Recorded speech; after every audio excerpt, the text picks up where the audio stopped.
Hello, good morning, Dr. Pankaj. Am I audible? Sir. Hello.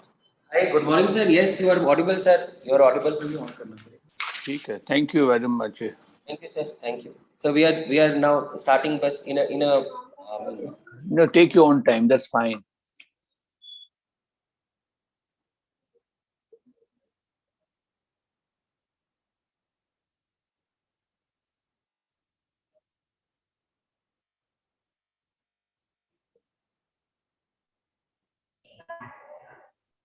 Hey, सुनो राकेश शर्मा में live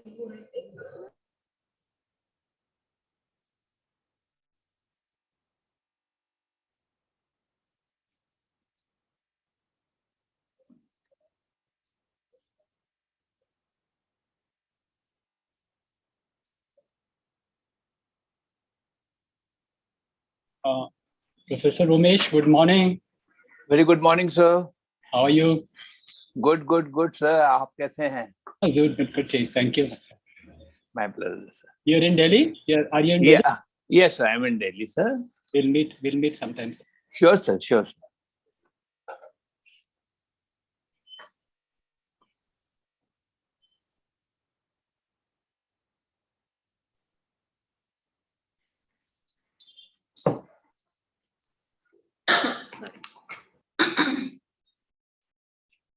Without my Jaya.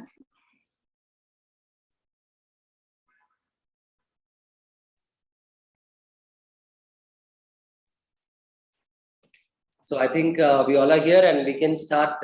Neha, are you there? So please start the ceremony. Yes, sir, I'm there. Yeah. So we can start.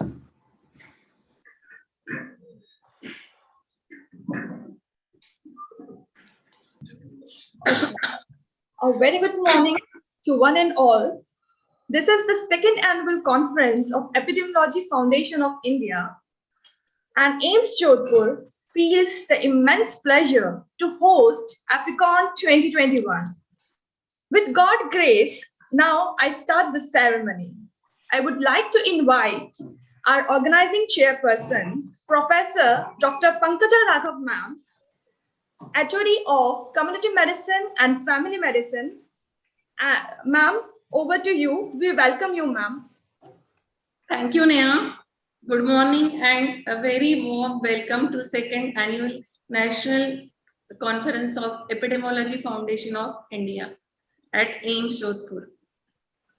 On behalf of organizing committee, I am thankful to all the delegates, dignitaries, speakers and guests for gracing this occasion. I am profoundly delighted to introduce our today's chief guest, Dr. Rakesh Sarwal. He is Additional Secretary, Niti Aayog, Government of India. And Sir has experience in public health and he has worked a lot for women and child development. And more recently, he is pioneer for introducing online platform for education for students all over India during this COVID pandemic lockdown. We welcome you, sir, for today's inaugural session. Thank you, ma'am. Madam is saying something. I am privileged to welcome Professor Sanjeev Mishra, Director, AIIMS Jodhpur, and Sir's leadership is influential, and because of his vision, we are able to organize today's conference. Thank you so much, ma'am. Now I would like to invite our next organizing chairperson, Professor Kuldeep Singh sir. Sir is Dean Academics, HOD of Department Pediatrics. Neha, I would like to continue. Madam is still continuing. She was just catching a breath. Really good. Okay. Yeah. Yes, madam. I would like to welcome President of Epidemiology Foundation of India. He is the guiding force for this conference. And most important is I would like to welcome all the dignitaries, delegates, speakers for this conference. And today's conference shows that we are coming back to life after this devastating COVID pandemic. And we are determined to organize this conference better than the pre-COVID era. And we are sure that we will enjoy all the sessions during the conference. During this COVID pandemic, it is definitely realized that integration is essential. And keeping this in mind, we have a theme, transforming global health through integration of social, behavioral, and medical sciences. And we have 2-day long elaborate session, and I congratulate all the faculty of the department to organize interesting sessions for you. And I know you will enjoy the sessions through user-friendly virtual platform. Thank you all. And once again, I welcome you to this conference. Neha, you can catch up now. Thank you, ma'am.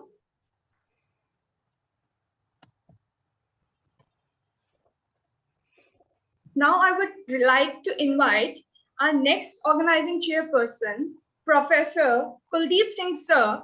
Sir is Dean Academics, Head of the Department Pediatrics, and Academic Head of School of Public Health. Sir, I would request you. Thank you, sir. Okay, good morning, everybody. Professor Sanjeev Mishra, Director AIIMS Jodhpur, Chief Guest for this activity conference, Dr. Rakesh Sarwal, Dr. Umesh Kapil, President of the EFI, and Dr. Pankaja Raghav, Head of Department of Community Medicine and Family Medicine, and Dr. Pankaj Bharadwaj. And it is heartening to note that the stalwarts of epidemiology, community medicine, and public health are here on this platform to share some of their very important aspects related to the theme, which is very aptly kept as the transforming the global health by integrating medical, social, and behavioral interventions. So this is a time post-pandemic that we have to integrate all these things so as to improve our infrastructure and the development and capacity development of the resource for any of the future disease or illness which can occur globally. So this is a very right time, and this is at the right moment this conference is being held. So there are many aspects which are going to be deliberated during this 2-day conference. We had a very wonderful pre-conference workshops, and most of the people have very appreciated these workshops. And we hope that we are going to have the wonderful sessions from the stalwarts nationally and internationally. Thank you.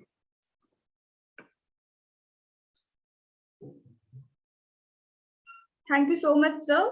Now, before we proceed further, I would like you all to please join hands for Saraswati Vandana.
Shubham Kurutvam Kalyanam Arogyam Dhanasampada Vinashaya Vipajyote Namostute Vipajyote Namostute Shubham Kurutvam Kalyanam Arogyam Dhanasampada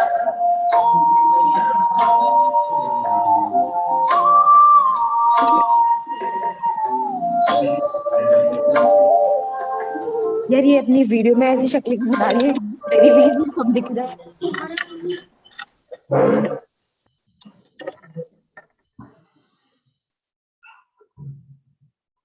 It feels immense pleasure to now invite Professor Sanjeev Mishra sir, Director AIMS Jodhpur. Sir, we welcome you and request you to please give the welcome address. Thank you so much, sir. Good morning, everyone. Professor Umesh Kapil, President of the Epidemiology Foundation of India, Dr. Rakesh Sarwal, Chief Guest for this program, Professor Kuldeep Singh, Dean Academics, Professor Pankaja Ravi, Head of Community Medicine, Dr. Pankaj Bharadwaj, the Organizing Secretary for the conference, who's been working tirelessly to make it a success. All the distinguished faculty, all the participants, on behalf of the All India Institute of Medical Sciences, Jodhpur, it's a matter of great privilege and honor to welcome you all for this second Eficon conference, which is being hosted by AIMS Jodhpur. Having a virtual conference, it's a different experience altogether than having a physical conference. We can see each other, we can talk to each other, but I think once we meet each other physically, it's a totally different experience. Once we had planned this conference at time, we had kept these dates, hoping that we could meet physically, but that was not to be. The virtual platform of conference also has its advantages, but yes, physical conference also does have major advantages over it. And hopefully, I think the future we'll only be able to have physical conferences with 1 or 2 lectures being done online. Dr. Pankaj and his entire team have worked tirelessly to draw up a program having really stalwarts from the different fields in epidemiology and public health to be part of the program. It's a very comprehensive, very elaborate, and I'm sure that all of us are going to enjoy the deliberations here. At the All India Institute of Medical Sciences, Jodhpur, as whether epidemiology or public health, we are really committed to it. We feel that tertiary healthcare, we shouldn't be just confined to the walls of the institute. We all be stepping out and getting involved with the public health issues in the country. Again, on behalf of AIMS Jodhpur, I welcome all you to this conference. I think what you will miss is if you're physically not in Jodhpur, to enjoy the lovely cuisine at Jodhpur and also the beauty of the city and the place. But I think we'll definitely have opportunities to get you here to Jodhpur for other occasions. And on behalf of, again, AIMS Jodhpur, again, I welcome all of you, and I really congratulate Dr. Pankaj Bharadwaj and his team for making all the efforts and put up a great show. Thank you so much.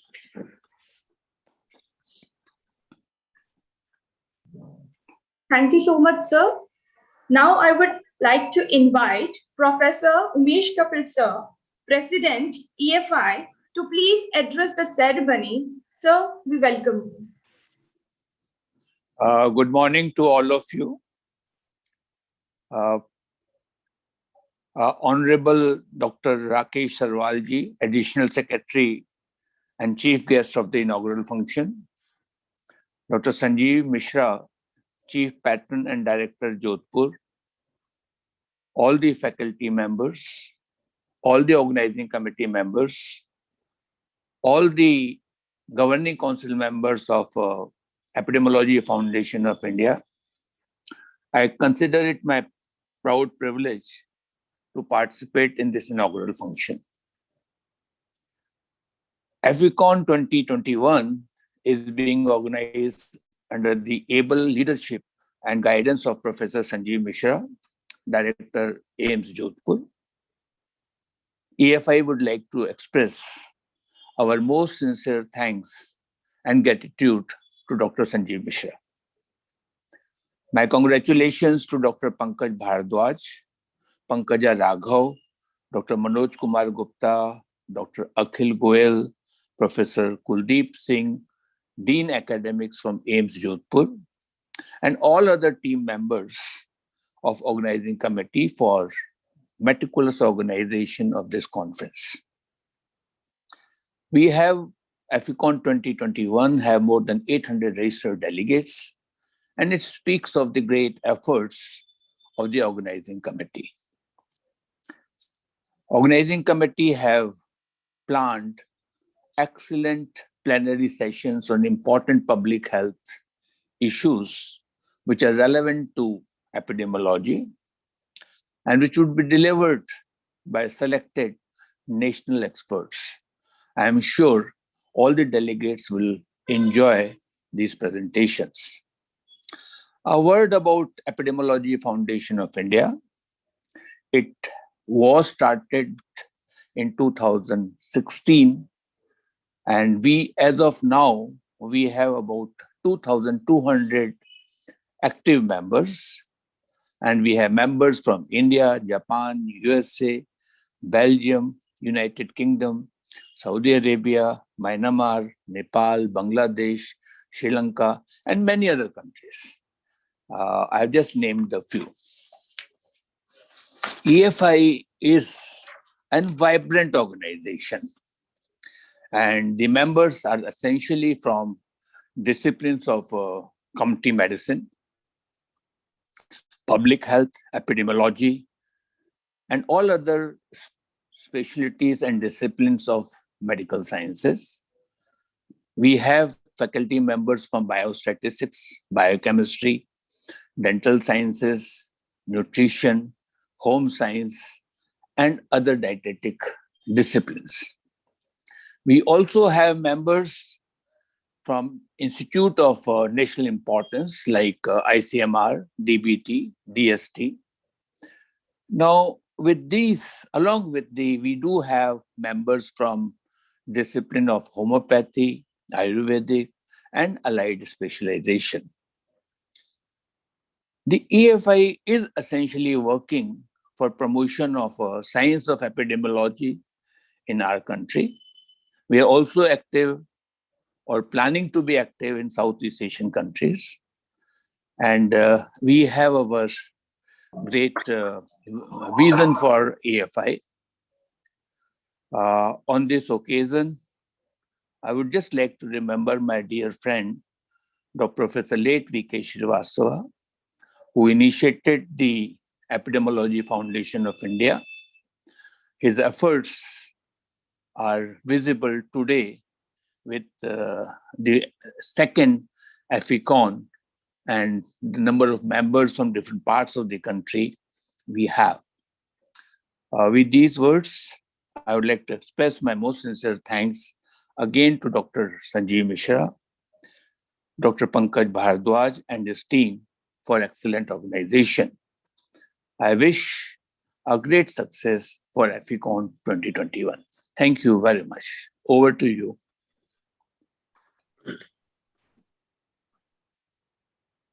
Thank you so much, sir.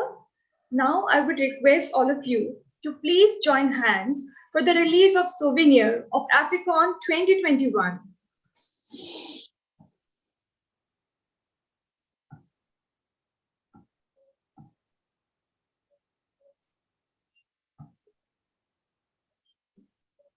Please join hands.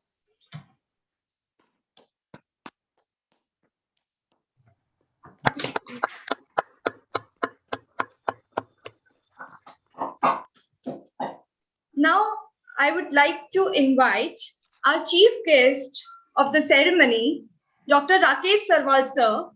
He is Additional Secretary, Niti Aayog, Government of India.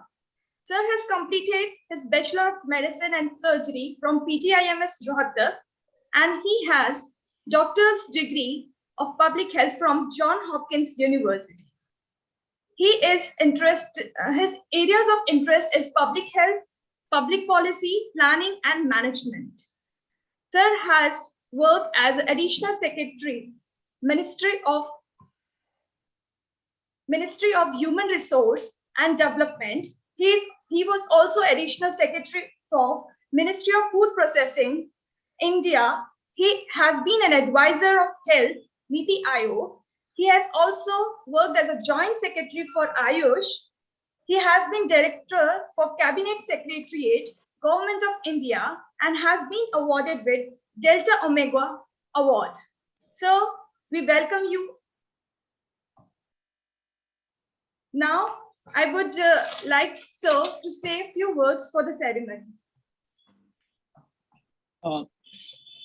The distinguished participants and dignitaries in the inaugural ceremony at Eficon 2021, at the second annual conference of Epidemiology Foundation of India. Very good morning to all of you. Respected Professor Sanjeev Mishra, the leader at AIIMS Jodhpur, under whose aegis a lot of development have taken place. Professor Umesh Kapil, the president of Epi Foundation of India. Dr. Pankaj Bhardwaj, who has relentlessly worked to make this extremely useful event.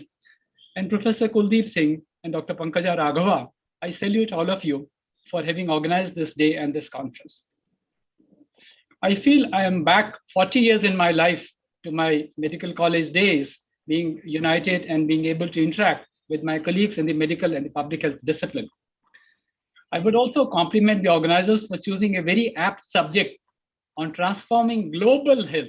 It's not just Indian, it's global health. We are looking at international action area of work by integrating medical, which we always do, social, which is sociological perspectives, and behavioral instruments, which has recently become an extremely important event after the behavioral economists got the Nobel Peace Prize, and the role of human behaviors came to be recognized as the foundation of both good and bad activities.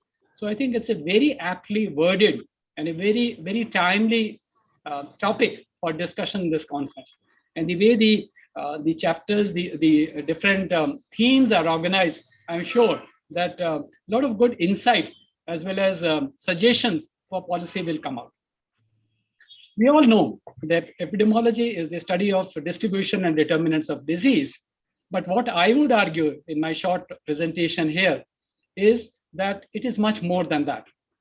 It is the ability to recognize a problem, its determinants, look for its possible solutions, and go down to solve it. So epidemiologists are not just disease determinants, they are problem solvers. Having said that, I would also argue that the gap in leadership in health systems, the need for leadership in health systems is something that epidemiologists can fulfill. Not only that, I would also argue that the 17 sustainable development goals are such that each one of them impacts health and health impacts each one of them.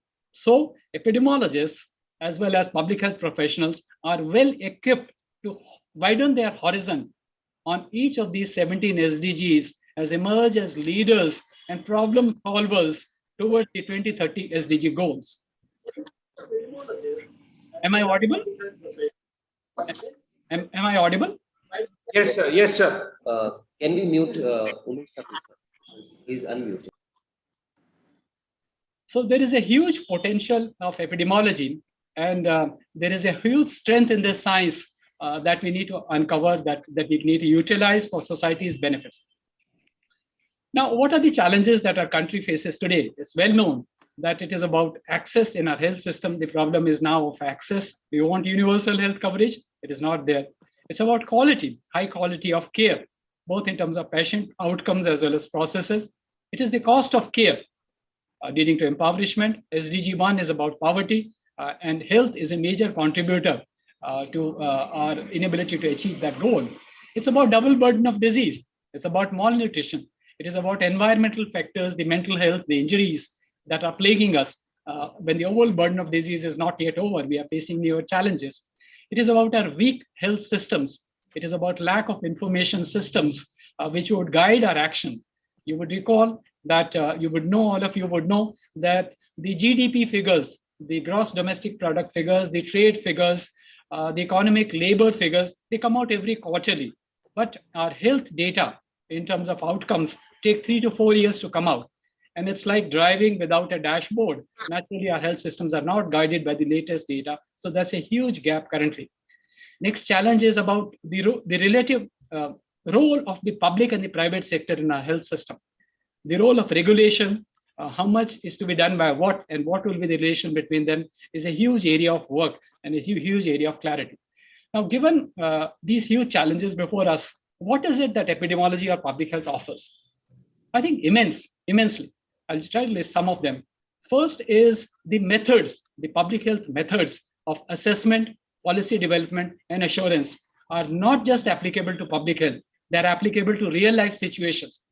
Any problem in the society or in the environment can be addressed by these principles. And we all are trained in this. Can I continue? Yes, Yes, please sir. continue. Yeah. So assessment, policy development, and assurance are the basic principles of problem solving, and all of us are trained in that. Besides this, as a clinician, all of us are trained to diagnose a problem. Inspection, palpation, percussion to diagnose a problem, as well as to go for differential diagnosis and then diagnosis and treatment. Again, that's a problem-solving skill, and applied in a society's perspective. I think doctors and epidemiologists are naturally tuned to look at problems and suggest solutions. It's only a question of raising the profile and the thought process of looking at society as a system, looking at health system as a system like the human body, and applying similar principles that we are taught in the medical college and in epidemiology towards solving that problem. Next is determinants of disease. We all understand very well that there are various, they're not just biological, but there are sociological, there are psychological, as contained in the WHO definition of health. There are multiple determinants of disease that we understand. And so is for all other things. All the SDGs are interlinked and they impact each other as well as the health systems. Another strength of our community is that we understand the biology. The most intelligence, the maximum intelligence is in the cell. The dynamics of biology and how it behaves in different circumstances, the same zygote, the same unitary cell, how it differentiates and how it performs is an insight that can be extremely valuable in solving real life problems. And lastly, I think the whole of body approach, particularly which is used in family medicine, the community, I was very happy to realize, to learn the other day that family medicine at AIIMS Jodhpur is being taught with community medicine. It's an extremely positive development. I think this is a leadership move of AIIMS Jodhpur in order to integrate family medicine. Because, as I mentioned, when we look at the body holistically, then we are also able to solve societal as well as the health system problems. And there's a direct convergence between the approaches in both these systems.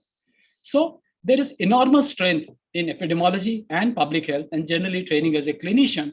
Now, the question is, how can we use this to bring a system, a post-COVID health system for 2030? Well, what is the vision for the post-COVID health system? The vision would say that, first of all, we aspire for a universal health coverage. We are committed to that as a nation, as an SDG goal, that each person should be able to access the necessary healthcare at a cost that they can afford without causing impoverishment. So that is the primary goal of the health system. That can be achieved by having strong health systems. Instead of just focusing on individual diseases, conditions, the focus has to be on the entire health system with its 5 major components, as WHO has indicated, with also a focus on primary healthcare. Essential public health. There are 10 essential public health functions that have to be attended to. The whole of society and a whole of government approach, the involvement of the community, the local self-government also in the Indian context, and emergency preparedness, and also not the least, looking at health equity, the health needs, the health services, as well as the requirements of the bottom of the pyramid is something that cannot be lost sight of. And that is what will raise our average indices and help us achieve the goals of 2030. So this being the larger vision for the healthcare system, what is the opportunity that is before us? Well, India may have experienced very severe COVID waves, but I think the opportunity in India is obvious. First is the size of the country. First is the size of the country, which offers a scale not seen anywhere else in the world. So not only does it offer an opportunity to scale up things in India, but also as India improves its ranking, its indices, the world will improve. The world is dependent upon India for improving its conditions. So scale is one. Second, of course, obviously, is the younger population. No other country in the world has such demographic dividend, not even China. They're past that stage as India has. So the younger population, the announcer here, all the young colleagues here, they are our strength and they are our great resource that if we utilize properly, our children, our youth are our great resource, we need to utilize them properly. The third is the Indian mind, the frugal mind, which can look at innovation, our jugaad mentality. We can solve problems in a very frugal and simple manner instead of going round and round. And I was told that in the post-COVID health system, the world is looking towards India for frugal solutions. So that is, those are the strengths that India offers. These are the opportunities. So as the world becomes richer, older, the need for wellness, equity, better quality of life, elderly care, mental health, and environment would become all the more important. You would spot that each of those areas are the ones that we study in environmental health and as a part of our epidemiology training. Now, society, if we look at society as dynamic systems like the human body and understand them, then certainly the opportunity lies for us to solve the society's problem, not just in the health domain, but also, as I mentioned, the 17 Sustainable Development Goals. Now, I would cite the example of higher education. The new education policy of 2020 talks about multidisciplinary approach. It talks of interdisciplinary approach. That is a very, very, very wise move. That's a very important idea that we also need to catch in the medical community. You would know, as our esteemed colleagues would know, the medical colleges abroad in the US and other countries are a part of university, a universe of multidisciplinary things. You can become a doctor, you can become an engineer, you can become a biomedical engineer, you can become a lawyer. So I think we need to foster greater collaboration with our other disciplines and treat interdisciplinary work as a key component of solving problems, which often are interdisciplinary in life. Real life problems rarely relate to one discipline, and it's multidisciplinary approach that can help in solving that problem. So convergent thinking, intersectoral approach is something that we are apt at, and we can really use that very well. Another opportunity arises, COVID has taught us, is in telemedicine. Telemedicine, remote counseling, remote ICUs, newer and newer, faster things are happening, which offer an advantage, a force multiplier effect in order to utilize the health manpower, as well as to bring equity and bring access to the health services in far off areas. Artificial intelligence, teleradiology, of course, is using this in India, but the scope is much more. Machine learning, and these offer immense opportunities in bringing equity, quality, and access, the goals of the 2030. Research, often we believe that research, we used to be thinking in medical colleges, and even before I went to Hopkins, that research is something very esoteric. It's done by the ICMR people, it's done by great researchers, the Nobel laureates. Research has nothing to do with daily life. But I realize research is really identifying the problems in our daily life, in our surroundings, in our systems, and finding innovative solutions to solve them.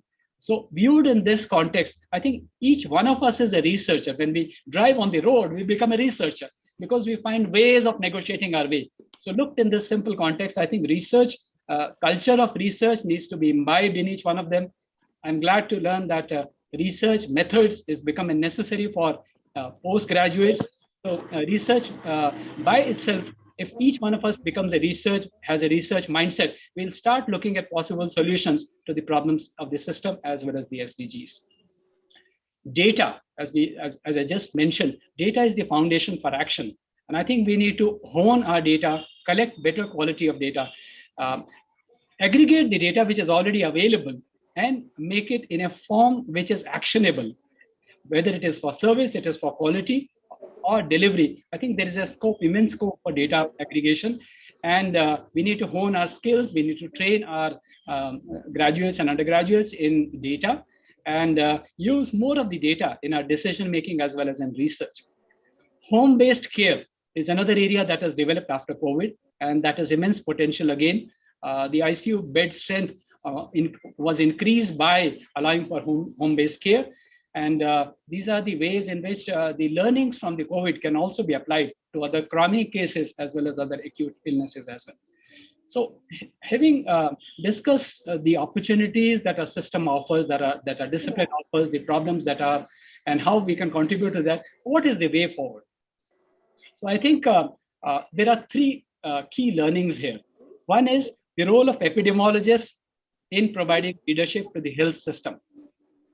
All the elements of the health system, the 5 key elements of the health system, are the areas where epidemiologists can give value, they can give leadership, they can add the content as well as better outcomes to that. Second would be, I would suggest of the 17 SDGs, our medical colleges should develop as centers of excellence. Say in poverty.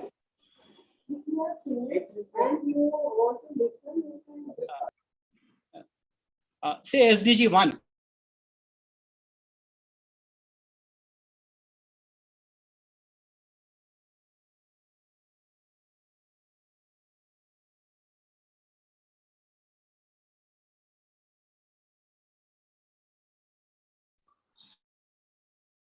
Sir आप mute हो गए sir could you unmute yourself yeah Thank you Dr. Pankaj. So I will say that the leadership in the health system as well as the SDGs need to be developed, and for that the actionable point what I suggest for the consideration of the august audience is that each of our medical colleges and centers can develop expertise and research into the element of interaction between health and the SDGs, taking the example of poverty. So we all know that health and poverty are bi-directional, but there is no institute currently in the country, and I don't know if it's globally, looking at this interface between poverty and health.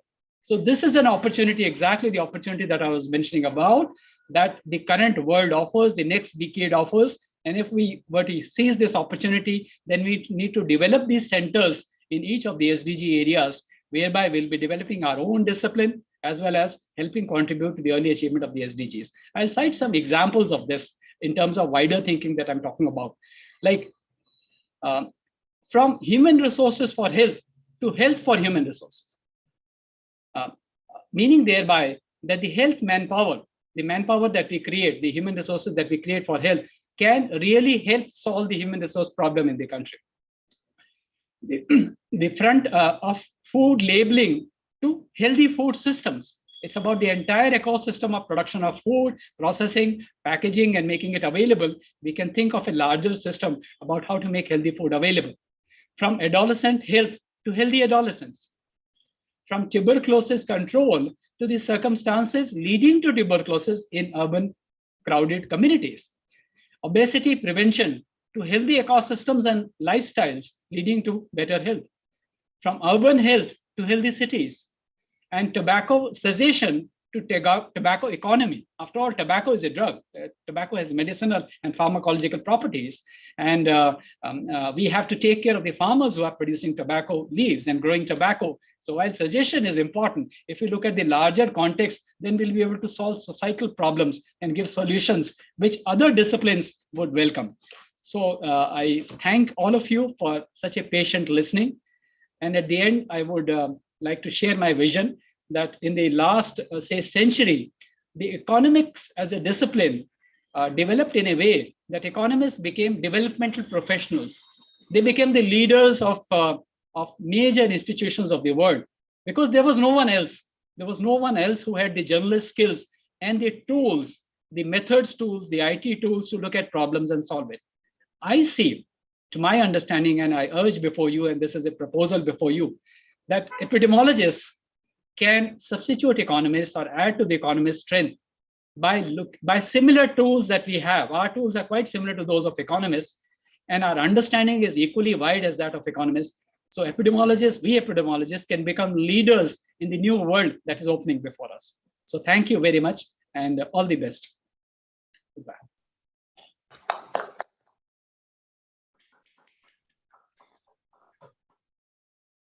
Thank you, sir, for your valuable words.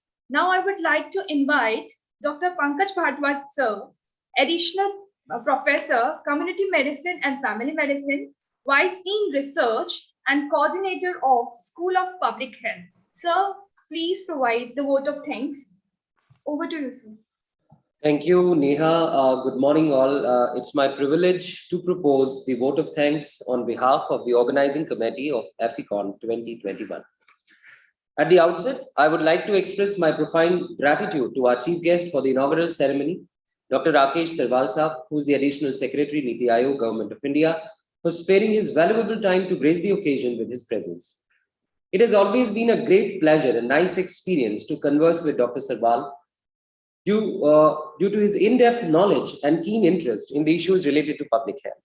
Thank you, sir, for joining us today during the inaugural and for sharing your thoughts with us.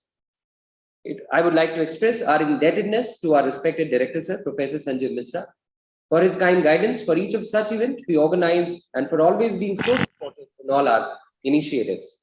It is under his dynamic leadership and keen interest in public health, we feel motivated enough to organize such events successfully without any hitch. Thank you so much, sir, for your support. We are also extremely grateful to Professor Umesh Kapil, President EFI and patron of the conference, who has given us full freedom to design the program and plan the entire scientific session. We are thankful to all GD members of EFI for their continuous support during the conference. I would also like to express my heartfelt thanks to my friend Dr. Pradeep Agrawal, who kept on guiding us in all the preparatory phase and has been a person whom we can bank upon for all the solutions we need for our problems. Thanks, Pradeep. I convey our sincere thanks to the resource faculty, chairpersons, panelists, and judges of different sessions of the conference who are joining us today from different parts of the country and across the world, naming few: Bhutan, Sweden, United States, Australia, Canada, and England. My special thanks to a very enthusiastic team of colleagues, Shaili Vyas, Akhil, Wasim Ansari, Neha Sharma, Matesh, Shiva, and Sharon Basil, who are conducting a national quiz for PG students with such an enthusiasm and innovations. Our sense of gratitude to our knowledge partners, AIMS Gorakhpur, AIMS Bidi Nagar, DMIMS Savangi Varda, National Institute of Ayurveda, Jaipur, Indian Institute of Public Health, Gandhinagar, PHFI Delhi, National Institute of Disaster Management, Delhi, NIIR, NCD, ICMR, Jodhpur, Health Technology Assessment, India, Ministry of Health and Family Welfare, Government of India, Population Services International, PSI, National Institute of Animal Biotechnology, World Food Programme, UNICEF, Embassy of Sweden, Global Health Advocacy Incubator, the Union, NRSC, ISRO Jodhpur, and NTP for all their support in the conduct of technical sessions. I would like to convey my thanks to the National Medical Commission and DBT for their support. My thanks to our sponsors, Bank of Baroda and HDFC. Our special thanks go to Administration of AIMS Jodhpur and Dean Academic Office for helping us organizing this event. I take this opportunity to extend our gratitude to all the participants who are attending this conference in a capacity of more than 1,200. My thanks are due to Prateek, Abhishek, Kamal, and team for providing this virtual online platform to organize this event.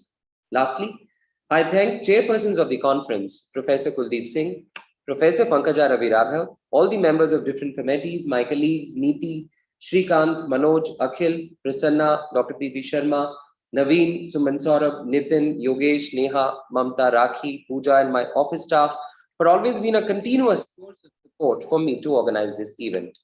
Lastly, I would like to put on record the contributions of my PG students, both MPH and MD, my senior residents, who have been putting each and every effort to smoothen the process, holding 19 parallel plenaries and more than 250 oral and poster presentations in a span of 1.5 days. Thank you, my young army men. You are the real pillars of strength for holding this event. Lastly, I would like to extend my heartfelt thanks to Gurudev, Shri Ravi Shankar ji, for kindly consented to be the part of valedictory tomorrow. At the end, I would like to extend my unconditional apologies to all the participants for any inconvenience if caused from registration till attending the valedictory. Thank you once again, friends, for being the part of this inaugural ceremony, and we look forward to an extremely productive scientific discussions. Thank you so much. Over to Neha. Thank you so much, sir. Now I would request you all to please join for national anthem.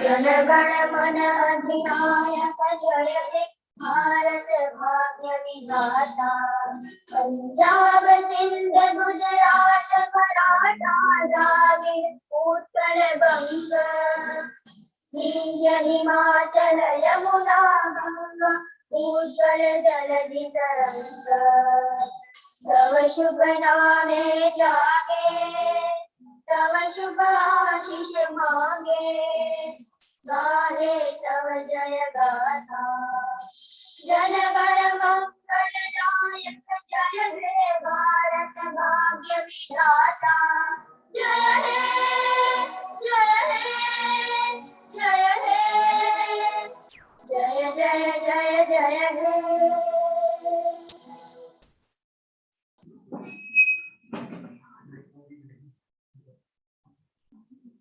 इसको आगे कर दो।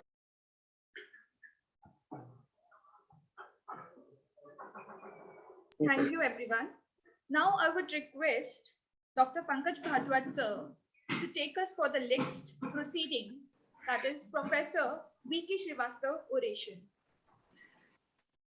Thank you, Neha, and thank you all. And I'll request everyone to stay back as we are going to start a very important session in the memory of late Professor V.K. Srivastava oration. We are going to have our first Professor V.K. Srivastava oration. It's the time to invite our chairpersons for this oration. Neha, can you put the slides of our guests today? Chairpersons, Neha, are you there?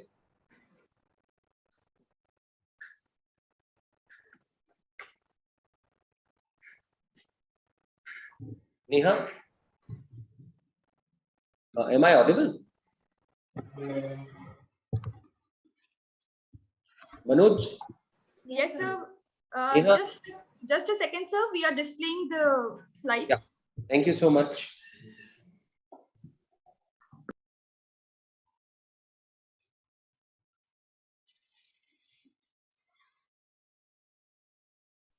To invite our chairpersons for today's session, we have with us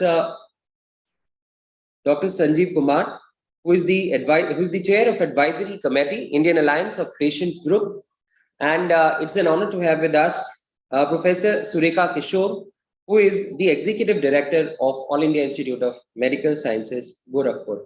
So, though we know all about both the chairpersons, but I request Neha to, So, as we all know, Dr. Sureka Kishore is the first Executive Director of AIIMS Gorakhpur, and she has earlier been the Dean Academic and HOD of Community and Family Medicine at AIIMS Rishikesh. She has received many honors, naming few as in Mahatma Gandhi Institute of Medical Sciences, Sevagram, she has worked. She has more than 28 years of experience in teaching and training of medical and paramedic staff, and all her work is mainly related to community-based work in reproductive and child health and adolescent health. We welcome you, madam, here. Can we have this slide of our other chairperson, Neha, Dr. Sanjeev Kumar? Yes, sir. Please.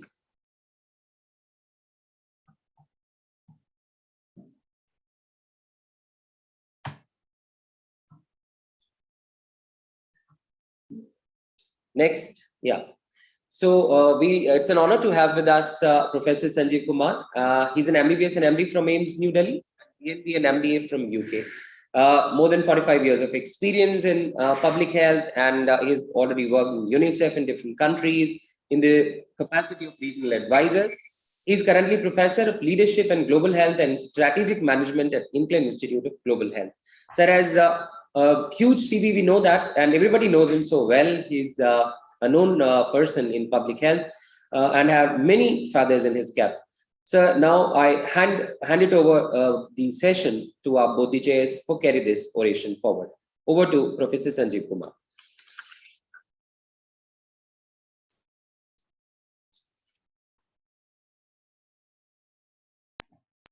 Sanjeev sir, are you there? Thank you. Thank you, Dr. Pankaj Bharadwaj. And it's an honor for me to chair this oration along with Professor Surekha Kishore.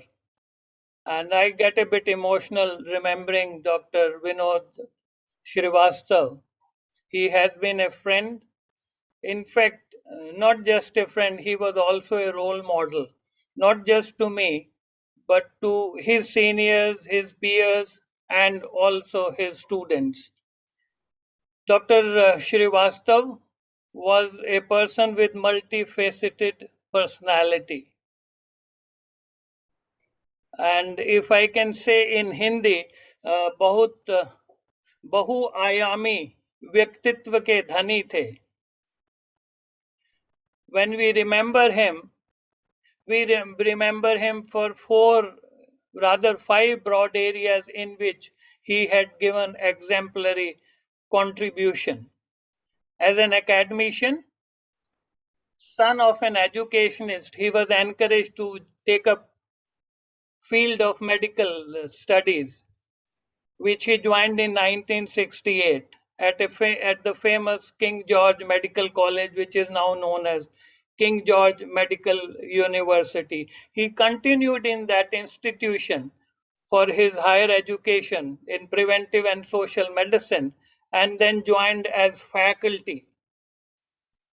He had headed the Department of Preventive and Social Medicine, later called Community Medicine, in King George Medical College.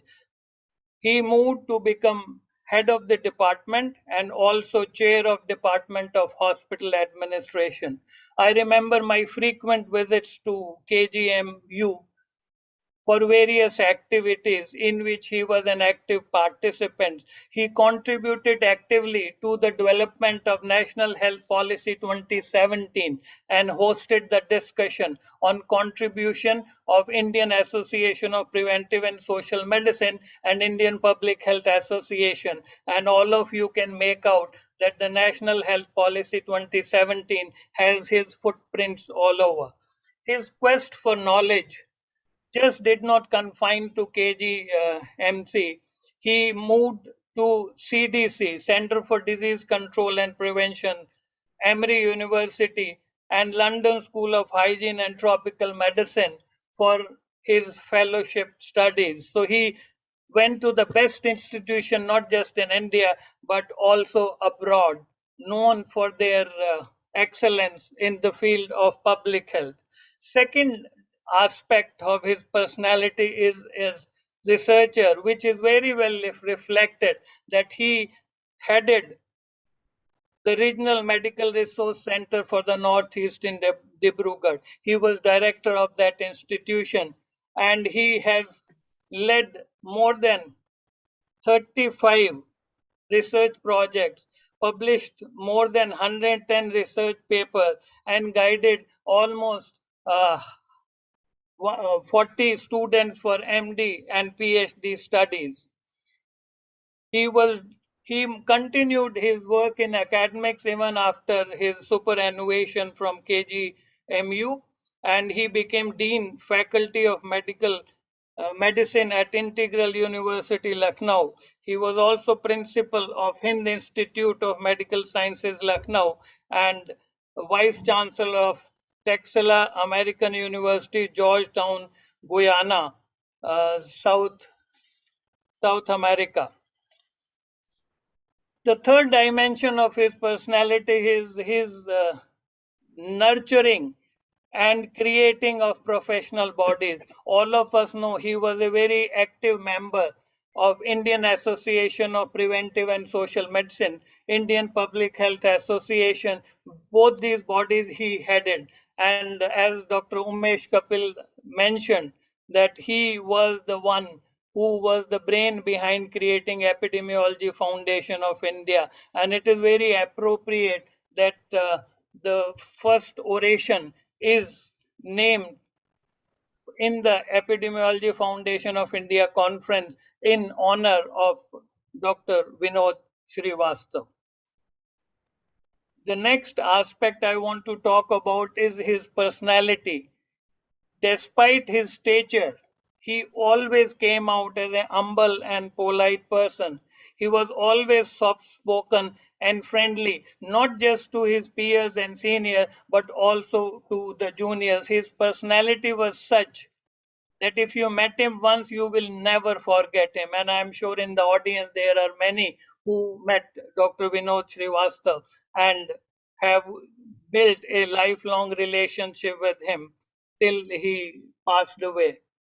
I'm very happy to learn that Epidemiology Foundation of India has established oration to honor this stalwart in the field of public health and epidemiology, and no lesser person than Dr. Sanjeev Mishra, whom I have known for last many years. He lives all those 5 areas of the multifaceted personality of Dr. Vinod Srivastav, and I am told he has been a student of Dr. Vinod Srivastav. And there is a saying in Hindi, Guru Ser, Chela Sava Ser. So I looked at his CV. If you read his CV, you will not have time for the oration. So for that difficult task, I hand over to my other chair of the session, Dr. Surekha.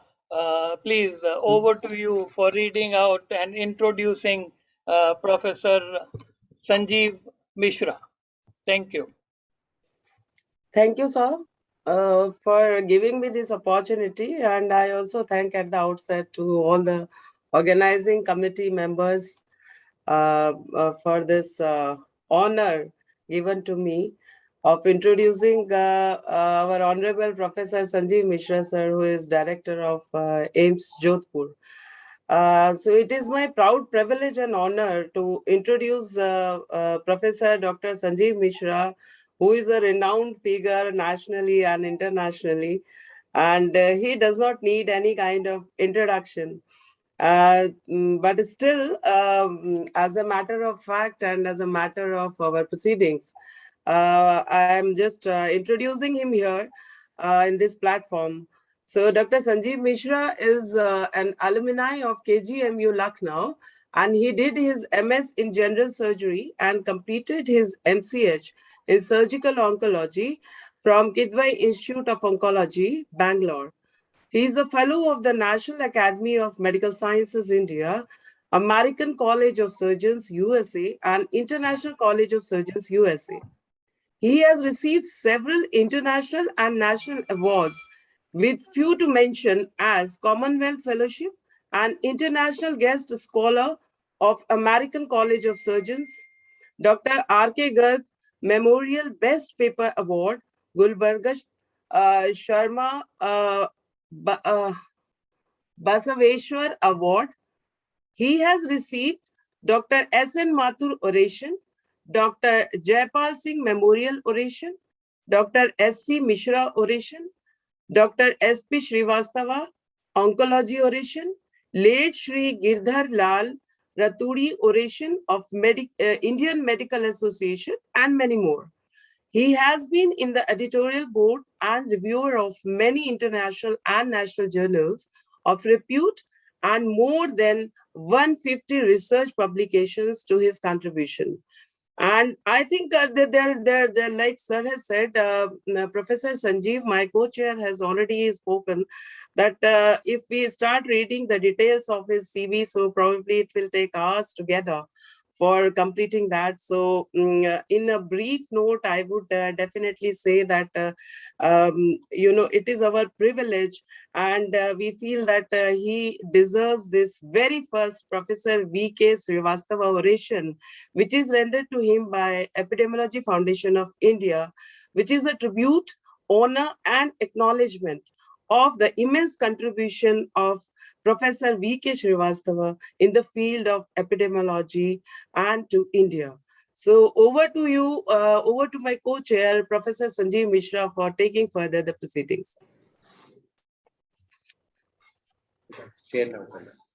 Now, without taking further time, I will request Dr. Sanjeev Mishra, and it is an honor and pleasure to chair this session, sir. And I'm sure the audience will be convinced that we couldn't find a better person than you to give the first oration to commemorate Professor Vinod Srivastava. Over to you, Dr. Sanjeev Mishra, sir. Thank you, Professor Sanjeev Kumar and Dr. Sulekha Kishore. I feel really honored and humbled to be called upon to deliver the oration in the memory of Professor V.K. Srivastava, and chosen the topic of tertiary care institution and healthcare delivery. Professor Srivastava, sir, I've known since my undergraduate days when I joined King George's Medical College. He was already on the faculty in the Department of Community Medicine, and I knew him personally also before joining the college, and during the undergraduation, and then during my post-graduation at KGMC, and then later on when I joined the faculty at King George's Medical College, Department of Surgical Oncology. Sir was one person who was always helping and guiding us in different things. And for problems related to community medicine, etc., we used to, or epidemiology, we used to go to Sir, take his advice. Knew him also more closely because Madam Professor Madhu Srivastava was Professor and Head of Radiation Oncology, and where we had an interaction every day, and we landed up meeting Sir almost once a week or something or the other. I've been told their daughter has also joined online from USA for this oration. I really feel honored to be asked to be delivered the oration in the memory of Professor Srivastava. Sir has always been very encouraging, as it's been said, and he's been the person who's led to creation of this Epidemiology Foundation of India. So moving on with these few words about respected Professor Srivastava, sir. We talk of tertiary healthcare institutions. We have heard a wonderful inaugural address by Dr. Rakesh, and we all know that health is a state of complete physical, mental, social, and spiritual well-being, and not merely the absence of disease or infirmity, which the World Health Organization has said. But it also includes the freedoms and the entitlements. The freedoms include the right to control one's health and body, and the entitlements include the right to a system of health protection that gives everyone an equal opportunity to enjoy the highest attainable level of health. But it also includes the promotive care. It also has preventive services, and also about the curative, which is services, which is primary, secondary, and tertiary, and the domiciliary care, including long-term palliative care. So to deliver this, we need a good and a robust healthcare systems. So systems and policies should be defined for delivering this healthcare, how it's to be delivered and utilized, and the manner in which the healthcare system works decides the health outcomes on a global level as well as on a national level. In our country, we know that the health is considered to be a state subject. But again, the center and the state both come on board when we talk of the health in the country. What is an ideal healthcare system? As we've heard in the morning, we've talked about universal access to all. They should not have an excessive burden. There should be a fair distribution of financial cost, and it should be cost effective. The services should have quality services by competent healthcare force, and again, a very equitable distribution, including to the vulnerable. Our healthcare system, if you look at, we have a very rich history of medicine. We talk about Sushruth and Charak, they've been considered pioneers in medicine. But it's an irony that we have squandered a legacy of being innovators, and we are considered a developing country in healthcare. And that's something which I think we should look at it in a very serious way. We all refer to the Boer Committee in 1946, which forms the basis for a lot of our programs in the country, and it has talked about promotive, preventive, and curative services. It talks about services close to the people. It talks about cooperation between health personnel and people. And it also says representation of medical and auxiliary professions to influence the health policy. There was not much private sector, so it doesn't talk much about the role of private sector, but moreover, the emphasis has been on primary healthcare, which has formed the basis for most of our health programs in the country.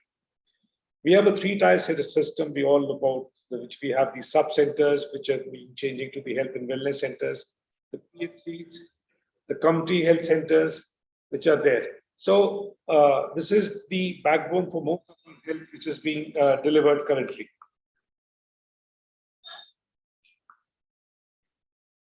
Next, it's not moving.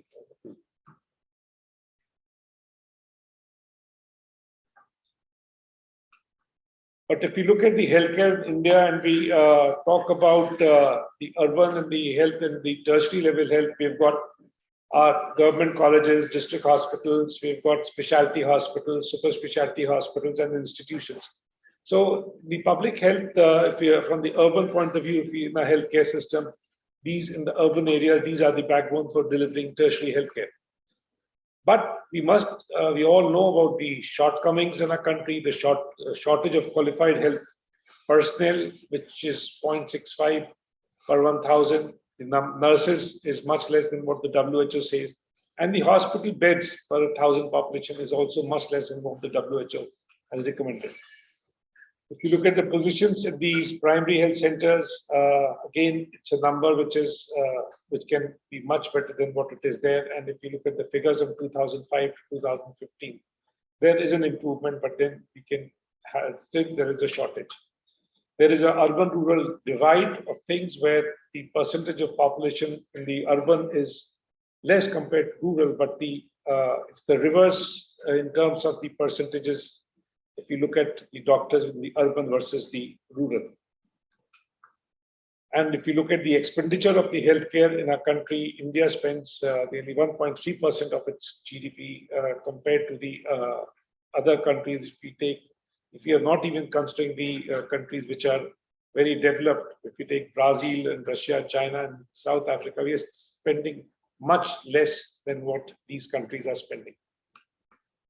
And the per capita expenditure, if you look at the countries that we look upon for universal health coverage, Sweden, France, Denmark, Norway, USA are spending much more than what we are currently spending, and which I think is an area where we need to work and have more expenditure.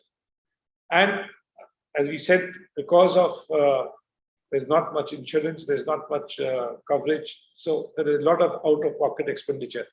And nearly 86% of this expenditure is to the private sector, and 60% in overall health expenditure is out of pocket in our country, which does lead to poverty, as to what Dr. Rakesh mentioned about looking at the interaction between poverty and health.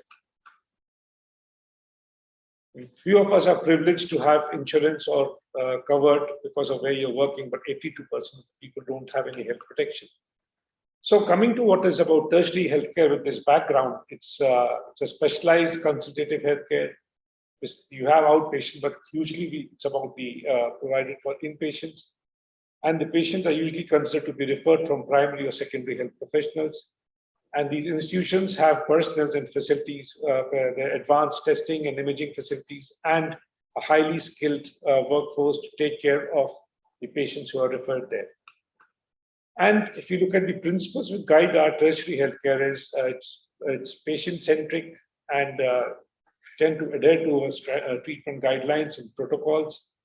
And we aim to achieve the standards with regard to human resource, infrastructure, equipment, and the service delivery and supplies.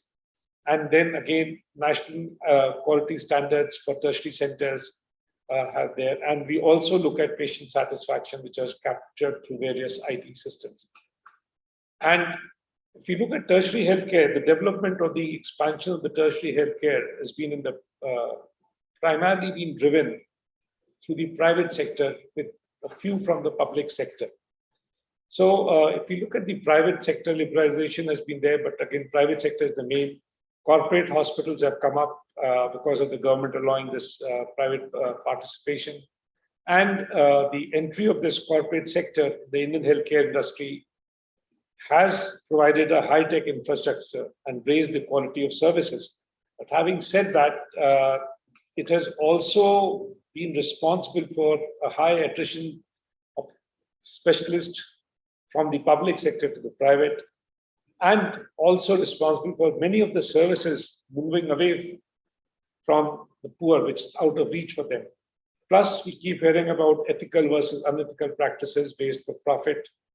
And it has also led to an interference in the administration in terms of political. There's a conflict of interest when we look at development of tertiary infrastructure and the system in the country.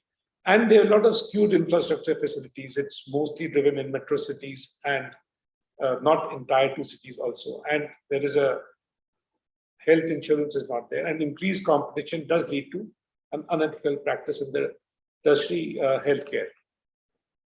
And if we look at now, our healthcare system is in a system of transition. It generates revenue. It's a big area of investment. And if you look at even in the private sector, the cost of in our country for the tertiary healthcare is much less in Asia and Western countries. And it's almost 1/10 of the US or Western countries with good quality. And currently, as we said, our doctor-patient ratio, population ratio is much less. But if we take the alternative system of medicine, we are touching the WHO criteria. So it's also now we think about quality tertiary healthcare in the public sector, and we have to also see that our tertiary healthcare develops equally as we've been focusing on the primary and the secondary healthcare in our country. So it's also to shift focus towards tertiary healthcare. If you look at the needs, this was from the NMC or the MCI document that in 2010, we needed 842,000 specialists. And in 2021, this figure is 1,380,000 specialists. And in 2031, this is again 2.3 million. And this is what we need. But currently, if you look at it, what we have in terms of general medicine, gynecologists, which are there, and how many we are producing. We produce total of around in 2010, this was nearly 2,200. There's a gap there. In 2020, again, it increased this number, we had doubled it, but yes, we can do better. We nearly need to produce 9,000, say, gynecologists or 16,000 general medicine. So we need to do that, have the specialists. We need an upscaling of a lot of the infrastructure where the training is done. Again, for the super specialists, just taking an example of a nephrologist, in 2010, we were having 93 trained nephrologists in the country passing out every year, while in 2020, the need is for 200 and 2030 to be 400 every year. So again, the need for a tertiary center for providing super specialty, we have to address these issues. If you look at for tertiary care, there are the 3 E's. That's expansion of the tertiary care for adequate access. It has to be an equitable distribution to different segments of the population so that the imbalances are addressed at the regional level, at specialties, and also the ratio of medical doctors to nurses and other healthcare. And of course, you have to have excellence and maintain that. So how do we go about it? How do we expand the capacity, enhance the quality? The government of India launched the PMSSY, the Pradhan Mantri Swasthya Suraksha Yojana. And it looked at strength, and we also started looking at strengthening of district hospital and link it with the medical colleges.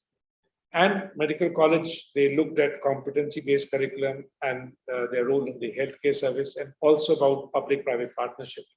and the role of information and technology in the healthcare scenario.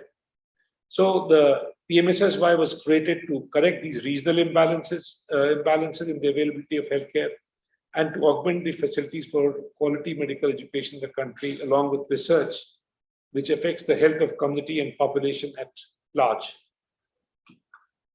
So there were two components. There were the setting up of the new aims, and then there was the upgradation of the medical colleges so that the state-of-the-art facilities are provided in equivalence to premier institution in the country. With the first phase, we had these 6 new aims which came up after AIIMS Delhi. So that added to approximately 6,000 beds in the country. So it was not a private sector boom. It was the first time we were having a public sector boom in the country as far as healthcare at tertiary level went.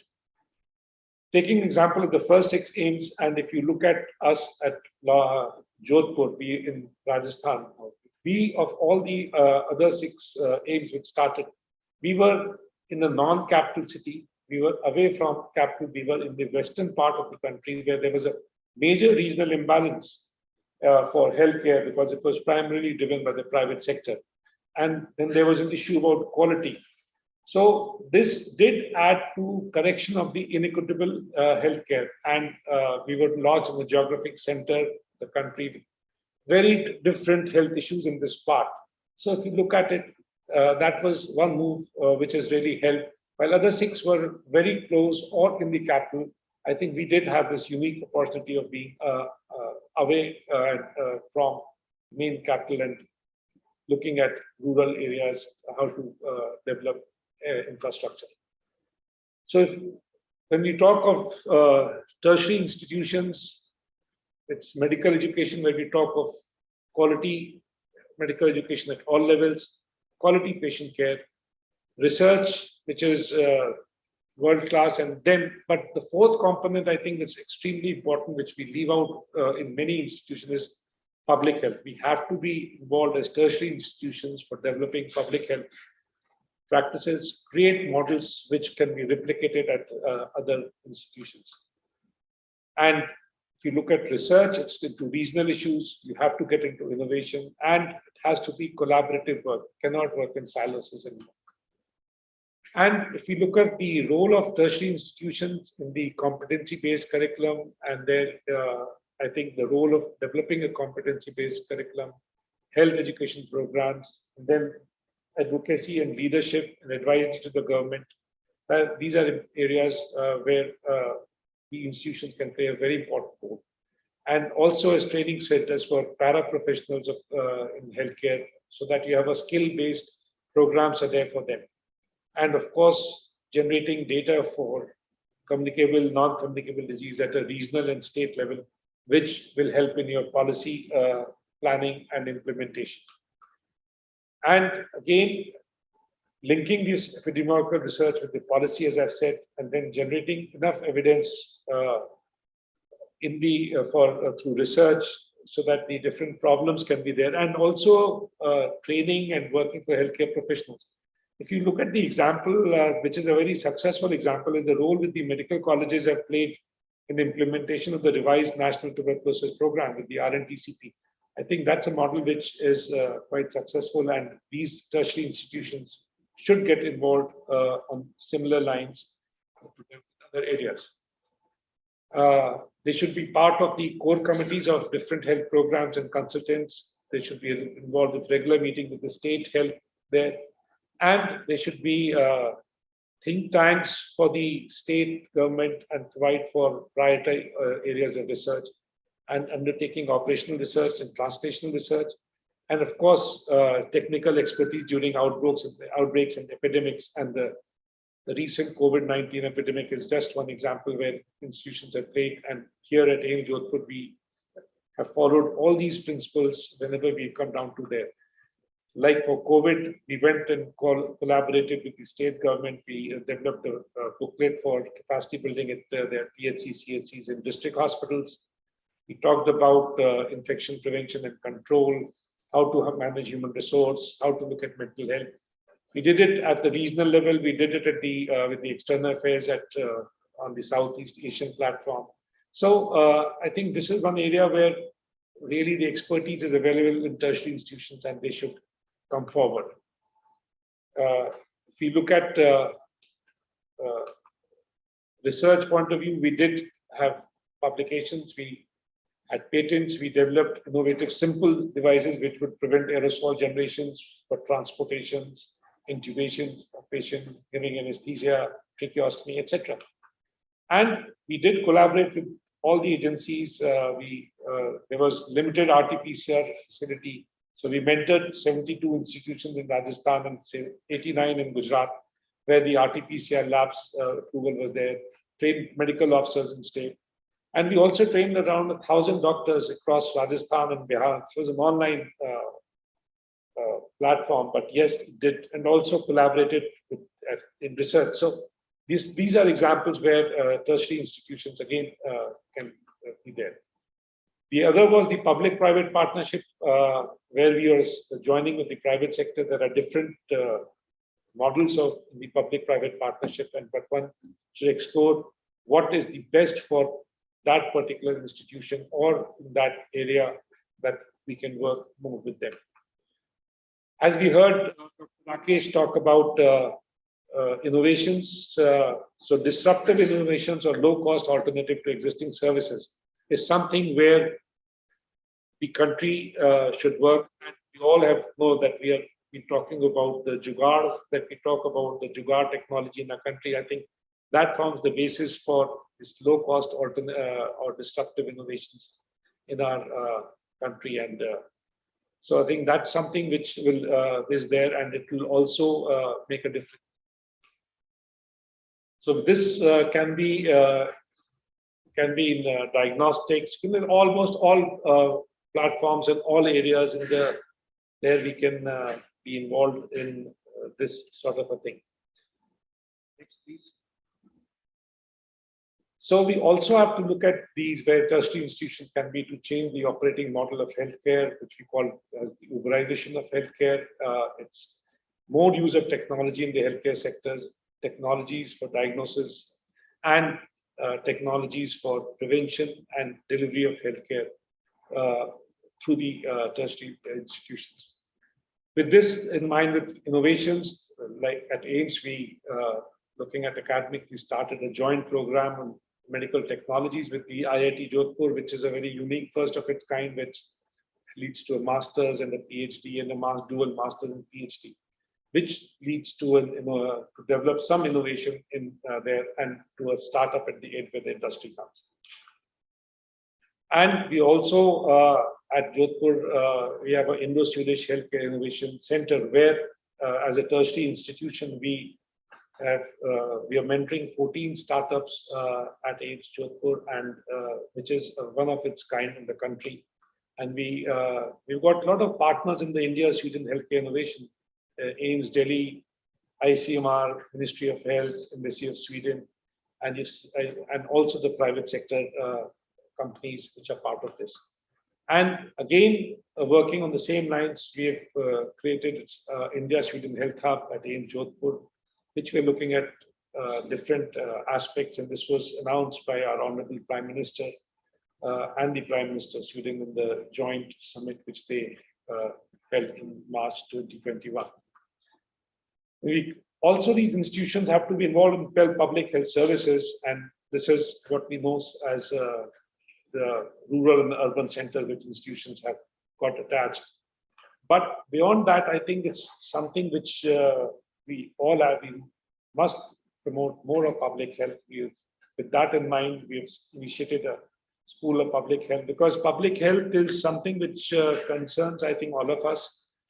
It's an area where people in community medicine, clinicians, from anybody involved in health has to be there. You can have from economics background, you can have social sciences background. So that is there. And in our teaching, we've already been, if we are trained to be clinicians, we always say, oh, public health, don't talk to me about it, I'm a clinician. No. It's time that the clinicians, everybody has to be involved with public health, have a knowledge, have an idea about public health, because we can use the expertise of each person and really deliver. It's important to be looking at a public health cadre in the country where they can advise the government, work with the government, and be part of the system of delivering good public health there. And this epidemic has taught us this. We've also initiated, that's why a program on public health policy leadership and management in the institute, where we taking up people from different parts of the state and to train them. And with the same thing, we've also started working with for tribal health, and we are working and created a center of excellence of tribal health in a tribal health district in the country, in Rajasthan, with the Ministry of Tribal Affairs, where we're looking at tribal healers. It's a satellite center for tribal research and a tribal telemedicine center. So it's a thing where we are using technology and in a hybrid model, which is there.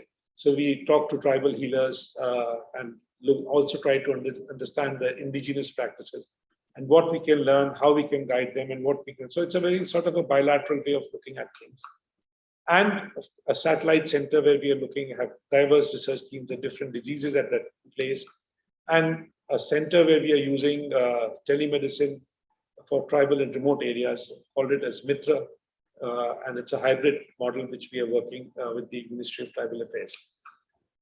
And we heard about Dr. Rakesh mentioning about technology, telehealth, so telelearning, and these institutions are tertiaries can really come forward in improving and using this technology and taking it out to the society in more than one ways. So if we look at it, when we talk of these institutions, they should ensure that there is an improvement, and they can be the drivers for a good service delivery component. They can have a role in administrative and regulatory component, and also generating health workforce, that is medical education. So it can be their role is for adopting the universal health coverage, optimum usage of the health power, equal access. They're collaborating also with the private sector, reducing the out-of-pocket expenditure, scaling up the healthcare facilities in tribal areas, integrating Ayush and having cross-reference. And the government is talking about the Ayushman Bharat and the continuum of care, where tertiary institutions also have a role to play in it. And of course, put in accountability in the delivery of the healthcare system. Next, please. And also, if you look at the regulatory component, generate national health standards, develop evidence-based standard guidelines, which can be implemented across the country or in regions, ensure clinical training, and develop capacities there. And also, we said have a good information system and a good data collection, which is extremely important in these areas. And working is what is important is the convergence of the medical institutions and the health service delivery to maintain quality. And few tertiary institutions or INIs can also be involved in mentoring regional the medical colleges in that particular region and areas. I think that will also really help in improving the healthcare delivery in the country. Medical education, we've heard about competency-based medical education. At Jodhpur, we initiated this in 2013, and we've been following it from day one. These institutions do contribute to increase postgraduate seats in there. And telemedicine centers where we form and we are reaching out to the different districts. And of course, research, which is there, working, translation, and innovations is something which is extremely important. So if we look at tertiary healthcare institutions and the healthcare in India, these institutions are turning out to be the cornerstones for affordable, reliable, and quality tertiary healthcare, and for providing medical education in our country. And the economic growth doesn't equate with actual growth. We must realize that. And as doctors, it's a social responsibility and address this inequity in the healthcare in our country and work towards it. And we should be inspiring the young and budding health graduates who have a tremendous potential to change the face of public health sector in our country. And taking a line off from Mahatma Gandhi, which that's whenever we practice science, it has to be with humanity. So science without humanity should not be there. I think with this, we hit this honored to be asked to do that. And again, key to success is when we all work together and do we eyes open and work as a. Thank you so much for asking. Really honored to be with you. Thank you, sir. Thank you so much. Dr. Surekha Kishore, please go first and then I will come in if I have to add something Yes. to you. Thank you, sir. Thanks a lot for a very nice and excellent presentation, wherein you have emphasized upon the shortage of manpower, gaps in healthcare delivery system, out-of-pocket expenditure, and emerging role of private sector, along with its associated benefits and side effects. With the difference and gap in the doctor population ratio, you have also emphasized.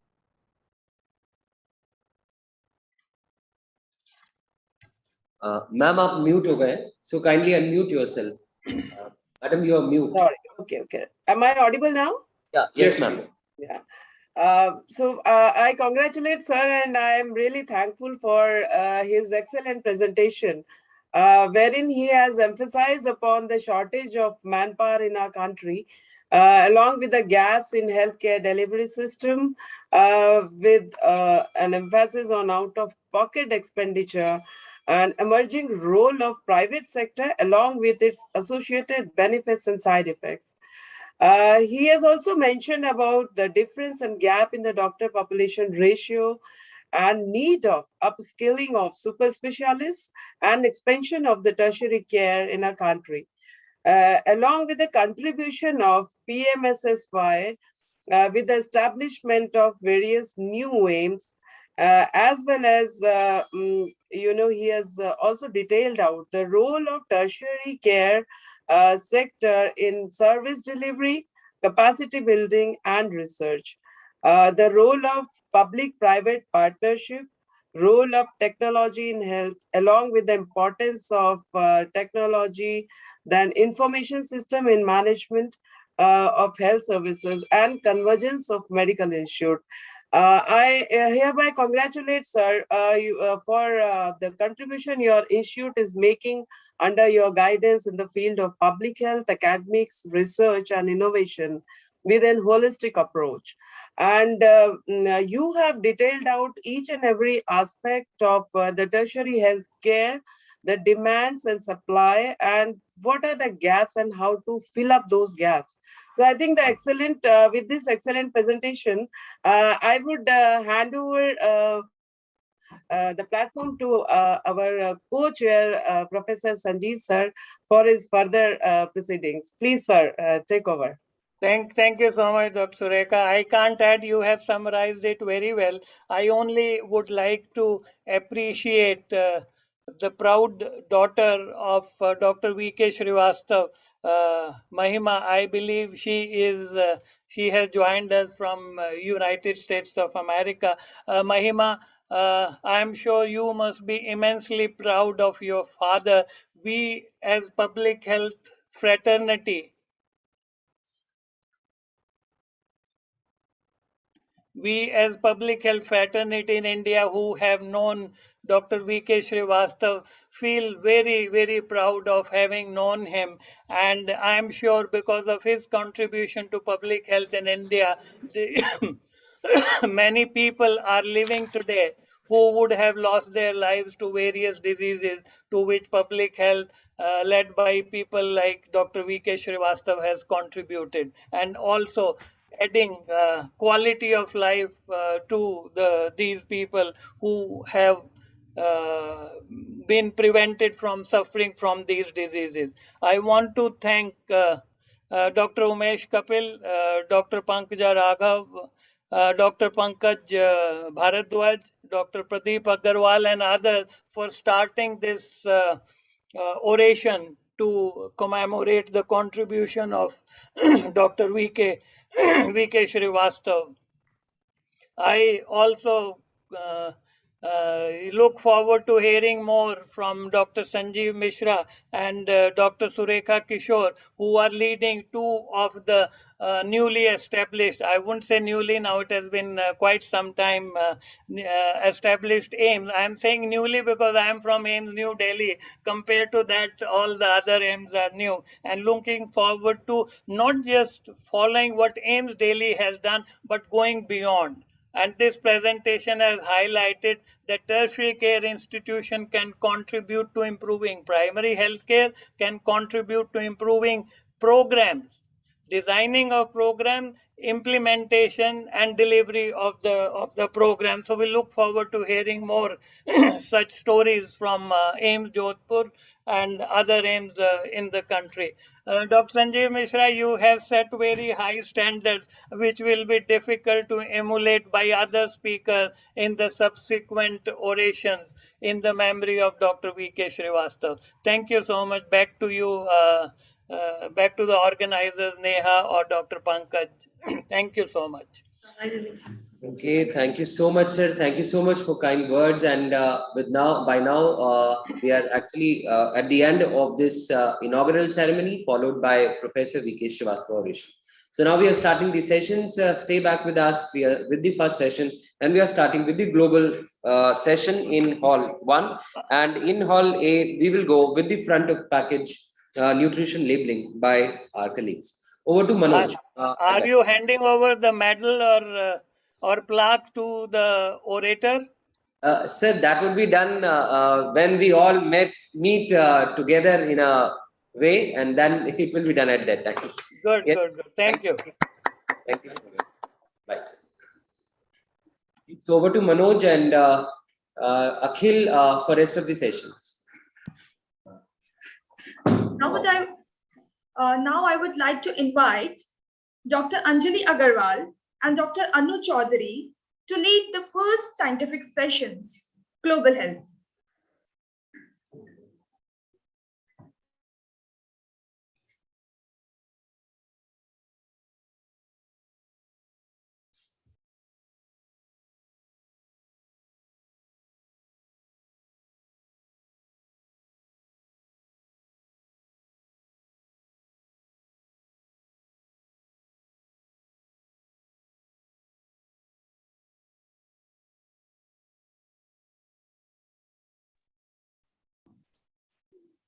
Good morning, one and all. Now I would like to welcome our first chairperson, Dr. B.S. Garg, sir. He's Secretary Kasturbha Health Society, Director of the Dr. Sushila Nair School of Public Health, Director Professor, Department of Community Medicine, Director, WHO Collaborative Center for Research and Training in Community-Based Maternal, Newborn and Child Health. He has written 4 books, 4 chapters in books, published 22 monographs on priority public health, published more than 170 research papers in international and national journals, has been awarded more than 80 research projects by WHO, UNICEF, PAR, USAID, Government of India, FIGO, ICMR, INCLEN, NACO, BIRAC, Aga Khan Foundation, Population Foundation of India, and UNFPA. Served as chairperson and members on various committees related to public health of Government of India, Government of Maharashtra, MCI, ICMR, and WHO, etc. Welcome you, sir.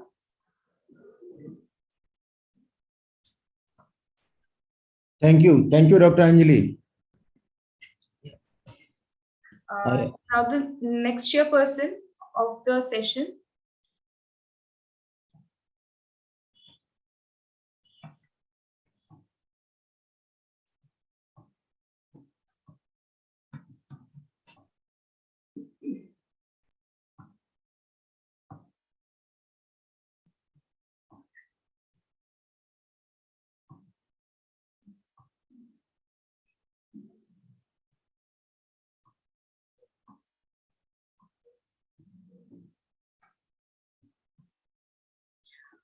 Dr. Harivansh Chopra, sir, Professor and ex-HOD Community Medicine, LLRMC Meerut, National President-elect IAPSM India, President IAPSM UP UK. He has 39 years of experience mentored more than 55 community medicine specialists, currently working in top international and national organizations, more than 50 talks in state, national, and international conferences, webinars of IAPSM, IPHA, and IAP.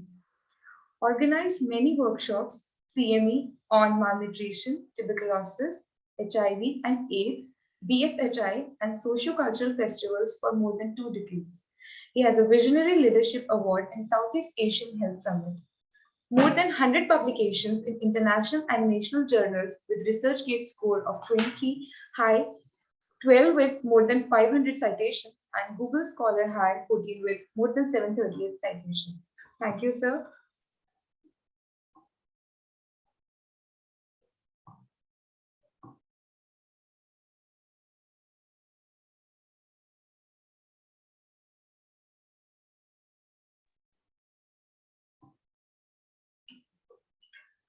Good morning, and all in all. Now, I would like to request our chairpersons, Dr. B.S. Garg, sir, to introduce our speaker, Dr. Sanjay Zotpe. Over to you, sir.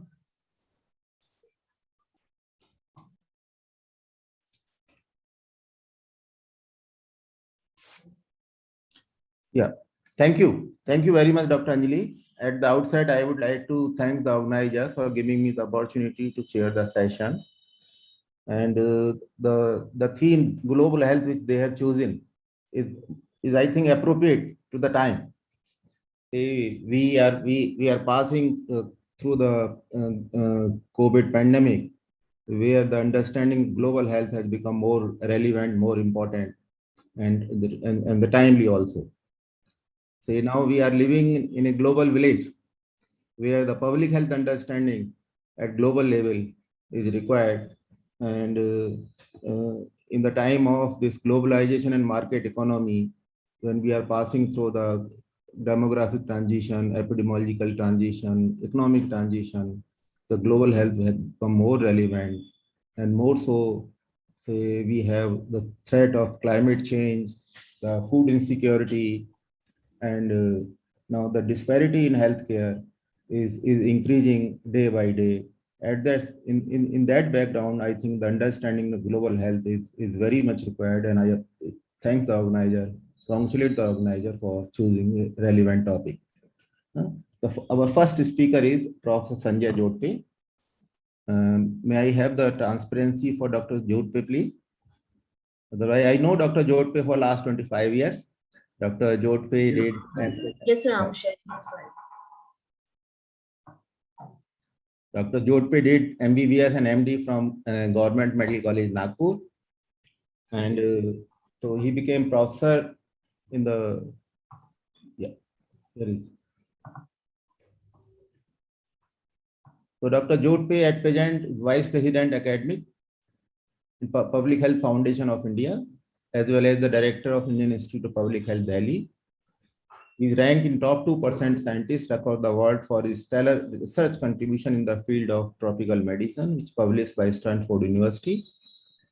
He has served as President of Indian Association of Preventive Social Medicine for 2 consecutive terms, the former chair of Global Evaluation and Monitoring Network for Health, board member of Routine Health Information Network, Rhino, Boston, USA, engaged in several major national and research initiatives, more than 400 research publications, current professional interest, global health, health system research, maternal and child health, vaccine, health workforce development, and education of health professionals. I know Dr. Jodhpe for last 25 years, and I know that the organizer has chosen a most appropriate person to lead the global health. And without wasting any time, I request Dr. Jodhpe to speak on health, human resource for health, strategic options for transforming health system in India. Over to you, Professor Jodhpe. Thank you, sir. And can I share my slides if you can stop sharing from the organizer's point of view? Yeah. Yeah.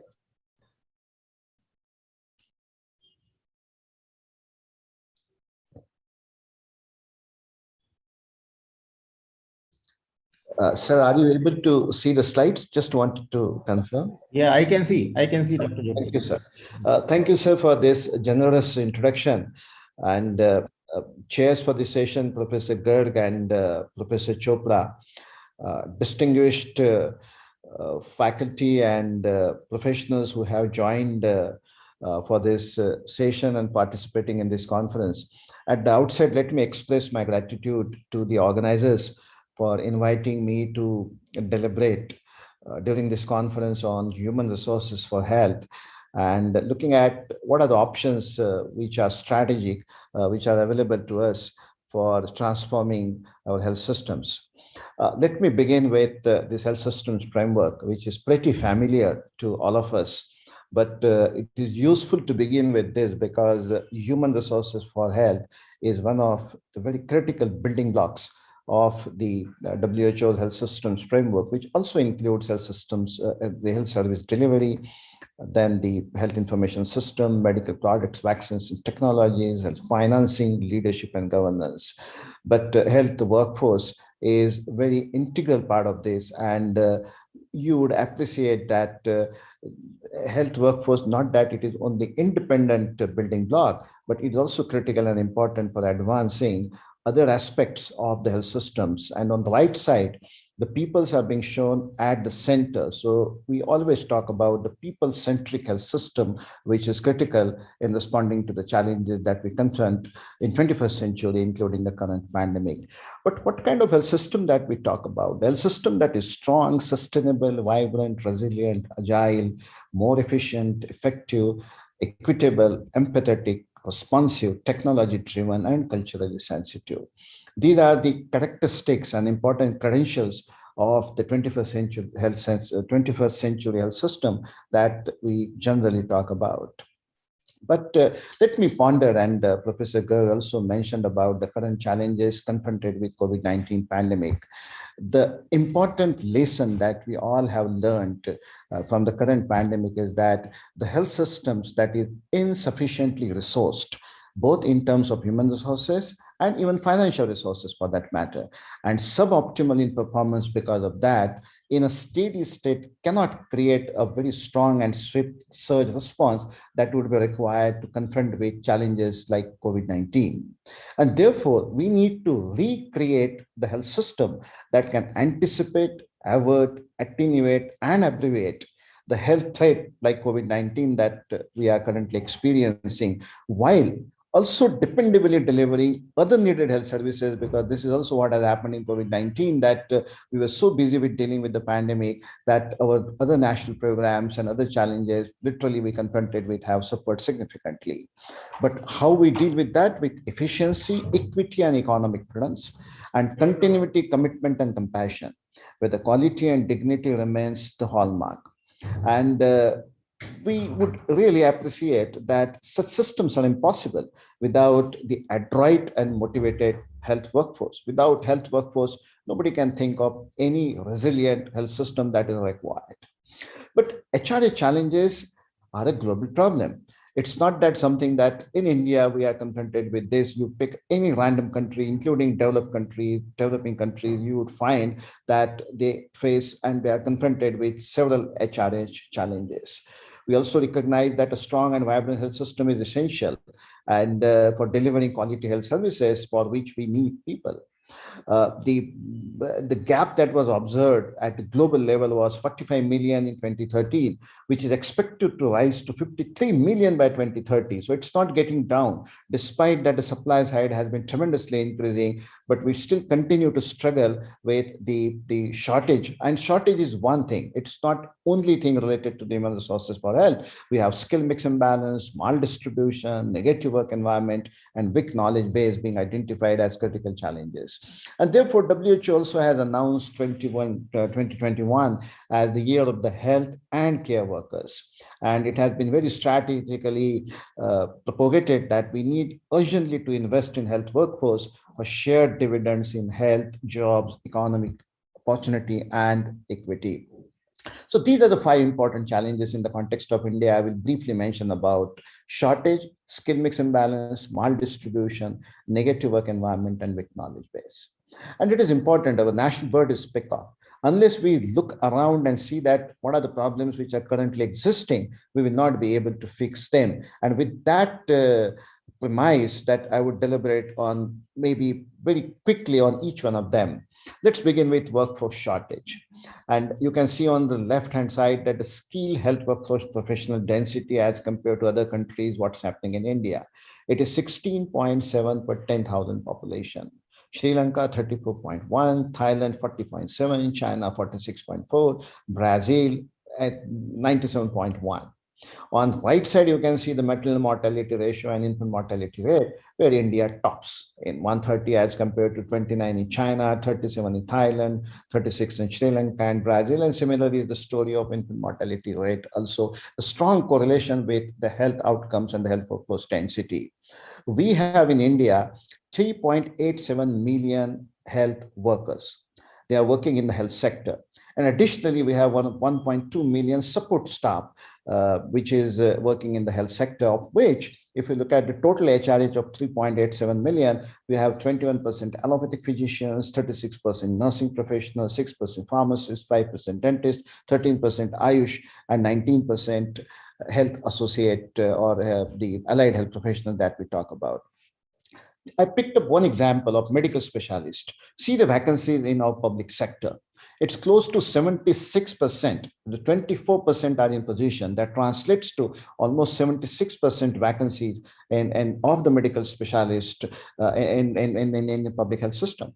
And the Foxy tells us that we have a shortage of 40% of the obstetricians that we required. Indian Academy of Pediatricians tells us that we have a shortage of 50% of pediatricians. And very rightly, actually, I was listening to Dr. Mishra. He talked about the need for medical specialists and super specialists being produced and role of tertiary care institution that he talked about. If you look at the cross-country comparison in terms of doctor population ratio, where do we stand? It's 0.61 per 1,000 population. So it's pretty less than 1 also. But if you look at other countries, Sri Lanka 1.15, China 1.98, Brazil 2.31, United Kingdom 5.82. It again tells us about the shortage of doctors if we look at in Indian perspective as compared to other countries. What about nursing professionals? It translates to around 1.06 nursing professionals per 1,000 population as compared to, in Sri Lanka, it's 1.06, 2.26, China 2.66, Thailand and Brazil and UK and Sweden. I just picked a few countries to show you that we have a shortage of health professionals in India. But not only that we have shortage, we have skill mix imbalance also. Let's take an example of nurses to physician ratio. It is 1.7 nurses to 1 physician.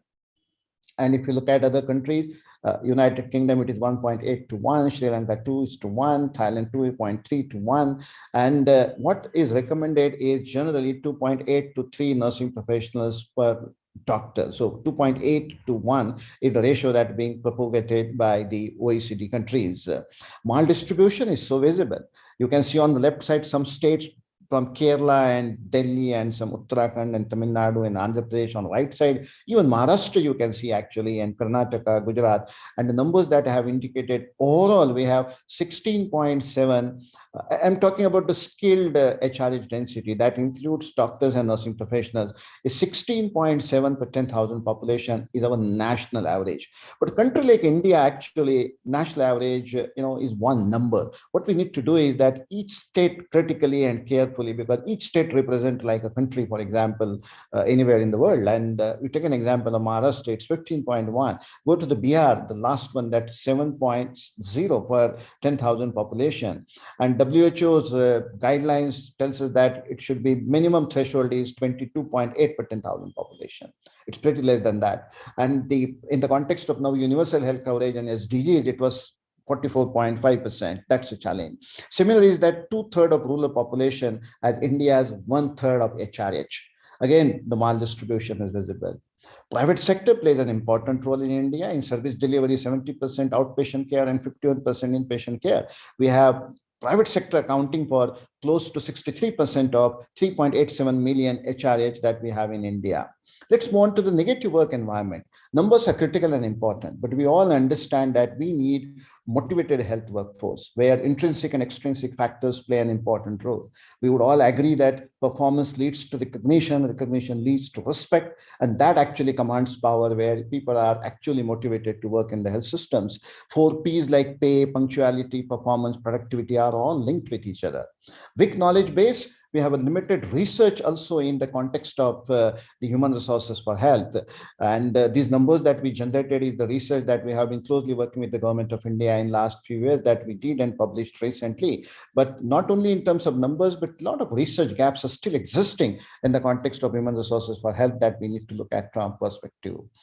The supply side has been increasing over a period of time. We have quite significantly ramped up our education of health professionals in last 20 years or so, but the question surrounding quality of education, quality of product, and market matching still stumbles us and still considers as one of the challenges that we are confronted with. And therefore, probably we would require a lot of reforms, both instructional and institutional, in the context of the health professional education that we would have to produce the health professionals in the country. But what are the options? And we don't have to go anywhere. If you look at the national health policy, and Dr. Sanjeev Kumar also mentioned in earlier session about the national health policy 2017, it has clearly outlined the strategies that we need to look at, from the medical education, then attracting doctors in rural remote areas, specialists, mid-level service providers, nursing education, allied health professionals, public health management cadre. Everything is quite clearly outlined, and the government of India's vision, National Health Policy 2017, is importantly needs to be translated into actions. Basically, that is more important because it is not something that we have to reinvent the wheel. Our initially NRHM and now NHM also has actually experimented several initiatives in the context of HRS. Similarly, a report of the 15th Finance Commission recently last year actually has clearly again outlined the various initiatives in the context of HRH, opening up of new institutions including medical schools and nursing professionals, even allied health professionals, specialty programs through DNB and other super specialization programs, also focusing on primary health care. Very clearly outlined guidelines, and these all strategic options are available to us.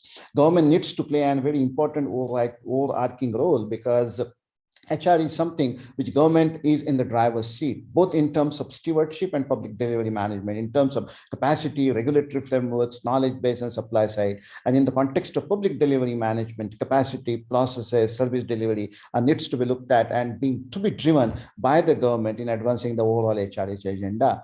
Last couple of slides I wanted to mention, sometimes we look at in isolation, and we need to look at human resources for health, not only from the lens of health systems, but also in the context of economic growth and employment. And there's a clear linkages can be built that how human resources of health are strengthened would contribute to the economic growth and employment would be then better understood by the government also. And that argument needs to be also pushed up as a strategic option looking at for the human resources for health. So human resources for health, we need adequate in number, equitable in distribution, appropriate in scale mix, competent and motivated at work, compassionate at heart, and well-performing health workforce would certainly help us to transform and redesign new health system for the 21st century.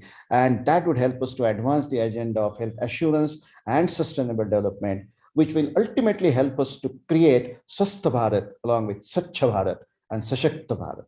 Thank you so much for this opportunity. Over to you, sir. Thank you. Thank you, Dr. Sanjay.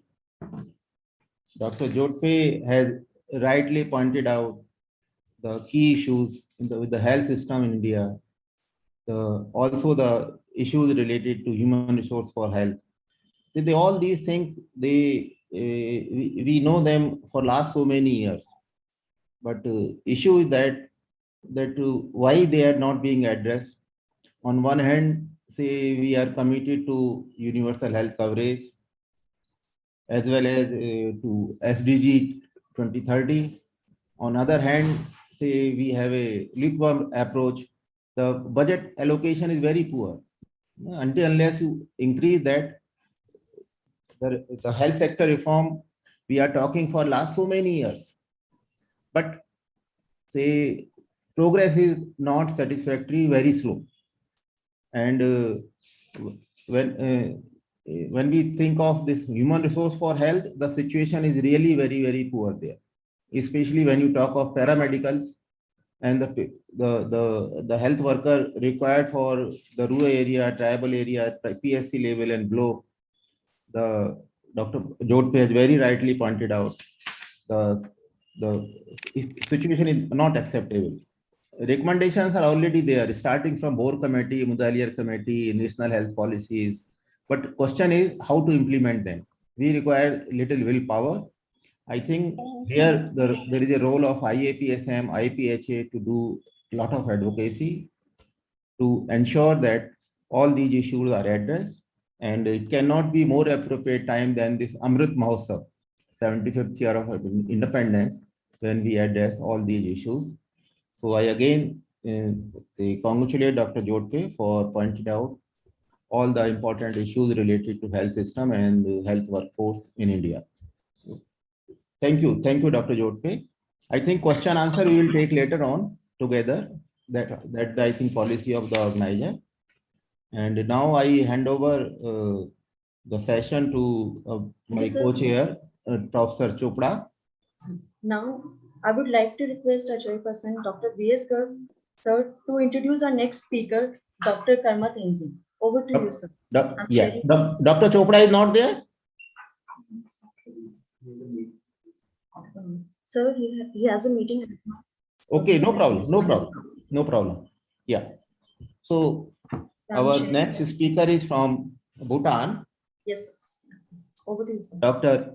Karma Tenzin. He is the Assistant Professor and Deputy Dean of Academic Affairs. And, no, please remove. Please change it, please. Yeah. And head the Center for Research in Respiratory and Neurosciences, the chairperson of Institutional Review Board. Oh. Just sorry, sir. Yes, sir. Yeah, chairperson of Institutional Review Board, Kesar Gyalpi University of Medical Sciences, Bhutan. Is the recipient of many international travel grants from IBRO, GOI, IRI, and CSE. The member secretary of first ever International Medical Conference in 2015. Initiated the process of indexing BHJ in 2019 as managing editor. The co-initiator of Be Smart Training in Operational Research. Course director of Penn eHearts and Penn Coaching Online Course 2021. He has published 30 scientific articles in the field of neuroscience, medical education, and operation research. And now I request Dr. Tenzin to speak on health equity in Bhutan, understanding access and health outcome. Over to you, Dr. Karma. Honorable Chair, thank you so much for the brief introduction, and at the same time, good morning to all the distinguished delegates who is present here, and at the same time, thank you to the organizers for this opportunity. I'll try to share my slides from here.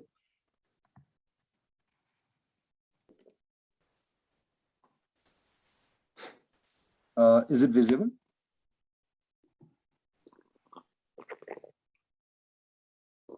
Am I good to go? Is the slide visible to the audience? Visible now. Okay, thank you so much. Thank you. As Chair introduced, I would be briefly touching on the health equity in Bhutan in the context of equitable access and improved health outcomes. Just to start with a very academic tone and a mood.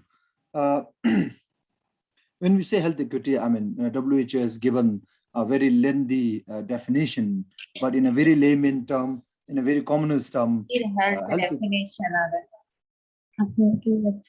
equity is all about ability of a commoner or a common person who needs some health service, one, on time, number two, with quality, and third one, which is more crucial than the rest, is that as per the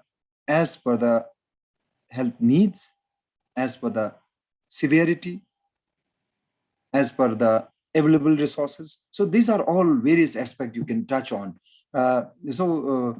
Just to understand a little bit on the access, I mean, you can, there are many ways to gauge access, but healthcare, access can broadly be actually understood by saying the capacity to gain entry into a health service, to fulfill the health needs and to utilize the health services on time and engage with the required services. This is what actually I meant.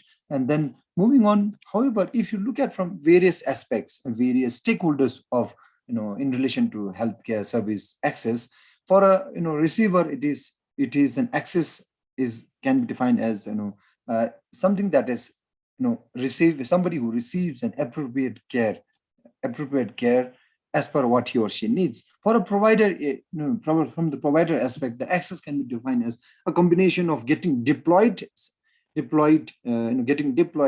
a required place or a geographical location in a health facility versus utilization of whatever resources at his disposal or his or her disposal for optimal care delivery to the patient's need or the individual's need. However, on third front or the policymaker front, if you look at access, is all about having policies that will ensure the services are available as per what is really required by the community, by the citizens or by the population of that area. And for this session, I would be touching on these key areas in brief and touch and go. And then this is mainly based on the health equity policy brief, which we wrote back in February 2021. To elaborate, give what are those key areas. Free healthcare is not adequate to promote health equity, but however, we need to pay attention to the accessibility and of course the quality of service. Then discrepancy between the workload and the health workforce deployment, which can impact health equity. Then paradox of free health services in terms of high out-of-pocket expenditure, and then enhancing the care coordination and referral pathway. Then restructuring the care for people-centric delivery, and of course the private sector involvement and measurement of equity and resource allocation based on the inequity, and of course last one, built on health sector leadership for design and delivery of pro-equity policies and health services. So as we move on, I'll move on to deliberate a little bit on in depth on each of these. The first one on the healthcare access. Just to look at, if you really look at the access alone, if you look at, can be very misguiding, because what we really look at should look at is the quality dimension of the health service, because it is often that poor quality healthcare service will be wasteful and at the same time unethical. Because if as a client, even if if I don't find a service quality, I wouldn't go to that health facility. I wouldn't go to that kind of health system. I would rather choose for something else. So therefore, what we really said was that, yes, in Bhutan, the healthcare facility is free, starting from the entry point till doctor's consultation to the pharmacy, to the investigation, to the pharmacy. It is free. I mean, and at the same time, because of the way the exponential growth in health, health economics and health sector, it is growing very fast. Therefore, it is equally important that, yes, Bhutan as a government is giving, health services which are totally free. We really need to also keep an eye on the quality of how to ensure that we give a quality healthcare service to our population. At the same time, healthcare, when we are saying healthcare is free, this is also actually bringing in one dimension which is very important, because our people, our Bhutanese are still 48% agriculture based, but still a lot of rural population are migrating, and this migration actually impacts on the health needs, and of course the service demand dimension also actually changes. So we need to really look at those aspects. And the second one, the discrepancy between the workload and the workforce deployment. quite often, the places, given the geographical, terrain and the geographical, nature of the way our country is structured, the remote and the difficult locations are there where, the people have still need to work hours before he or she can actually reach a health facility. But however, because of these reasons, we still need to give and maintain those kind of health facility. However, the issue of how do we keep and maintain that gatekeeping mechanism and ensure that there is a limited self referral. Can we do that? I think if we there is a need to do it, not only if there is a need to do it, but how do we do it? And while we maintain the health facility, how can we actually sharpen or build the capacity of our health staffs? That's why the in order to keep and maintain the number of self referrals from the rural to urban migration, or from the lower centers to higher centers, we really need to look at building a capacity which is as per the emerging health needs. And at the same time, the academic institute must be engaged by the government, by the Ministry of Health and other stakeholders in trying to build a curricula which is need-based, which is competency-based curricula. And of course, at the same time, if we really look at, if a primary healthcare center, which is supposed to be manned by, at least in Bhutan, 2 or 3 health workers, if we do not have adequate, if there is only one health assistant, then what happens is, when he or she goes out of the health center, for be it for ORC, be it for immunization, be it for outcall, be it for out home visits, this actually hampers the service delivery. Therefore, deployment on the number of health staff actually is directly related to quality, directly related to accessibility, and as a result, the health outcomes could be altered. And not only this, I mean, when a single person is manning a health facility for number of years, how do you encourage that particular staff to remain in that? How do you retain? So this again is a big issue, and that's why. So what we are saying is, if we are to have health equity in Bhutan, we are saying that deployment must be based on the vigilant system of HR registry, which we are still in a very nascent stage, and it must be based on the population, the catchment population of that area, the population of that community, and the workload will depend on the package of services we offer, and again that needs to be defined, and of course the population mobility. This again, that's why we are saying the deployment must be very, very flexible rather than having a very rigid deployment system. Moving on, yes, the health service in Bhutan is free. However, if you look at this, look at the graph here, with every review in 5 years or so, we are saying that the out-of-pocket expenditure is actually escalating. In 2016, of course, unadjusted were 20, but adjusted one was almost 16%. I think we really need to look at, government is spending millions of niltrums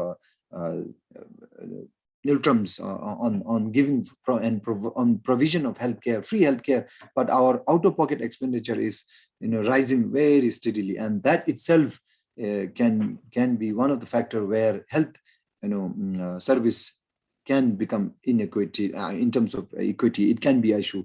And how do we reduce it? That's where again the proper gatekeeping mechanism comes, the proper employment of deployment of HR comes into picture. And the question here is in terms of equity is having out-of-pocket expenditure on the poor versus on the rich. How do we really look at, how does it impact? That's something that we really need to study. And of course, enhancing the coordination. One recommendation, strong recommendation that we have put forward to the government is that we really need to look at how to enhance our care coordination and of course the referral pathway. In the current context of Bhutan, we have a 3-tier system of health service, from primary healthcare to secondary healthcare to tertiary healthcare. The referral from the lower centers to the higher centers are there. It is very good, extremely good. And not only this, we also have a free ambulance system, both land and air. It is totally free, borne by the government for all the emergencies. However, the counter referral, the culture of counter referral from the higher centers to lower center is almost missing. A patient who is referred for some hypertensive emergency from a lower center to higher center, in the higher center, a physician prescribes drugs, a drug which is not available in a PHC, and then at the same time, when the patient goes back, the health assistant in that PHC doesn't know anything about the patient and doesn't know what was prescribed by the physician in the high center. So therefore, this patient ends up coming to Thimphu every other month. I think that again is a big economical burden, a big loss to the labor and a day's labor. So therefore, we really need to look at this culture and formalize how to really make the service more people-centered. In Bhutan, we call it the service with care and compassion initiatives, and something that we are looking through the pain hearts. And of course, restructuring. If you look at this, as per statistics in 2018, 40% of the new deliveries, all the newborns in the country was at capital city of Thimphu. And Dr. Karma, can you summarize it in next 1 to 2 minutes maximum? Yeah, I'm almost done. Yeah. Okay. And if you look at this, I think there's a crowding of the resources. When you have this, I think that's why one reason why people are again pulling up further. So what we are saying is, if it is within the Thimphu, we really need to look at strengthening the satellite clinics. And of course, our proposal is we need to have health blocks where the cluster care can be improved and the services can be taken. And we are also saying that there is a need for private participation. However, it needs to be well regulated. And then, of course, the medical council's capacity and the regulatory functions needs to be improvised. And the last one, of course, at this in the current context, we really do not have any robust sort of data collection and analytical work based on which our evidence-based policy decisions can be made. So that's why one reason why we are saying there is a need for a cross-jurisdictional efforts in terms of synergizing it and in terms of focusing it, and so that our budgetary system can be more evidence-based. And the last one from my side is we really need to look at the leadership, and the leadership primarily needs to be more agile, more proactive leadership with right competencies, which require, therefore, so that they can fulfill the mandates, and of course at the same time the professionalization of the portfolios at the Ministry of Health. Yeah, thanks so much. Sorry for if I overshot the time. Thank you, Dr. Karma, for very nicely presenting the determinants of equity in healthcare in Bhutan. But more important is that you provided solutions also. That is very much required to ensure that we achieve the universal health coverage. And you rightly mentioned the free healthcare is available in developing country like in Bhutan to everybody, but the quality is very poor. So I remember the Charles Bolan used to speak on Health Compass that there are 4 things are required: that healthcare should be relevant, it should be equitable, it should be of good quality, but at the same time, its cost effectiveness should also be there. So we cannot achieve the highest in all those 4, but we can certainly look for the optimum. I'm sure that your presentation will help the Bhutan in moving toward the equity. But remember, the equity is not only a problem in Bhutan; it's all over in the world, even in the developing situation. So now we move on the next talk on by Dr. Yasmin Javeri Roy, with the Trade and Economics Section Senior Advisor at Embassy of Sweden, Delhi. Dr. Yasmin has facilitated bilateral cooperation between India and Sweden in sectors like health, life science, and environment and climate change. In addition, She is also practicing as psychological counselor. She worked with many non-governmental organizations in the field of disability, drugs, alcohol, and mental illnesses. She worked for the Swedish International Development Cooperation Agency, SIDA, an international labor organization. She has been a psychological counselor and clinical psychologist by education. She has had more than 30 years of many interesting and diverse opportunities in the work for life. And today she is going to present the understanding experience of Swedish healthcare system, a take-home message for India. Over to you, Madam Yasmin. Thank you so much, Dr. Garg, for this introduction. And I would first of all like to appreciate my my gratitude to the organizers of this event, Dr. Mishra and his team at Jodhpur, and also the distinguished dignitaries present in the panel and the audience. And it's a great honor for me to share a few thoughts and information about the Swedish healthcare system. So in this case, I would like to share the screen because I'll make a short presentation. If it's okay, then please let me know when you can see the screen. Yes, ma'am. Okay. Right. So as you can see today's presentation. Sorry? Kindly share the full screen so that. Yes, ma'am. Yes, ma'am. Thank you. Have you got it? Yes, ma'am. Have you got the full screen? Yes, ma'am. Okay. So let me start. Just a second. I need some help here.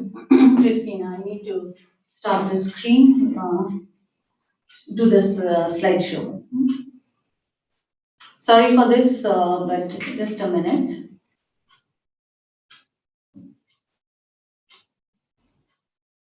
Slideshow. Ma'am, your screen is visible. Already shared. It's already shared. Just need to do a slideshow. Yeah.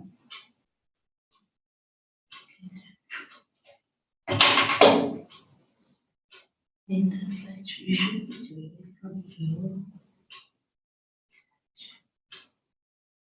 Like this. Okay, this is my first one. Can you see the screen, please? Can you see the screen? Not right now, ma'am. Not yet? Not yet. Okay, maybe I need to restart. It seems I'll just restart again. Okay. Go to Zoom and then share it from there. It's already done from there. Now it is showing here. Windows. Share. It's already shared. Now the slideshow. Yeah. Now we can see. We can see now. Okay. Do the slideshow from here only. Yes. Second, there has to be a slideshow now. Okay, you can see it now. Yeah, we but can it's see. not a slideshow. Then please click on the Okay, fine, but I think we'll all have to live with this. So the first slide, as it says, why Sweden? Now one would wonder why we are talking about Sweden here in this event. One of the reasons is that, of course, there's a long collaboration between India and Sweden in the health sector, and more than 60 years of collaboration. And more importantly, we have a very fruitful and effective collaboration currently with AIIMS Jodhpur under the Memorandum of Understanding between India and Sweden. And the main factors for Sweden's success in the health sector is because Sweden is also seen by many as a leader on human rights and health, and has traditionally been one of the most engaged countries in multilateral affairs. Also within Sweden, there's a wide political consensus to ensure human rights, solidarity, equity and gender equality for universal health coverage that also underpins the global health development. And Sweden's engagement is partly on because it has a history. More than 100 years back, Sweden was a poor country, but several social transformations that took place during the period of the 19th and the earlier 20th century, which has later relevance to the health management and health engagements in the country. For example, there were unique efforts to reduce maternal and child mortality and with the earlier introduction of midwifery, sexual education and rights as early as 1930s, family planning, alcohol misuse, etc.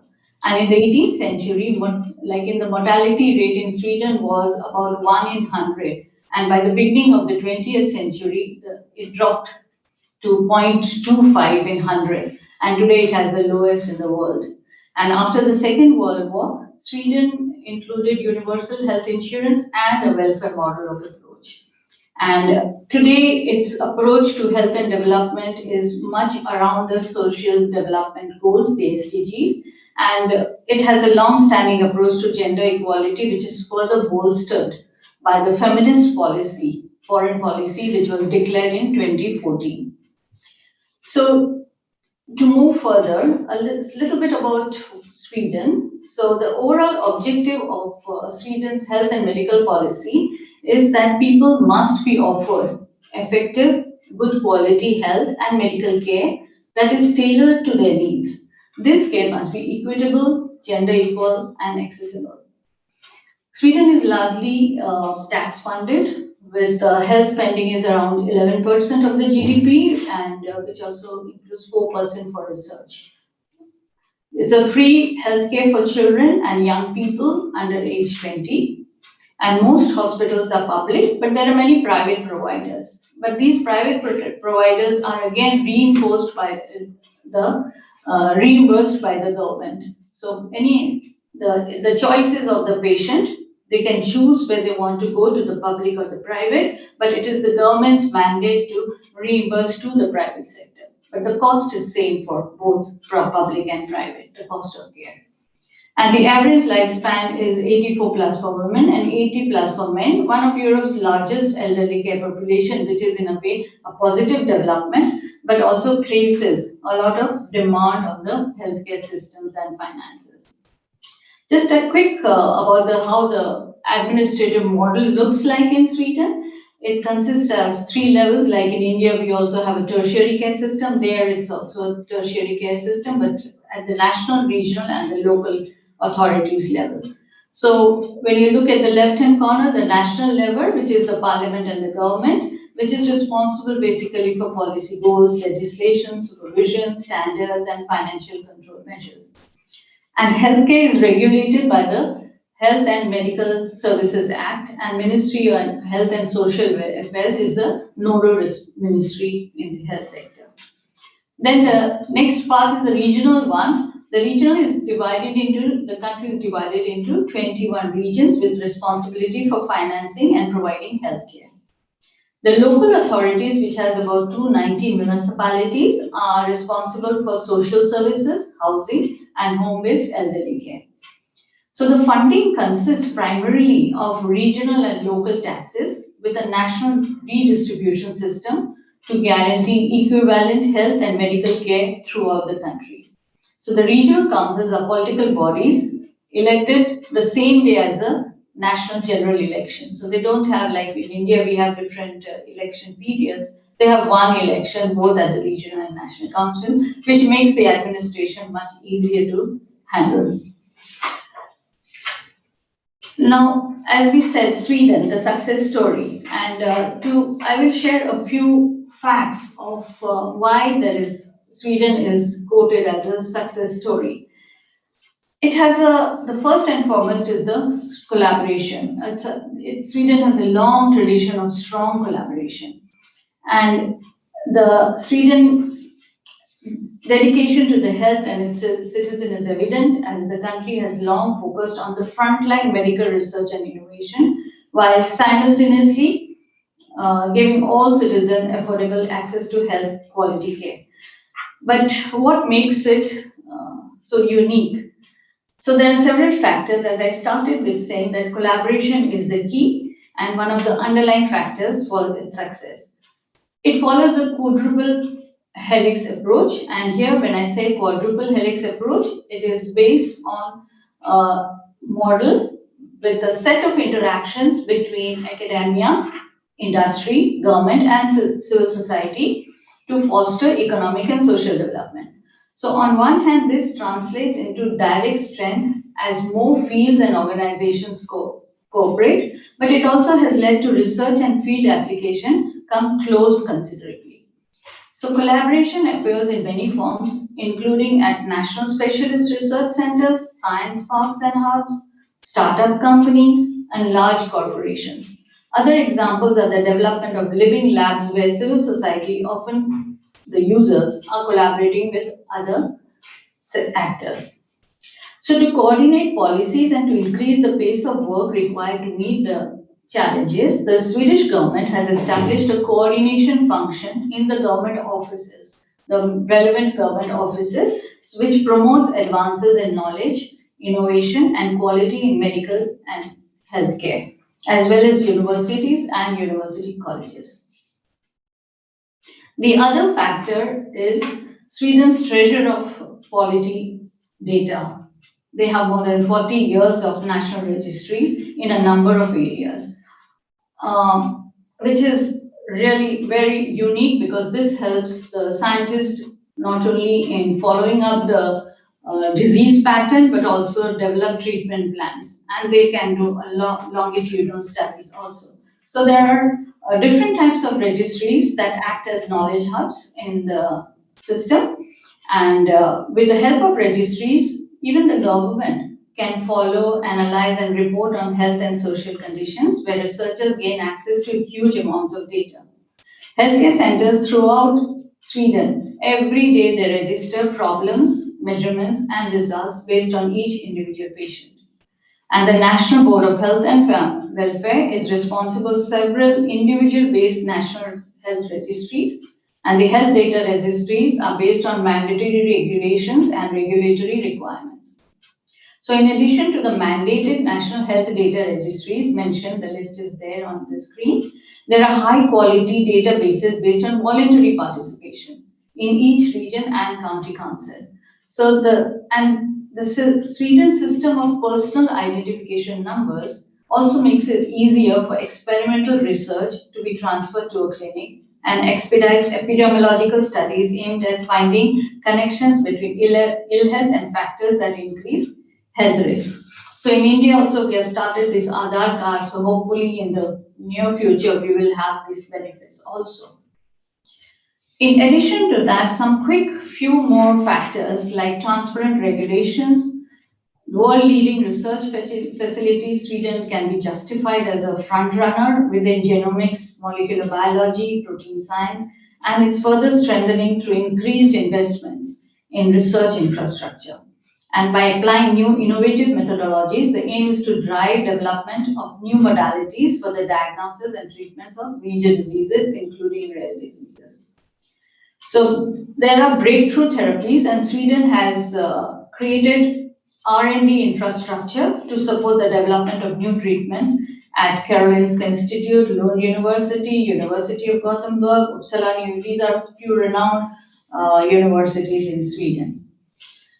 The other area is the successful combating infection and AMR from a preventive perspective. How to face the threat of antibiotic resistance. And we all know that this is a major global risk, and there is a broad consensus in the political arena in Sweden to prioritize efforts to combat this trend. And in 1986, Sweden was the first country to stop using antibiotics in feed for growth promoting purposes in animals, and has initiated a whole lot of international research collaborations. And this collaboration already includes 27 countries. And the Public Health Authority in Sweden, the Swedish Public Health Authority, it leads the WHO's work on standardizing methods for monitoring resistance bacteria within the Global Antimicrobial Resistance Surveillance System, in short, GLASS. And India has also joined the GLASS. And over the years, Sweden has developed a high expertise in research and prevention and treatment of infections in bacteria and humans. And the regions and the county councils cooperate and coordinate the introduction and dissemination of new knowledge and methods to prevent the spread of antibiotic resistance. The next bullet I would like to highlight was how the progressive move has been made in Sweden from healthcare to public health.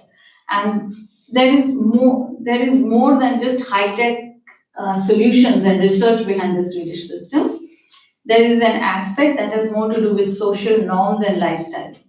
So broadly speaking, Swedes have a basically healthy attitude towards diet and exercise. And in India, we are also now seeing the development of health and well-being centers, and this, I'm sure, would go a long way in ensuring how we address the public health concerns and issues. Including the early tackling of maternal and child mortality has helped in the movement towards the public health approach also. So the government provides food recommendations and sports activities, and even in workplaces, there are wellness and exercise periods during the working hours to increase the healthy population. So even as the health and medical care systems function well, Sweden, like many other countries, needs to prepare transition from the healthcare to wellness, further transition to health and wellness in order to care for an aging population, which is the most challenging situation right now, in particular during and post-COVID also. The last point in the bullet is the thriving ecosystem that drives innovation. This ecosystem of researchers, experienced entrepreneurs and businesses, they contribute to a high number of startups added every year in the country. And a strong contributing factor to the increasing of startups is the current trend, which the global companies who have opened up their doors for innovation to collaborate with small companies and the healthcare sector, and to exploit the opportunities with digitalization in health and life sciences.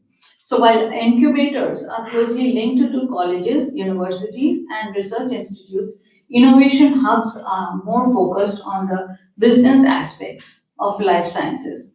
So together, these environments give an entrepreneur or researcher the opportunity to transform research results or new technology into marketable solution. And we are happy to say that we have one incubator hub now established at AIIMS Jodhpur under the India-Sweden collaboration. And we also have a Center of Excellences on oncology at the center under this collaboration. Much more is yet to come under this collaboration, we hope, for the future. So some examples of the Swedish innovations are already there on the screen. Excuse me, madam, can you summarize in Yes. 1 or 2 minutes? Yeah, please. Sure. Please. Sure. So just to summarize, there's a recent development and a paradigm shift is emerging. So a strong political will is required, and demand for evidence-based policy is high on the agenda for all the countries now. There's a growing demand for digital solutions and outcome data. Increased focus on prevention is required. Sustained public and private financing needs to be ensured, and continuous drive for collaborations and partnerships for technology and innovations. And digitalization is set to reshape both healthcare systems and the life science industry. So all this opens up for global collaboration and a bright future. And as I started by mentioning, and Dr. Mishra also mentioned, we have a very fruitful collaboration with AIIMS Jodhpur. We hope to have a AIIMS hub, and we already have initiated a innovation healthcare center at AIIMS Jodhpur and there are a number of areas which we hope to expand collaborations in. With these words, I end my presentation. Thank you. Thank you. Thank you, Yasmin, for nicely presenting the health system in Sweden. There is a lot of things which we can learn, I think, from the health system, especially this quadruple model and so on. See, friends, the time is essence. We are, I think, running quite late. And organizer has approached me that we can cancel this question answer session. In case you have some compelling question, you can write to organizer. I think they will pass on it to the speaker and you will get the answer.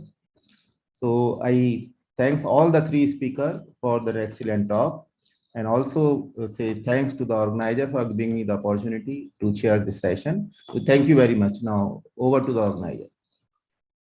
Thank you so much, sir, for such an informative session and all the speakers. Uh, Here we end our global health session. And now I would like to invite the master of our next scientific session, One Health, Dr. Kajal and Dr. Ishani. Thank you.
Thank you, Dr. Anjali. Now let's begin with the next session by welcoming our first chairperson of the day, Dr. Abhay Gaidhani, sir. He is a prominent researcher in One Health. He is the director of School of Epidemiology and Public Health. He is professor and head of Department of Community Medicine, JNMC Wardha. He has expertise in evidence-based medicine and more than 90 publications to his credit. Sir will speak. We welcome you, sir.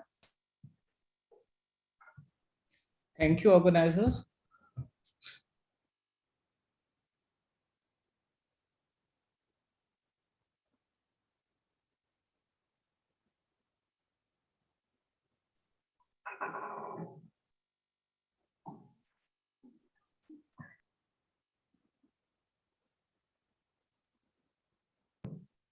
Now I'd like to introduce our next stage person.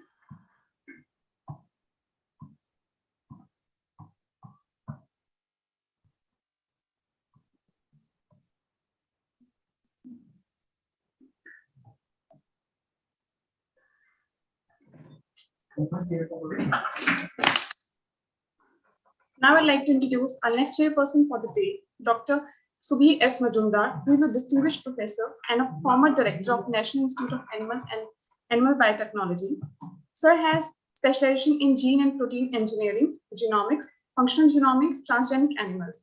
Sir is a fellow of National Academy of Sciences 2009, Indian National Science Academy 2009, Indian Academy of Sciences 2004. Sir has done lab work in the field of animal biotechnology, genomics, and animal reproduction. Present research focus lies in the field of production of therapeutic proteins for animal and human in milk of farmed animals, new methods of transgenesis for biomedical research, and livestock genomics. Thank you, sir, for being here. So can you hear us? Yes, sir.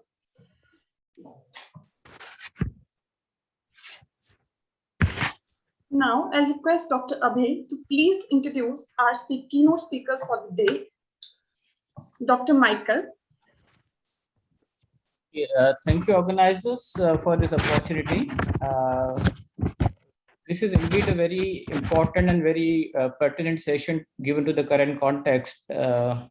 We all know that One Health is an approach that recognizes that health of people is closely connected with the animals and a shared environment. And even though this is not new, but has become more relevant in recent years because many factors have changed between the interactions between people, animal, plants, or environment, and the entire ecosystems. And we all know that these changes have led to spread of existing or known endemics or emerging and new re-emerging diseases or zoonotic diseases which can spread between animals and people. So this is a very important session, and without wasting much time, may I call the first speaker, Dr. Michael Walsh. He's a senior lecturer in infectious disease epidemiology at Sydney School of Public Health, and he is a co-lead in One Health node at Sydney Institute of Infectious Disease and the Faculty of Medicine and Health. Dr. Michael has taught infectious disease epidemiology and epidemiological methods, for about 14 years as a faculty in New York universities and the State University of New York. He has 20 years of experience as an epidemiologist and currently investigating the landscape epidemiology of both Hendra virus and Ross virus river. Today, Dr. Michael will be speaking with us on impact of forest loss and biodiversity on KFD, Cassandra forest disease risk in Western Ghats of India. So over to you, Dr. Michael. You can share your slides now. Thank you, sir, very much. And thank you all for the opportunity to come today and discuss some of the work with my colleagues at the Manipal Academy for Higher Education. I will share screen here. It says that I cannot share screen because someone else is sharing screen. Okay, so let's see. Okay, you can see my screen? Yes, we can see now. Yes, okay. Okay, so what I will do is give a brief sort of overview of some work that we've been doing over the last couple of years, focused mainly in South Karnataka, but across the broader region of the Western Ghats. And what I really want to do is sort of give a model example, One Health model example for transdisciplinary. Yes, hello? For transdisciplinary work, and really kind of bringing together epidemiology and ecology methods, okay? So let me move this out of the way.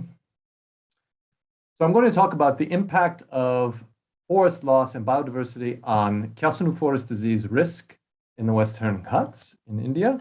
This is a collaboration between the University of Sydney and, as I mentioned, the Manipal Academy for Higher Education, and specifically the Prasanna School of Public Health.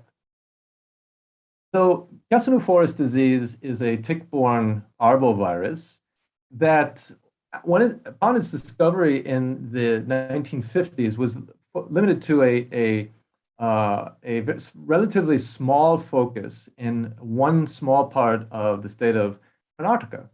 And over the recent years, it's expanded dramatically to cover now what is essentially 5 states across the region of the Western Ghats. And so one of the main questions is, why has this been expanding so rapidly? And how can we develop better surveillance tools to tailor intervention to stop this kind of dramatic expansion? Now, this particular tick-borne disease it's transmitted by primarily Haemophilus ticks, which are sort of your typical hard-body 3-host tick species that will feed on vertebrate hosts when it's larva, and then again when it's a nymph, and then again as an adult. And most of the human infections occur as accidental or incidental infections when humans are inadvertently exposed to these ticks, which are otherwise forest ticks and feed on wildlife hosts. But these are incidental exposures, which can then lead to spillover of what is otherwise a zoonotic virus. All right, so we had 2 primary questions with this work. One is deforestation itself associated with the expanding risk of KFD? Now, there's been a lot of sort of anecdotal or very small studies that have looked at, that have tried to get an answer in this question, but this was the first time that this was asked across the whole of the region and the more recent expansion. And then secondly, we wanted to ask, is mammalian biodiversity specifically of importance to KFD risk? Now, this is an important question because biodiversity can sort of go in two directions. It can be such that increasing biodiversity may help to prevent the spillover of the virus to humans, or in which case a phenomenon known as dilution is occurring. Or it can be the other way, where increasing biodiversity may increase risk in a phenomenon known as amplification. So these can be sort of opposing effects of biodiversity in the region. So what we did is we took two data sources, one from the ProMed electronic surveillance system, which comprised 47 outbreaks from the period 2012 midway through 2019. And we compared this, because this is sort of a non-conventional use or source of surveillance data, we wanted to validate this against laboratory-confirmed outbreaks that were independently sourced. Okay, so we modeled these KFD outbreaks epidemiologically as a point process. Specifically, we used inhomogeneous Poisson regression to do this, spatial regression to do this, with human population density set as the offset, so we could appropriately quantify risk to people.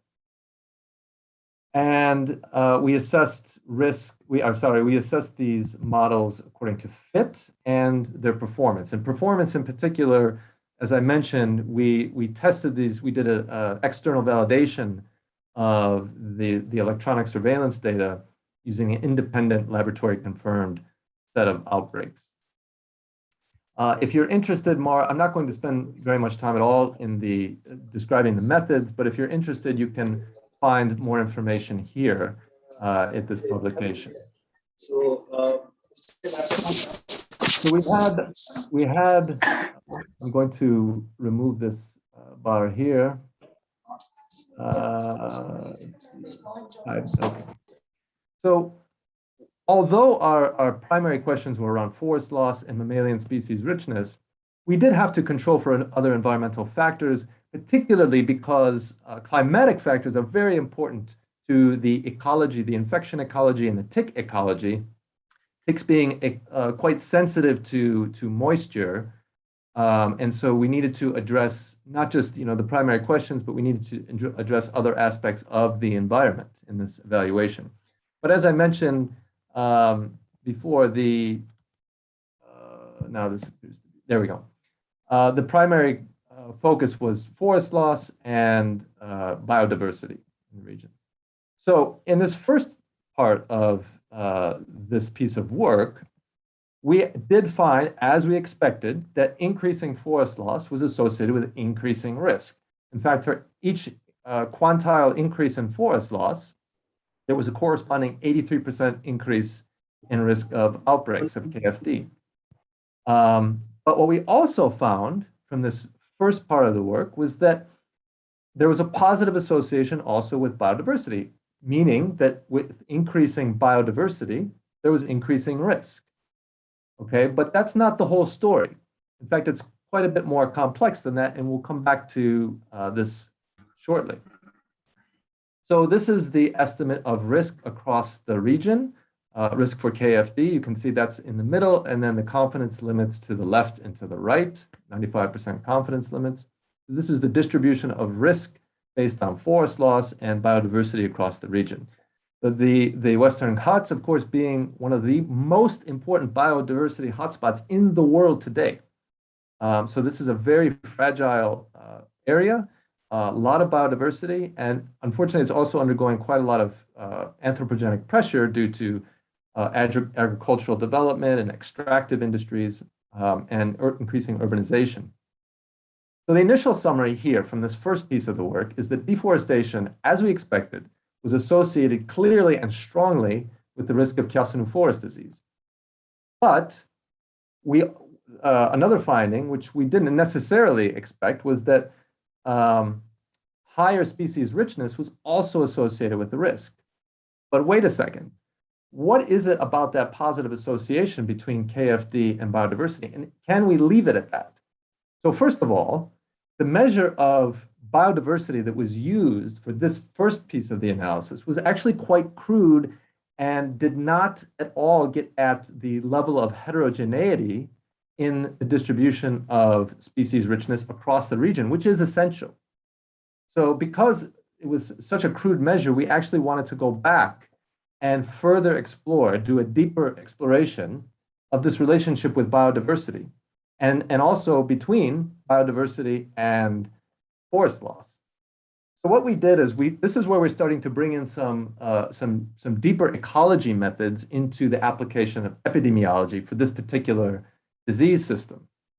So we went back, and instead of using a broad homogeneous estimate of species distribution for each species, we went and we directly estimated the species richness by modeling each individual the ecological niche of each individual species from a sample of extant species. There are currently estimated to be about 130 extant species, many of which are endemic across the region of the Western Ghats, but we couldn't estimate all of those niches, so we had a sample of those niches. And we modeled these niches using some ensemble methods, some machine learning ensemble methods. And then we further adjusted each of those niches by accounting for sympatry. So what is sympatry? So sympatric species are species that essentially live in the same place together. They share the same community, okay?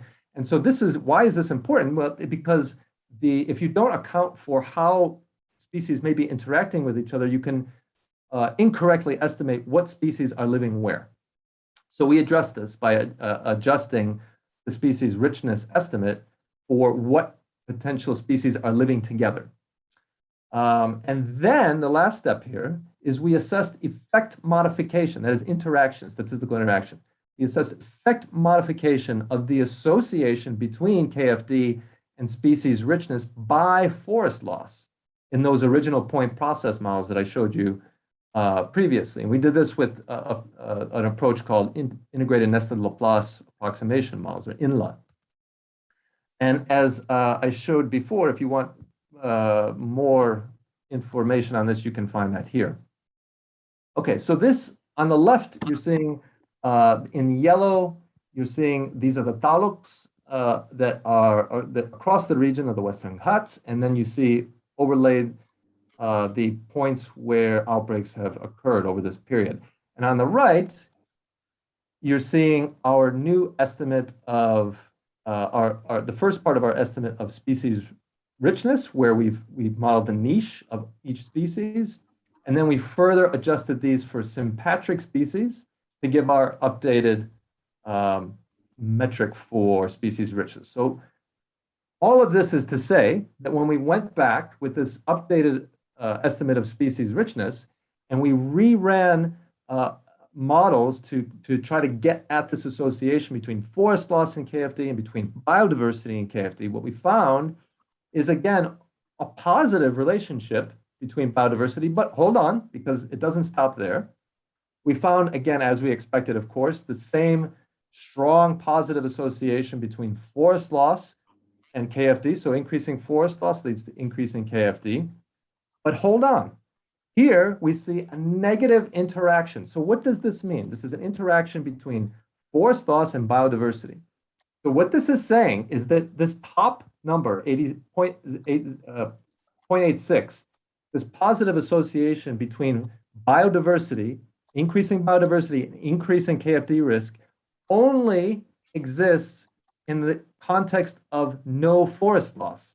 So only in the absence of forest loss is there a positive association between biodiversity and KFD risk. Otherwise, when you have forest loss in a particular landscape, then it's lower biodiversity that is in fact associated with KFD risk. Now, why would this be important? We need to think about that. We need to think about, well, what species are the ones that are resilient to the forest loss? What species are the ones that actually remain in areas of low biodiversity? We'll come back to that in a second. So the final summary is that deforestation, as expected, as shown robustly across these two approaches, was associated with the risk of Kiasanu forest disease. We also show that high species richness was associated with increased KFD risk, but only in those areas of low forest loss or zero forest loss. Whereas lower species richness, that is lower biodiversity, was actually associated with KFD risk in areas of greater forest loss. Okay, so these photos that you're seeing here are taken from one of the areas where we work in Gombe in Karnataka. And you can see from the top photo, this is an area where there is forest loss happening. And we have, you can see some cattle that are grazing there in some paddies. And that wall of forest, when you step through that wall, what you walk into is what you see in the bottom photograph. And so we need to be thinking about the kinds of interface that are happening and how these are creating exposures to this tick-borne disease. And so when we translate this, we need to be mindful of these kinds of landscapes, these kinds of contexts. For example, increased monitoring of wildlife in areas of significant habitat fragmentation could add considerably to those critical knowledge gaps in KFD epidemiology in particular, but many zoonoses in general, as well as their infection ecology, and should be incorporated into novel One Health surveillance, particularly for the development of such surveillance for this region, where there's a lot of biodiversity and also a lot of pressure on that biodiversity. So when we think about, this relationship between lower biodiversity in the presence of forest loss, well, why is that important? Because what is it, as I mentioned before, what is it that remains in the face of these anthropogenic pressures? Are they generalist species? Generalist species are those species that tend to live fast. They tend to be good viral hosts, things like rodents and other similar kinds of species. All right, so what are the species that remain behind when we lose biodiversity? Are those in fact the species that can serve as good hosts? So these findings suggest the potential benefit of leveraging conservation efforts in the service of public health. So I will leave it there. I have lots of colleagues to name as well at MAHE, but I've only just listed my co-PI there, Dr. Chiranjay Mukhopadhyay, as there's just too many to name. But everyone, if anyone is interested in further details, you can see those publications or other work that we've done, and happy to take any questions. Thank you, Dr. Michael, for this insightful study. I mean, using the rigorous scientific approach to establish an association between biodiversity, forest loss, and KFD. Unfortunately, we are short of time, so we cannot take questions. But for participant, may I request you to post your question in chat box, and I request Michael to respond those if possible. Okay. Yeah. Now, can we move to the next speaker? Yes, sir. Thank you, Yeah. sir, for such a wonderful presentation. Now I'll request Dr. Sabir to please introduce our next keynote speaker, Dr. Narendra. Yeah, good afternoon to all of you. And along with Dr. Gaidhane, it's nice to witness the good lecture of Dr. Walsh. And I would like to introduce my colleague at NIAB, Dr. Nagendra Hegde, who is a veterinary microbiologist. And in immunology, he has worked with bovine major histocompatibility complex and cell-mediated immunity. In microbiology, he worked on epidemiology, diagnosis, and preventive measures of bovine mastitis causing pathogens. And in One Health, he is working on antimicrobial resistance and zoonosis. And his research interests are in to understand epidemiology, genomics, and biology of important livestock diseases, and to devise protective measures for these diseases and to elucidate fundamental immunological responses. So we have got a good One Health program initiated at NIAB, and I'm looking forward to hearing from you. Thank you. Please.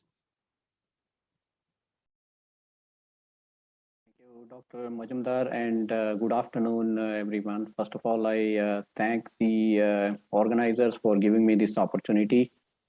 If I can share my slides.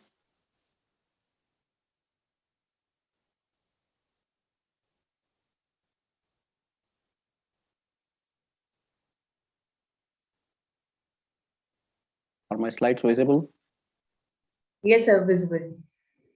Okay, so I was sort of asked to present on the establishment of One Health Consortium in India, which has recently been started with NIAB as the coordinating center. I will give a little bit of background on how we came about this. So basically, we have been liaising with the advancements in agriculture and animal husbandry for thousands of years, starting from using food crops to domestication of animals. But if you see in the top panel here, most of the advancement of intensive agriculture took place in the last 100 to 200 years, and more particularly in the last 40, 50 years. And same is the case with animal domestication, although domestication started several thousand years ago. And of course, we keep talking about the white and the red or pink revolution, where milk and meat products have skyrocketed, and India is right in the midst of it. And in India, in the last 10 to 20 years, we have had a huge increase in output of milk as well as meat. But that's not the only thing that the animals actually give us. The human welfare depends on a lot of things that animals are involved with, starting from food to skin to draft purposes to manure and biogas, weed control in terms of grazing, recreation in terms of horse and bulls, and also companion animals. So animals don't just give us milk and meat, but also give us maladies, which we call them as zoonotic diseases. So it's been shown that one new infectious disease emerges every year, and that's been happening for the last 30 to 40 years. And if you look at the data, out of more than 1,700 human pathogens, 49% come from animals. 150 out of the 156 emerging diseases that were stated to be about 3/4 come from animals, and about 60% of those emerging diseases come from wildlife, in fact. So there must be an interface between wildlife, domesticated animals, and humans. And if you look at the species kingdom Animalia, it's quite possible that we could get some sort of organism, whether pathogenic or not, from many of these species that are under kingdom Animalia. And more importantly, in the recent times, genome sequencing has really sped up the study of infectious diseases. In fact, whole new classes or even families of viruses have been discovered. And because of genomics, we have been able to pinpoint the first case, so-called index case, identify the potential origin, track the route of spread, including the intermediate host, predict transmission patterns, and study the evolution of the pathogen, and also think about stopping it while doing all this.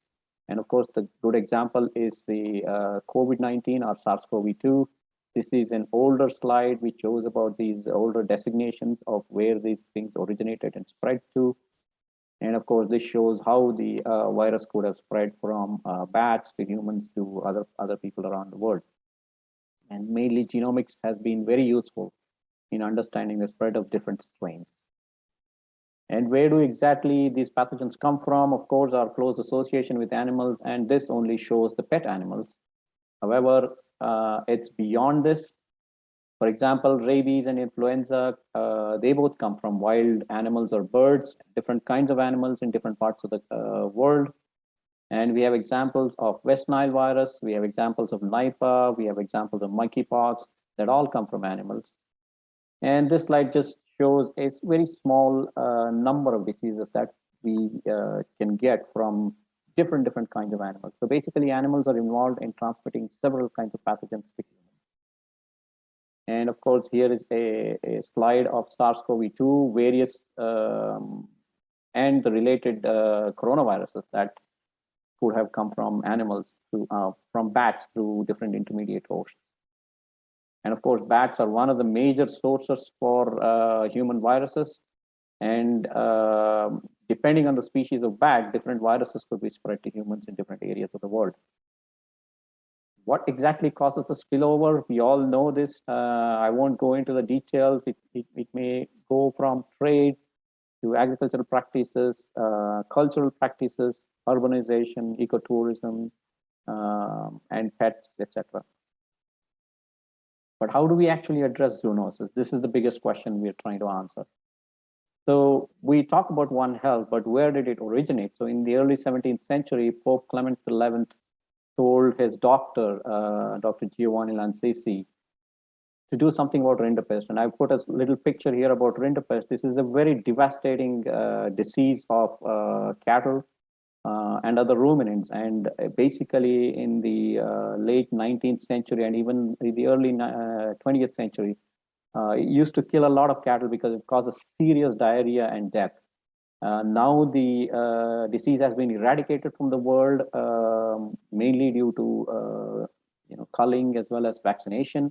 And at that time, what Dr. Lancisi said was to destroy all ill and suspect animals in order to save the healthy animals. And this was a milestone in the control of contagious diseases.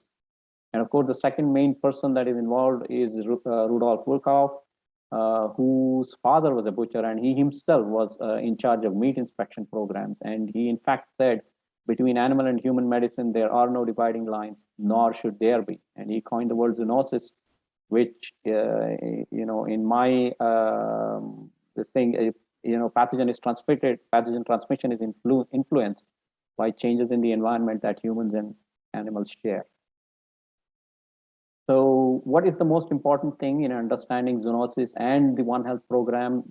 Recently, this was published in the journal One Health. So this is the One Health Codex, and the most important foundation for One Health is surveillance.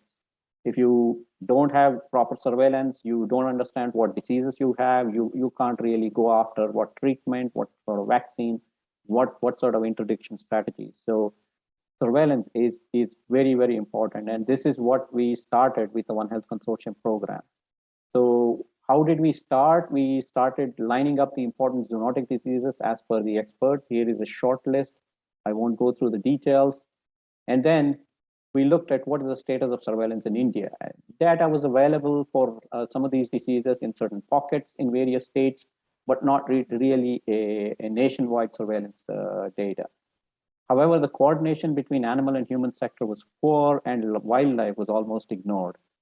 Several tests are also available that have been developed indigenously as well as imported, but some of them needed proper standardization and validation, and some of them needed to be used for a particular purpose. For example, a diagnostic test may not exactly be useful for a surveillance test.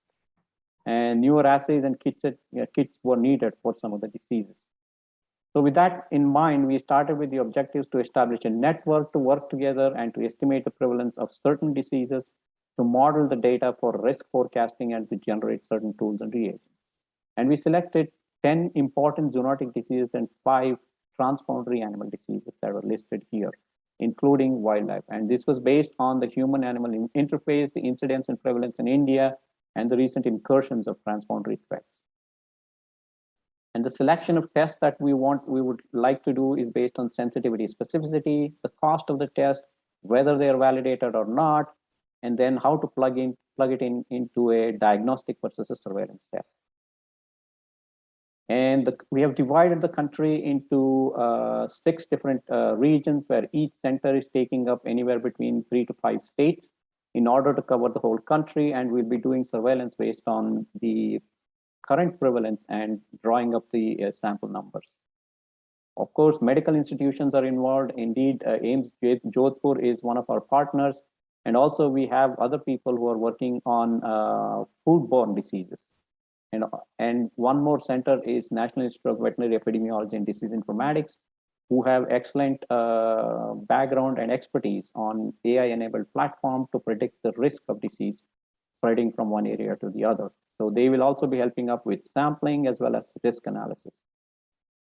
So the deliverables would be establishment of a network, availability of data, validation of some of the tests, or availability of reference sera and other reagents, a risk analysis platform, and development of other tools and reagents, and also investment of the country towards border security, especially in the Northeast.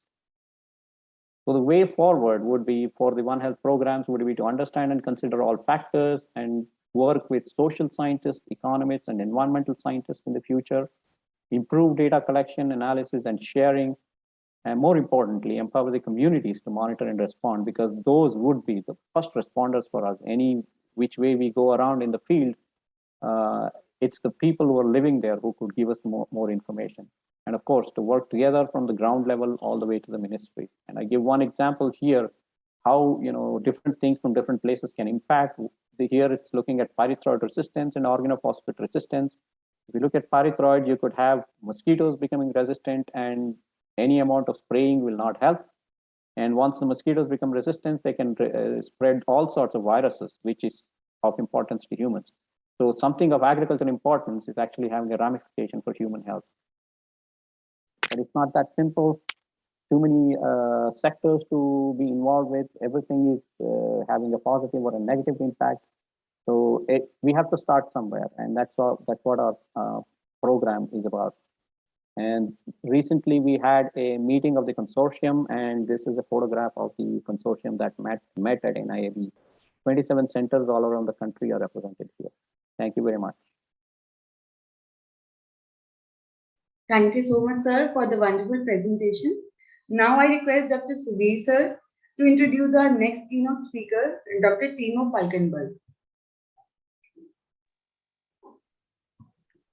Yeah, good afternoon.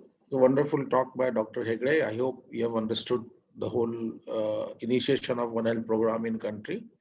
And with this, I would like to invite Dr. Timo Falkenberg, who is a senior researcher at University of Bonn, and his area of expertise is on One Health, and he has got a big One Health program on urban transformation and One Health. He has more than 20 research papers published, and with this, I'll invite him to deliver his talk in 15 minutes. Thank you. Thank you very much for the kind introduction. It's a pleasure to be here today, and thank you very much for having me and the invitation. So let me just get my slides up and running. Okay, I'm assuming you can see this now. Yes? Yes, sir, visible. Perfect. Okay, then. So let me start. Today, I will talk about some of the challenges of One Health implementation and also looking at the way forward. My previous speaker has already shown the great things that are happening in India, and I think a lot of the things that I'm going to be saying are actually being addressed already. So I think that's something that's very nice to see how things are progressing. So first of all, I just want to give a brief view of this graduate school, One Health and Urban Transformation, that I am leading at the University Bonn, the Center of Development Research. It is a graduate school that is funded by our Ministry of Culture and Science. And the important part is that it's promoting transdisciplinary research.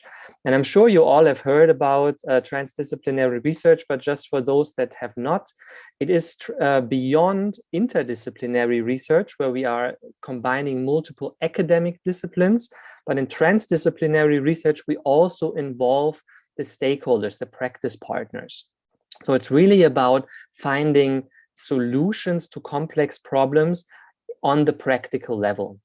So it's really about not creating academic evidence for the shelves, but to create evidence that can be used to actually implement results.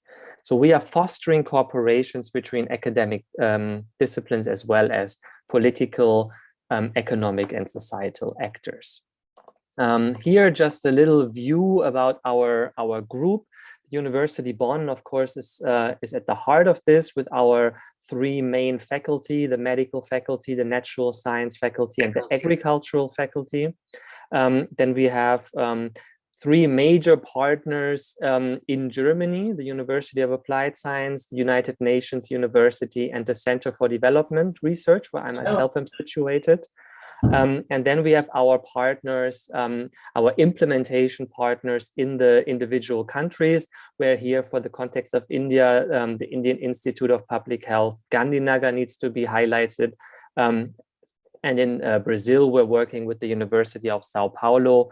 And in Ghana, we are working with ISSA, which is the Institute for Science, Social Science, Statistical and Economic Research. That's just a little bit of a brief background about the graduate school. And it was already mentioned, we have about 26 doctoral students running around 30 research projects on the topic of One Health, of course, touching on a very diverse range of topics, only some of which are actually focusing on One Health implementation.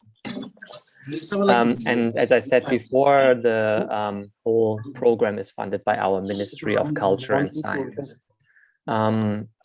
The One Health concept as a whole, and I'm sure that this has now already become quite clear, so I'm not going to repeat all of this, but what I want to highlight, and this is one thing that I noticed in my previous speakers also, is that the One Health concept is really about optimal health for people, domestic animals, wildlife, plants, and our environment. So it's not just about human health, but it's also about trying to optimize the health status of animals and our environment.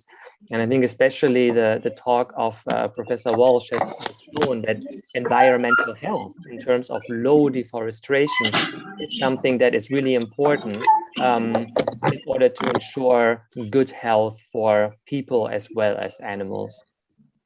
Another important part I want to highlight is that One Health is a collaborative effort. And I think that is a word that you're going to hear now throughout the rest of my talk quite a lot. One Health is about bringing people together, the different health science professionals, all the related disciplines and institutions, and of course, working on different levels, locally, nationally, and globally. The whole One Health concept, and we heard this now from my previous speaker already, is of course coming from veterinary medicine, and it's really focusing on this intersection between animal, human, and environmental health.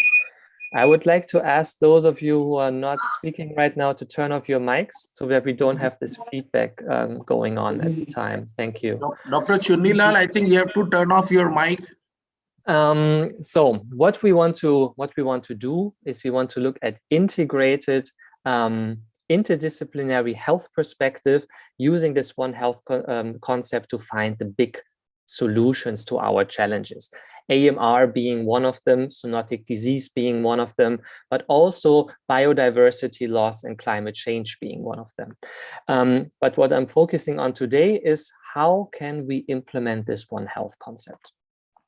Here we have our framework of our graduate school. I'm not going to get into the details here. What I want to show here is that we are connecting all of these different systems. We cannot only focus on the health system. We need to understand that there are interactions between all of these: the water system, the food system, our ecological system, our socio-economic system, our political system. So in order to really implement One Health, we need to bring the actors of these different areas together. Now, in our graduate school, we are focusing very much on urban areas, urban transformations here being at the center, which is not necessarily for all One Health concepts, because of course, many One Health implementations are going to be happening in rural areas also. Nonetheless, these different spheres, these systems, as we call them, are essentially important. So what I wanted to highlight, we need to bring collaboration, not just within the health system, within the veterinary and the human medicine, but we need to also think about the wider actors that are related to One Health. The ecological, environmental side is quite clear. The political side is quite clear. But then we also need to think about our socioeconomic system. We also need to think about water system, water, sanitation, water treatment, and also our food system, as the way we are producing food, as the way we are monitoring our food has a big impact also. So all of these spheres should be represented in a One Health consortium, in a One Health implementation body. So One Health themes, and now this is really just a quick overview that we have a very wide range of topics. And this really leads me to my first important message of today, is that we need to understand, what do we understand as One Health? What challenges of One Health do we want to tackle? And in my view, it is very difficult to say we are going to be doing One Health and we're going to do everything. But we need to decide, do we want to focus on zoonotic diseases? Do we want to focus on antimicrobial resistance? Do we want to focus on comparative and translational medicine? Do we want to look into food safety? There are, of course, interactions, but in order to find effective solutions, we need to prioritize what we want to focus on. And currently, the consensus, and this is of course related to the current pandemic also, is that zoonotic diseases are a central topic for One Health approaches, and parallelly, antimicrobial resistance is a central topic.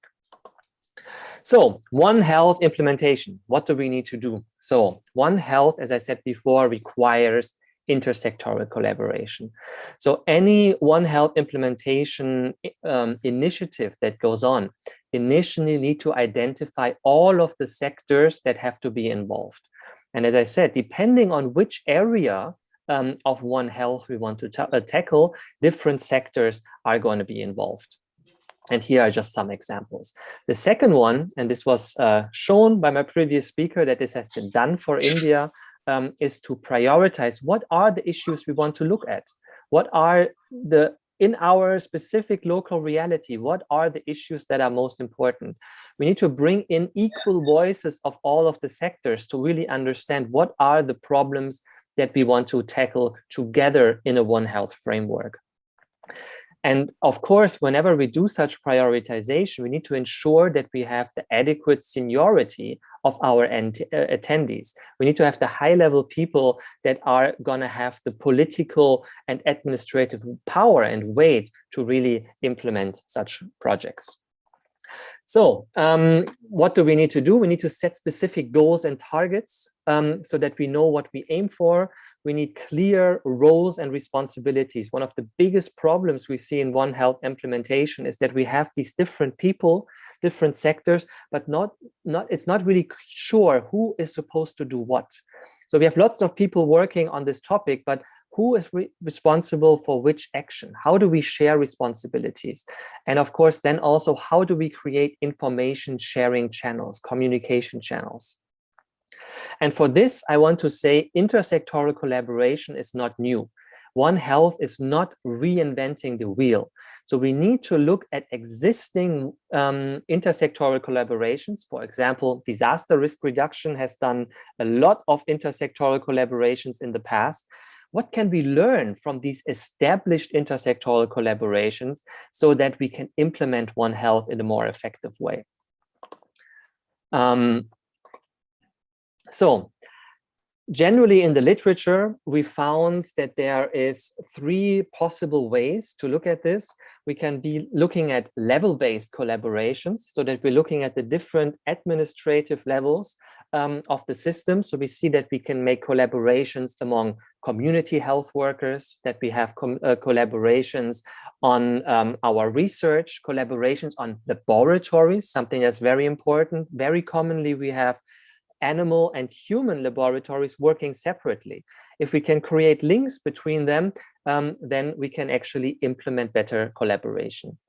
The second one, solution-based, this is what I actually think is a very important one, is to have a specific problem in mind and create collaborations to solve this specific problem. And then lastly, the third party base, and I think this is also one that works quite well, is to have an independent body to coordinate the collaborations between the different sectors. Not take one sector and put them in the lead role, because then we have power imbalances between the sectors. If we have a neutral party that governs a One Health system, then we can ensure that all the different sectors get an equal voice. This is from a publication that one of our previous doctoral students, Dr. Sandul Yasovant, who is finished by now, has published, and you can find it in the One Health journal. So, to the challenges. One of the key challenges that we noticed is that there is an unclear definition and lacking prioritization. What is actually One Health? What are the topics we want to touch? And One Health is such a big topic that very commonly we lose ourselves in the complexities of One Health. That's why we need to focus. We have different hierarchies and different organizational levels of the veterinary and human medicine. Human medicine might be present on the city level, on the municipal levels, whereas veterinary services are usually only available at the state level. And these different hierarchies, these different levels are creating power imbalances that make cooperation very difficult. Another very important one is that how do we recognize the expertise of our medical professionals? And the tendency is that human medicine is viewed to have a higher level of expertise than veterinary medicine, which is not true. And we need to understand that veterinary doctors have the same, or even in some cases, higher expertise than human doctors. So we Dr. really Deepak, need to. Can you finish in a minute or at the most 2? Well, yes, I have 15 minutes, right? I'll finish in 15. So what are the challenges of intersectoral collaboration? Different working language, different culture between the different sectors, different budgets, different resources, different priorities. So basically what we need to understand, intersectoral collaboration requires additional efforts, a mutual respect between the different sectors, and a common goal to be achieved. So how do we overcome these challenges? We need to learn from existing intersectoral collaboration structures. We need to create additional and new funding streams, because these building of One Health requires resources that cannot come from the pockets of the individual sectors. And these funding streams need to be arranged in a way that they are outside of the traditional sector structure. We cannot attach money to health or human health or veterinary, but it needs to be for One Health as a whole. We need knowledge and capacity building, because there are specific skills in One Health that are necessary. So we need training levels for different programs and an expansion of our communication infrastructure. So my last 15 seconds, I would like to use then to advertise our One Health Day event at the University Bonn. If you're interested to join our talk and have an overview of all the work we're doing at the university, email health@uni-bonn.de, and then you will receive our Zoom link. We would be very happy to have you. And with that, thank you very much. And I'm happy to answer any questions that you have in the chat. So thank you very much.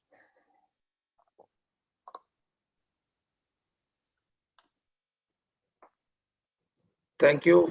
And I think they will take questions at the end, I guess. Organizers have conveyed that. Thank you so much, sir, for the detailed presentation. Now I request Dr. Subir sir to introduce Dr. Deepak Saxena, our keynote speaker for this session.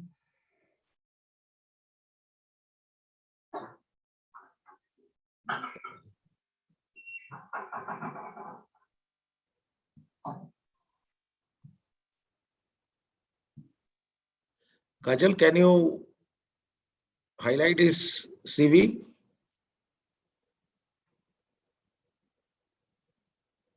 Yes, sir. Yeah. So Dr. Deepak Saxena is Professor, Department of Epidemiology, Indian Institute of Public Health at Gandhinagar. He is winner of 2 international awards, more than 150 publications, has 5 books on epidemiology, and he's editor of Journal of Community Medicine since 2016. And he is heading the e-course at PhD for more than 5 years. I request Dr. Deepak to deliver his talk, and probably as organizers are running short of time, if you stick to your time. Thank you. I'll ensure that I have to time. Thank you, sir. Thank you so much. And no worries. So thanks everyone. And at the onset, I should thank the the organizers of the conference to allow me the time, and I'll finish within 10 minutes. Basically what I was informed by the organizers is this is largely meant for a conference which is meant for epidemiologists. So I thought that, I'll address more to young budding epidemiologists and take a couple of slides to tell them about what IIPHG has done in the arena of One Health, which can inspire them to take similar type of activities. So, a lot has been discussed and deliberated on One Health, but for an epidemiologist, One Health is a call to action to break down the silos between animal health, environment health, and of course the human health. It's a methodology that tracks the diseases wherever they are found and help to prevent and quickly respond to outbreak. But for me, whenever I teach One Health to our own students, our own graduate students, it infuses a type of reflective thinking, and the reflective thinking for understanding the consequences, responses, and actions that should be taken at human, animal, and of course the other interfaces, which especially focuses on emerging and re-emerging diseases, endemic zoonotic diseases, antimicrobial resistance, and of course nowadays what we have started integrating One Health with the food safety. And thanks to the COVID, that they initiated more impetus on the discussion on One Health. So I'll quickly tell about the IIPH journey, and I'll talk 3 important milestones which IIPHG has done in the arena of One Health. We started somewhere across 2011, where some of our colleagues started integrating climate change and heat health, and has started integrating the simple data that is being procured from various resources to generate what is known as certain flag signs and telling the general community about peak health. And we started with Ahmedabad Heat Action Plan. And, in Ahmedabad, every year we have got heat waves, which has got a lot amount of mortality. So it's simple algorithmic modeling, which modeled the temperatures and the death that assisted not only city of Ahmedabad, but this entire work was replicated in many cities, including Nagpur, including Southeast Asia, and many cities of Southeast Asia, to give what is known as the prediction of heat waves. And while we were working on none other than heat action plan, we also have got certain impetus, and we started our work on One Health to measure the impact of wastewater irrigation on cohort studies and stunting, and trying to linkage the impact of One Health, of water sanitation on health and nutrition. We work with our colleagues from All India Institute of Medical Sciences to work on rabies, to work on generic drug, to understand what are the various bottlenecks whereby the much important issues of antimicrobial resistance can be addressed. We also work with some of our colleagues in Madhya Pradesh to work on brucellosis, whether it's an occupational challenge or where or at all we need to have a lens on One Health. And we also worked on mental health, going beyond conventional mental health and trying to linkage the blue spaces and its impact on mental health. And presently we are working largely on community engagement for antimicrobial resistance, and it's a grant which we have received from GCRF. Conventionally, whenever we tell about what is known as antimicrobial resistance, we are largely focused only on certain communities, and that's the community of physicians or pharmacists. But our understanding is, or our objective to take this work beyond, is to look for other communities. And we found that for antimicrobial resistance, there are various communities. It can be patients, it can be prescribers, it can be pharma industry, it can be farmers, wastewater managers, it can be farmers along with veterinary science, food consumers, and so on and so forth.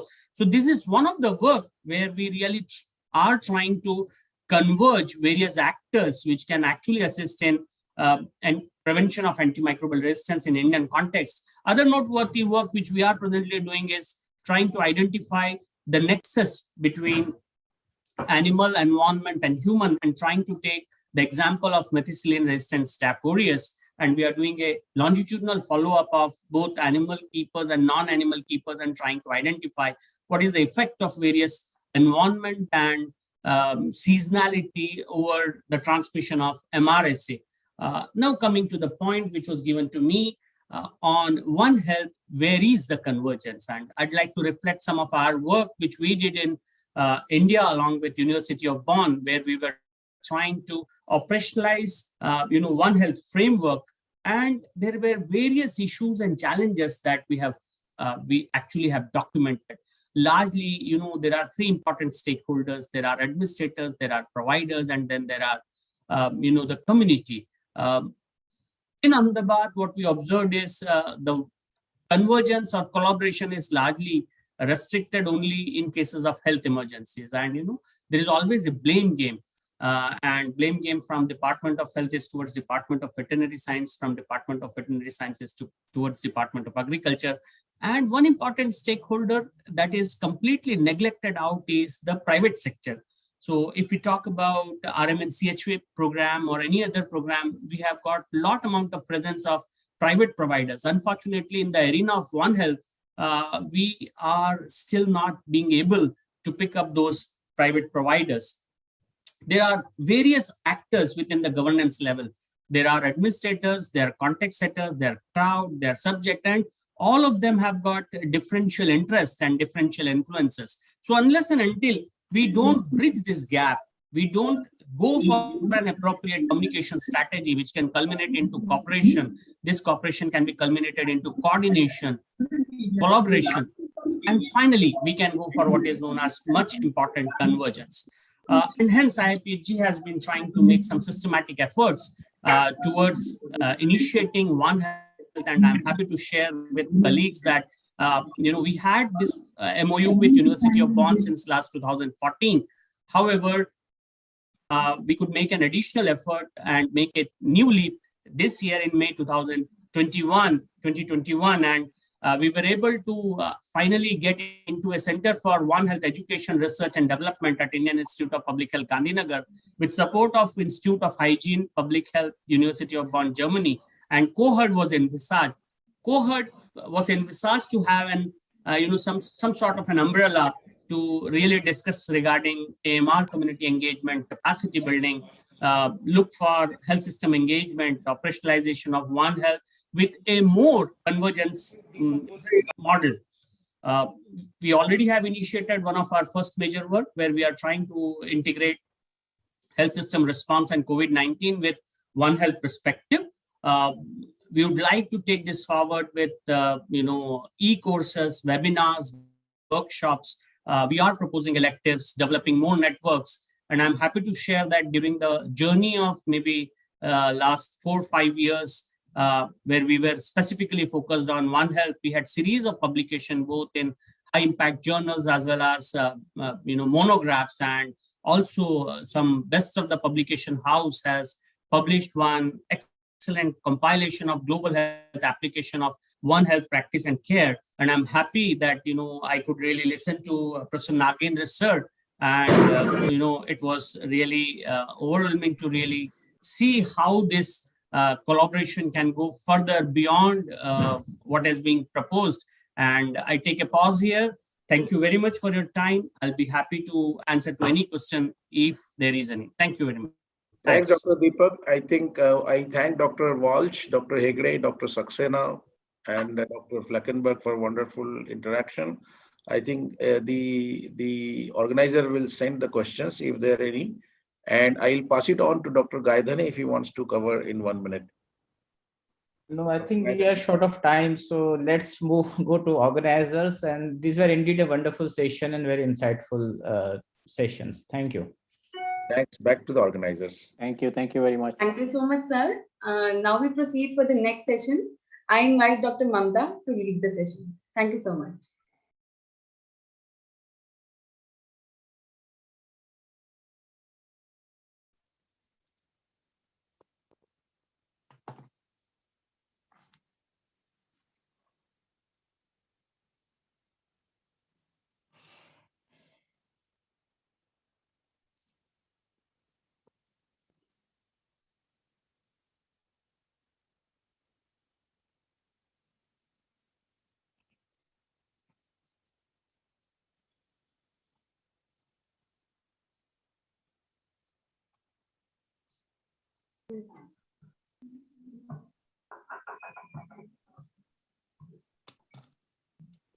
Good afternoon, all.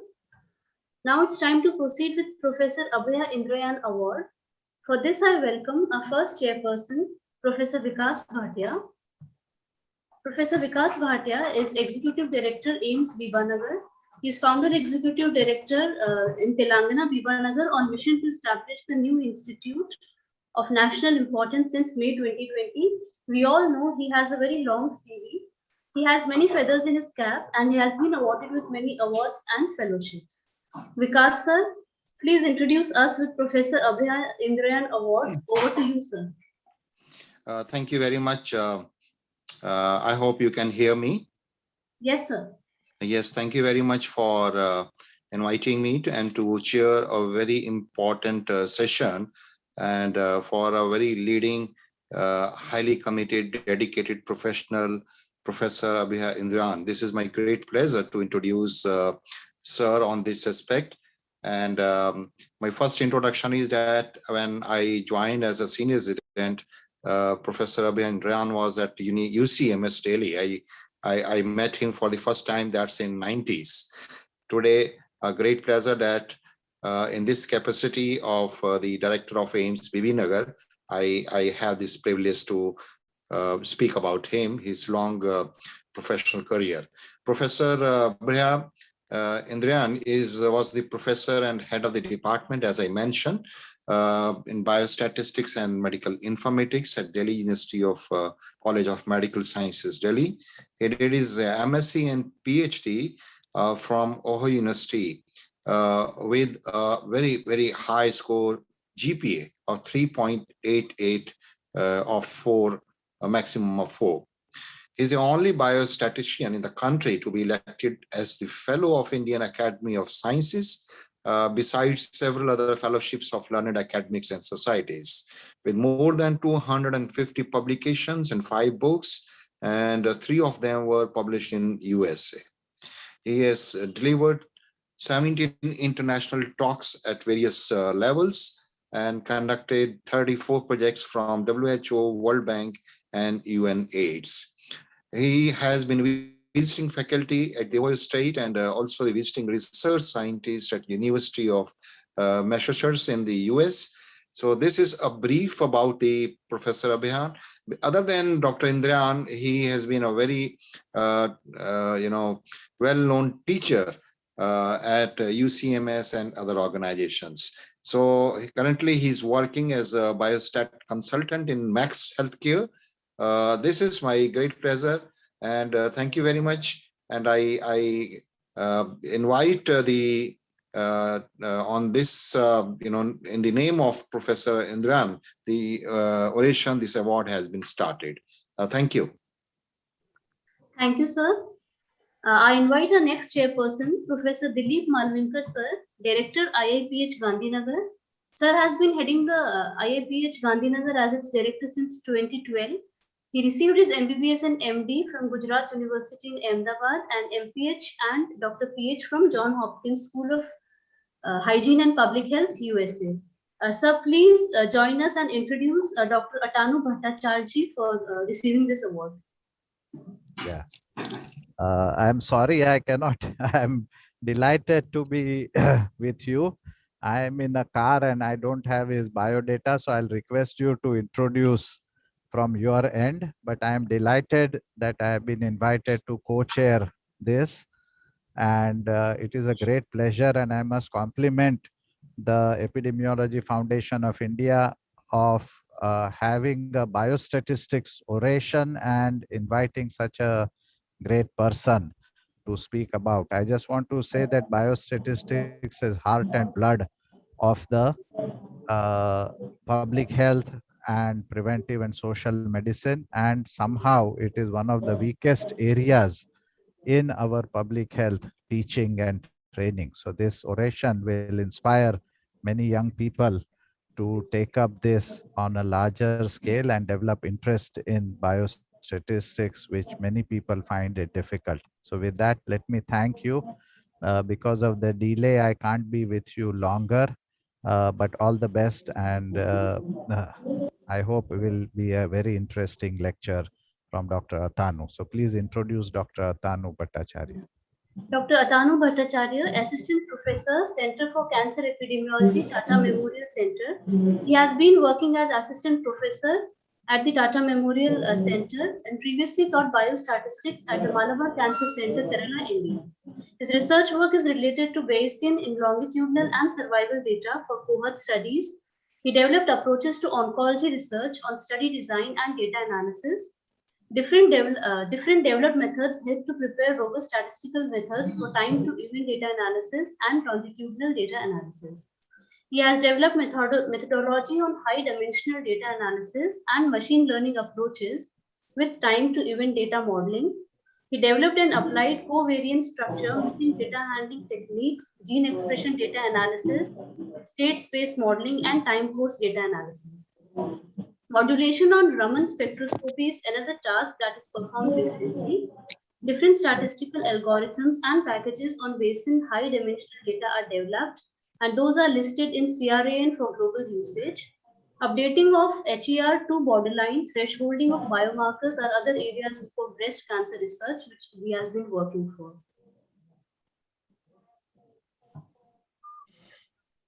I invite Dr. Atanu, sir. Please, sir. Hello. Good afternoon to all. And so having this award and talk about this means a lot to me. Yes, I met with Professor Abhay in 2008, similar like Professor Bhatia said. So at USMS, I met with him. And that time I passed and I was wondering how to pursue my further career on biostatistics. And one of the thing I always want to look about these biostatistics are having little biostatistics books are having little equations. So I always have to have this book or publication have little more equations and methodology basically. So I found him that he's a exceptional persons and professors from India that he is dedicated only on biostatistics. So with that meeting, and after that, after 12 or 14 years later, almost 14 years now, so getting these awards, it's really it's my pleasure, and I am privileged to get these awards. So with this, and thanks to the governing body and to consider my work and my citations and all these things for these awards. So I'm now going for my presentations. So yes, so yes. So you see my presentations? Yes, I guess. So yeah, I'm working as I mentioned that yes. So I'm working as a assistant professor biostatistics Tata Memorial Center. So it's a virtual institute. It's Tata Memorial Center, but we are having associated center called Tata Memorial Hospital, ATRAC, our Center for Cancer Epidemiology, and recently started Tata Memorial Center in Banaras. So it's given me wonderful opportunity to work with different aspects in cancers, from biology, cell biology, molecular epidemiology, to clinical trials. So that's a wonderful experience I could get until now, and that's helped me a lot to explore biostatistics. So thankfully, all my collaborators with that support, whatever I could make until now, publications, that's with these collaborations. So what is the lacuna? And Professor Dilip also mentioned that there is a lack of these biostatistics and how we can pursue further. So in that sense, I would like to use this platform to make presentations and to put some points that we can take further, at least to promote these biostatistics discipline in India. So in that context, I prepared this talk to or slides on these topics. Mostly, I will say something about my experience, my thought, and how further or future we can make proceed further. So things like that, yeah. So my consultancy roles as a biostatisticians, the premier institutes, it's helped me a lot. I know it's a demand is having huge as a biostatistician, there is no doubt. And mostly it's given me the opportunity to work with the modeling on the cancer patients. Responsibility is not to do the data analysis simultaneously, to train the junior statisticians and develop this biostatistical methodology here. So one of the thing I always feel, any of you will also medical fraternity will feel, that we started our journey. It was very glorious started because development of Indian Statistical Institute in India, and there are so many mathematical modeling methods were started that time, but somehow that mathematics were not in touch with the real field. Now, while started to having this, because this initiation of this Indian Statistical Institute or ISS or other stuffs are basically towards the applications part. Somehow it was shifted from applications to more hardcore mathematics. So there is a real difference of the applications part. So that's the reason statistics in our country becomes little isolated, I would say, from the real requirement of the real applications part. But as far as the medical fields are concerned, from 70s to up to 2000, if we say broadly, it was this the biostatistician got opportunity to work with this, particularly on spaces software or other statistical softwares. But slowly that challenge has become more, because for a statisticians here, because data analysis, due to this so many training courses, data analysis, at least for these conventional software, becomes so easy, and that was not being a challenge after 2000 to 2010 or 15, I would say till now. Almost challenges are existing challenges are basically on the statistical methodology, study design that was earlier existing over there.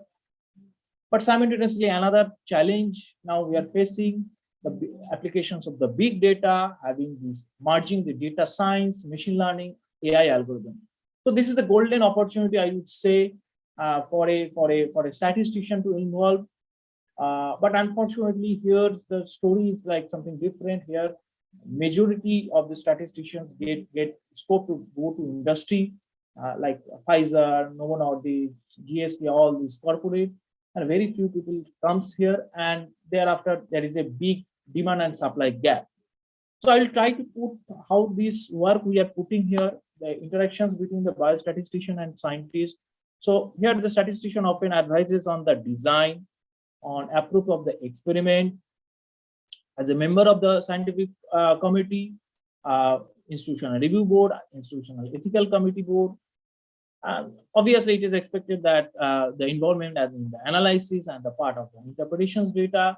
So all these broadly stuffs are everywhere. So it's not a different story here, and that kind of story is going to have. But how this role of a statistician could be modulate, modify, and how that can be, the system can merge together, then it's not only this future of this biostatistics, but simultaneously the future of the medical fraternity, at least for research purpose, to progress that every medical discipline is very much important. Because one thing is very important, that every medical fraternity, if you see last 50 years, every discipline having so many super specialty now coming up.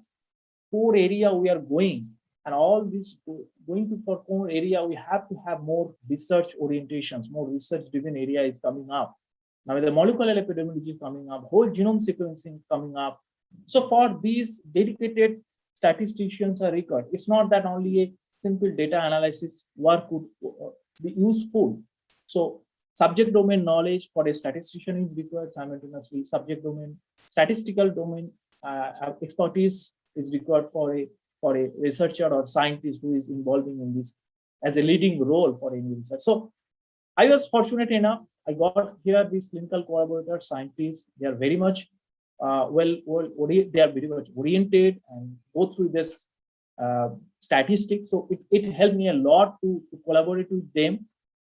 So, but mostly what kind of challenges we faced, and in future also we will face, is basically the experimental design. This gives us lots and lots opportunity to merge these two fields, because I would say these two fields, because One thing is a mathematical fraternity. The statistics comes from the mathematical fraternity. Another one is this medical fraternity.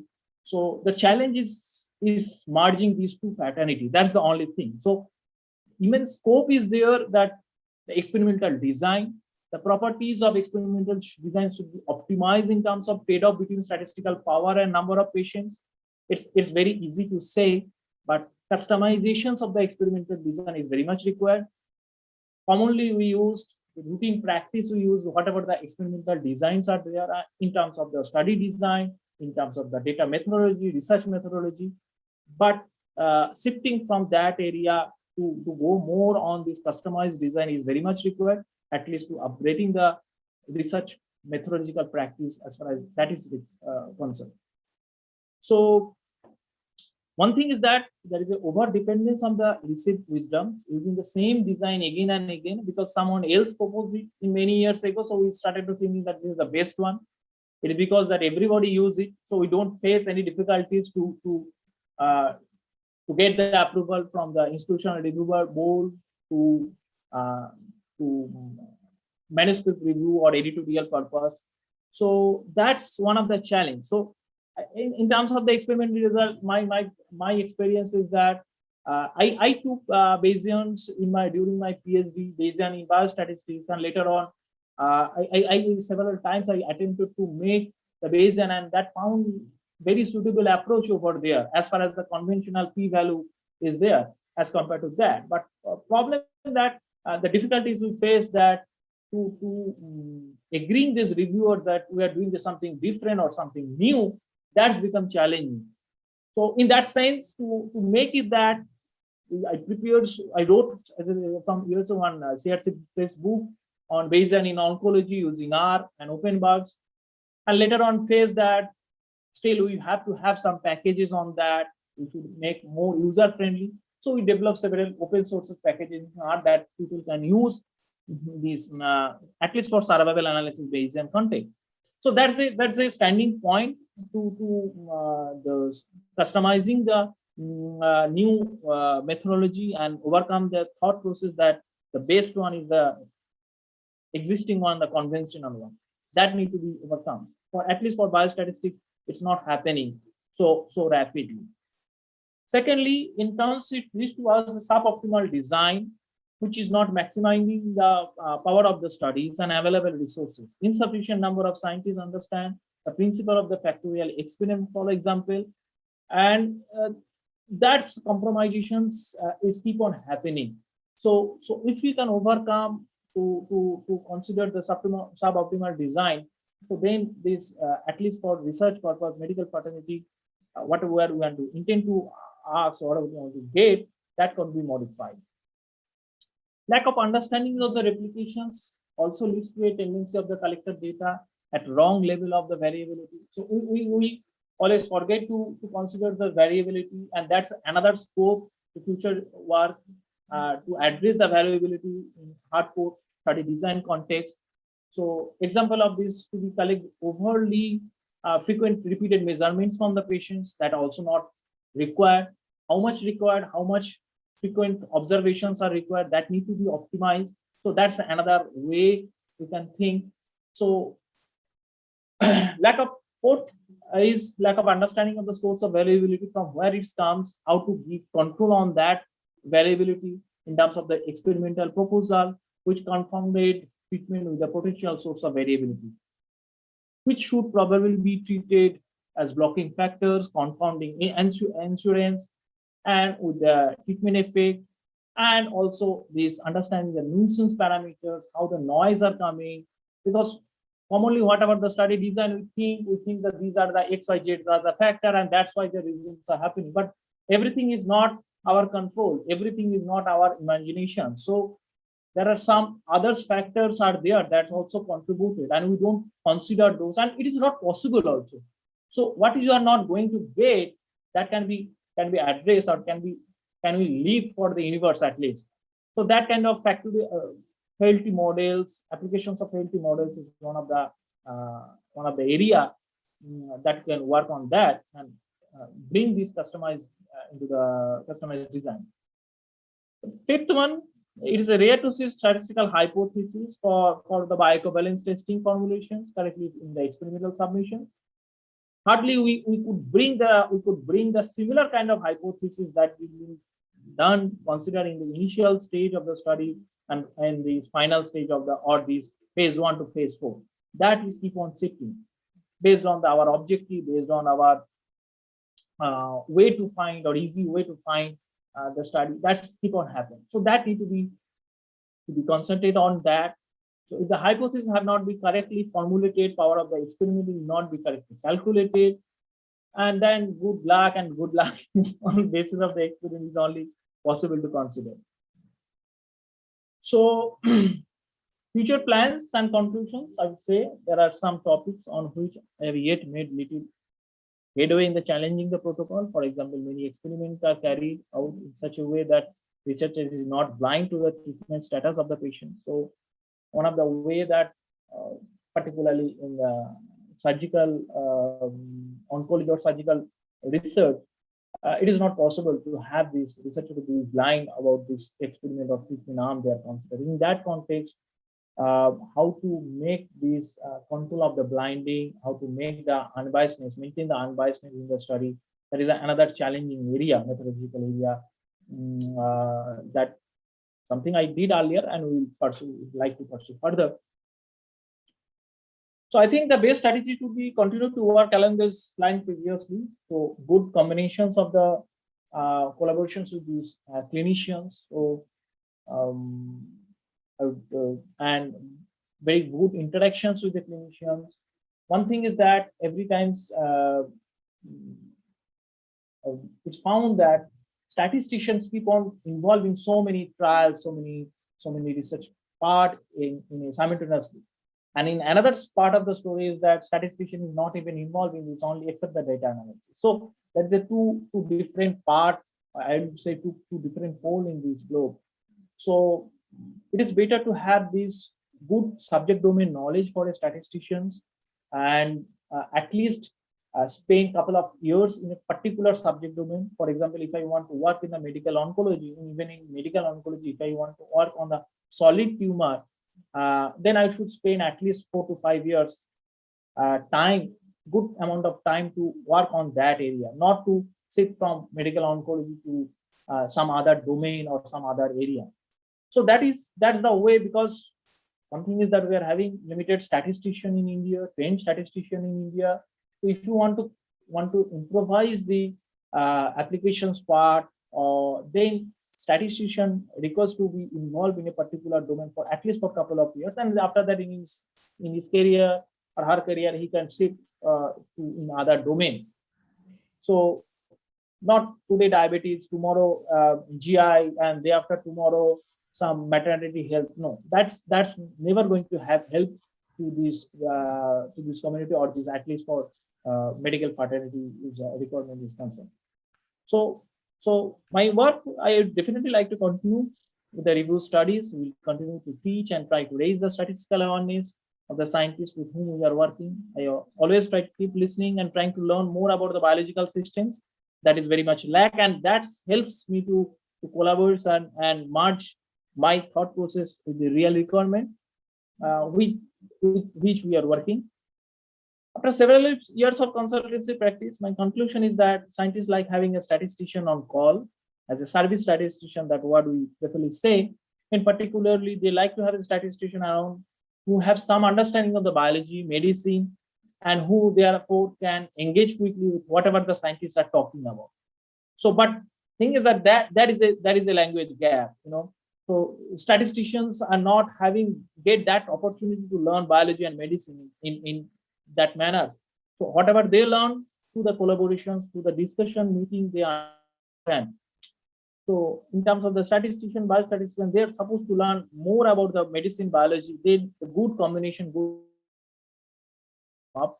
However, the scientists need to feel that they are also able to afford the scientist input, and that is very important part of the equation.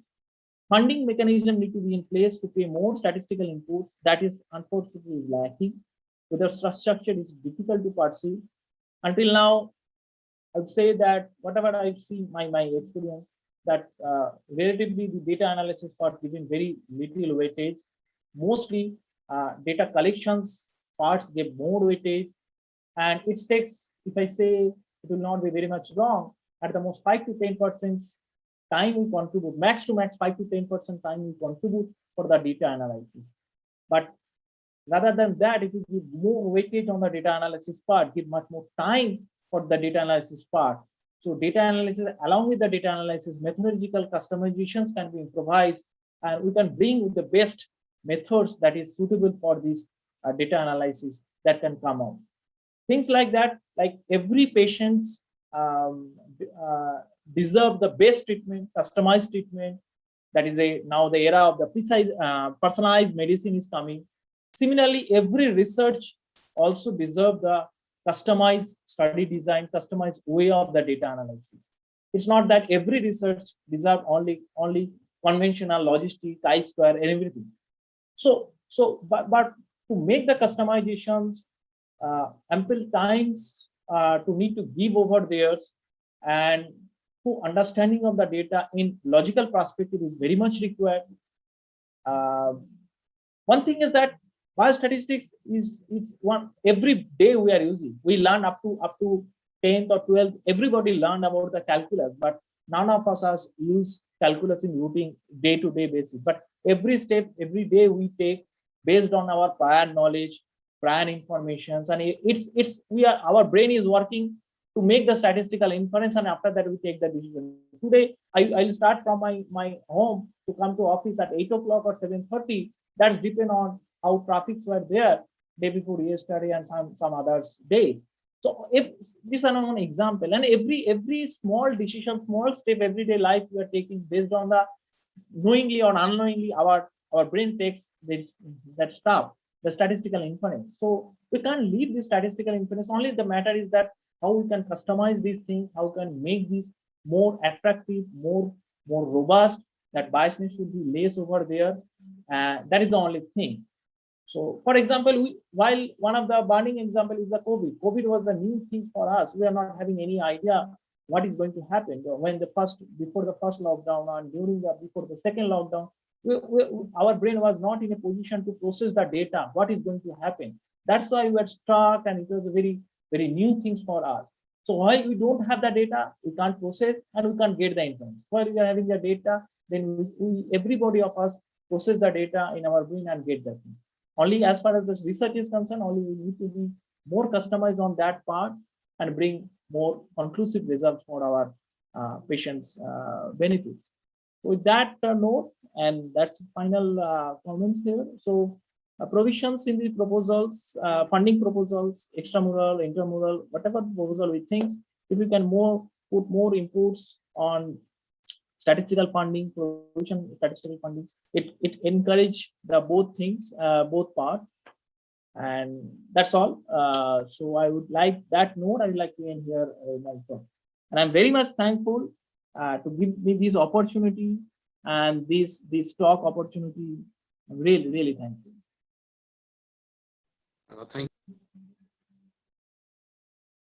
Thank you very much, Dr. Athanu Bhattacharya ji, for your excellent presentation, for your experience and sharing with us the good work which you have done, and also certain things you could manage in the difficult times and working in a prestigious institute and on a disease, cancer.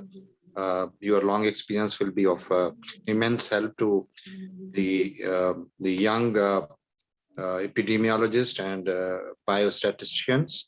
So I want to congratulate you on being conferred with this oration in the name of a very renowned person.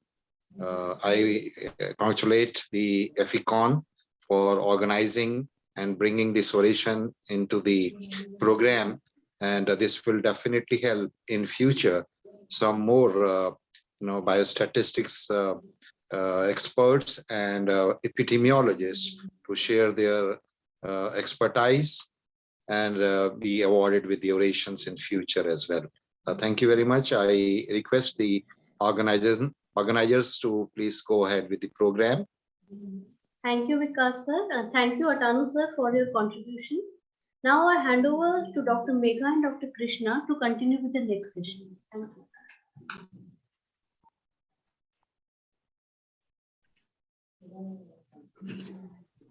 Thank you. Thank you very much.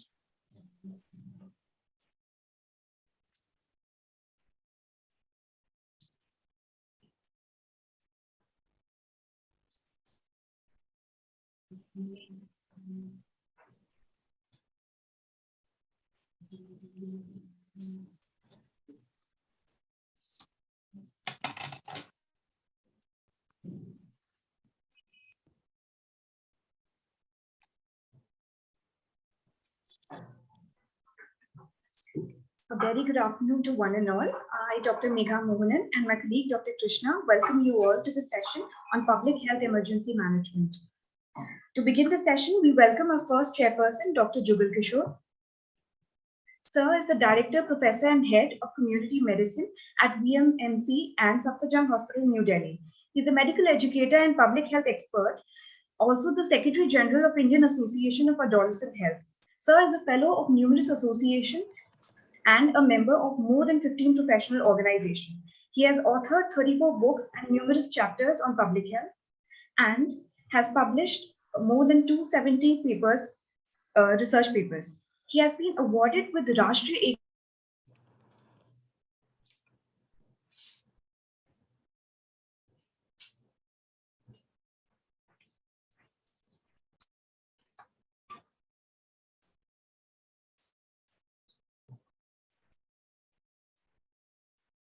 Sabasva Foundation and Kishore Foundation. We welcome you, sir. Next, we introduce our next chairperson, Dr. Suman Bansali, Professor and Head of Department of Community Medicine, Dr. SN Medical College, Jodhpur.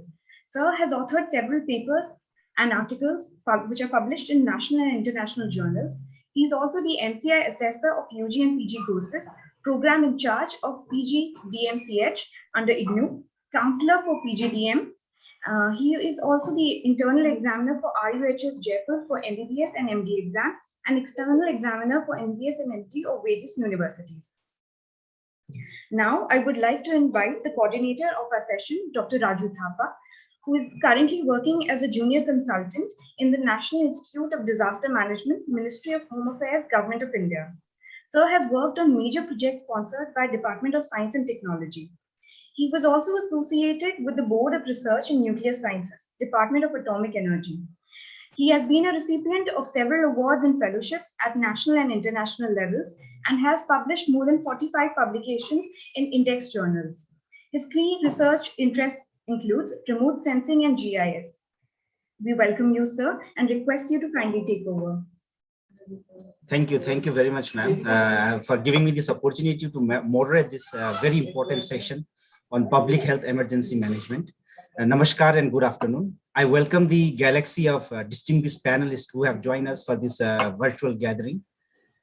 The health impact of recent global infectious disease outbreaks and other diseases have demonstrated the importance of strengthening the public health systems to better protect communities from naturally occurring and human-caused threats. This public health emergency management, FAM, is an emergent field of practice that draws on specific sets of knowledge, techniques, and organizing principles necessary for the effective management of complex health events. So we have a very big challenge of discussing this very big topic in such a short time. So to start our session, I will request our chair, Dr. Jugal Kishore sir, to initiate the session and introduce our first speaker, Dr. Rajiv Sharma. Sir, over to you. Thank you. Thank you, Raju. Thank you very much. And thank you, Megha, for introducing me. You all know that COVID has given a challenge to the world. And rather, we can say that COVID has given, or say whole humanity was in trouble when the COVID was witnessed in the front of the world. Actually, it is still going on, and we don't know what would be the fate in coming time. So therefore, discussing about some of the issues of such kind of public health emergency is important. I congratulate the organizers to keep such topic of public health emergency management. And it's very nice to see that, most important people who are involved in this area is, has been asked to deliver their session. They have called Dr. Rajiv Sharma. I'm very happy to see that he's going to deliver his talk on the emergency response capacity building. Because if we have very good capacity, I think we can handle any kind of emergency. Then One Health concept has been also addressed here, because from various pandemic, particularly the swine flu and now this COVID, we have now start believing that without involvement of the environment and animals health, we cannot be successful in our aim of achieving good health to everybody, or say universal health coverage. Then we have planning for the pre-hospital care. Although time is less, but we could have talk about what is the next, what is the way forward, but maybe I think in question answer sessions some of these issues can be discussed, and I believe that Dr. Rajiv Sharma is going to handle, or maybe Mitra George is also there, so he's going to discuss about if anybody asks what next. We are very successful in handling this challenge of COVID, particularly India.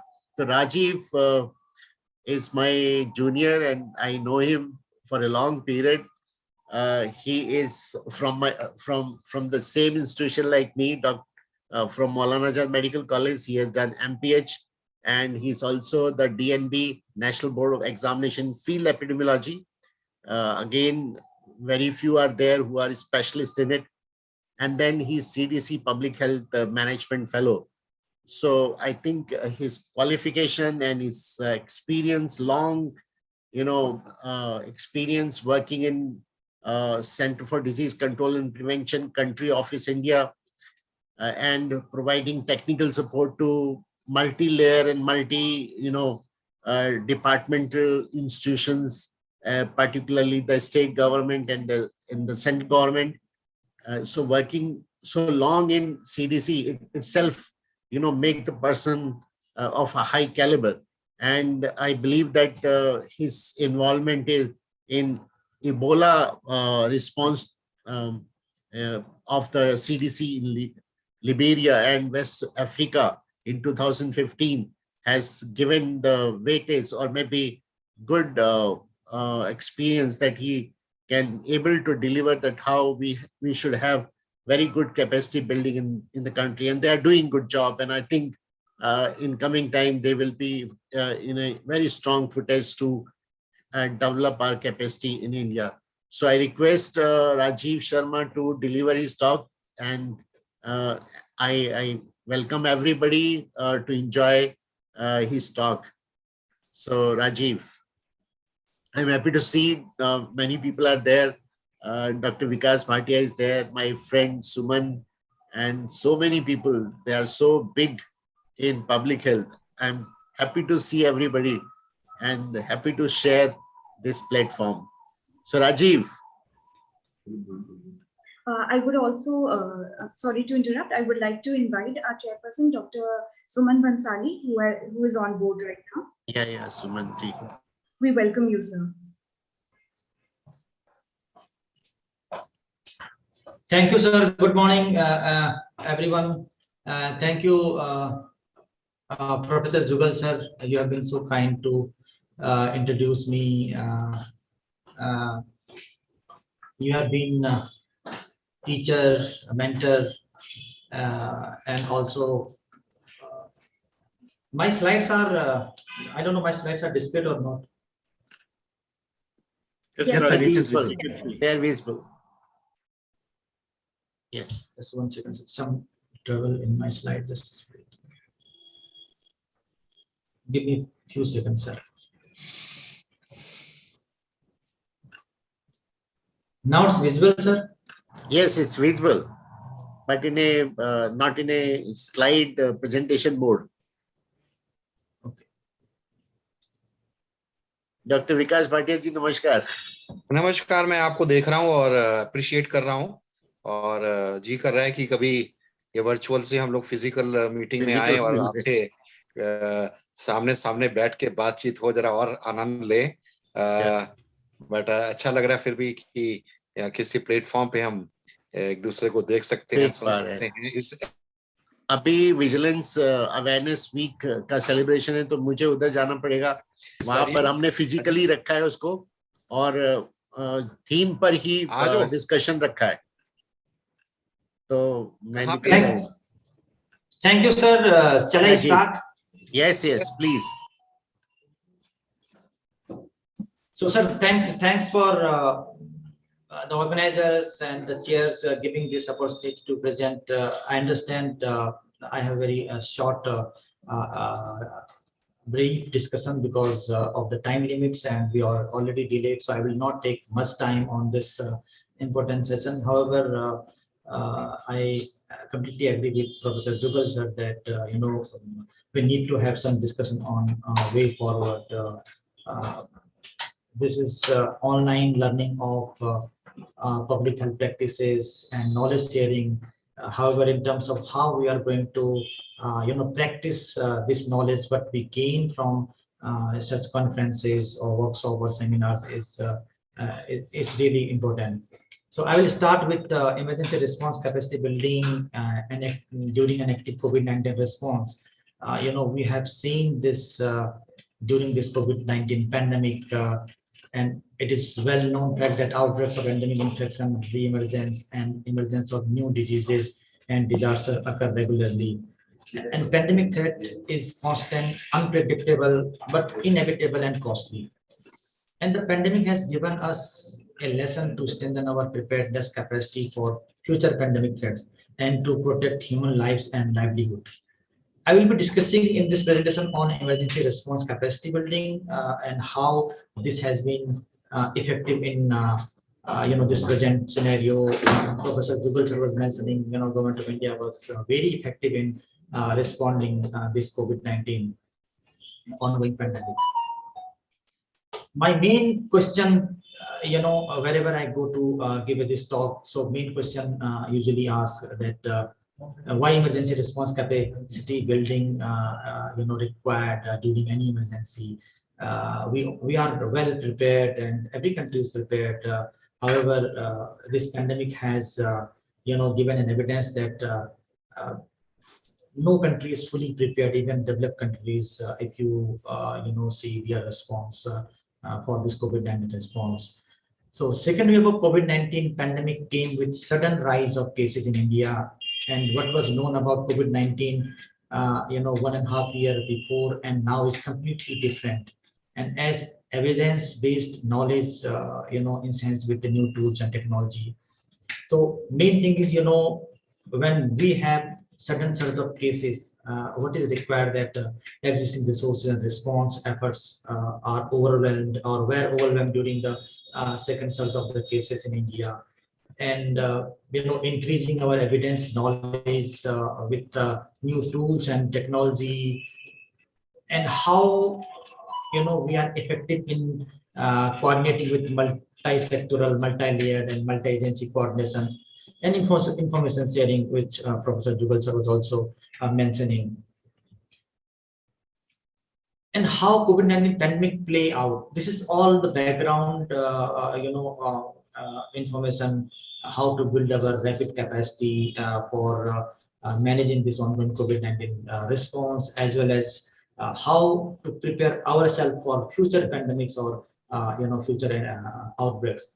How could COVID-19 pandemic play out? This is also one of the questions that the virus, the virus becomes endemic and countries live with the virus, or a variant evolves that triggers a new pandemic within the current COVID-19 pandemic. You have seen so many variants of concerns are there, and those variants has rapid surge of the cases, which is evidence from our second wave in COVID-19.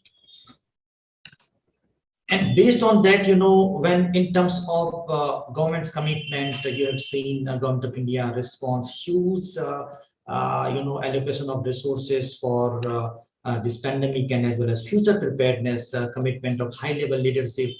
I will say, statement from the Prime Minister Modi on Atmanirbhar Swasth Bharat Yojana, which is a major shift from, response-driven operation to developing a sustainable, resilient public health infrastructure and programs, and huge resources have been allocated with this. And recently, Prime Minister has announced that how this in a mission mode health infrastructure is going to be built in coming years. The main objective of this topic or this session, I will say that to understand the application of emergency management principles, basic of public health emergency operations center, and incident management system language, which globally is used for managing public health response. What is emergency management? Why we call public health emergency management? I would like to give you an overview about a small, or about the components, infrastructure, and systems, training elements, which are essential elements of a public health emergency management program. The PHEM we call, acronym for Public Health Emergency Management Program. The PHEM program guiding concepts are based on modern emergency management principles such as incident management system, incident command system, ICS or incident response system, IRS, which NDMA and NDRF is widely using for this response in India. And IMS is a global standardized approach to response management used to guide and coordinate the action of various entities that respond to and mitigate the effect of all emergency types. This is, this displays an essential element of public health emergency management in terms of, public health and epidemiology, staff, system, and stuff to understand more in terms of epidemiology and public health. A triad of agent, host, and environment important for disease causality, and time, place, and person in descriptive epidemiology we learn. So just giving that reference, how important developing human resource capacity for emergency response, developing systems, plan, policies, procedures, which are always pre-established or we update during our response, and how is the infrastructure important, like public health emergency operation center, a strategic health operation center, or control room or war room during any response. And this all three elements put together, help in making decision and help in making decision taken by the policymakers. So that's why this is linked with the policy. And how to build the rapid capacity during an active COVID-19 response, as well as in the peacetime. This is the conceptual framework globally developed, and also working with Ministry of Health and Family Welfare and National Center for Disease Control and NIDM, National Institute of Disaster Management, developing a 3+ tier institutional capacity building PHEM program. This capacity building needs to be scaled up using 3+ tier framework for training of professional and as well as community level. It starts from the community to the policy level. There is also important to sensitize or give some evidences, tools, or science language to policymakers. So you have seen policymakers as the backbone, and they are the face of any response. So once they have that understanding of science, then they will also speak the language of science. So that's why this is one of the training component is sensitizing leadership. And the component of the PHEM program, the 3 level like strategic and operational and tactical level. I will start with the tactical level, which is day-to-day actions to achieve established strategic goals and objective. When you are in the field, or even you are in the hospital, or in your emergency casualty medical room, so how you are responsible for your action, that is the main tactical level. In the same way, operational level is important for effective coordination for all response elements, as well as strategic level is linked with the policymakers. Unless you are not linking your actions with the policymakers, then it does not serve your purpose. This is the general structure of command and response, how you develop an incident management system structure for effective coordinations. I will not go into the detail of this structure, and I will just talk a little bit of the key concept of FEM. This is a similar part of disaster management cycle, which is vicious cycle. Start with the 4 key concept of FEM are risk analysis, preparedness, response, and recovery. We build or develop the capacity in all 4 areas, starting from risk analysis. This is, emergency response capacity through PHUC and IMS. Just we'll talk about the basic of this. What is PHUC? As per the World Health Organization framework for the Public Health Emergency Operations Center, which was released in 2015, and it is going to be updated in this end of this year.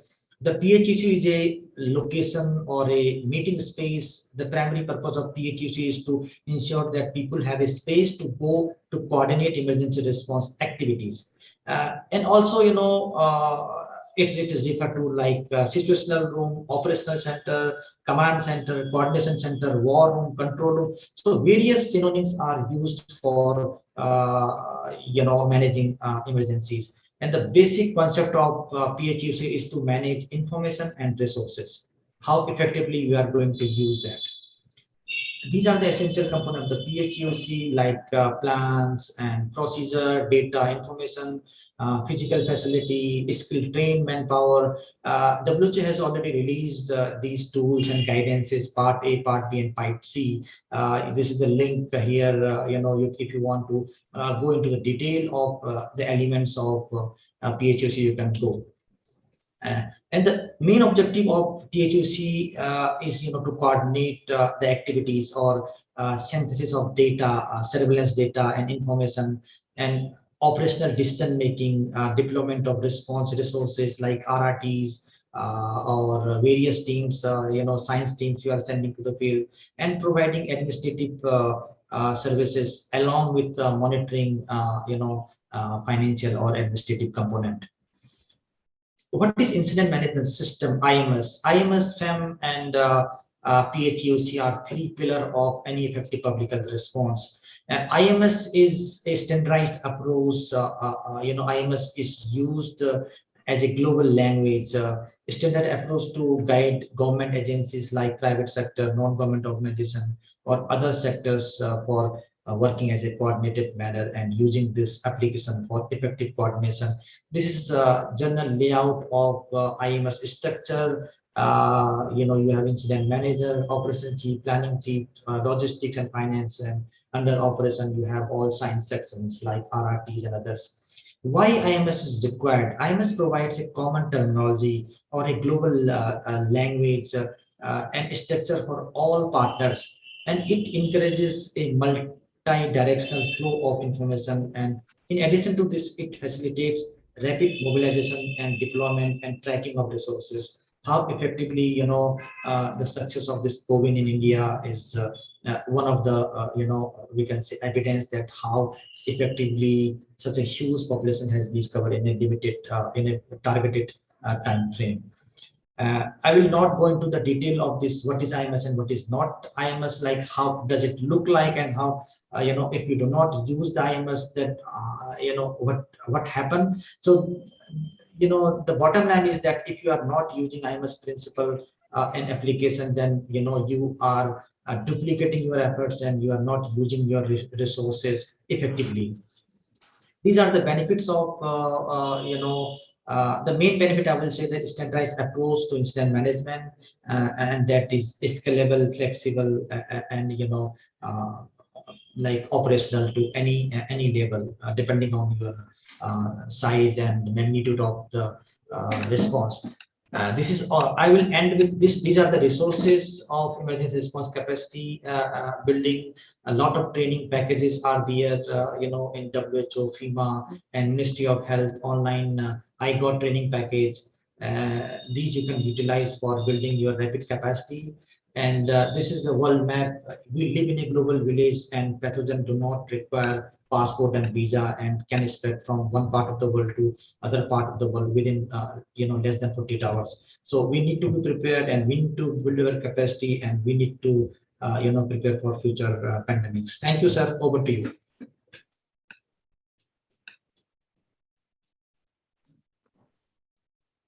Thank you very much, sir, for your wonderful session. Now, since we are running short of time, now I will request if Suman Bhansali sir is there to introduce our second speaker, Dr. Bitra George. If we can have his presentation. I will just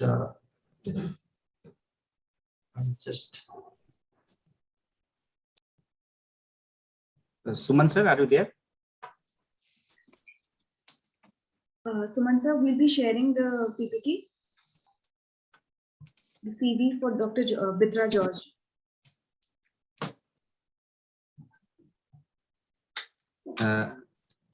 Jugal Kishore sir, are you there, sir? I think, ma'am, you can share the screen. I will introduce the speaker, ma'am, if for the time being. If the speakers, if the chairs are not there, you can display the. Suman Bhansali sir is there with us. He can introduce. Oh, definitely, ma'am. Sir, Dr. Bhansali, you are mute. Kindly unmute yourself. Wi-Fi facility is there. What's the password? 7. Okay, 75851. Bhatia sir, आप unmute है, तो please mute yourself sir. या Bansali sir, please.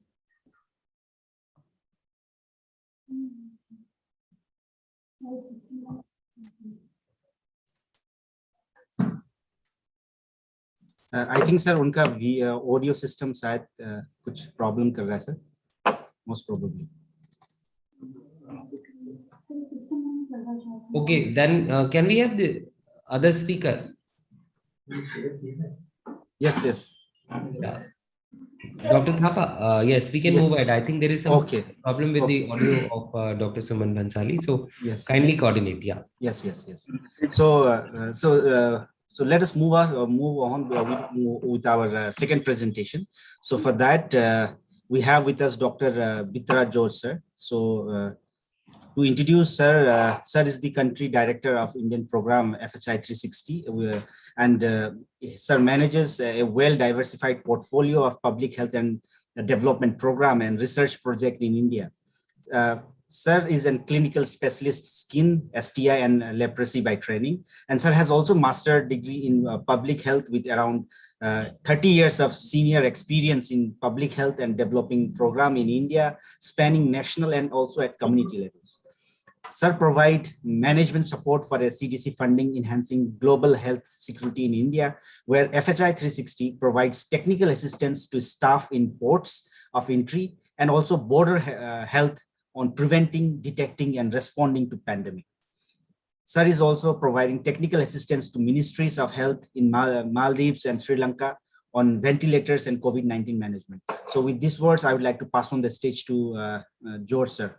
Over to you, sir, if you can take the stage now. Yeah, and on behalf of the organizers, I'm Pankaj, and as Professor Bhansali's audio system is not working, so it's a pleasure to have Dr. George with us. So, Dr. George, welcome here, sir. Thank you, Dr. Pankaj and Dr. Thapa. I will now make my presentation. I hope it is visible. Not yet, sir. You can, yes, sir. Now we can see your screen. Yes, yes, yes. Okay. We've already had today morning a lot of discussion around One Health. But as Dr. Rajiv put it in the context of COVID-19, my talk for a very short time will be around status of One Health in India in the context of COVID-19.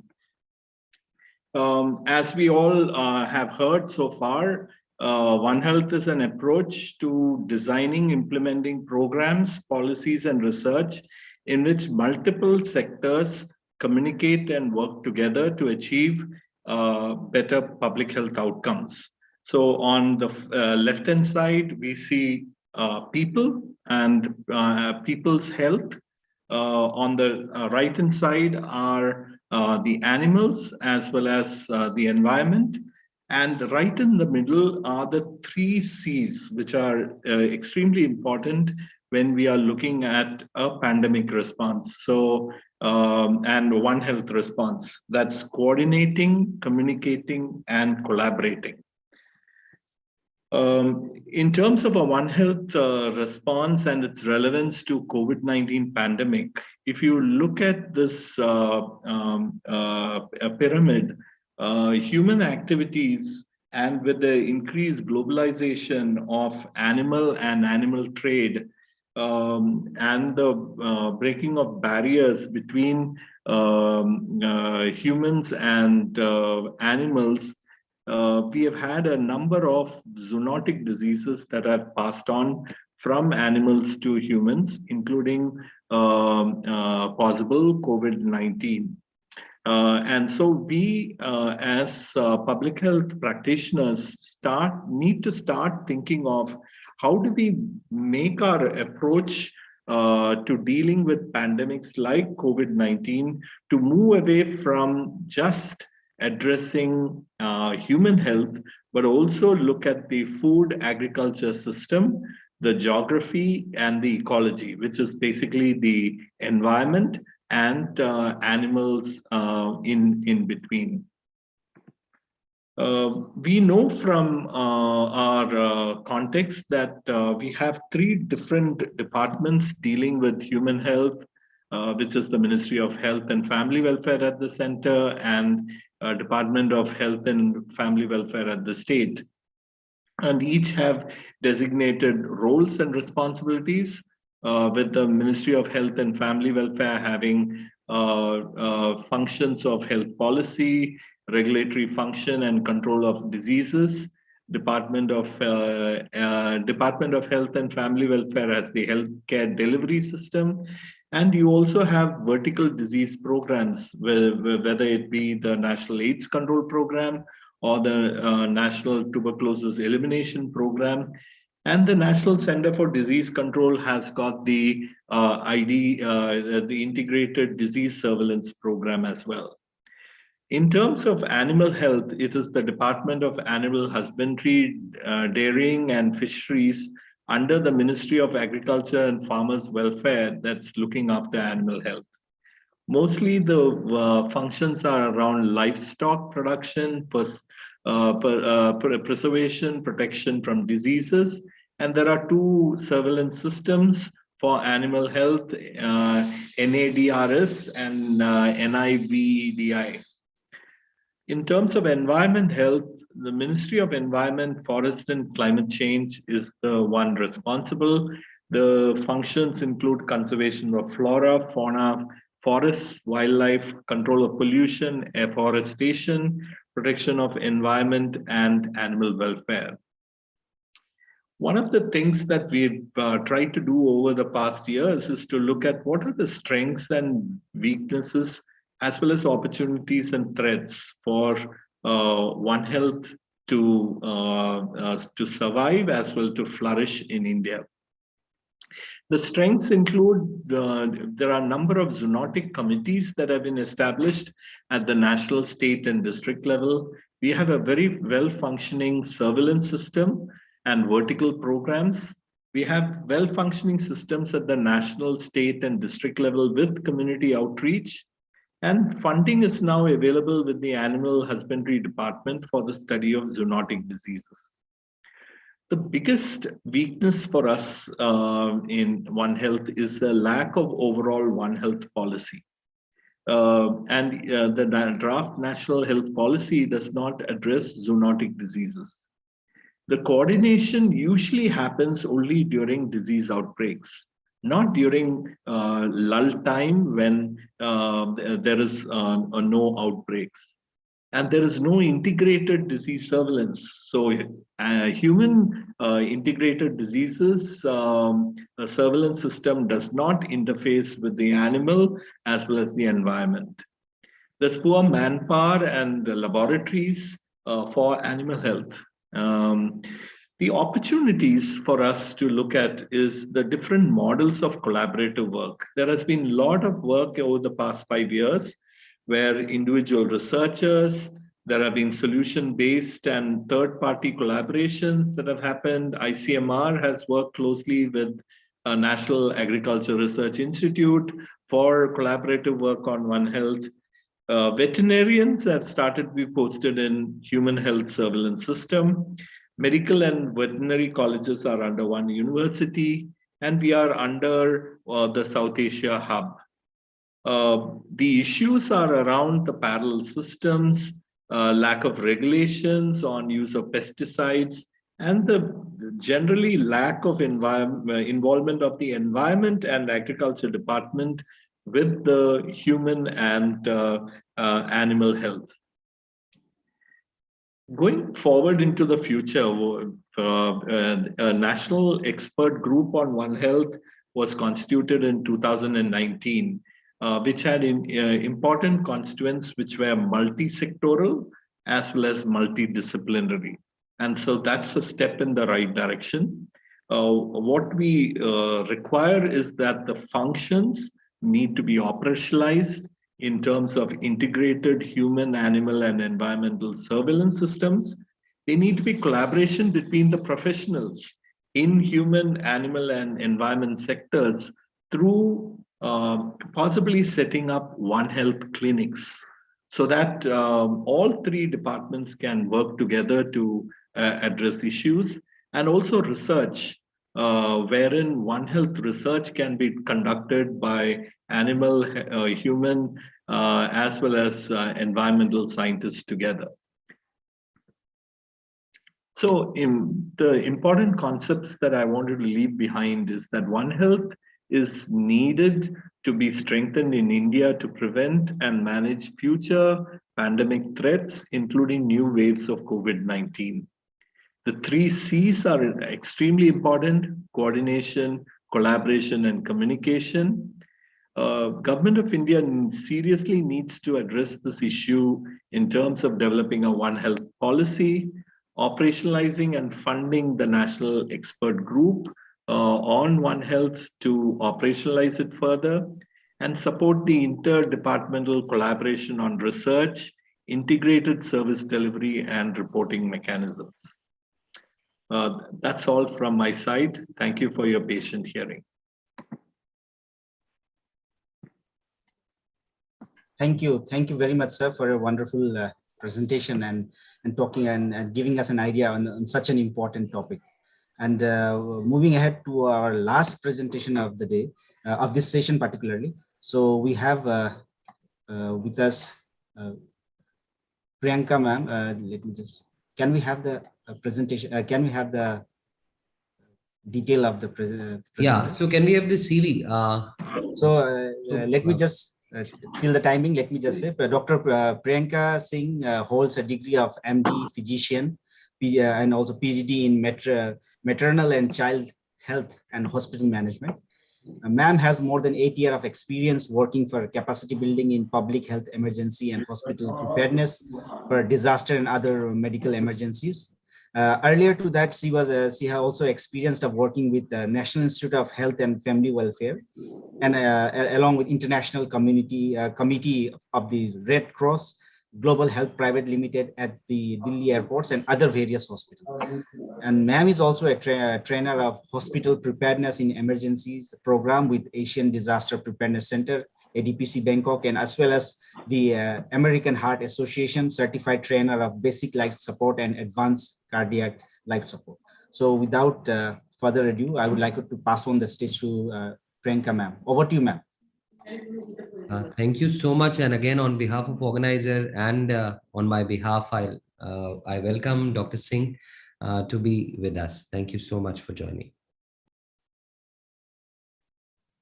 Thank you, Dr. Raju and Dr. Pankaj, for this opportunity to talk on this platform.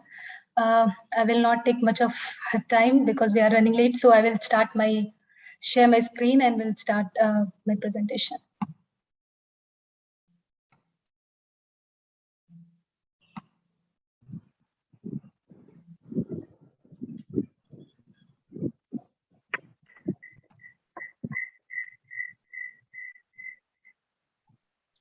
Is my screen visible? No, ma'am.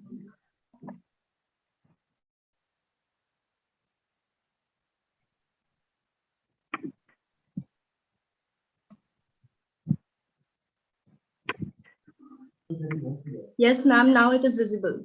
Okay.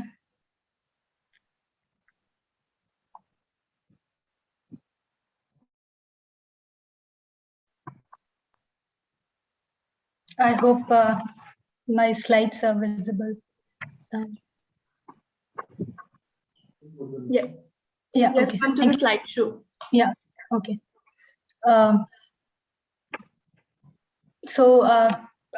Today we are talking about the pre-hospital care, triage, and field hospitals. So it is very important. Now we can also have experience about COVID-19, that how much important to have preparedness.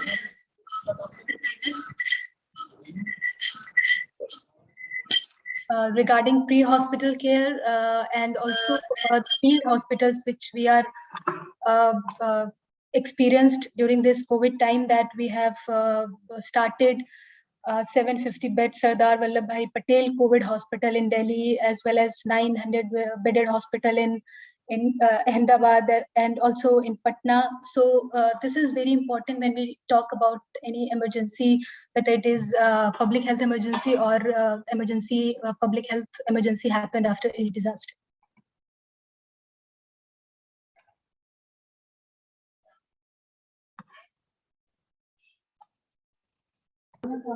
Ma'am, you are not audible. Hello? Yes, ma'am. Yes, ma'am. Now you are audible. Okay. Am I audible now? Yes, ma'am. Yeah. Okay.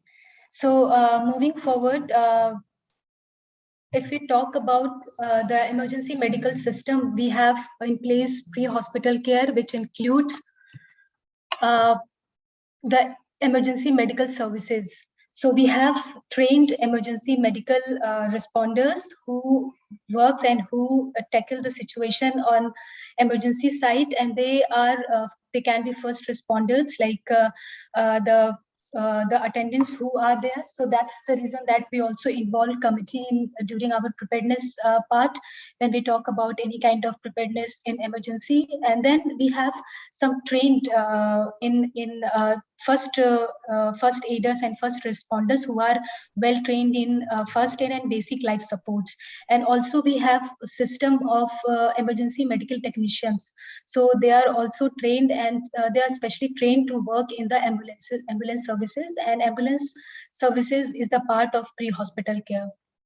So if we can see that it includes first responders, trained EMTs, ambulances, emergency medical supplies, which is required. It also depends on the type of ambulance and type of trained personnel who are responding at that time, and communication system. So communication is also plays a very important role when a person or when we are dealing with any mass casualty incidents or emergencies on site.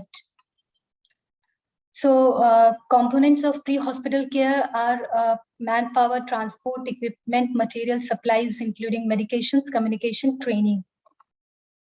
And what are the principles of pre-hospital care? So it's about the communication, that if you are deploying any team to the site of emergency, the communication should be very clear and loud. So we have to also take as a consideration, and we also trained the participants or the first responders in communication, that how to communicate and what kind of information they should require when they talk over the phone or any communication channel while any emergency is happening, or if they are going for any kind of in any kind of situation of emergency.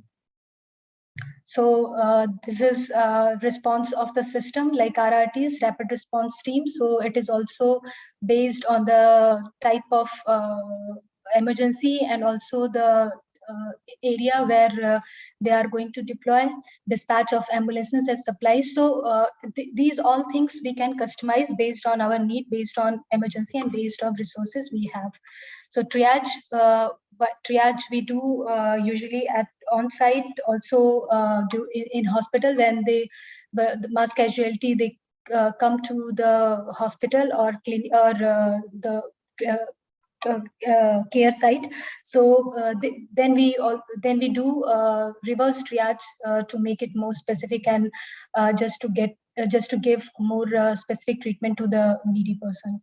So scoop and run, stay and play, ensure efficient mobilization and utilization of nearby healthcare resources. So that's the reason that communication should be very strong, so that you get all the information, type of emergency, type of casualties, and number of incidents, number of personnel who are injured. So these are very important, and it should be these information should be on your with the emergency medical system and also with the hospital when they go for this situation. So this is mass casualty incidents, and if we look into the chart, that it's site of mass casualty incident, and there we do site triage, and we always try to send them to the nearest hospital so that they can get treatment immediately. But as we've seen during this COVID-19, that triaging we are also have done just to prioritize that which kind of patient we have to take in the hospital, which kind of patient can be admitted, and that's the reason that we have set up the field hospitals as well as quarantine center, isolation center. So as I mentioned, that it depends on the situation and it depends on the emergencies of public health emergency, whether it is disaster or any kind of that pandemic like COVID-19. We have to customize our plan, and we have to customize our system of pre-hospital and the hospital care, and as well as the field hospital management. So triage is basically the prioritization. So why do we triage? We do triage just to prioritize the patient, so that the resources which we have, and we know that when any disaster or any emergency happens, we always lack the demand and the resources. We have a very huge gap, and that's the reason that for the proper management and to save more and more lives, we have to do triaging, so that the right person get the treatment, right person get all the care when it is required. So there are 3 types of triage, and primary triage when we do it on site, when the first responders they go for the to respond to any emergency, and then secondary triage we can do during transportation, when we transport the patients or transport the casualties, and if hospitals is nearby, we can also do second triage in the hospitals. So, and tertiary triage, again, it's hospital when patient or any injured, when they arrive in the hospital, then again the trained personnel, they do triaging so that they can send them and give them a proper treatment according to their injury. So this is the demand of resources and supply of resources, and always we know that when any kind of mass casualty happen or any kind of emergency or disaster happens, the number of injured person, the number of the number of casualties, they are more, and we have to utilize our resources very wisely so that we can fulfill and save more lives. So simple triage is like RPM, and we for first time, if he's trained in doing triaging, so for the first responders, it's they have to check respiration, perfusion, and mental status, and based on this, they can prioritize the patients, and they can send them. They can decide that which person should transport to the hospital or which person should stay back and can get treatment and on site. So this is the field hospital thing. As I mentioned, that field hospital is we built field hospital when it is required, and mainly it was it started with the army people, and army was setting up the field hospitals when it was required any during any war or any kind of emergencies at their sites, and then it become now part of the preparedness of during public health emergency preparedness. And now we are thinking that we have to have this kind of setup and this kind of consumables and this kind of resources so that we can set field hospitals during any emergency, and we can correlate it now with COVID-19. And as I mentioned, that we have already set field hospitals when it was required during when COVID-19 has started, and then now we can deactivate it, and we can also continue with this hospitals if it is required for more time. So in COVID-19, we have seen that we revived, we have closed the operations, and then we revived when the second wave hit the country, and that's how we managed our field hospitals during any kind of pandemic. So with this presentation, I would just stop my talk here, and over to you, Rajesh. Thank you very much, ma'am. Despite your other engagement, you stick with us, ma'am. Thank you very much, and discussing about the planning of the pre-hospital care, triage, and field hospital. Thank you very much. So with that being said, we had all the presentation of our this session. It will be very nice if you can hear something from Suman Bansali, sir. Sir, can you unmute yourself, sir? It is already unmuted. Yes, sir. Now we can hear you, sir. Thank you for joining us. Welcome, sir. The stage is yours, sir. Basically, emergency and disasters are very common, and we have to deal with the disasters. While dealing with the disaster, we should know, first of all, we should have the assessment of the damage. Then what is the need and what capacity we are having according to the gender, culture, and age. Then our focus should be on the community. And if we can predict the disaster, the pre-preparedness will be best to avoid the disaster, or we can mitigate the problems of the community.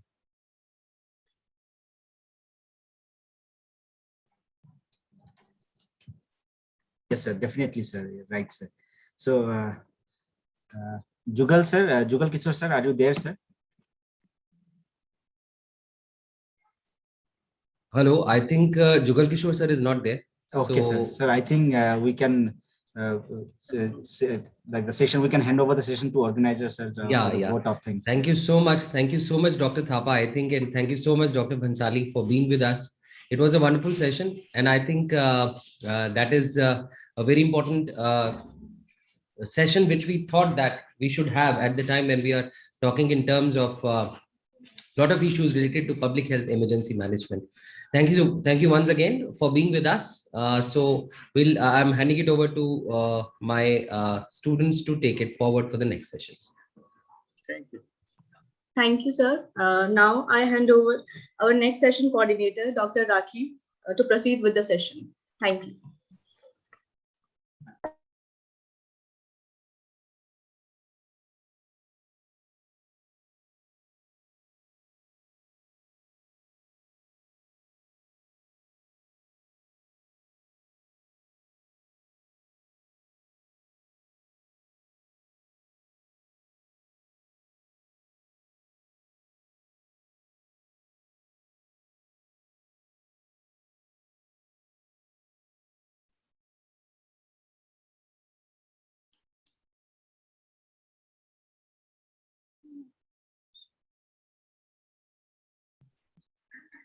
Good afternoon, everyone. I am Dr. Rakhi Divedi, coordinating this session with two moderators, Dr. Tanvi and Dr. Swati. This session aims to discuss health aspects of tribals. For this session, we have two chairpersons and three keynote speakers. I welcome you all in Eficon 2021. Our first chairperson are Dr. J.K. Kozambia, sir. I welcome you, sir. Sir is a professor and head department of community medicine, PSM, Government Medical College, Surat, and trained at the University of Leeds and received certificate health management. And also he is a mentor in international PhD students, Emory University, USA, and University College Hospital, London, for HIV research work. Sir is also collaborating with University of South Florida, St. Jude Children's Research Hospital, Memphis, and San Diego State University. And sir is also coordinator for GMC Surat site for monthly HIV lecture series webinar with Tennessee St. Jude Children's Research Hospitals from University of South Florida in St. Petersburg and Tampa. Sir is a member of Core Committee on HIV Sentinel Surveillance PPTC Targeted Interventions at NACO, NARI, GSEC, and AIDS India Chairman Scientific Review Committee, GMC Surat. I welcome you again, sir. Our next chairperson is Dr. Paramita Sen Gupta, ma'am. She is a professor and head community medicine and family medicine for AIDS Kalyani. She is demonstrated history of working in multiple community-based ICMR research projects as principal investigator, and she is skilled in epidemiology, program evaluation, lecturing, prevention, and public speaking work in the field of maternal and child health, NCD and health system research, more than 50 publications in peer-reviewed journal. I welcome you, ma'am. Now I would like to request Dr. J.K. Kozambia, sir, kindly introduce our first speaker, Professor K.V. Somsundaram, sir. Over to you, sir. Hello. Hello. Am I audible? Yes, sir. Okay. Good afternoon and welcome to all to participate in this tribal health session of this program. And as we all know, the tribal health is very important because more than 110 million populations from tribals, and they require the tribal health require the recognitions and interventions also, because majority of the tribals, they settle in the rural area, and specific needs that we will get from these particular speakers. Let's see one by one from the speakers. So our first speaker is Dr. K.V. Somsundaram. He is a director of School of Public Health and Social Medicine, Dean, Tawara Institute of Medical Science, Loni, from Ahmednagar. So we welcome Dr. Professor K.V. Somsundaram, and he is going to present on ethnomedicine practices of tribal healer. Welcome, sir, please. Thank you so much, sir, for introducing Soma Sundaram, sir. Now, on behalf of Soma Sundaram, sir, we'll play his recorded session.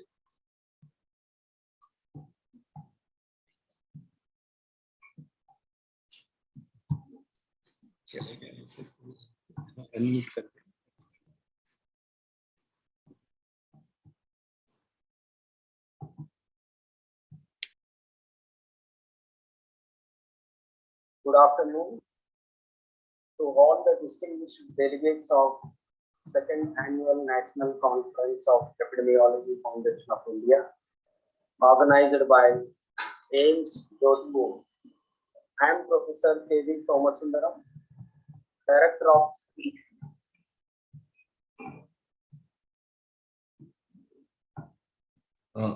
Beta, we are not able to see the video.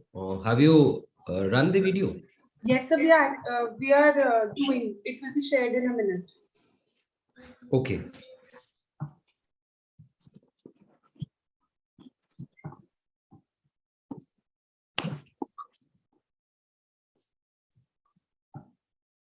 Good afternoon to all the distinguished delegates of second annual National Conference of Epidemiology.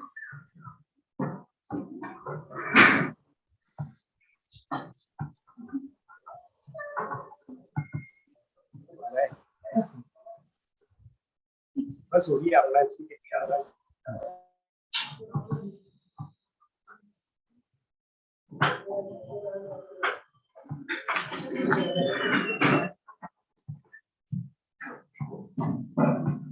Okay, I think because sir is here, so we can request him to present because there are some glitches, sir, from our side. So,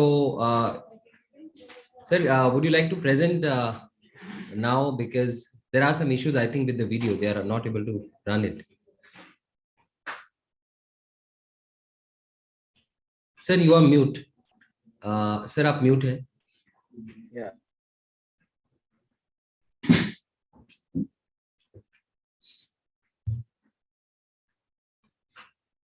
Sir, we are not able to hear you. You are mute, sir. There is some issue, I think, coming up. No, now, no, sir. Now we can get the video. Yeah, please run the video. Yes. Sir, now the video is available. Yeah, thank you so much. Sorry, sir, there was some technical glitch from the organizing team. Now we are just starting the recorded video. To all the distinguished delegates of second annual National Conference of Epidemiology Foundation of India, organized by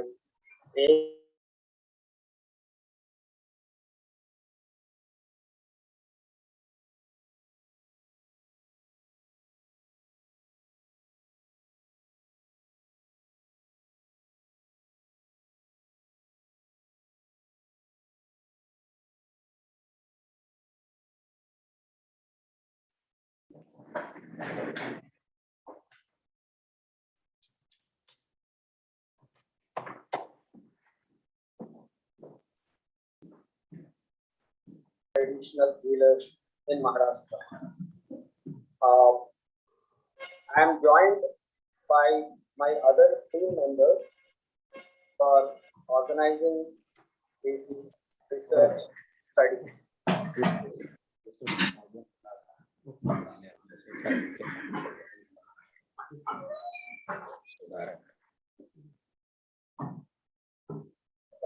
If you see the history of the traditional medical and healing practices in India, it is the oldest and ancient. Hindu scriptures like Rigveda, Charaka Samhita, and Sushruta have documented a lot of traditional healing practices followed by our forefathers. And WHO also estimated about 80% of the world's population, not only India, relies mainly on traditional medicinal and healing practices in primary healthcare treatment.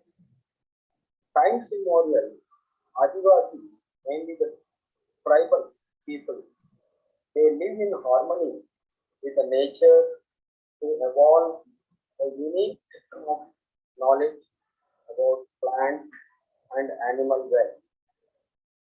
When it comes to Maharashtra, it is one of the highest tribal community living states. It has almost 10.5 million people, comprising over 9% of the total population, belongs to 47 ethnic tribal communities, of which 3 tribal communities are particularly vulnerable, like Katkari, Maria Gon, and Kolam.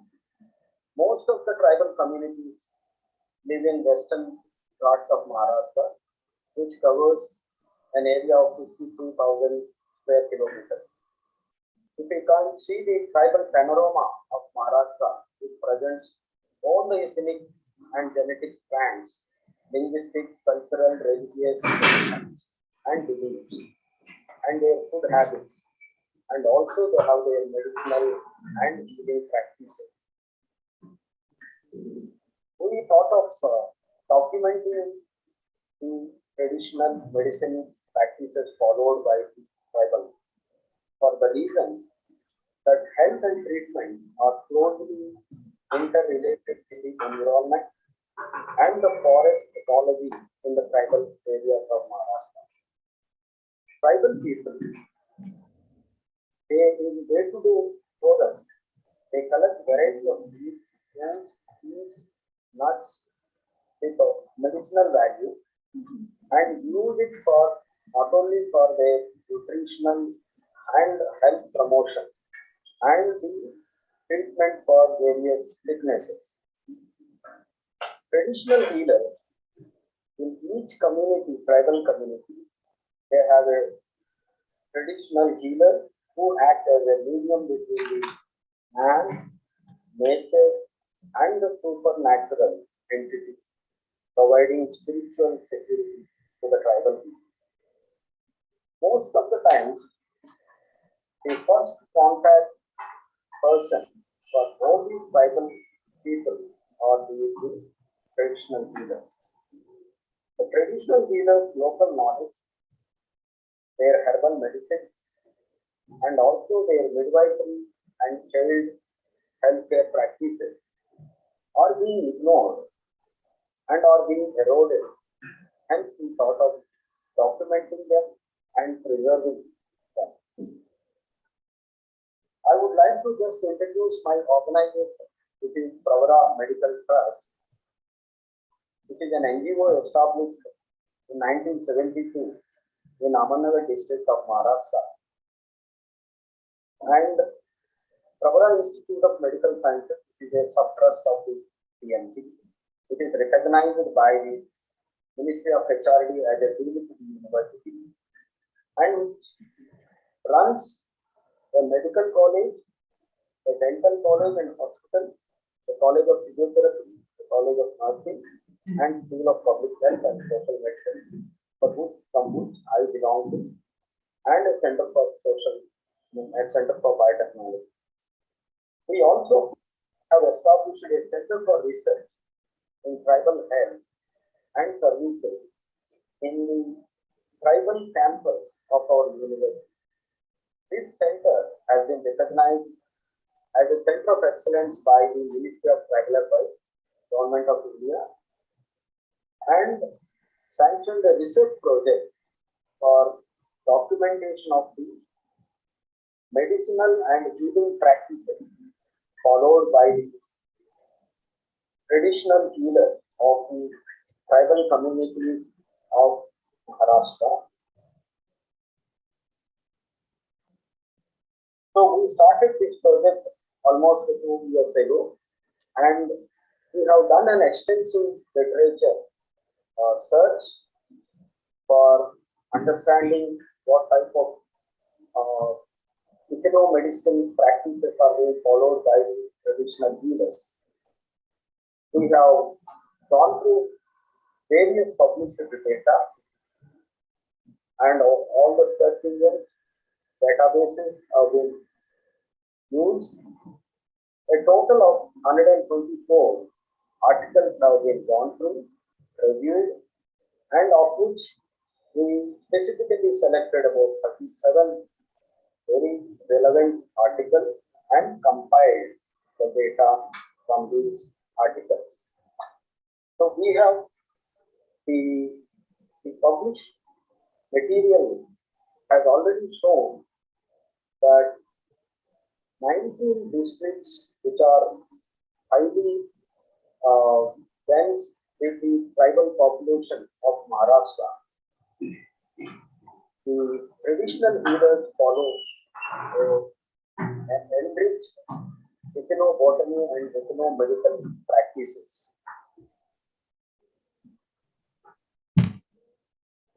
Of which we have seen that Nasik, Konkan, Nagpur, Pune, Amravati, and Aurangabad regions, all the 6 divisions where tribal communities are residing, the traditional healers follow the traditional medical practices. Now, covered almost 41 studies, and including all the districts, all the 19 districts where the tribal communities are living. So they have been following the traditional healing and medicine practices, of which the highest one is Nandurbar, today, followed by Jalgaon, Thane, Nasik, Gadchiroli, Raigad, Palghar. These are the major districts where traditional healers follow the traditional medicine. When it comes to the tribes, which are prominent as far as the published literature is concerned, following the traditional practices, include Wadi, Pawara, Tokana, Hill, Katkari, Katkar, Mahadev, Gom, Kokri, Solam. These are the prominent tribes which follow various traditional healing and medicinal practices, of which they follow almost 142 plant families for making various medicines and other health promotional activities.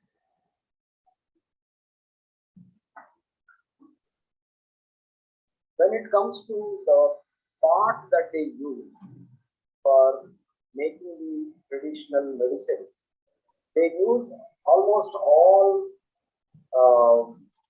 parts of the tree, including leaves, root, bark, fruit, the whole plant sometimes, and the seeds, even the stem, flowers, fruits, tubers, all the parts of a tree or a plant is being used for making the various combinations of medicines.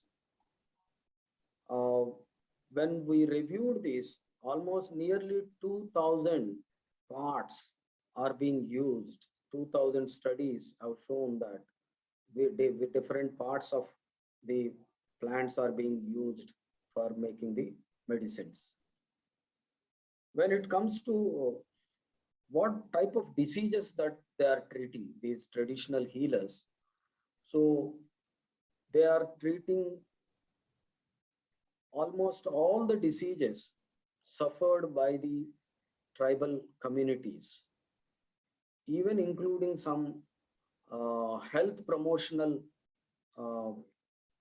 material also they are using.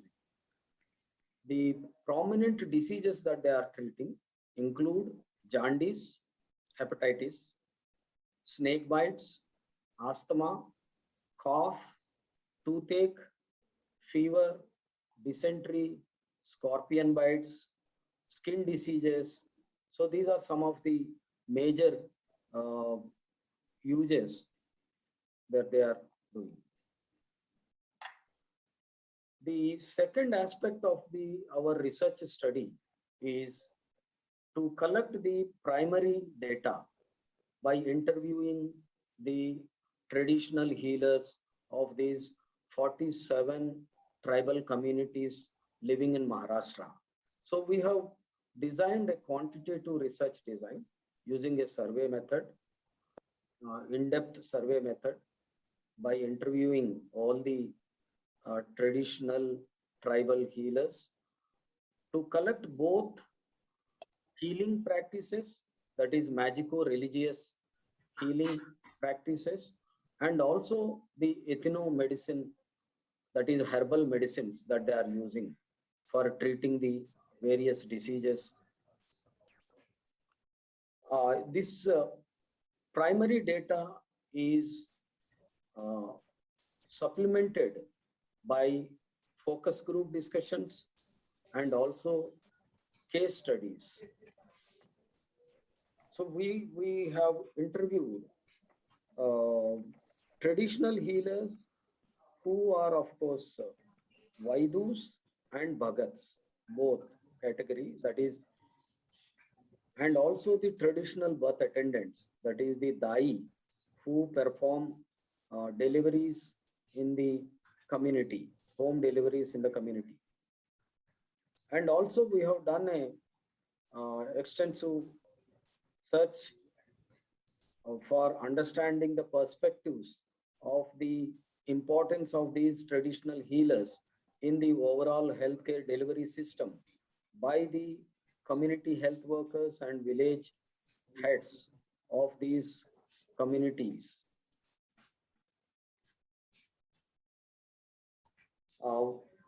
The research study is still in progress.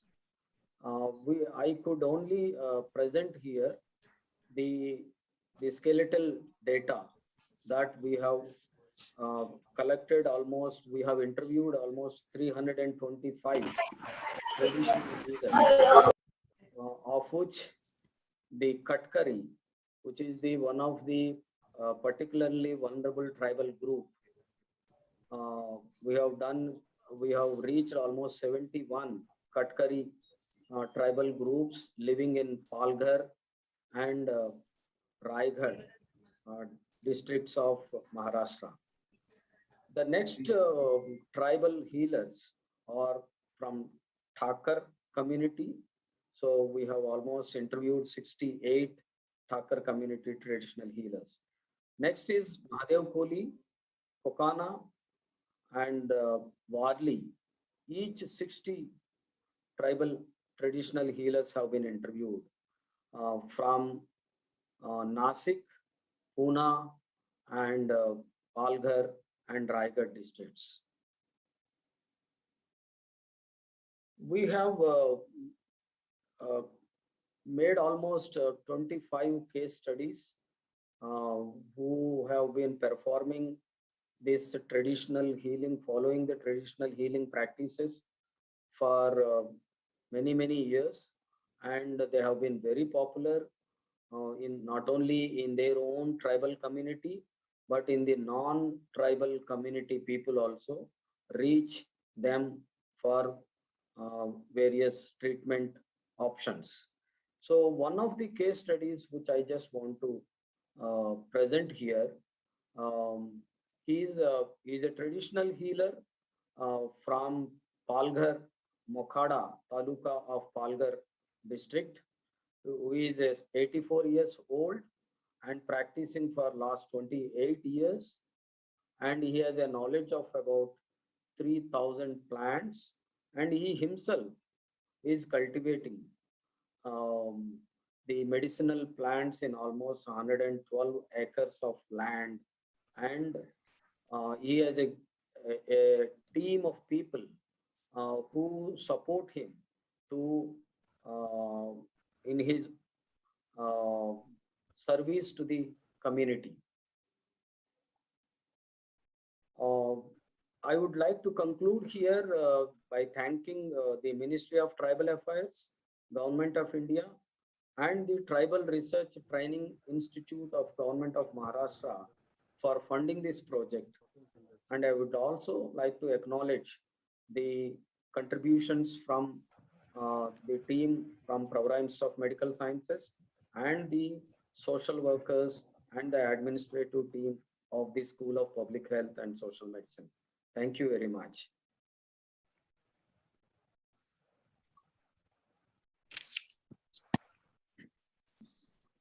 Thank you so much, sir, for such an informative and enlightening session.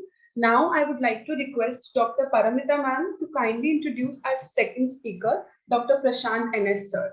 We are sharing his PPT now.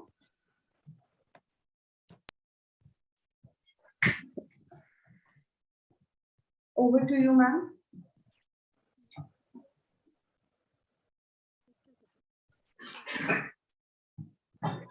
The PPT? Yes, ma'am, we are sharing.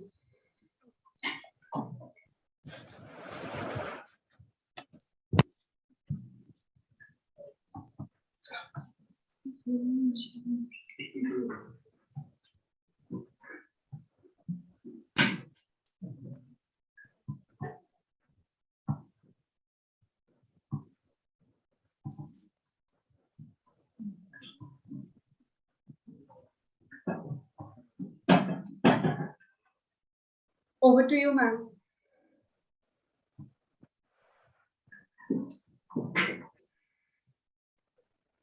Ma'am, please, Paramita ma'am, could you please? It's not yet. It is not yet come. Yeah, yes. This is Dr. Ravindra Khaiwal.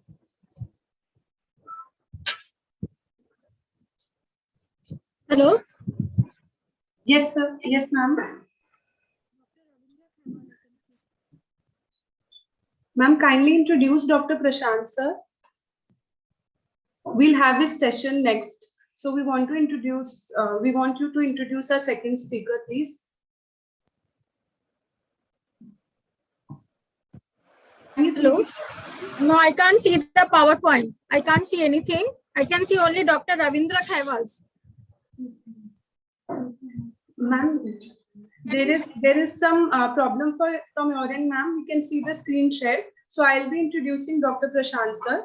He's a Health Equity Cluster Lead and DBT Welcome Trust Alliance Fellow and Assistant Director at IIPH Bengaluru. He has worked at intersection of healthcare and health systems with a particular focus on health inequities and social determinants of health, setting up a plenary health information center at Pakke Tiger Reserve in Northeast India. He has served as a chair of Emerging Voices for Global Health, member of General Council of the Institute of Tropical Medicine, Belgium. He has several publications in international peer-reviewed journals and has been involved in Indian Health Policy and Systems Research Fellowship Program with collaborators from Health System Transformation Platform and WHO Alliance for Health Policy and Systems Research, among other organizations.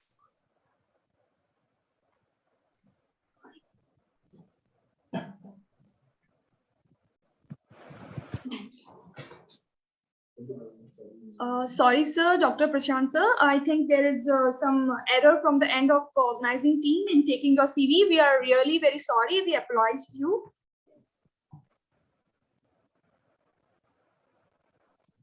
No problem. I am with the Institute of Public Health Bangalore, which is different from IIPH. IIPH is the PHFI's Indian Institute of Public Health. I'm with the Institute of Public Health in Bangalore. Yeah, that's okay. No problem. Sir, sorry, sir, for this.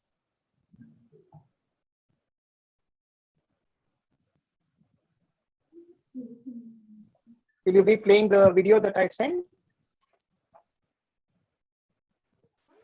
Sir, we are now playing the recorded session for the ma'am. So just for a second. Yes, sir, we are playing your recorded session. बहुत मुश्किल हो जाता है यहाँ पर कुछ काम नहीं करते मेरे को बोला इंट्रोड्यूस करने के लिए मैं इंट्रोड्यूस भी नहीं करते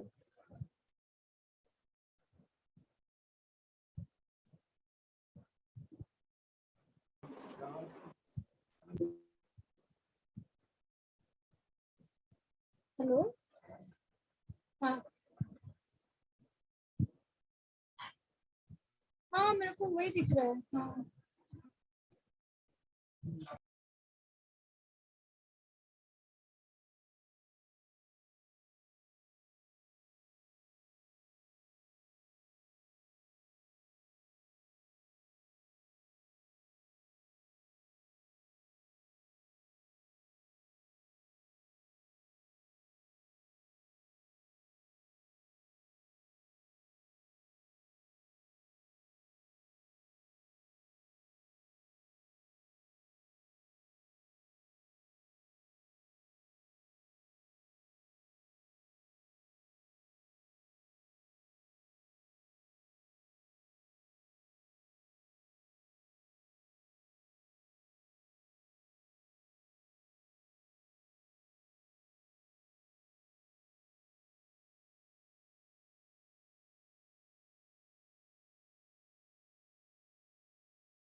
greetings to all the participants from Eficon 2021. My name is Prashant, and over the next 15 minutes, I hope to share with you some insights emerging from a 5-year fellowship with the DBT Wellcome Trust India Alliance on tribal health. And the purpose of sharing these insights from this 5-year engagement is to mainly advance our understanding of the social determinants of tribal health. So this project was called the Theta Project towards health equity and transformative action on tribal health. And it involved work with remote forest associated tribal communities in Karnataka, Kerala, Madhya Pradesh, and Western Arunachal Pradesh. So one thing that's probably very clear is that tribal populations across the world are behind everyone everywhere. Now, this is a quotation from a commentary that appeared in the Lancet in response to Anderson et al.'s meta-analysis of various health outcomes of tribal populations across the world, the largest ever data set of indigenous people across the world that they assembled and put together. It included data from India as well. And of course, they tracked health outcomes such as infant mortality, maternal mortality, and such.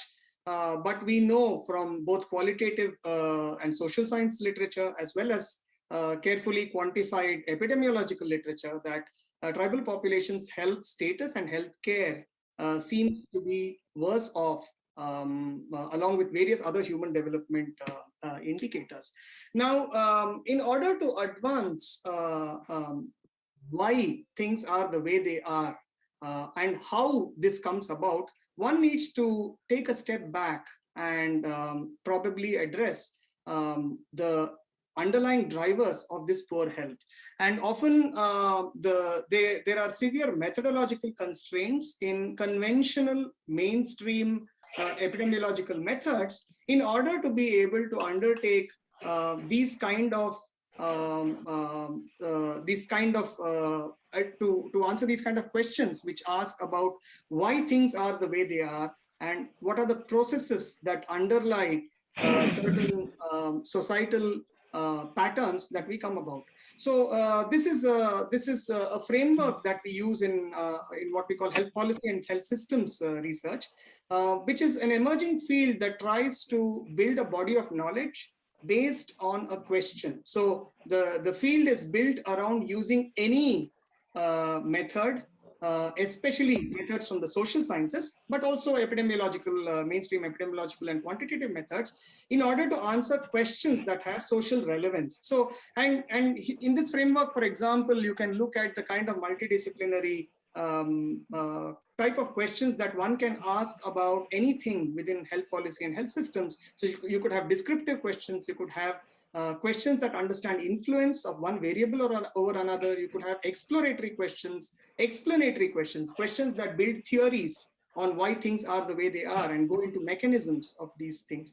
So if you take this kind of a systems view on tribal health, one of the key things that you find is missing in core public health literature is the scarcity of wider theoretical understanding, wider theoretical knowledge and awareness when we undertake research on tribal health. So in the center, for example, is a recent open letter that we wrote mainly addressing epidemiologists, where a lot of inquiry tends to focus on the individual, forgetting that the individual is part of a wider system. It could be the family system, it could be the neighborhood system, it could be a certain particular population group or label that the person belongs to, or the wider policy environment.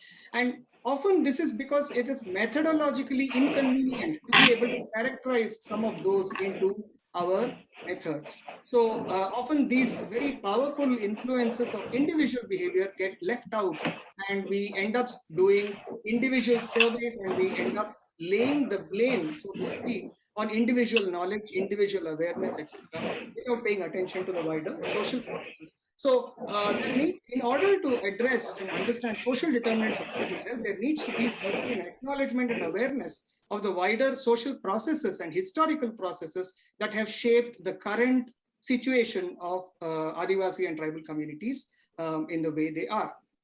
So in Theta project, what did we do? We tried to look at the patterns, and we used quantitative epidemiological methods to understand and describe the inequity patterns at a very fine scale.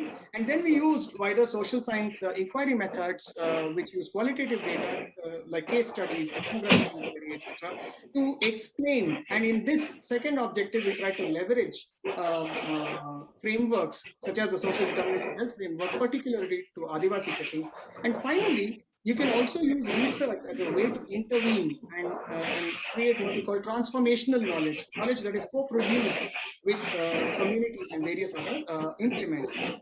So, like I said, the quantitative, so here on the right side is the protocol of the project, which is available and can be accessed. But the effort here was to try and create finer scale data. And why? What is the need for this? Because NFHS tends to aggregate tribal data as ST. And the label ST is it's very socio-politically constructed. So it doesn't give us much insight into who are all these different ST communities. And ST communities in India are very diverse. Like you can imagine, take Rajasthan, Arunachal, and Kerala, for example. These are very different contexts. And all we have is ST data from them. We do not know the particular history of these communities and what is the local context, what is the contribution of the state, what are the type of inequalities within ST or between ST and non-ST communities living in the same geography. So these are all kind of questions for which currently data does not exist. So we try to create this kind of data in the Theta project. I'm trying to get the slide to move. Yeah.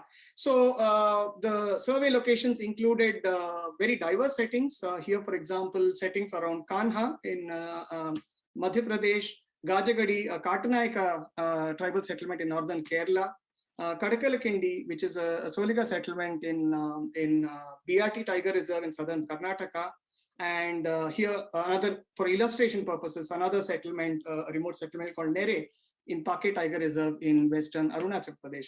So we used, of course, a cloud-based tool to capture data. It was in local language, and we created a geospatial data set which has a lot of variables, many of them based on DHS and NFHS tools. So I won't go into great detail about these, but the idea is that what do we gain from this kind of quantitative characterization? What we gain is only an understanding of the pattern. What is the kind of pattern with respect to inequalities, and that's the strength of epidemiological methods. They give us a very thorough understanding of the patterns of inequality. And there are, of course, because of the way we collected our data and we did the sampling, we are able to also make assertions within site or within tribe because of the way we conducted the sampling and the way we organized the study design. Today across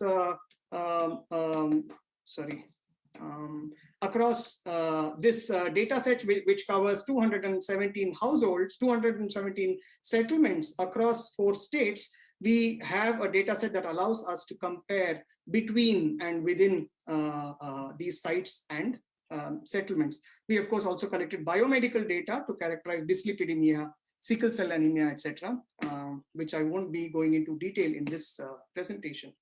Again, another kind of looking at inequality patterns, of course, is to look at secondary data. And here the limitation, like I mentioned earlier, is the fact that you do not have data of greater resolution than ST. But in this recent interesting paper, what we try to still do is to look at intersectional subgroups. What is if we create various intersectional subgroups between ST and by caste, by location, by gender, by location in urban and rural, by gender and socioeconomic status. And if we create across these 4 labels, if you create intersectional subgroups, what are the kind of patterns that emerge? So, for example, are ST communities who are located in cities for whatever reasons, better off because now they have moved to cities, because that's usually what we are told, urbanization and modernization will bring the benefits of, better healthcare and education, etc. But what is the pattern you see? Unsurprisingly or surprisingly, you find that the disadvantage does not get neutralized merely because people change their location. Their social markers continue to create unfairness within these communities. So if you then go to the process, why are things the way they are? What is the reason why some communities tend to consistently fall back, consistently to attract poor health outcomes? You see that the drivers of these are structural. They are built into processes that are wider than the individual, and they need to be targeted in order to create a transformational change. So how can we study such processes? And one of the ways to study these processes is what I said earlier, an awareness of the history of these communities and a wider reading of social science and development literature as to why tribal communities, what are the kind of social adversities and historical adversities they have faced over time. And these vary from one community to another. If you see, there are tribal communities across the country almost, and each of them has a very particular history. Some of them have feudal kind of relationships with other communities. Some of them face discrimination, caste-based discrimination. Many others do not. For example, in the Northeast, you have a very different situation where many communities that are called Adivasi, who have moved as laborers to Assam and other northeastern states, today do not have a local ST status and have hence face difficulties and adversities. So the whole label tribe is a very contested label, and within public health too, we need to develop a greater awareness of the theory and history and the social context in order to move further. So in the lack of this kind of theorization, what we have is very large stereotypical kind of notions. Oh, they are far away. Oh, culturally, they're very distinct. Oh, they also want TV, mobile. Are they really tribal?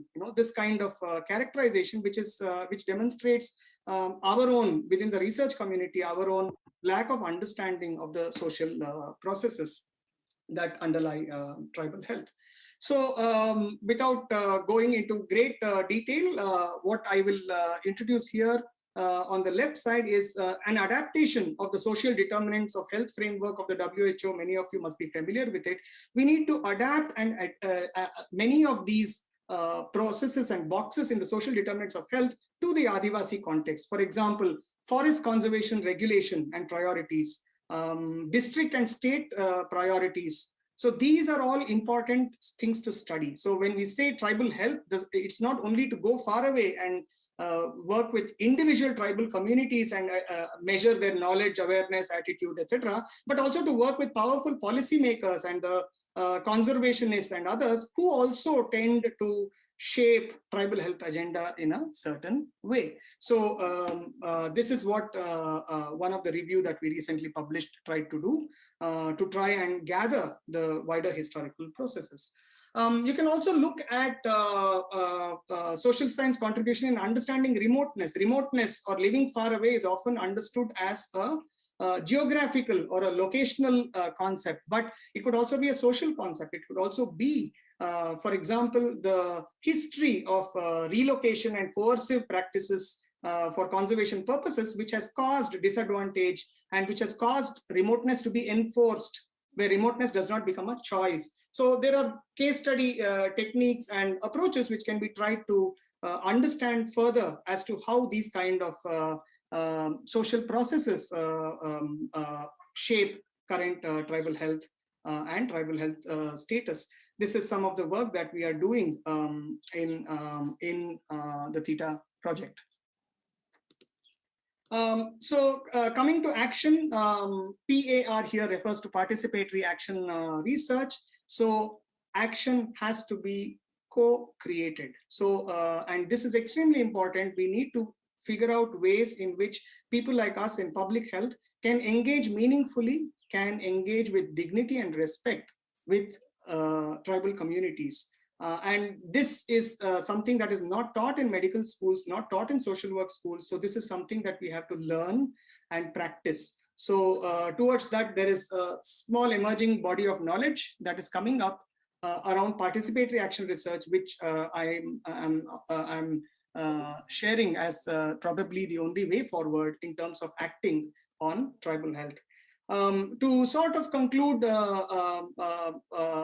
what I have been building now, in order to understand and act on social determinants of health, we need to move, we need to locate our research not only at individual tribal people who we see as having poor health, but we need to try and research, address, and understand how health and healthcare organizations and social institutions and structures and policies also shape the realities of these individuals in a certain way. And only then is what we will be able to understand and address the social determinants of health.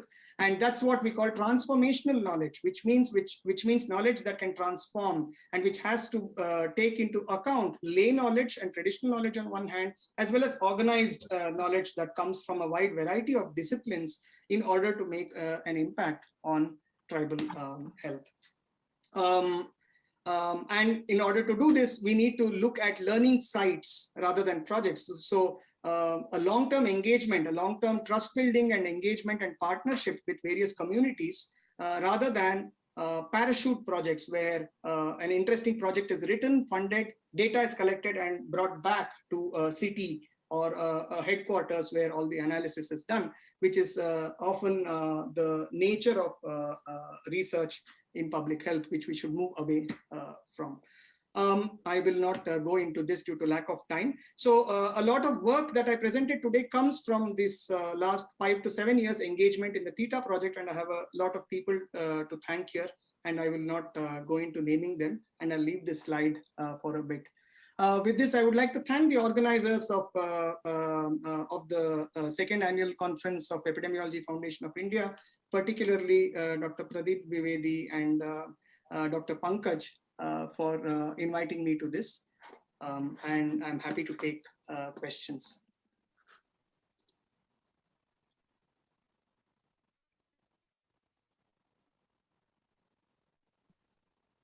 Thank you so much, Dr. Prashant sir. The session was really very informative.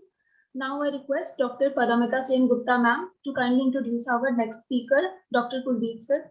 Ma'am will be sharing the PPT in a while.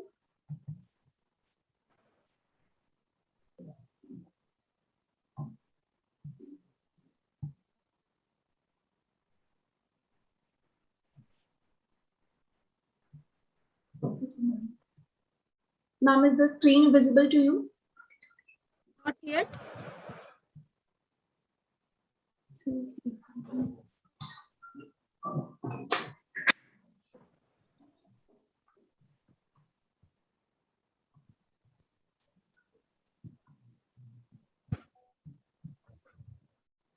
Hello? Yes, ma'am. The screen is the screen visible to you? Yes. Good afternoon to the August gathering here. It's my pleasure to introduce Professor Kuldeep Singh, who is the Principal Investigator of Center of Excellence for Tribal Health. He is the Dean Academics and Professor and Head Department of Pediatrics, AIIMS Jodhpur. He is the Head of Center of Excellence in Tribal Healthcare and Research of Ministry of Tribal Affairs. Sir is Government of India Collaborator for Canadian Project, stars in Global Health by Grand Challenges Canada, titled Flipping to Empower Adolescents for Sexual and Reproductive Health. Web-based telemedicine introduced at Dharan, Nepal, presented a paper at MMVR, California in 2002. He has delivered lectures on medical education technology, integrated teaching, innovations in teaching and learning, medical genetics, and has contributed as an author in several books and has more than 50 publications in peer-reviewed journals. Sir is the winner of a poster at 22nd MMVR meeting at Los Angeles held on 7th to 9th April 2016. And he had a paper titled Using Flipped Class to Enhance Medical Students' Active Learning. Sir was appointed as an associate editor in the Annals of National Academy of Medical Sciences, India in July 2015. Sir has also got the Fellowship of National Academy of Medical Sciences in October 2014. Professor Kuldeep Singh, sir. So thank you, Professor Paramita, for my introduction. So I'm first of all, I'm acknowledging the gratefulness of Eficon organizing committee for giving an opportunity to speak on this occasion, and also I'm grateful to other people who are there. Dr. Somasundram, who has spoken about the ethnomedicine, and Dr. Prashant, who has also discussed about the social determinants of tribal health. These are the very important topic, and I'm going to discuss something about how to provide the equitable healthcare to the people who are living in a remotest area in the tribal area. We have done a very small study of a piloting of a very important model, because nowadays with the digital technology and the National Digital Health Mission, everybody is talking about the telemedicine. So we have done a simple experiment, and where we have tried to implement this model in a tribal area in Sirohi. So the title of my talk is Managing Illness Using Telemedicine for the Tribal in the Remote Area, a Hybrid Model, and AIIMS Jodhpur Experience. So we all know that the tribal people suffer a lot, and it is the weakness of our system which prevent us providing the equal quality of care to everyone.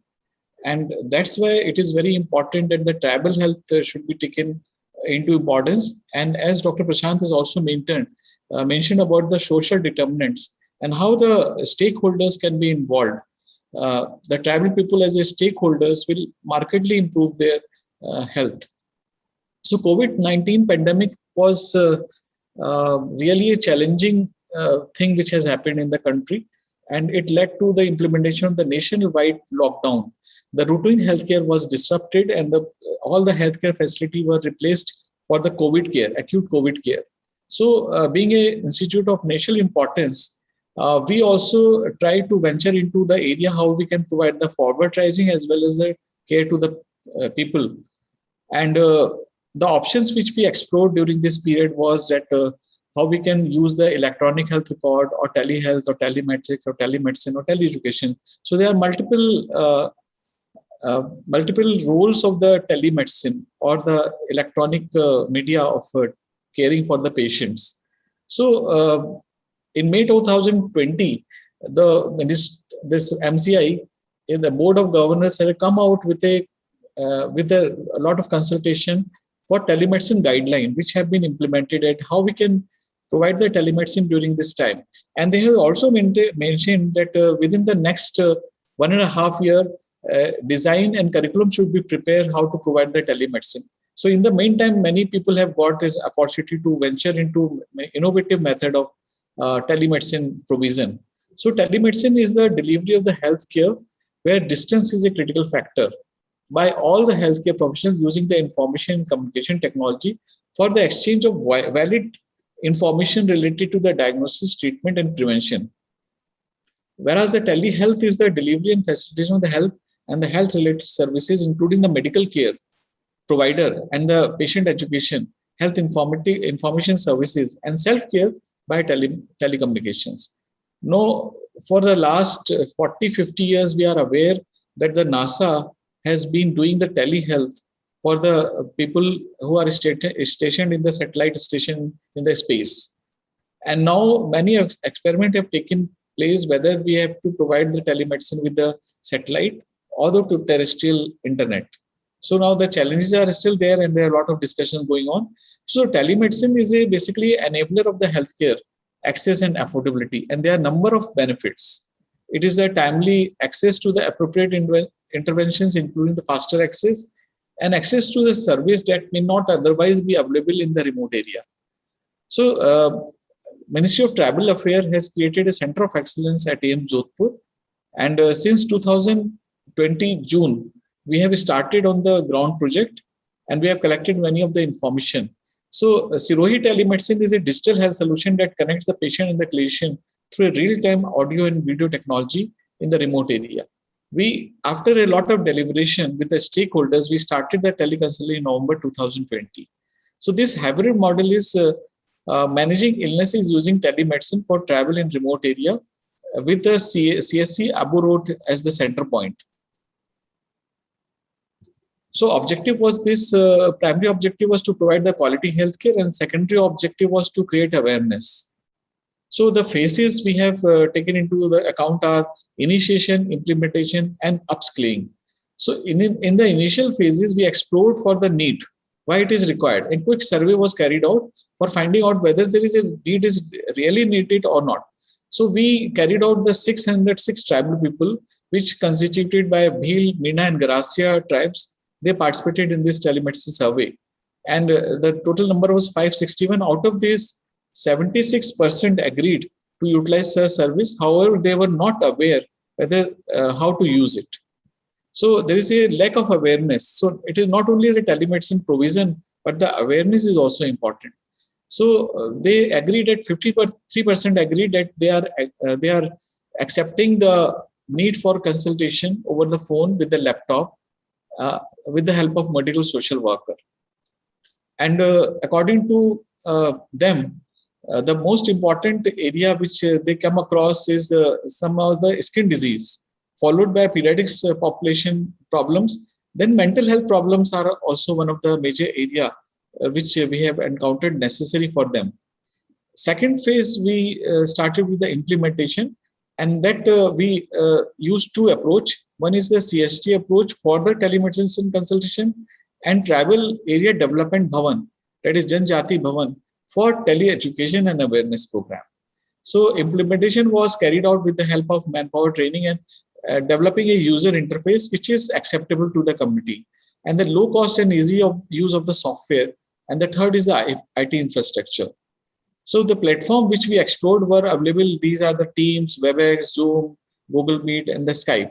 And we have chosen the Google Meet because it is robust and secure. It is user-friendly. It is very easily available. And AIMS Jodhpur was also part of the G Suite for education for this Google Meet. And what we did is that we create the virtual OPD at the CSC Abu Road, and we bring the faculty from AIMS Jodhpur on the virtual platform. So SMS and email platform were used, and the new OPD schedule was prepared, where the general medicine, dermatology, cardiology, pediatrics, and PMR and other department, as and when required, were included in the platform. And how this is different is that we did not have the fixed time slot for department. So the patient, as soon as the patient comes, the medical social worker activates the system, and here the consultant were ready to provide the consultation. And this telemedicine was different from the other because there's a e-Sanjeevani portal has been designed by the CDAC, where the patient has to do on its own. But here it was assisted by the medical social worker. So this is a telemedicine awareness activity which we carried out at TAD Bhavan. So the patients were made aware whenever they need the teleconsultation, they come to the CSC. What we found is that the maximum patients reported were for general medicine, followed by dermatology, then pediatrics. And there are many patients for the physical medicine rehabilitation and for the mental health problems. So the third phase we are looking at is the upscaling. So upscaling is that we have integrated this OPD module of the G Suite for education with the HIS of AIMS Jodhpur. And AIMS Jodhpur is one of the best run paperless hospital in the Western India. And it is not only in AIMS Delhi, the AIMS Jodhpur is having this facility where even the OPD consultations are provided with the help of HIS. And also there is a facility for data capturing, recording and storing as per the Ministry of Health and Family Welfare guidelines. So what novel initiative we have taken is the reverse telemedicine, where the patients are secure in the hospital and the doctors can sit in their clinic to provide the consultation. And the patients are helped with the help of other paramedical staffs and the consultant who can take care of the problems. So this is about the telemedicine initiative at AIMS with the help of AIMS Jodhpur at Sirohi. We have, along with this project, Mitra project, we have an ongoing project as how to improve the telemedicine, improve access, cost, and quality. So this is an ongoing project. And also we have also embarked on the Satellite Center for Travel Health and Research. The renovation work is going on within the 1 month. Next month, we are going to start this. So technology has been omnipresent, and this COVID-19 pandemic has brought teleconsultation to the forefront. Now everybody is very much aware of this, and they can take help of this. The gadget notification by MCI has been facilitated for providing this telemedicine services. And our team comprises of Dr. Pradeep Dwivedi and the people from General Medicine, Dr. Gopal, Dr. Abhishek, Dr. Naveen Dutt, Dr. Nitesh, Dr. Ravin Shukla, Dr. Deora, Dr. Nitin Vajpayee Ramkaran, and Dr. Pratibha Singh. We are very grateful for Dr. Rakhi Dwivedi, who has been the pillar of this telemedicine program, because he is a nodal person who is contacting both the people. And also we are grateful for the telemedicine support staff, Mr. Dilip Singh, and many of the other staff nurses like Popat, Mr. Popat Lal, and Ms. Sefali. So this is the telemedicine work going on. And we thank you for the patient listening, and we will ready for any questions which will be from the audience. Thank you. Thank you so much, sir, for a nice presentation. Due to shortage of time, we will not take any question answer session, sir. So I request to Dr. Uplabdhi and Dr. Diksha to take another session, which is maternal, adolescent, and childhood obesity in India. Over to you, Dr. Diksha and Uplabdhi. Thank you so much, sir, and thank you everyone for this session. Thank you so much, sir.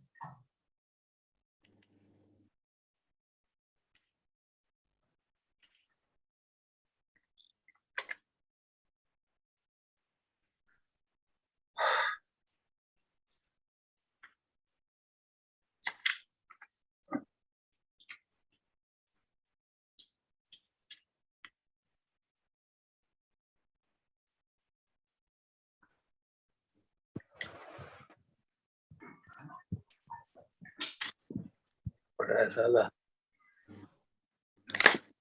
afternoon, one and all. Good afternoon, one and all. I, Dr. Uplabdhi Sahu, welcome you all on the session of addressing maternal, adolescent, and childhood obesity in India. Now, I would like to welcome our first chairperson, Dr. Umesh Kapil sir, President of Epidemiological Foundation of India, Professor and Head, Department of Epidemiology and Clinical Research at Institute of Liver and Biliary Sciences, New Delhi. He has more than 40 years of experience in research and teaching and has published more than 315 scholarly publications. As an expert in arena of community health and epidemiology, he is actively involved in capacity building, designing strategies and policies for various state governments and Government of India, Ministries of Health and Family Welfare, Human Resource Development and Industry, National Institute of Nutrition, Indian Council of Medical Research, Niti Aayog, universities, professional organizations, and international agencies like UNICEF, WHO, and Food and Agriculture Organization. For his outstanding contribution, he has been awarded by Government of India and fellowships of National Professional Scientific Organization, and few are like he received BC Srivastava ICMR National Award for the year 1992 and MK Seshadri ICMR National Award for the year 1996, PN Raju ICMR National Award for the year 2002, Har Gobind National Award for Indian Academy of Pediatrics for the year 2009, and currently elected as Fellow of National Academy of Medical Sciences 2003. Dr. Umesh Kapil sir, we welcome you.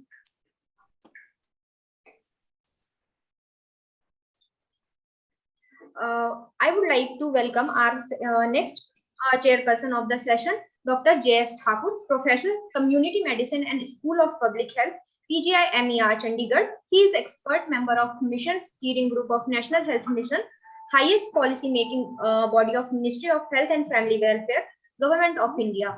He worked as WHO as head for non-communicable disease and mental health team for more than 3 years.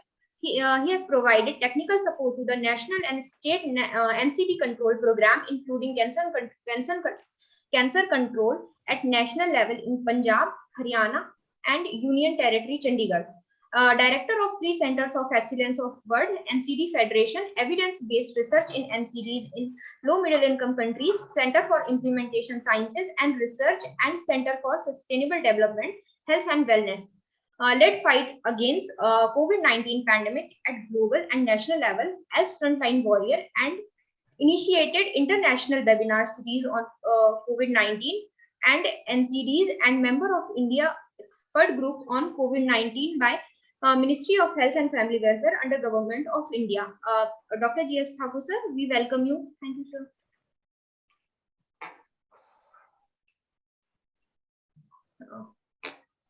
Now I would like to invite our chairperson, Dr. Umesh Kapil sir, to introduce our honorable speaker, Dr. Bani Sethi. Sir, over to you, Dr. Good afternoon, everyone, and good afternoon to all the delegates who are attending this important webinar. It's addressing maternal, adolescence, and childhood obesity in India. We have 3 eminent speakers. So what we are going to do is the first part would be chaired by Dr. G.S. Thakur, and then I would take the second part. Dr. Thakur, are you there? Yes, I'm there. Yeah, please. Dr. Thakur, please take over. Thanks. So thank you, Professor Kapil, and all the resource persons and the delegates. It's a very important session on addressing the maternal, adolescent, and childhood obesity in India. In fact, if you see the spectrum of malnutrition in our country, we have a very big problem of undernutrition, but the problem of obesity is also coming up in a big way. We have now the statewide NCD risk factor surveys from Punjab and Haryana, which was done by us under the funding from the Ministry of Health, Government of India. And we have found that the prevalence of overweight and obesity in the state of Punjab is 40%. If we take the BMI of, cutoff of 25, and it become, the 58% if we reduce to the Asian cutoff, that is of 23. And if you take, the central obesity, it is to the extent of, almost 80% in Punjab. So you can see the gravity of the situation. But at the same time, we have to recognize, and Professor Kapil will agree with me, that we have also a very serious problem of, the undernutrition in this country. So we will be focusing on issues of this maternal, adolescent, and childhood obesity, and it is also, childhood obesity is also coming up in a big way, and this is also a big problem. So we have a very eminent panel of speakers, and the first speaker is Dr. Bani Sethi. She is a nutritional specialist in the UNICEF. She is a PhD in public health nutrition, 20 years of experience working from the grassroots to the national level for advancing access to the nutritional services for women in the marginalized, tribal, urban, and rural Indian communities. She has worked with the USAID Ministry of Women and Child Development, and since a decade she has been working with UNICEF India as a nutritional specialist, advancing adolescent and women nutrition through health system via academic partnership as a mode of technical assistant. She is convening the Maternal Nutritional Consortium during adolescent and women nutrition impact evaluation, and she has 20 peer-reviewed publications, 10 book chapters to her credit, and mostly related to women nutrition. So over to Dr. Bani Sethi. Thank you very much, and thank you very much to the organizers for giving me this opportunity to share our work. Are the organizers sharing the screen, or should I do that? Yes, ma'am, we are sharing. All right, friends, I hope I'm audible. All right, so briefly, colleagues, I have about 10 slides, and what I would be sharing with you is a landscape study that we conducted to understand the length and breadth of data, food environment, policy regulations, and fiscal space around overweight obesity among children and adolescents in India. The study is available on our website as well as on our partner website, that is Institute of Economic Growth, and I'll be sharing it on behalf of the consortium. What did we do? We try to answer 4 research questions. Who is affected and where? Is the situation improving or worsening? What are the risk predictors? And what are the factors that influence the obesogenic food environment that is affecting children in 0 to 19 years? The methods that we used for the first 3 research questions were the analysis of large-scale data sets, that is the Comprehensive National Nutrition Survey, NFHS 3 and 4. We also tried to tap on the NCD risk database and also to see how the situation is improving, worsening, and risk predictors. In addition to multivariate analysis, we also started looking at literature reviews of studies that are at subnational levels and below levels right in the last 1 decade. An important aspect of this work was to also look at factors shaping the obesogenic environment. And for that, we looked at the sales, which included the Euromotor and FSO stat data, about 128 interviews with different stakeholders, trying to understand their perceptions about obesity targets in the country and what should be there, policy guidelines in place, government programs, what are the fiscal instruments, what are the regulations, not only with regard to the labeling, but also marketing and media. And overall, what are the network and coordinating structures that are there that can influence positively as well as negatively the food environment. The overall age group in the universe of this work was 0 to 19 years. The base sample came from CNNS, from which we derived our quantitative information. We also used NFHS 3 and 4 for comparison of trends, and a little bit now I'll also give you a snapshot of the advanced analysis of NFHS 5 now that it is out. And the study was conducted between March and December to 2020 and was disseminated to all the key nodal ministries in June this year. Next slide, please. So what I'm going to talk about is just 4 headline findings from this work. It's a comprehensive report, cannot be explained in just 7 minutes, but I'll just give you the headline results and some of the recommendations that came in, which could have relevance for policy advocacy, public advocacy, as well as academic work. I think the first key message for all is that how many children are affected, and this is an important thing to understand, is that while the point prevalence may be low at this time point, whether it is for 0 to 4 years children, 5 to 9 years children, and 10 to 19 year children as compared to the other parts of the globe. In terms of numbers, we are largely contributing to 17 million children 5 to 19 years being overweight.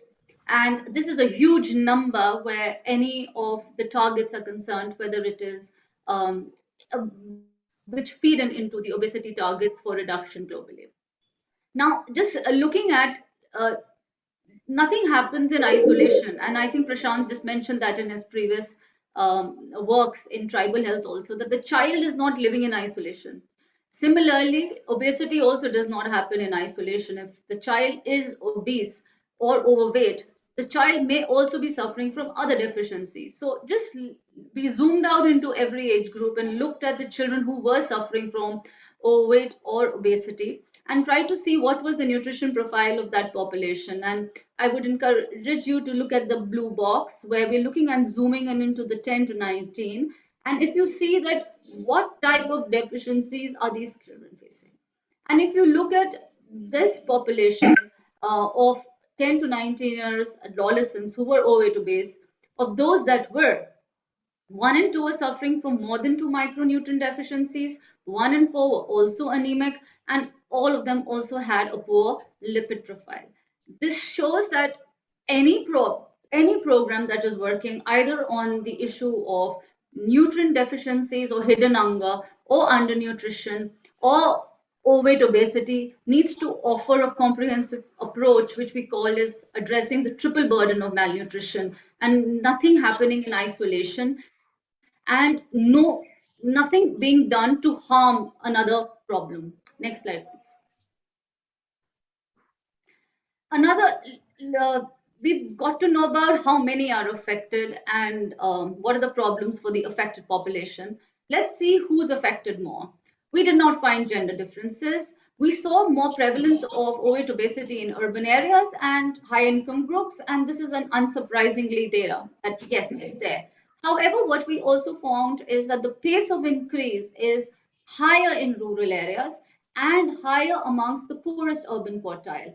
And this also validates the findings in other middle income countries or low income countries, that where the pace of increase of overweight obesity and its associated problems are percolating into the rural and the tribal and the poorest urban quintile of the population. If we look at the hotspot areas, 11 out of 28 states of the country have a prevalence of 10% or higher, and this is all from the CNN's data. We've already mentioned that the pace of increase is higher in the poorest urban quartile as well as rural areas. But importantly, that if unchecked, these 17 million will become 27 million by 2030. And hence gives us an urgency that you're adding another additional burden if you don't attack now. Next slide, please. So what are the causal pathways for this to happen, and why is it occurring? We looked at it. We looked at about 10 different factors based on the WHO risk factors that are proven for overweight obesity in this population, and I will try to dwell on two important ones, which are related to oneself, looking at if a whole society approach is needed to address the problem. And the first is unhealthy dietary patterns, the second is physical inactiveness, and the high screen time. These are issues which one deals with oneself, one's family, and one's surroundings, irrespective of the policy environment. And if we look at what the children are eating in terms of the food, we see a high consumption of fried foods, sweets, and aerated drinks. Fried foods are the highest amount types of unhealthy junk foods, which is consumed by the Indian population, specifically of those that are overweight or obese. The screen time is increasing as the age increases, and outdoor activities are decreasing as the age increases, particularly among the adolescents and specifically among girls. And while COVID has, and there is data to show that the type of screen time, physical inactivity is and the unhealthy BMI has actually worsened in the time of COVID. Next slide, please.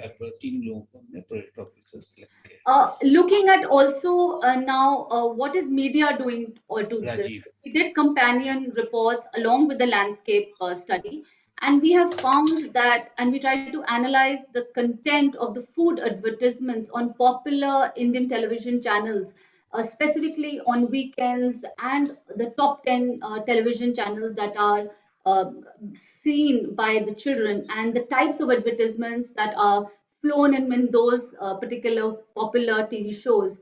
And we have this paper has just been published, and it was a companion paper with this study, and showed that the type of food advertisements that are enticing children to eat the HFSS foods is worrisome. And in the next slide, I'll share with you, and I'm sure Rachita is going to share with you subsequently also, on the regulatory environment that is there in place for media regulations around the issue. But the issue, the one of the important pathways, in addition to just the food they're eating or the physical activity, is the media enticing them to eat unhealthy foods. Next slide, please. Next slide, please. So this is just one snapshot of a complete chapter of works which we try to see what's happening in the obesogenic food environment. And I'll quickly walk you through this. This is my second last slide. That if you look at targets, yes, the country has targets for adult overweight obesity, but children 0 to 9 years are missed in the national targets or any multi-sectoral action which is made for no increase in overweight obesity, whether it is under the NCD guidelines or even under the Poshan Abhiyan. There is no target on this. And because if a country does not have a target, that okay, we want to reduce overweight obesity from this to this, you will not have then a policy or a legislation or and a program for supporting that. There are programs, and we have food-based social protection programs that are there, but we have seen that they are very high in sugar and oils. There are efforts that are made by the Ministry of Health and Family Welfare through some efforts which are not overall at scale, whether it is the school and health and wellness program or whether it's a program on Eat Right School. So either it's in private or it is in government, but overall we do not have efforts which are pan-India. And if we do have efforts like we have it on Eat Right School, these are not evaluated that what did that program really do to tackle the situation. Looking at taxation and legislations, we do have a taxation policy on aerated and caffeinated beverages, but this is higher than even on processed. There was a fat tax that happened in Kerala, but it stopped. Now, why did that stop? There is no lesson learned on it. And this is specifically important when we are trying to advocate for higher taxes on particular food products. But if a subnational tax was there, then why was it stopped? Was it not successful? We don't have any lessons around that. But most important is that the Indian local beverages and snacks are not in the regulatory framework right now. And they need to be that, at least in future. Right now, a lot of discussion is only around the SSPs, but what about the other foods and why are they not, and which type of foods can be? This is a very big question, and this is somewhere where the academic community can play a role. There is some work around front of the pack warning labelings. 3 odd studies are underway. Ministry is taking cognizant of the issue, and we understand that once the study results are out, there will be a decision taken. But this requires to be expedited. However, there is no information on menus. And what do we do to have a nutrition information on menus in eateries? There's no regulation around that. Now, there are a lot of regulations and legislations that have just been rolled out, for schools. Like there should be no sales and advertisements within 50 meters of school radius. There is a regulation around advertisement, sale, even promotion of HSS foods. There is a consumer act where you can penalize any endorsers of HFSS foods or SSPs. But do we have a vigilance mechanism? Do we have an inclusion criteria or monitoring of this? Which body monitors this? And do we have a centralized monitoring system for this? We found that it is weak. If we look at markets, the sales of confectionaries are booming, and there are studies to show that these have also increased in COVID times. Most importantly, and let's keep legislations, people, like targets, programs aside, let's look at people. And if we look at people and we look at and the children themselves, we find children missing in this whole debate on nudges for unhealthy eating. So all the decisions, a lot of academic dialogue, a lot of medical dialogue, a lot of policy, public awareness dialogues are happening that we need to work on overweight obesity for children. However, where are children in all this discourse? So children in this discourse seems missing where a dialogue needs to happen. It's an area which requires attention, and we feel that these are the loose ends in tackling the obesogenic environment, which will need to be fixed to actually improve, whether it is diets, services, or practices. Next slide, please. So finally, the 5 recommendations. A lot of work is happening by different players at different times. You have groups that are working on nutrition, you have groups that are working on NCD that also look at overweight obesity, but a multi-sectoral coordinating platform with government and with their partners that review, evaluate, and support form of targets and fiscal policy. It's easy to make new policies. What is this disturbance? If from Dr. Vishal or someone, if you can have that muted, please. Yeah, thank you. I think it's easy to make new programs. However, how about layering and looking at the obesity lens in ongoing programs? Lots of IC material on nutrition is developed. Do we look at it from an obesity lens? We don't. But these are small quick fixes that can be done. Someone reviewing the curriculum, someone reviewing the program, someone reviewing the IC and strategies, and just tweaking that from an obesity lens. As Sharika will be talking about procurement policies and why do no harm is required in them. We spoke about front of the pack labeling, and overall we believe that nutrition literacy led by the youth themselves that work on a healthy behavior and lifestyle, on looking at not the individual themselves but the environment, food environment around them, and acting as a support system and a young think tank to the government and partners may help pave the way forward for this agenda. Overall, lots of policies, lots of legislation, but compliance cards, annual reporting cards out in the public domain on which state is actually working on that, and how we can improve. Um, we have been asked a lot of discussion. I mean, this is a food for thought for academicians. A lot of discussion is happening around, fiscal policies for Dr. this Bani, issue. can you conclude, please? Yes, I'm wrapping up. Yes, I'm wrapping up. Just about 30 seconds. What is the evidence of use of fiscal instruments on unhealthy foods? More studies on cost benefit analysis are needed. And finally, and most importantly, if we know this is a checklist of this what works, have we been able to demonstrate it and evaluate at scale in hotspot geographies? And for this is the following slide that I propose, and that's my last slide. Next slide. That at least in the hotspot areas where we have joint high estimates of both maternal and child obesity, that is, you have the mother is also in the obesity category and so is the child. At least in those common hotspot areas, a family-centric whole society approach is used, where we fix at least 4 interventions, demonstrate them at large scale through triple duty actions, and create Indian evidence on how to actually address overweight obesity in this population. Thank you very much for the time, and sorry for overshooting the few seconds. So thank you very much, Dr. Bani Sethi, for very nicely and covering this important topic of landscaping in the obesity and its determinant in children and adolescents. And what we have seen that this problem is now increasing among children. And interestingly, we have also seen that there is a urban-rural difference. And but in the state of Punjab, what we have seen that this, sort of social gradient is now reversing. That there is no difference in the obesity pattern in the urban and rural areas, and also in the income quintile.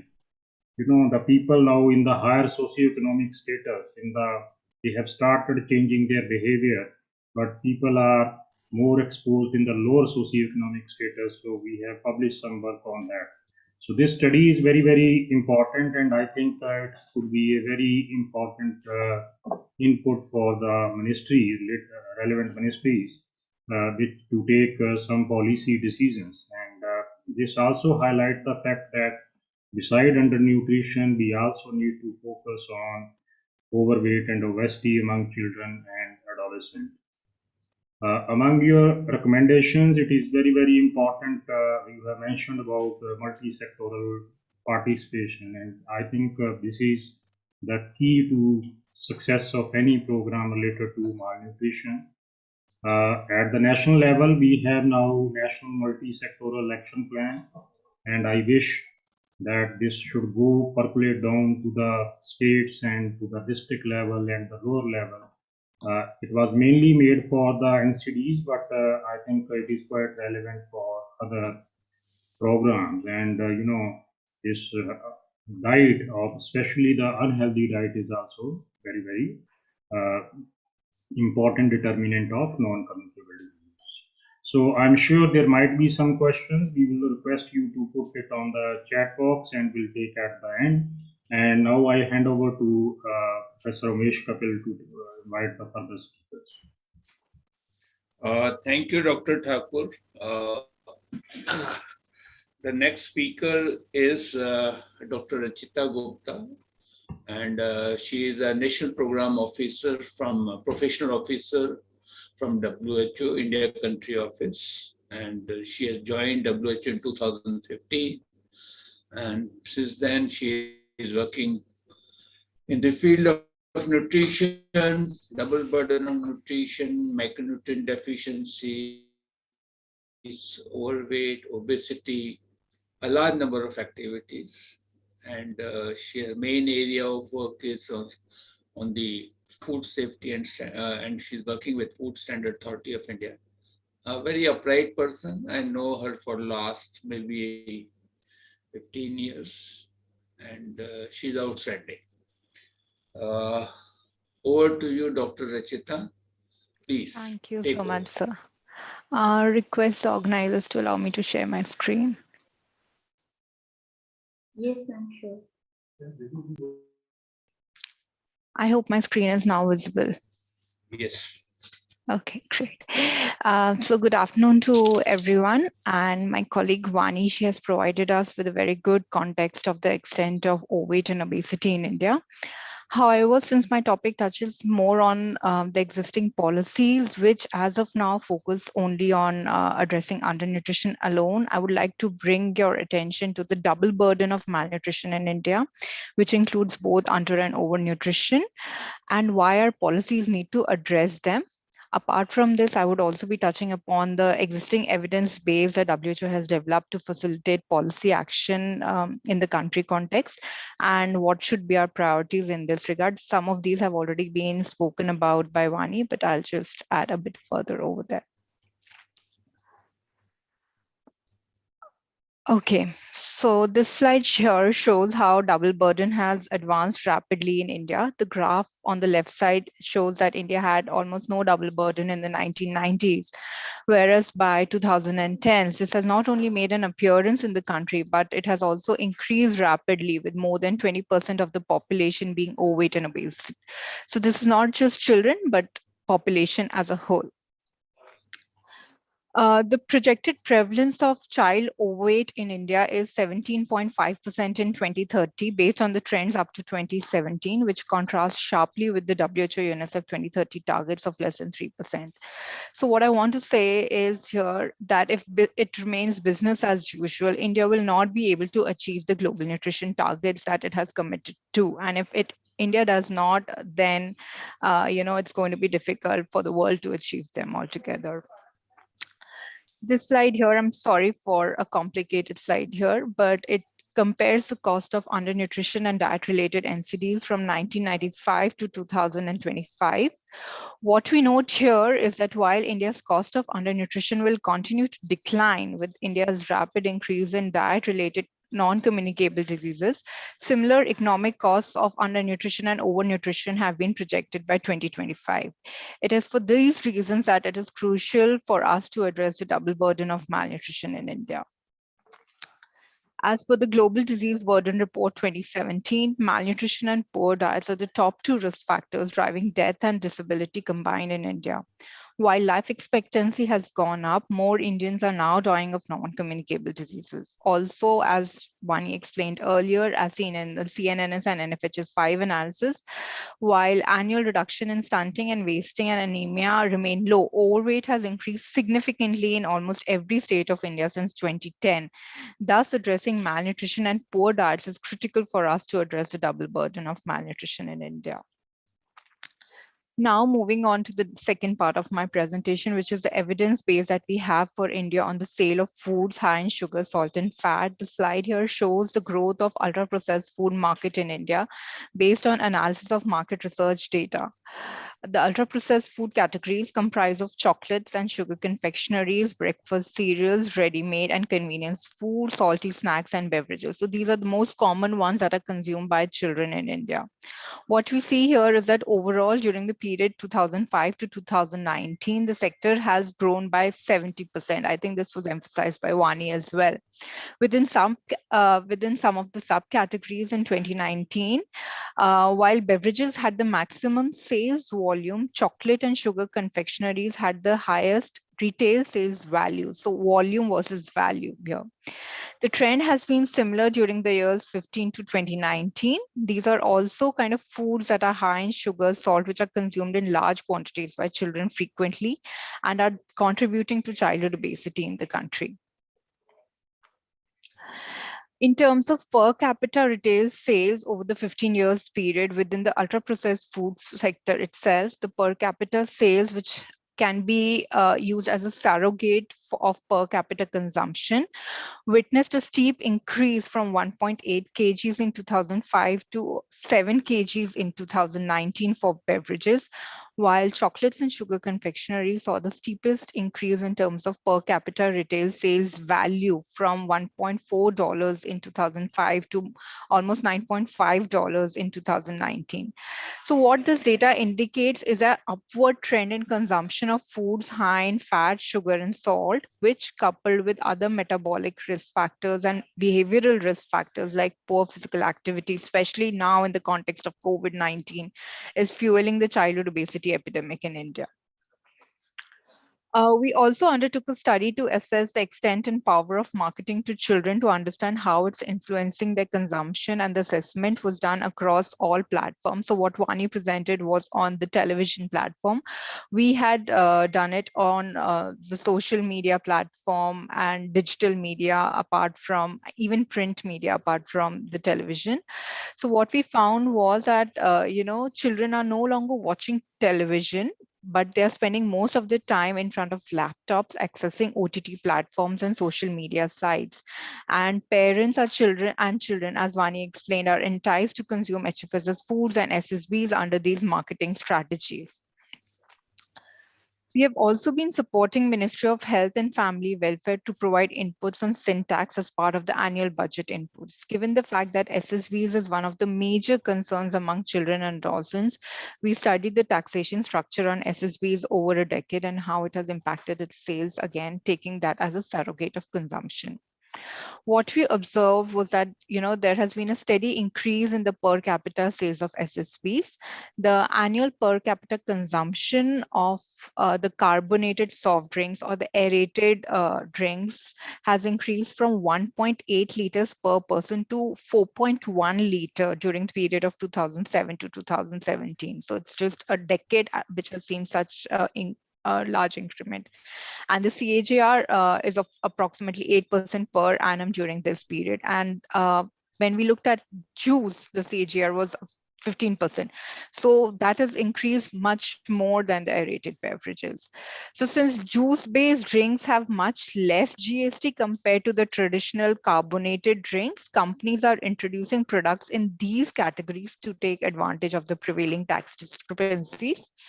The figure on the right shows the trends in average retail price of different soft drink categories in India over the last 10 days. We might expect, that with inflation, the prices must have gone up. However, we adjusted the prices for inflation using 2017 prices as the base year. And what we can clearly see is that the inflation adjusted retail prices of all soft drinks have consistently fallen over the period. The relative decline in real prices of SSBs has been almost 46% over the last 10 years, which clearly indicates that SSBs have become more and more affordable over the years. We also modeled a tax regime needed to reduce the consumption of SSBs in India, and the own price elasticity of SSBs came close to 1, which means that, we would require a 10% increase in price of SSBs to result in a 10% decrease in its consumption.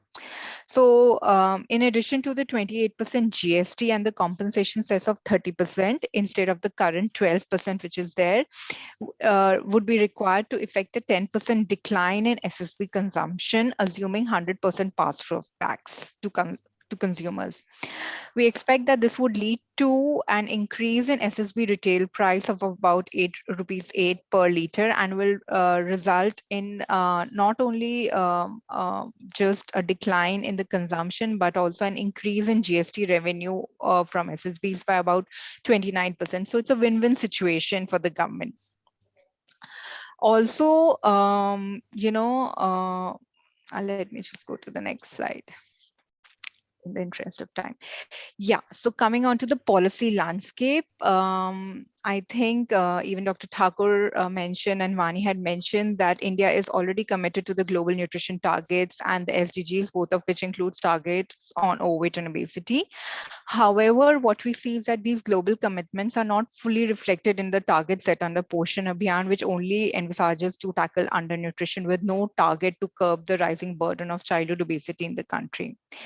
Also, India is one of the first countries globally to develop a national action plan and monitoring framework for prevention and control of NCDs, including targets to halt the rise in diabetes and obesity. This is a comprehensive strategic framework for dealing with all NCDs and the risk factors, including dietary risk factors, overweight and obesity. And it has actions outlined for different ministries and targets are there. We have nodal officers appointed under different ministries. So as next steps, what is required is to build greater accountability within the existing structures to tackle overweight and obesity. I'm not sure if there is anybody here from FSSAI, but I would just like to congratulate them for initiating several regulatory actions to address the rising burden of overweight and obesity in the country over the last 5 years. And we as WHO are very happy to be, part of their journey. FSSAI, as Vani mentioned, has been revising some of the key regulations to create consumer awareness and restrict availability and access to HFSS foods and SSBs. This includes advertisement regulation, school children labeling, advertisement scores. So once fully implemented mandatorily, India will have one of the strongest regulatory landscapes globally. Apart from these, we also have the advertisement code of the Ministry of Information and Broadcasting, which does not permit advertisements promoting production, sale, or consumption of cigarettes, tobacco, alcohol, or other intoxicants. But it does not have any reference to HFSS foods and SSBs, which remains a gap. So I think that is one area that we need to address. Regarding the Consumer Protection Act, that's something that Vani has already mentioned.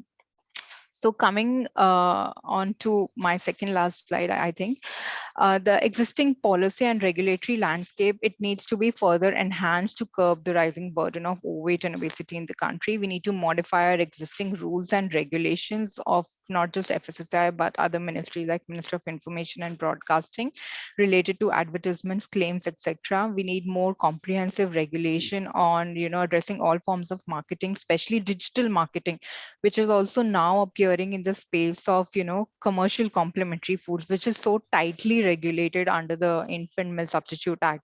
But, companies have found a loophole in that too. We need to effectively enforce regulations on front of pack labeling and also, discourage promotion by children, licensed characters and celebrities. This is there in the act, but as Vani said, we are not sure how much of it is actually getting implemented. So that monitoring needs to be there. In terms of other practical policy solutions, we need to restrict timing and the volume of ads of HFSS foods and SSBs targeted towards children. And we need to impose higher tax on HFSS foods and SSBs to reduce their affordability and consumption. This is my last slide. So DBM has, shared drivers with the same risk factors for both under and over nutrition. And the platforms also remain the same. The target audience, the interventions, they all remain the same. So it's not that we are asking the government to, pitch in additional funds to address overweight and obesity in the country. What we need is for these programs to be tweaked to a certain extent so that, the actions can have co-benefits. So in terms of health services, what we can do is we can support antenatal care and include counseling on healthy eating and balanced energy protein intake. We need to scale up programs to promote optimal breastfeeding and eliminate promotion of breast milk substitutes. We need to redesign our guidance on complementary feeding practices that emphasizes healthy and diverse diets and snacks, which also includes, the training that's given to healthcare providers, pediatricians, etc. And we need to redesign our growth monitoring programs to include management on overweight and obesity. Right now, our growth monitoring programs only take care of child who's addressed with severe acute malnutrition, but nothing happens to a child who's overweight and obese. We need to redesign our school feeding programs as well to offer meals that meet children's energy and nutrient needs, and expand the scope of the regulations that restrict unhealthy diets to, include these kind of programs as well. Because right now, what most states are doing is to meet the energy sort of standards. They are pumping in so much of sugar into most of these programs, be it midday meal, be it ICDS. But we need to restrict the sugar content over there and provide the energy from other protein-rich sources, perhaps. Again, the same thing on redesigning of social safety net programs. And lastly, we need to scale up nutrition sensitive agriculture programs that promote production and consumption of nutritious food. So I'll just close with that. I hope I'm within time. Thank you so much. Well, thank you very much, Dr. Rachita. Your presentation was, as usual, forceful, evidence-based, and very informative. Thank you, sir. So we'll take up the questions after the three presentations. Sure. So may I request Dr. Sharika Yunus to make her next presentation. This is on leveraging government schemes and programs to address obesity. Her CV would be projected shortly. In the meantime, I can say that Dr. Sharika, I know her for last 20 years. She has been outstanding scientist in the field of nutrition, and she worked earlier with WHO India Country Office, and then she switched over to World Food Program, where she's contributing a lot. And she's what happened? Sharika, are you there? Yes, sir, I'm here. Yeah. Sharing a CV in a second. No problems. You can let Dr. Sharika make her presentation, and everybody knows Dr. Sharika. Sure, sir. Thanks. Thanks a lot. Namaskar, Dr. Sharika. Namaste, sir. Thanks a lot for that very, very kind introduction, please sir. go ahead. And it's an absolute pleasure. It's an absolute pleasure to be presenting. Can I carry on with my presentation? Yeah, ma'am, you carry on. These background noises would continue. So please Sure, go sir. ahead with the good work. Sure, sir. Thanks a lot for the kind introduction, sir. My job has been made infinitely easy by the previous two presenters, Vani and Rachita. What I would be looking at during the course of my presentation is the food-based safety nets of the government, and what is it that is happening currently within the food-based safety nets that may not necessarily be conducive as far as overweight and obesity is concerned, and what can be done to ensure that we sort of target overweight and obesity whilst also targeting undernutrition through the food-based safety nets. So the government of India has 3 food-based safety net programs in place. The 3 food-based safety net programs in place are through a rights-based approach. There's a life cycle approach as well to the 3 food-based safety nets. And India boasts of the biggest food-based safety nets across the world. The first of these is the Integrated Child Development Services Scheme, which is currently undergoing a name change, and there should be a new name for it soon. The scheme as such has 6 services under it. One is the supplementary nutrition. There is preschool non-formal education. There's nutrition and health education, immunization, health checkup, including growth monitoring, as well as referral services. During the course of my presentation, I'll be talking a bit more in detail about the ones which have been highlighted in red. Then we have the PM Poshan scheme, the erstwhile midday meal scheme, wherein hot cooked meals are provided to school children between the ages of 6 to 14, which basically coincides with children studying between grades 1 to 8. And lastly, we have the targeted public distribution system in place, which is the mother of all schemes. It reaches out to about 800 million of our population, and there within the scheme there is a food basket which is provided to the population on a household basis on almost every month. Before I start talking a bit about the three schemes, there's a concept which is being floated by the National Institute of Nutrition, which talks about my plate for the day. And the concept is the reason why I'm talking about this particular concept is because initially, when we talked about cereal intakes, the cereal intake or the carbohydrate intake was supposed to be close to 60 to 70%. But with the My Plate for the Day, the cereal contribution to energy intake is supposed to be limited to around 40%. It talks about sourcing of macro and micronutrients from a minimum of 8 food groups. It talks about contribution of energy from pulses, egg, and flesh foods, as well as fats, milks, green leafy vegetables, fruits, and nuts. So there's a slight change in thinking in the nutrition space as well, as we are moving towards becoming a food secure country. Rather, we are already a food secure country. Now, how do we translate some of that into nutrition security for the country? Now, the first scheme that I'll talk about is the targeted public distribution system. Like I said, the public distribution system covers about close to 75% of our population, and it provides cereals at a very cheap rate to the population. The rates for rice are around 3 rupees per kg, for wheat is around 2 rupees per kg, and for coarse millets is around 1 rupee per kg. There is, over the years, we also do understand that there's been a push to consume rice and wheat, and gradually the traditional diets that we had in place, which for many segments of our population were millet-based diets, we've gradually been moving away from that.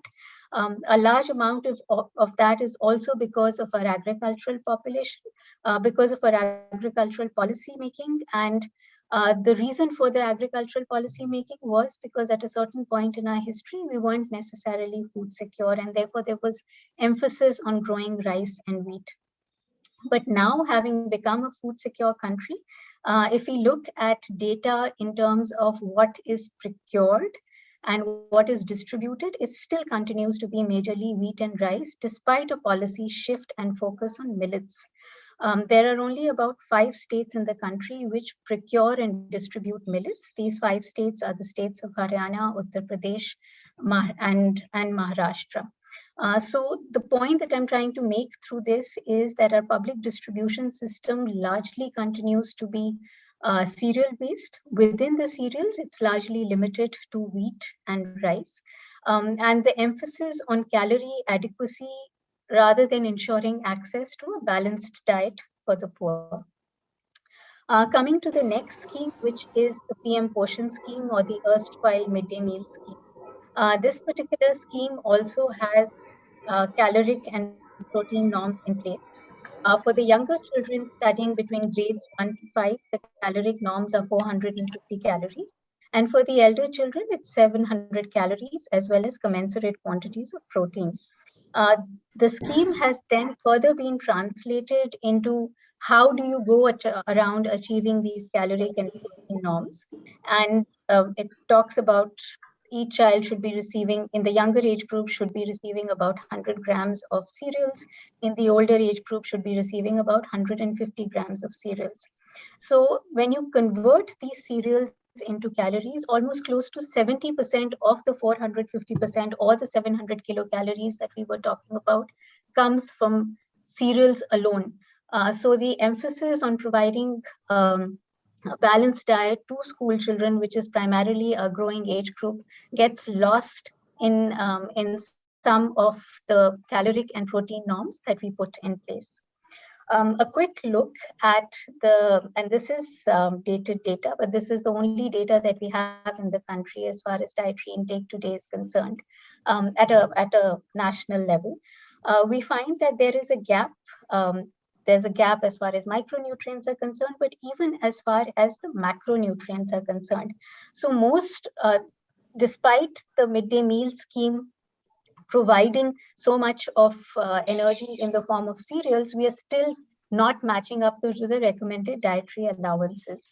And the point that needs to be made here, or the key concerns that we have here, is that 70 to 80% of the calories that are being consumed are predominantly coming from cereals. Children cannot be made to eat more calories because of its sheer monotony and lack of energy density. And there needs to be an emphasis in policies and programs on consumption of adequate amounts of fat, milk, eggs, and other sources of iron as well.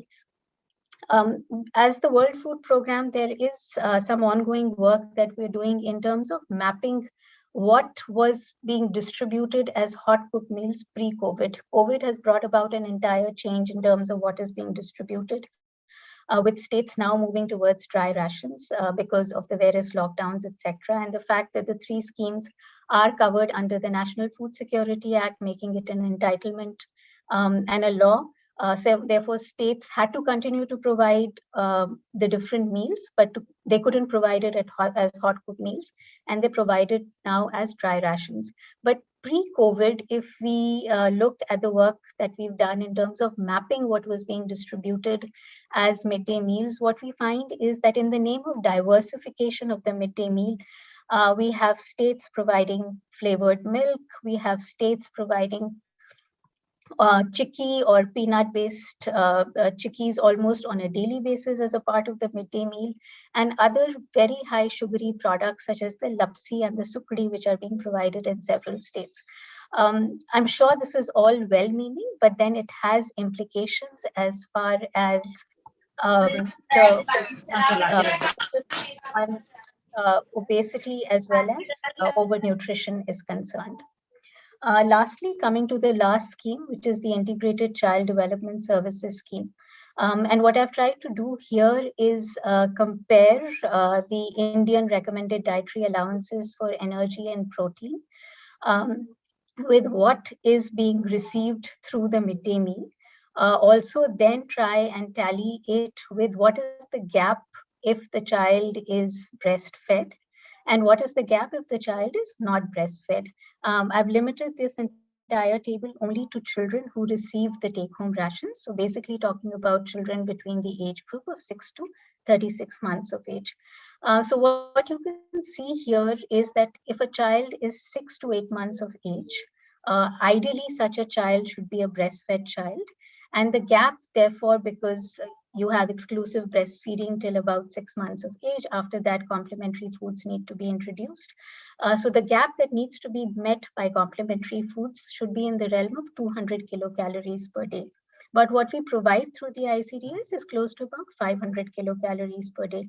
I'm nowhere trying to say that we need to perhaps bring down the calorie norms, etc. I'm just talking a bit about rationalization, which needs to be there in some of our policies and programs. So you're providing 200 kilocalories is the gap that needs to be met by complementary foods. It needs to be met by a whole variety of complementary foods, but just by the THR alone, you're providing 500 kilocalories. And therefore, what usually happens in families is that the THR then gets shared amongst the entire family. And this fact continues to be true as we sort of increase across the complementary feeding age group. This then brings us to the latest NFHS data, which says that only about 6 to 23 months, breastfed children receive an adequate diet. And an adequate diet means not only a child being fed in the necessary number of times, but also the necessary number of food groups. Likewise, if a child is non-breastfed, then only about 14.3% of children in the non-breastfed category receive an adequate diet. There's some global guidance which exists in terms of what is the sort of food that can be given to young children. It has various norms as far as servings are concerned, as far as kilocalories are concerned, as far as protein and fat intake, etc. are concerned. One thing that I would want to bring your attention to is that as far as the global guidance is concerned, products which are made for young children should preferably have less than 10% of sugar contributing to the total energy contribution. Whereas in India, and this is again some work which was done by the World Food Programme, where we mapped what are the products which are distributed to young children as take-home rations. We found that the average energy contribution from sugars was as high as 23%, which is almost 2 times what the global guidance is. And why this happens is because the norms that we threw out, or the norms that the government has in place, only talk about calories, and they only talk about the protein content. Also, there are certain adjoining financial norms to what can be given as ration. Sorry, and there are only their financial norms as well. And like Rachita explained, therefore, what the states do is to meet the caloric norm, given that it needs to be met within an overall financial norm, they put in large quantities of sugar. So by adding huge quantities of sugar, you're meeting the 500 kilocalorie norm, but in terms of giving a good product to the children, you're actually denying the children from a decent product.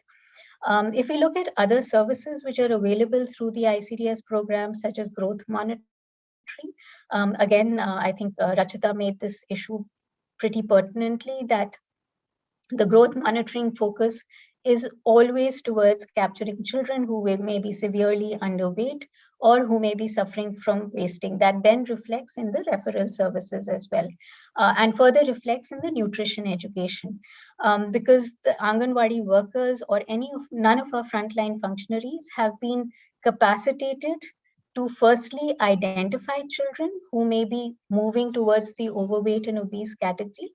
If they are identified, then what is it that you do with them in terms of referral? What is it that you do with them in terms of giving them the right nutritional education?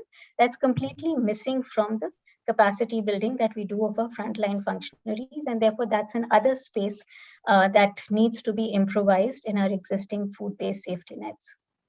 Lastly, coming to the recommendations, for the PDS, it's about time that we moved only from a cereal-based food basket to a food basket that provides more than cereals.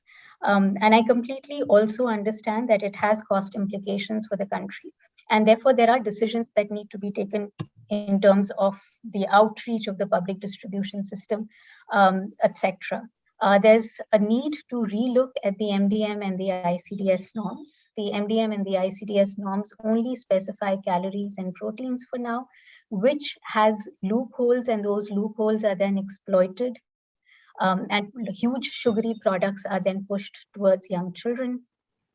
It's also important that all of our programs, whether it's the PDS has a fair price shop as a platform. It has a fair price shop owner as a representing the platform. The schools are a huge platform, as well as the Anganwadi centers. How can we use these existing platforms and ensure that our social behavior change communication, which goes out to the community, also talks about overweight and obesity? There's a need to focus on the capacity building of the frontline functionaries, as well as screening and referral services that are offered not only at the Anganwadi centers, but also as schools. Schools run a school health program where biannual checks, etc. are done. So how do we build in the elements of overweight and obesity within those existing programs? I think this was my last slide. I'll stop here, and along with Vani and Rachita, would look forward to questions. Thanks a lot. Thank you so much, ma'am. Thank you. Due to lagging behind the time, we will not taking the question answer session. So thank you all the chairpersons and the speakers. Thank you so much for this wonderful and knowledgeable session. So I will hand over this to Dr. Mahavash and Dr. Premlata for the next session, Urban Health. Thank you so much.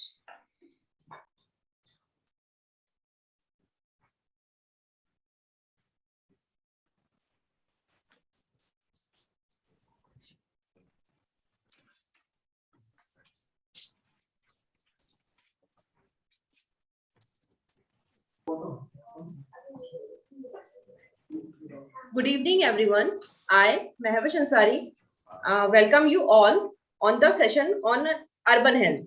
I invite Dr. Rakesh Kumar, Chief Advisor, PSI, as moderator of the session. Dr. Rakesh is a doctor of medicine from AIIMS Delhi and also a member of Indian Administrative Service, UP and Uttarakhand cadre. He has held several senior positions, including District Magistrate of Nainital and Dehradun for Department and also for Department of Women and Child Development, Medical Education, Social Education, School Education, Rural Medical Education, Rural Development and Disaster Management with the Development and Disaster Management with the Government of Uttarakhand. Dr. Rakesh has moved to the Government of India as Joint Secretary in the Ministry of Health and Family Welfare in 2011 and is the force behind the Mission Indradhanush and addition of 5 new vaccines in India. He has been awarded by National Neonatological Forum and Indian Academy of Pediatrics, the Scott Challenger Awards, and many more. Thank you. Now I invite Dr. Rakesh Kumar to moderate the session. Thank you. Thank you so much for your elaborate introduction, and thank you so much all the participants for a very, I would say, wonderful session which I'm going to have now. I think we got a bit delayed, but I'm sure we are going to catch up with time. Friends, let me just start with the outset that I would like to thank AIIMS Jodhpur, especially Dr. Pankaj and Dr. Mishra, the director of AIIMS Jodhpur, for allowing us to host this particular session on urban health. Frankly speaking, I couldn't have really asked for more and a better panel than what we have today to discuss the urban health agenda. We have close to 9 speakers and 3 are joining us from US. And if you look at the composition of these speakers, they represent the full spectrum, including, we have epidemiologists, we have practitioners, we have policymakers, we have civil society organization, we have academia, and so forth, so on and so forth. And they are going to cover the subject, I'm sure, holistically. Also, I think the 2 major challenges that India is currently facing, that is malnutrition and gender. I think we have 2 wonderful speakers this afternoon, for this particular session. Before I go to to other speakers, let me just also introduce the chair for this session is Dr. Yonit Thomas. She's the founder and the CEO of Urban Health 360. Dr. Yonit needs no introduction, frankly speaking.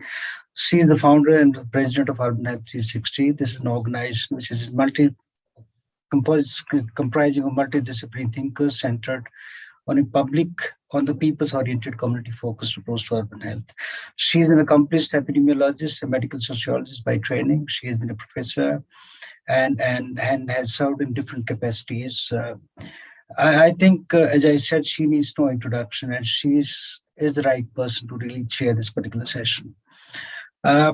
Before I go to our speakers, I thought let me just first have 2 presentations which are going to be made by Dr. Sainath before I invite Dr. Yonit. So we have 2 speakers today, who are going to make PowerPoint presentation. Dr. Sainath Banerjee, who is working who's the lead operations hub in Samagra, which is a USAID funded initiative on urban health.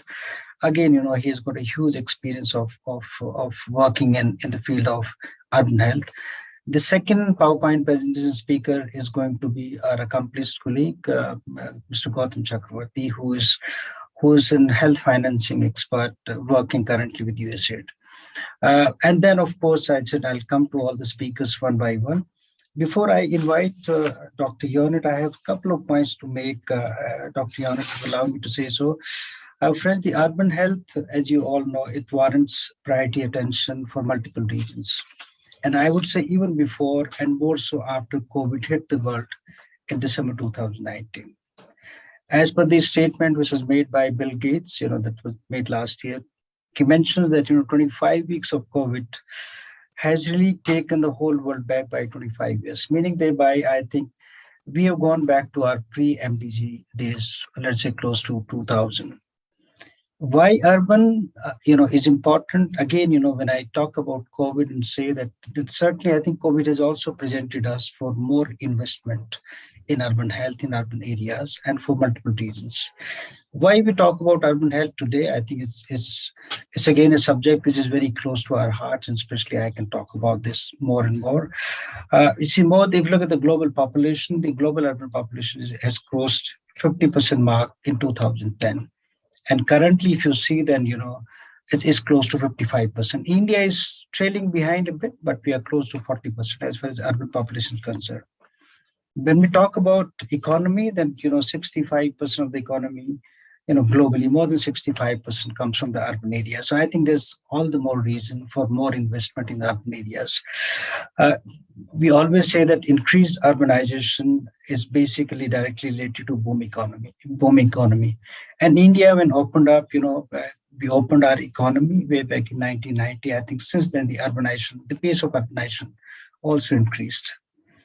We see huge migration, especially the youth, to these urban areas. We all know that how a lot of migrants who are coming to the urban areas, and especially because they find urban areas and they are quite aspirational. The youth coming for education, for jobs, for employment.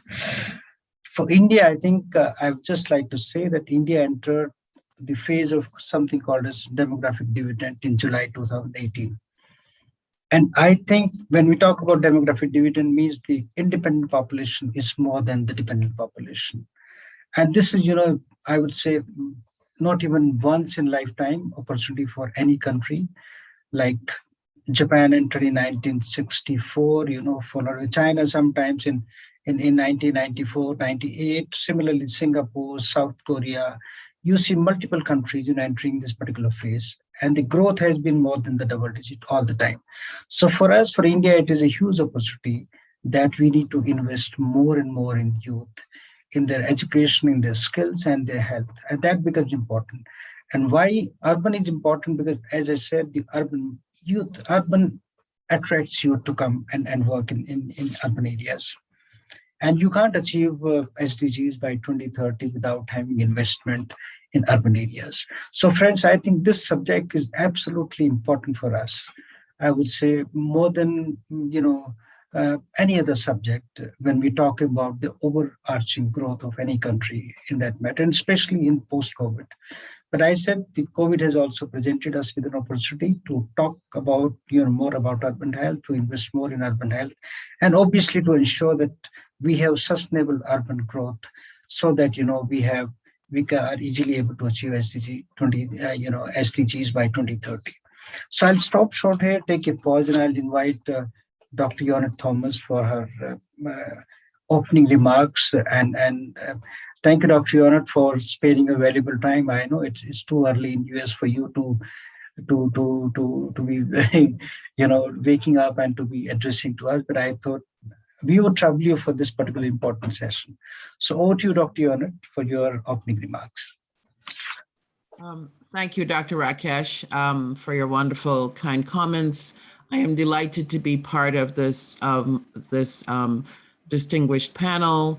Welcome to my esteemed colleagues. I would like to share my screen briefly so I can share some brief comments about urban health. And as my dear Dr. Rakesh said, the importance of urban health. And I actually see urban health, given what we've just gone through with what we are still going through with the pandemic, as an issue of mutual vulnerability. And it's so because if we think of the Sustainable Development Agenda, urban health is inexorably bound up with each of the goals, each of the 17 goals in this agenda. Before COVID-19, we were sort of on track to achieve many of the goals by 2030.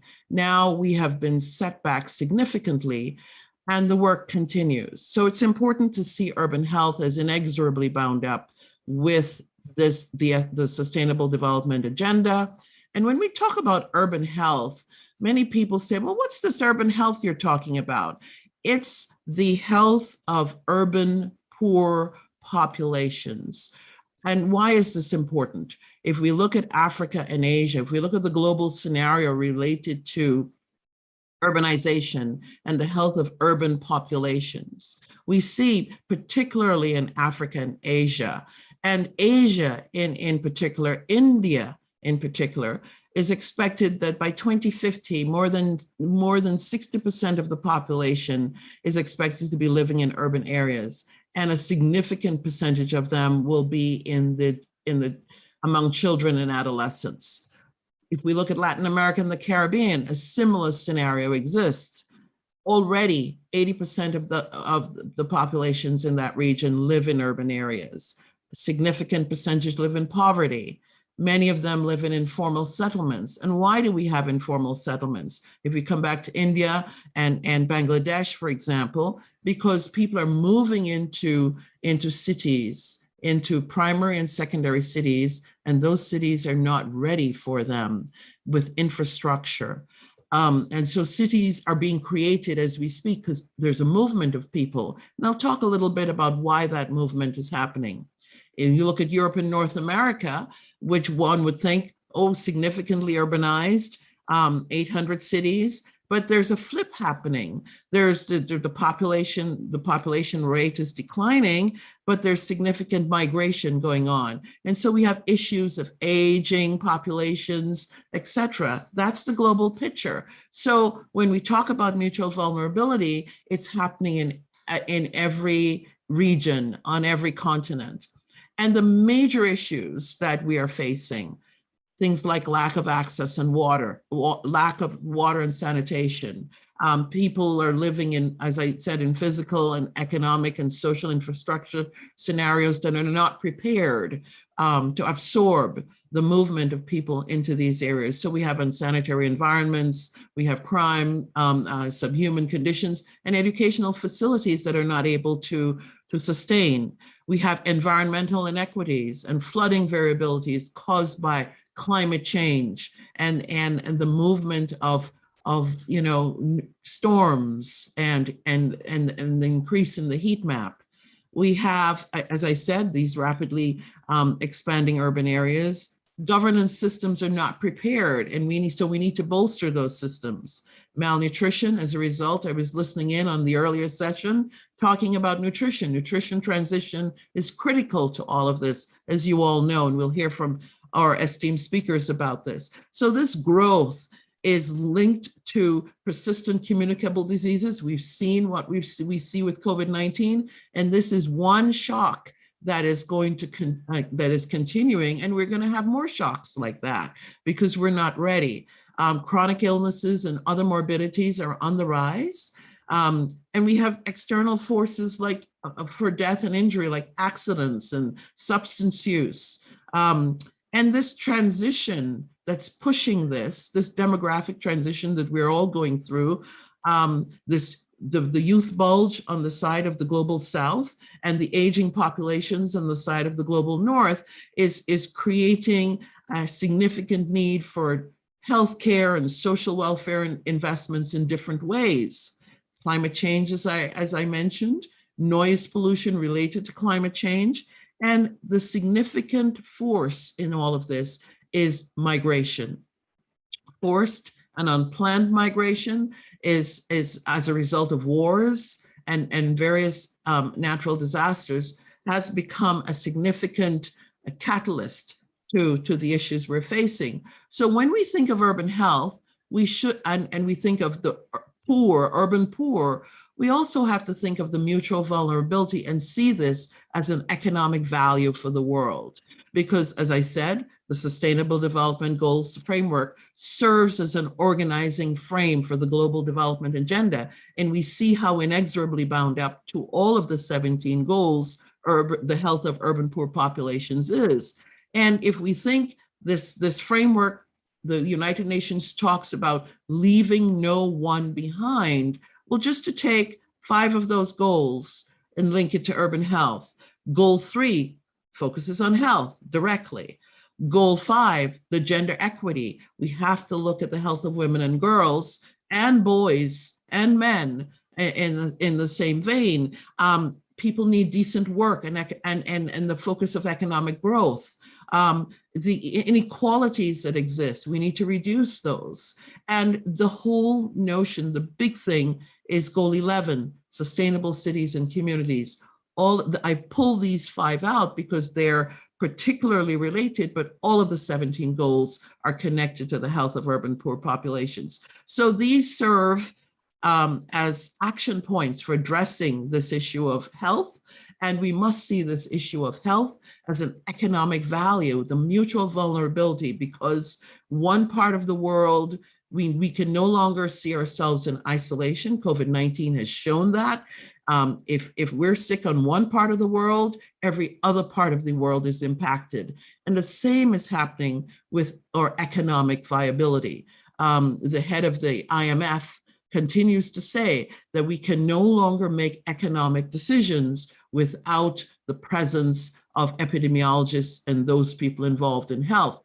So very quickly, we will hear from colleagues in most of these areas, but the thinking is, and my thinking is, we need to focus on communities. And when we think of communities, we should think of health dynamics, the issues of disease, morbidities, population dynamics, things like economic viability and the migration of peoples, or healthcare infrastructure.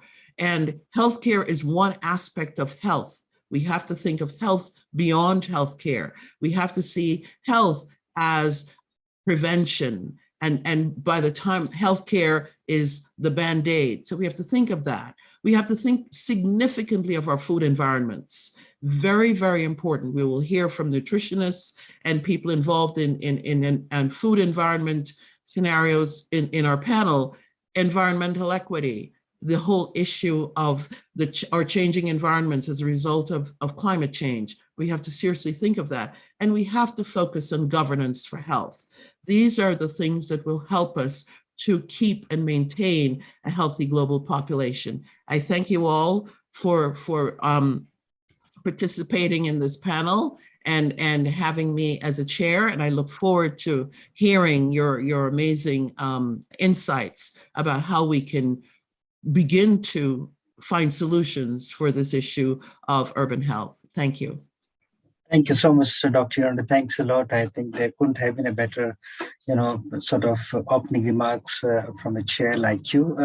You brought in a very sharp focus on the holistic approach, because if you're talking about urban health, it just can't be the investment in the health sector. We need to go beyond the health sector, whether we are talking about social determinants of health or we are talking issues like governance, which really, at times they are ailing, especially in countries like India. So I think governance becomes an important piece.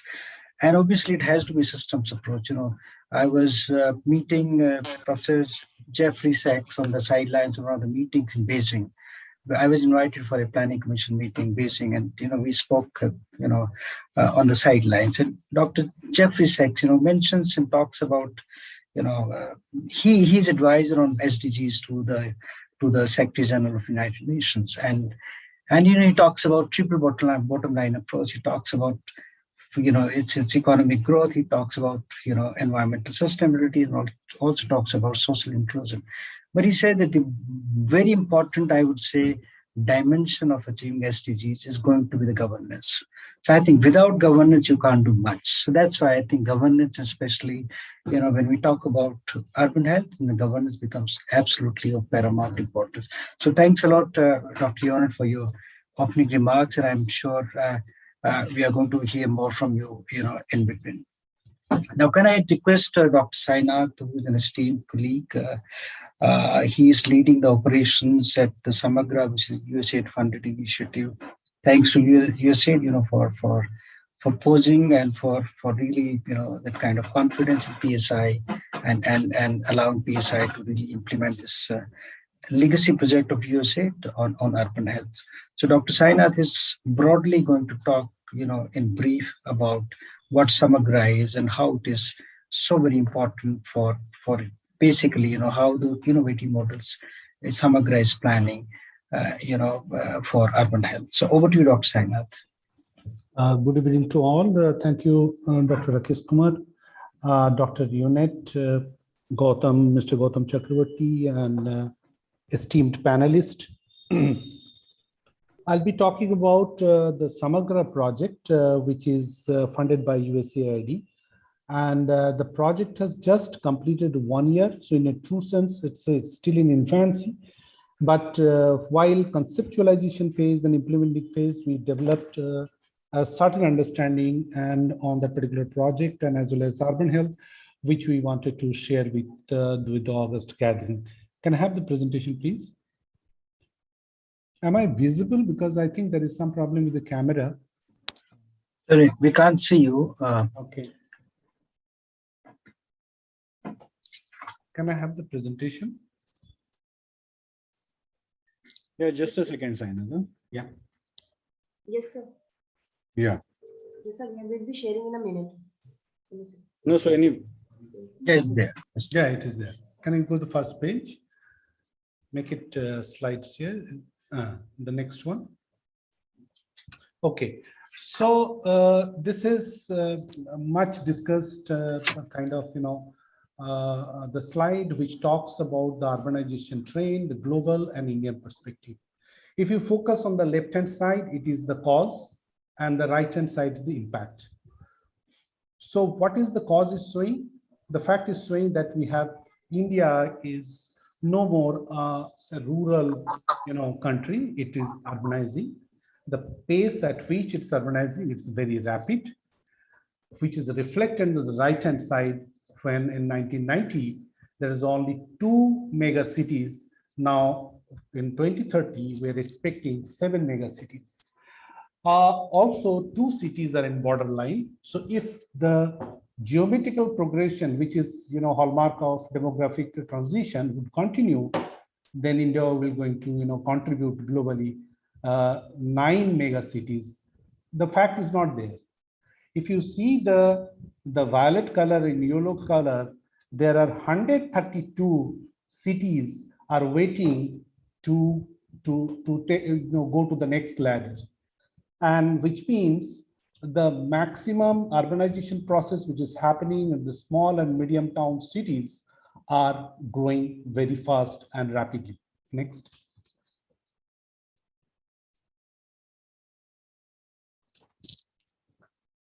So the challenges, primarily, if you talked about an urban health, there are 3 baskets on area. One is health system, one is social determinants of health, and urban governance. So some of the issues that we have, clubbed together, I just wanted to highlight. This is one, it's not an exhaustive list. These are the, representative one. Second thing, it looks that they are within the box, but all these issues are interconnected and each issue has kind of an effect on other. Next one. So what is the status of urban core India? NFHS 3 first time actually brought the issues that what we see in the urban area, the rosy picture is not so rosy. The urban average and also the urban affluent class mask the urban poor. So the demystifying facts started with the NFHS 3 analysis. NFHS 4 also endorsed the similar kind of trend. So we have not much achieved, though for the last 7 years, we have started with Government of India's, a flagship program with the National Urban Health Mission. The next one.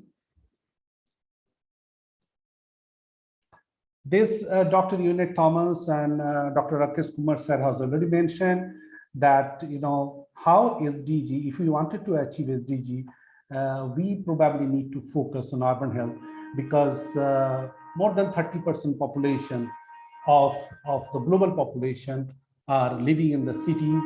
And as in multiple times, sorry, there is a passing by train, so there will be a lot of noise. And the other thing, if you see in that way, the cities are the growth engine. If we do not focus on youth, what Dr. Rakesh Kumar mentioned, if we don't focus on the urban population, then probably we'll not be in a position to achieve those 17 parameters or 17 goals, not only 3, which is only health, but the other areas also. Next. Now I'm coming to with a little intro, and I'm coming to the Samagra. What is Samagra? Samagra is a USAID funded project, which is already talked about, PSCB-led flagship initiative.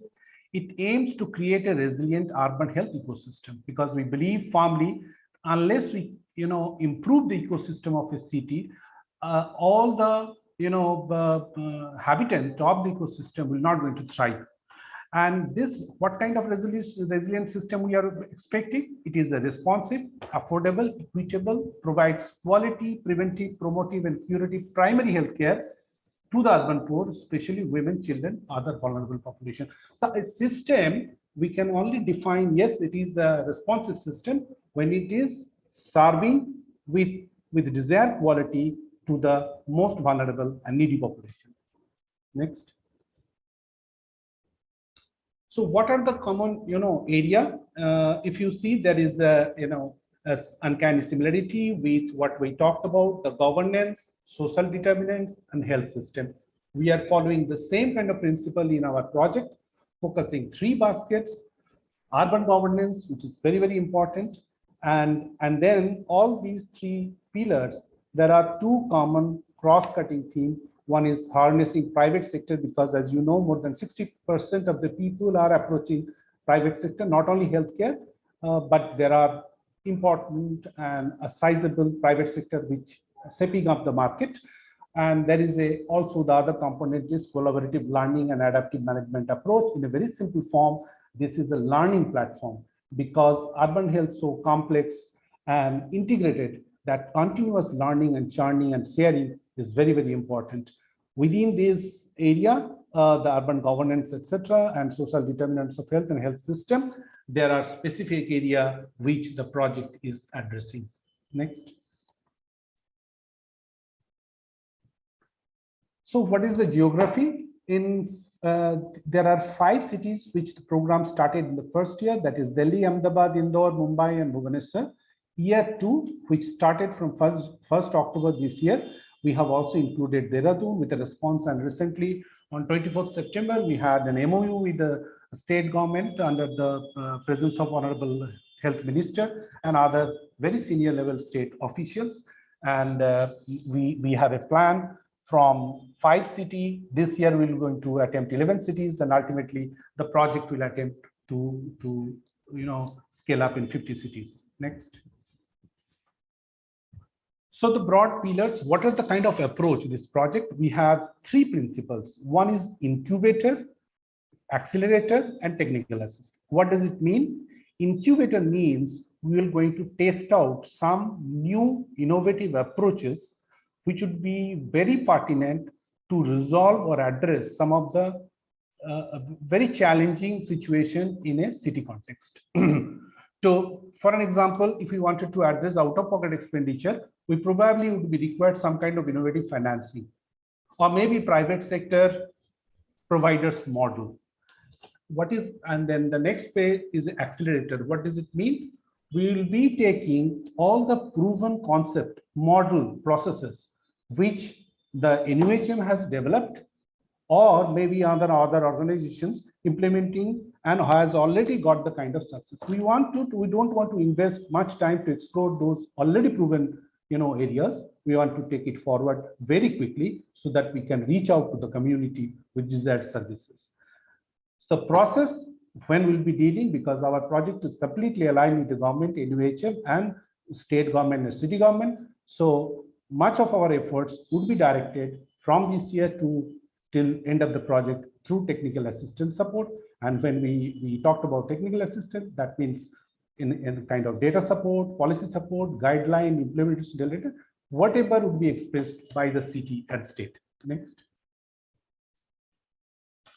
So all efforts would be culminating, as I mentioned in first slide, that we are aiming for a health ecosystem and kind of resilient system. So what are there are 5 components of resilience.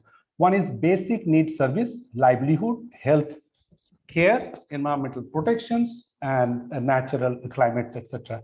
We are not claiming, please do not misunderstand by that. We are started activities in all area. Our primary focus with the health, as we will mature, slowly evolve based on the city needs, we will start to address with our partner local partner, regional partner to other issues. Next. This is the priority area. This is the very focused activity area. So the operation, which means our all kind of actions at the city level or the state level would be directed towards this. We'll be experiment out around 8 to 9 different kind of model.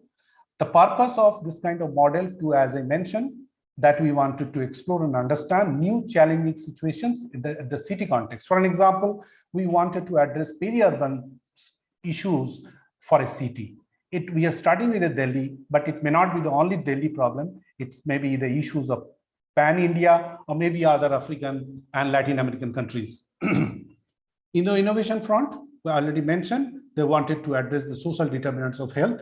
In this area, we have identified Hagdarsak, an agency with whom we'll be working and started working to address some of the social entitlement. You will be surprised to know there are more than close to 40 schemes are available for the urban poor, but hardly because of their knowledge and understanding and bargaining capacity, all these schemes are not available for the urban poor. And we also will be working in the health financing and other area. On the area of technical assistance support, we'll be working the resilience model. We'll also experiment out e-pharmacy model, some kind of how to deliver the drugs with the target group, identifying the gaps, and also assist the state to implement different kind of guidelines and model which are abundant but there is a gap in implementation. Next. This is very, very important area which will go into supporting our project on BCC, behavior change communication and social mobilization, because when we talked about how to change the behavior of the community which comes and settle down in the urban or peri-urban area or the slum level, they are the village people, rural people. They are leaving their homes behind, but they are not leaving their traditional customs, beliefs, etc. So we need to have a comprehensive IC and BCC strategy to influence their behavior so that with the compromised environment, at least they can practice some of the right behavior. Next. This is our partner. We have 4 types of partner. If you can see the range of partners from education institutions, local NGOs, we have, I just missed to mention that in our 5 cities, we have our local implementing partner, and through them, we are implementing the different activities. Other than that, we have a partnership with academic institutions, Government of India, Niti Aayog, obviously they are our guiding partner and giving us a kind of overall guidance and directions, and we are working very closely with them. USAID, obviously our donor mentor for this program. Next. This is a very interesting initiative of which we have recently of late received a funding and support and guidance from USAID.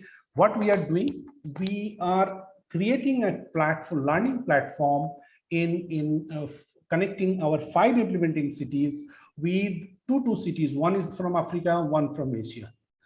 Why this connection? We wanted to share our COVID vaccination related learning initiatives with them. And this is not one-way traffic. In the process, we also wanted to know and understand from them. And thereby, wanted to share our learnings, a kind of truly global learning school.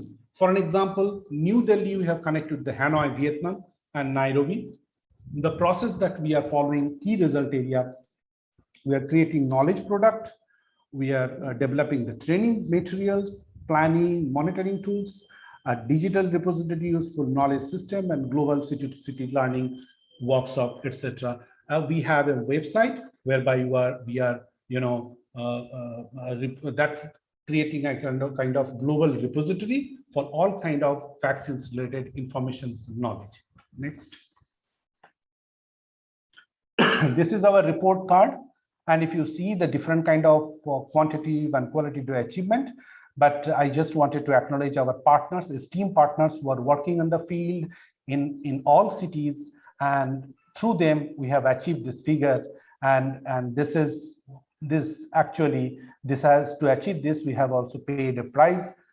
We lost our colleague during this COVID period, and then they were working and we lost them. Next.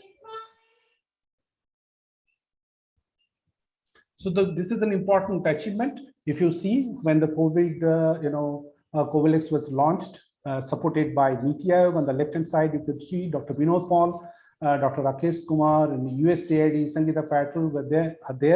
And then the right-hand side is our recent 24th, which I mentioned about 24th September, the signing event with the state government Uttarakhand, the health minister, Sri Negiji, Secretary Health, and Mission Director, NHM, along with Dr. Rakesh Kumar. So these are some of the recent important milestones the project has achieved.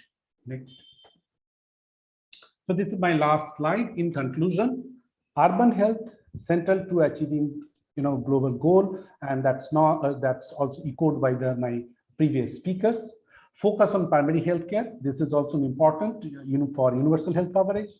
Samagra could be served as a template for achieving UHC, universal health coverage, and SDG. Investment, health, migratory, urban youth, Dr. Rakesh Kumar sir has already mentioned, and why it is important. We have seen in TV, newspaper, how the people are migrating from other cities.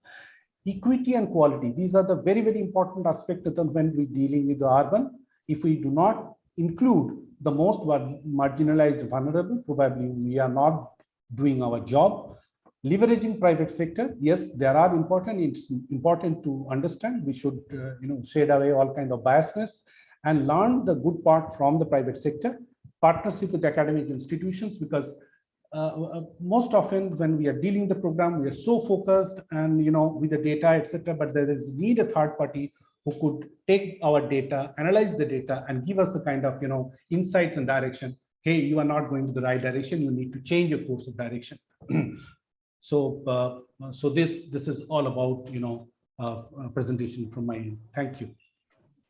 Thank you, Dr. Saina. Thanks a lot for your very comprehensive account of Samagra. That's our urban health initiative funded by USAID.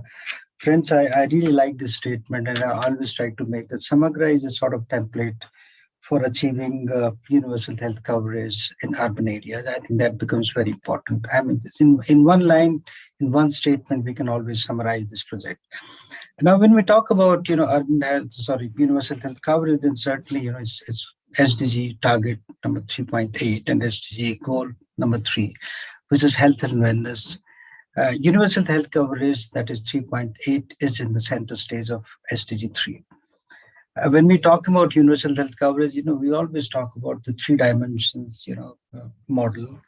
When we are talking about expanding the coverage, where we're expanding and covering more people, we are expanding the services. So let us say we have X services today. We are trying to expand those services, and obviously it's not that everything comes for free, but at the affordable cost.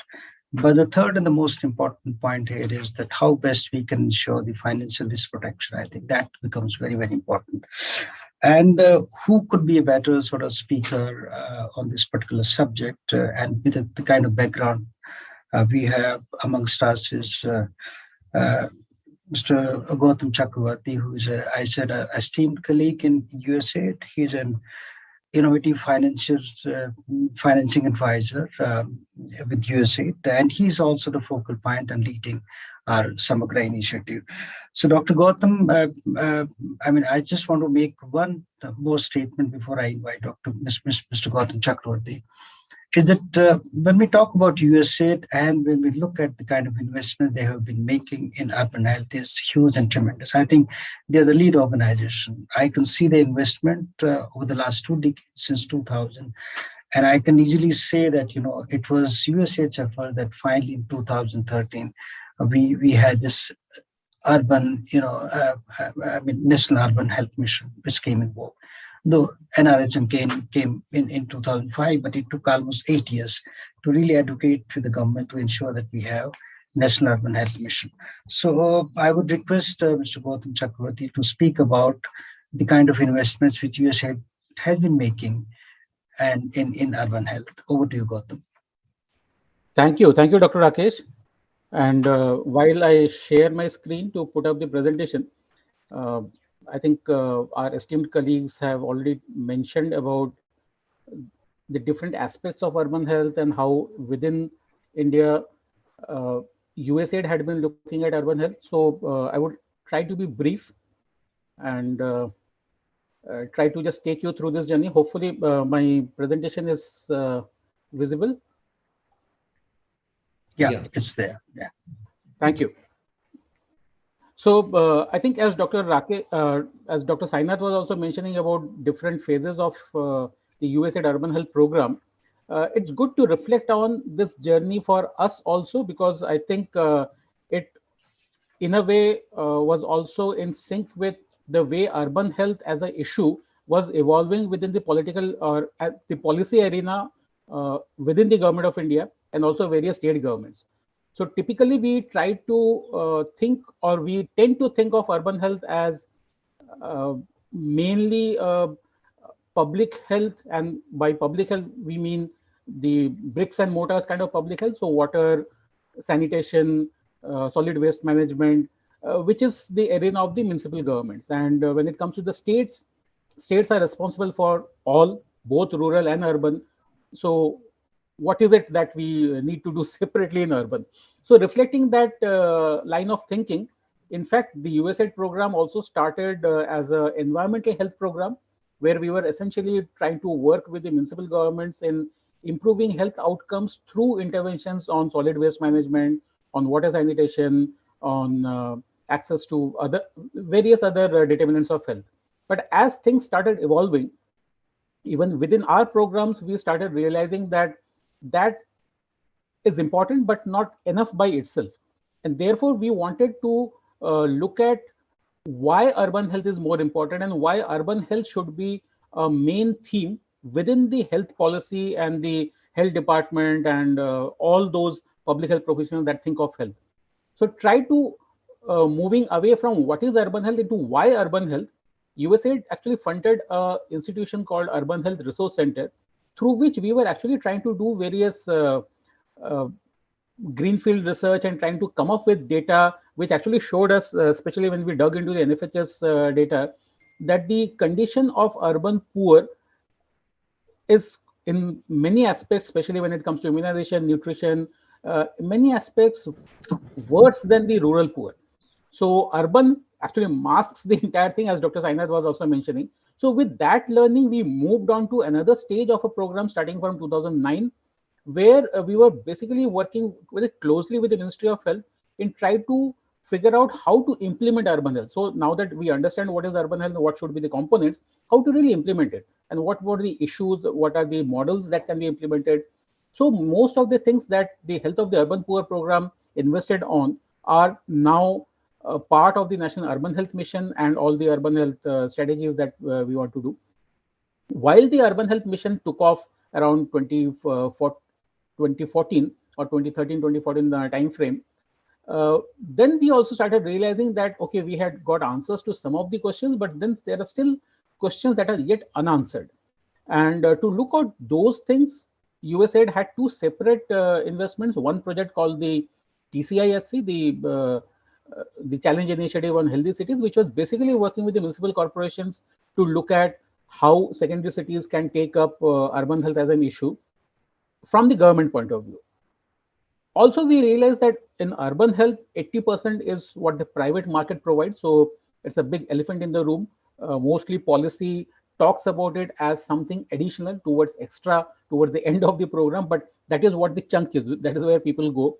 So can we really look at leveraging the private market and see if we can actually scale up business models that target the bottom of the pyramid at low cost, and can we make it sustainable? So these were the two separate programs through which we had some learnings, and finally we ended up with this the Samagra project right now, which will be continuing till February 2025, where within USAID we would really like to see beyond what is already embedded in the various programs and strategies of the government, and look to the new frontiers, which most of it actually has been pretty much highlighted after this COVID pandemic that hit globally, where we saw the disproportionately higher burden on urban, which affects not just health, but also the quality of life of the people across every aspect. So trying to understand how things are enmeshed and how interventions can be cross-cutting and not just siloed in its approach. So based on these learnings, actually till now, what we had come up with certain models of urban health. There are certain planning and governance models like vulnerability mapping, looking at various multifaceted poverty dimension and trying to figure out if we can have customized health service packages for different kinds of vulnerable population and not just have one size fits all. Similarly, looking at convergence models, and as Dr. Rakesh was also mentioning initially, that governance is a very key theme. So how to bring in the state government, the municipal government, the departments of health, the departments of women and child development, maybe livelihoods, all together to really first identify who these vulnerable groups are and then trying to see how services can reach them. And within COVID pandemic also, we have seen how everybody had to come together to do the contact tracing, to ensure that the vaccinations received, if there is any pockets with vaccine hesitancy, they are addressed. So everybody has to come together. So can there be convergence models? Those are also something that we had actually experimented with by 2015-16, so long before the pandemic has hit. So these models are there. In terms of healthcare delivery models, we had looked at tweaking the rural health and nutrition days into urban health and nutrition days, how the Anganwadi centers can be a convergence point for service delivery, whether it is nutrition, whether it is antenatal care, immunization, so that sort of thing. Also using this platform and maybe some other platforms as special outreach sessions, because we know the NCT burden is also quite high, not just among the higher income segment, but across all income segments. Of course, different kinds of NCTs. So can we really rope in not just the ANMs and Anganwadi workers, but actually specialists to reach out for some special outreach sessions around certain specialties. Also looking at various primary healthcare networks that as a network can provide care, because unlike rural area, where we can tie the population to one facilities, say a sub-center caters to these villages or PSC caters to these villages. Urban areas, you cannot bound people by saying that, okay, people living in this part of the road will go here and the other part will go there. You cannot bound them. So it's more like a network care together providing these services. So rather than having a linear hierarchical service delivery model or public health system or public health structure, can we really have primary healthcare networks, which as a network provides this? And we had some success regarding those network care model also, mostly from the private sector, but yes, they are able to converge with the government also and provide those services. Also using those primary care networks as strategic purchasing. So apart from what we have under the PMJ as insurance, where the hospitals in a way are under the strategic purchasing mechanism, can we also have clinics to provide certain package of primary health care under a strategic purchasing mechanism? So we tried this out, especially for family planning and maternal health in states of UP and others. So that is also another model. And also technology enabled clinics, mainly the digital health clinics. And now after the COVID pandemic also, we have various models of telemedicine coming up, where at least touchless services can be provided. It has its limitations, but certain things can also be taken care of by these. So these are certain models that have evolved. And also at the community level, the Mahila Arogya Samiti. So unlike rural, where you have a panchayat and through panchayat you can go to the community, here to mobilize, you need to form groups. And some of these experimentations have succeeded. Now that is what is in the past. Now when we look at the unfinished agenda, today I would basically like to highlight some of those unfinished agenda questions. And within the Samagra project, USAID is actually actively looking at either some sort of a joint learning network or some sort of a center of excellence, which is loosely a network of various academic and research institutions to really try to answer these unfinished agendas, which, as I said, COVID has actually brought up. So some of those questions, I'll just quickly go through. Public health related questions is one, how to integrate services and not have a siloed approach, how to integrate wellness with healthcare, because whether it is say yoga or say nutrition, managing hypertension, stress and anger management, a whole lot of other things, how can wellness as a package be integrated with healthcare? Because healthcare is pretty medicalized, whereas wellness is not that much. So how do we really integrate and provide these services to the people? How to integrate comorbidities, because most of our disease control programs are very much focused on just one disease, whether it is TB, whether it is malaria, but we have seen that comorbidities actually affect the treatment protocols also. So can we really relook the treatment protocols of various existing disease control programs and try to build in the impact of comorbidities and how to develop maybe revised treatment protocols given the comorbidities and whatever risk factors, especially the urban poor, are exposed to. Tailor-made service packages, I already talked about special services for special vulnerable groups. How to factor in environmental factors in treatment protocols, whether the, as I just mentioned, exposure to risk of pollution, nutrition habits, the housing conditions, working conditions, can that be factored into in terms of treatment? Because treatment, and again pushing back the treated person into the same non-healthy conditions doesn't really solve the problem.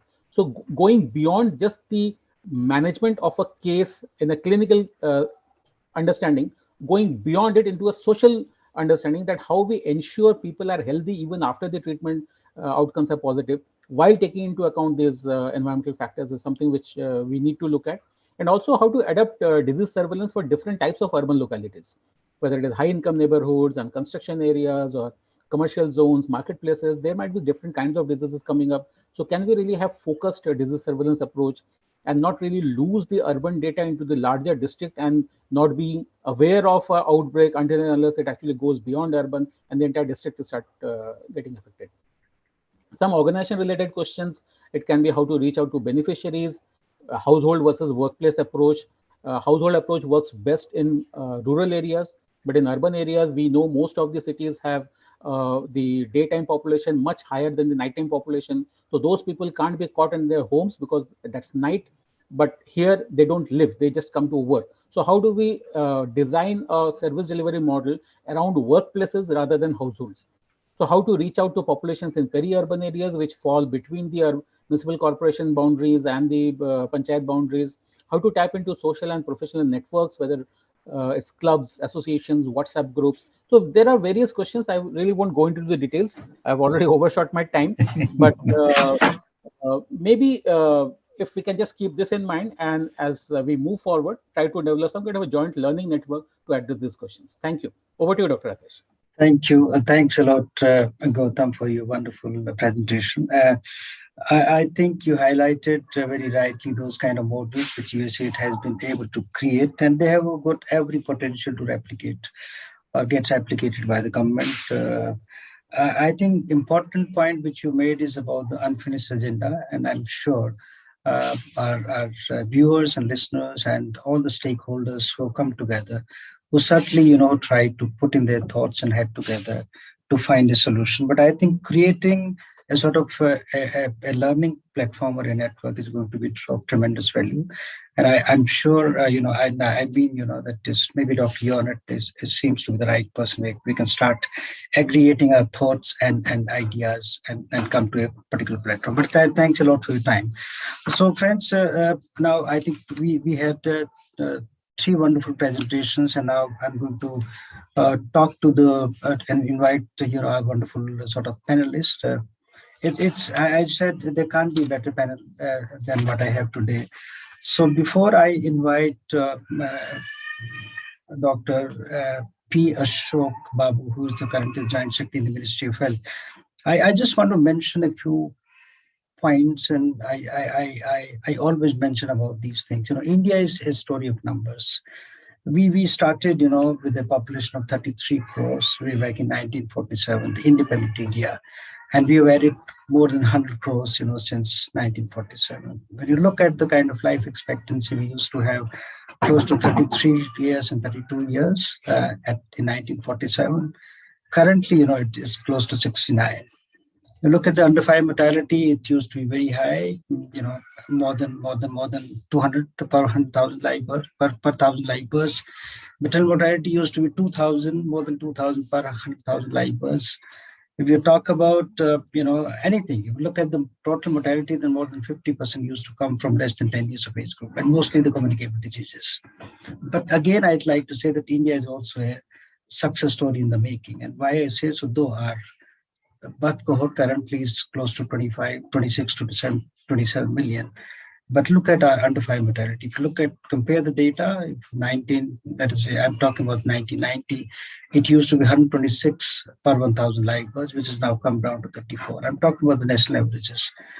If you look at our maternal mortality ratio, we used to lose close to 556 or 560 deaths per 100,000 live births. Currently has come down to 113 per 100,000 live births. But still we are losing close to 25,000 mothers each year. And I always say that we should lose even a single mother because she gives us a notice of 9 months. So I think there are some still, gaps which need, our attention. You talk of anything, I think India has done tremendously well. We have eradicated polio. We have eliminated maternal newborn tetanus. In 2014-15, we have brought in 6 new vaccines. We have done tremendously well, I would say, in full immunization coverage. Our institutional deliveries have gone, from 40% in 2000 to more than 80%. I'm talking about the pre-COVID situation. And India has done, I would say, tremendously well in COVID vaccination. We have crossed the 1 billion mark. We are ahead of any country in the COVID vaccination also. Nevertheless, I would like to invite Dr. Ashok Babu. Ashok Babu is a medical graduate and he's an IAS officer, very decorated officer from Assam, Meghalaya, Canada. He's been Deputy Commissioner and District Magistrate and also the Mission Director for National Health Mission in working with the government of Assam. He's, as I said, he's a medical doctor, he's a Fulbright scholar who also holds a master's in public health from the prestigious Johns Hopkins University in Baltimore. So I think, Dr. Ashok, I think I have very specific questions, pointed questions for you, because now we have seen how COVID has taken us back, to sort of MDG levels. In your view, what do you think, what are your sort of strategies towards achieving or towards, let us say, regaining the pre-COVID sort of situation when we talk about the reproductive maternal and newborn child death? I think this is going to be a very, very targeted question to you, and I'll request you to kindly respond to this. Over to you, Ashok. Thank you, sir. Thank Rakesh Kumar, sir, for giving me this opportunity and all participants. Good evening, everybody. To address the question, I would like to first emphasize one particular point, that this RMNCH and breast nutrition and adolescents, when we see this cohort, it covers, especially in Indian context, as Dr. Rakesh Kumar has said, the numbers run, it's a vast numbers that run, like 3 crore pregnancies we have and per annum, and 2.5 crore deliveries happen. And if you see mere the abortions that are conducted in the public health institutions, that happen approximately 13 lakhs per annum. If you see these numbers, we all know that COVID has impacted all of us. And when I see the numbers, especially the urban and semi-urban figures as projected in the HMIS of Ministry of Health, I can call it is not decreasing or increasing or something. It's a very varied response. It teaches a lot how public have responded and what the health ministry we can learn from them. And also it's a lesson for entire India. When the cases are running, like India has been affected 3.4 crore cases, 4 lakh plus deaths, and the entire health system is shaken. Then if you see what has happened to the RMNCH sector, this sector, let me emphasize one particular point. It is not about RMNCH alone. When we try to assess healthcare system of a country, we take certain indicators like IMR, MMR, NMR. These figures indicate the overall picture, how many hospitals are there, are they sufficient, how is the care and quality and everything. So this sector was impacted. It was, I can call it seriously impacted, but the ministry kept on showing the resilience, and with all the help of medical, paramedical staff and healthcare providers across. If I project the figures, like some of the sectors I would like to say, then we can make some general observations on these things. When the moment the COVID has happened, ministry has immediately issued certain guidelines right in the month of 2020, that is in the month of April, that at no cost the essential healthcare and RMNH services should be compromised. At no point of time these things are like dispensable. After that, if you see the numbers, especially because this meeting is more about urban and semi-urban areas, I would like to quote some of the numbers. In the family planning sector, if you see, These numbers will tell where we are. Are we going to touch the pre-COVID levels, or it is improving or decreasing? This all will be can be derived from these numbers. If you see the family planning figures, the public made wide choices. In fact, whatever we kept in Asha's bag, that is a kit which we carried, because Asha keeps moving the home, house to house visit, those items got wider acceptance. This is the first thing. That means making available at the doorsteps of the public when they want it.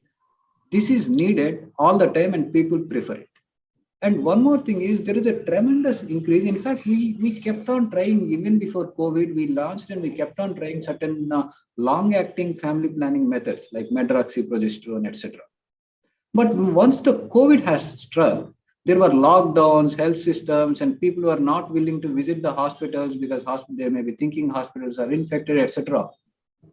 There is a tremendous growth for long-acting family planning methods like medroxyprogesterone. As I said, wherever Asha could have in her kit bag, like Sencroman, what we call Chaya, that has increased like anything. So just to, because we need to come into some numbers to come to some conclusions, we took numbers from April to September of 1920, 2021 and 21-22. If you see the medroxyprogesterone in urban areas, the people who wants to take it, before COVID hit us, from April to September, that is from 19 to 20, 1.4 lakh people were taking. When the COVID was hitting us hard, 1.1, and by this year, you'll be amazed to see that 1.6 lakhs people, that means I could see around 20 to 30% people have increased automatically. They understood that this will work despite the lockdowns or breakdowns, etc. So if you ask me whether we can reach the pre-COVID levels, I can say in this particular sector, we have surpassed and moved much more ahead than the pre-COVID levels in this particular thing, because it is long-acting. And one more thing, the urban people, whatever you call it, they make wiser choices. There is not much of growth in traditional IUCDs, etc. But if you see the Sencroman, we project it as a non-steroidal Indian initiative. That's how we brand it. People started taking more and more of it. If you see Sencroman, it was 2.1 lakhs before, COVID. It increased to 4.3 and further increased to 6.9 lakhs.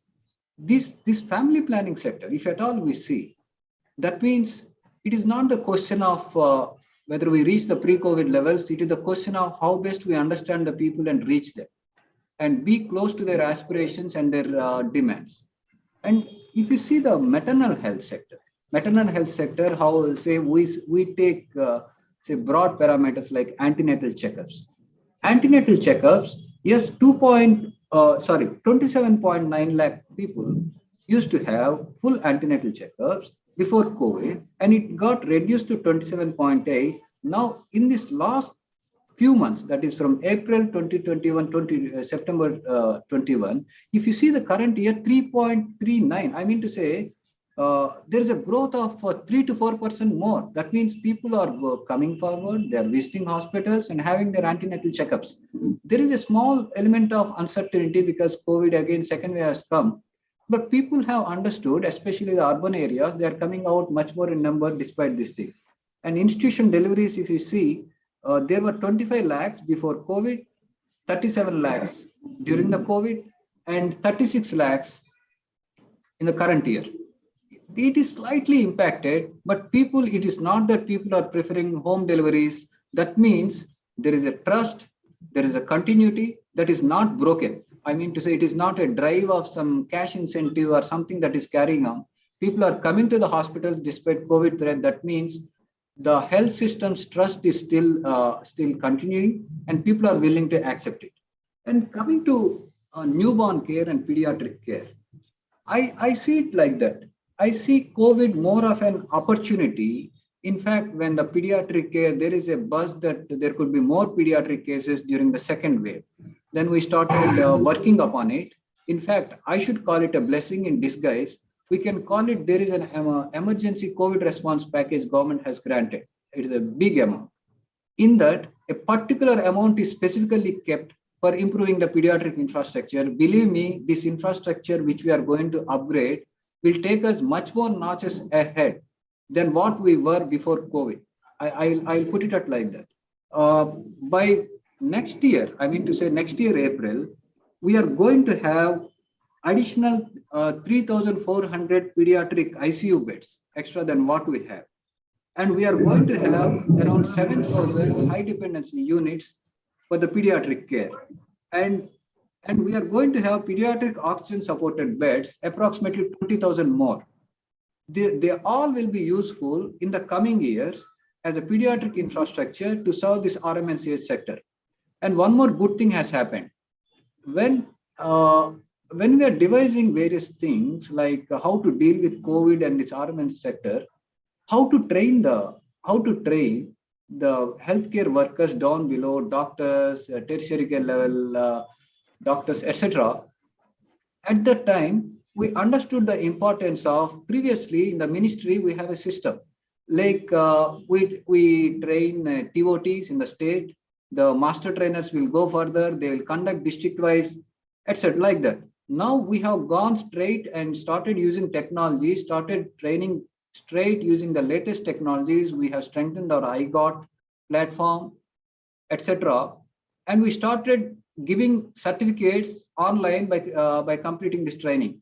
Believe me, these trained healthcare workers will be extreme. In fact, when we are training for the respiratory disease, that means we have concentrated on IMNCA setup, and they all will be useful. And one more important thing has developed. We have sanctioned Center of Excellence in Pediatric Care for each state. In fact, 1 or 2 states have taken 2 centers. These centers will handhold the district centers, the SNCUs, ICUs, how to do and deal with these child-related diseases. I think it will be quite useful. In the immunization sector, which is one important parameter which we check in the RMNCH, yes, the number of sessions have drastically reduced. I should agree it is not about comparison or variation. I can call it in immunization. Yes, it got hit. Approximately, we, in the last year when the COVID was there, we conducted 7% sessions lesser. If at all we are conducting in the urban areas, say in the comparable year time, that is from April to September, in the pre-COVID times, we used to have 8.1 lakh sessions. In the COVID times, we conducted only 6.7, and now it has improved further and moved to 8.4. I can call it again, it is a resurgence, and people started coming more and more, and the sessions are being attended. Now, let me put it, before I close it, I summarize it like this. The COVID-19, it is not about the impact, it is not about repurposing, it is about going much more closer to the people, having close touch with them, their aspirations, their needs and services and quality. This has taught us. And the second most important thing, the urban areas, the choices are different than the rural areas. That shows us that the reach and the usage of technology, the information technology, especially how important it is to equally reach the rural poor to provide the same level of services. And the strengthening of infrastructure, we understood, and when the numbers were floating, approximately 5% children may get affected next time. And this ICU infrastructure, say till the time, we used to think the pediatric ICUs, they are sufficient and enough. We understood one more point, that if a child is less than 10 kgs, the setup which you are having, whatever software you make it, it is not so useful.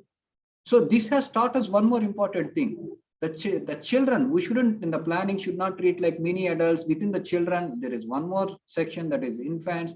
You need to plan. And my last point, it has sensitized us to such an extent, whenever we sanctioned in ECRP for the COVID and things to come ahead. In the pediatric wards, you might have seen there is no place for any parent to stay.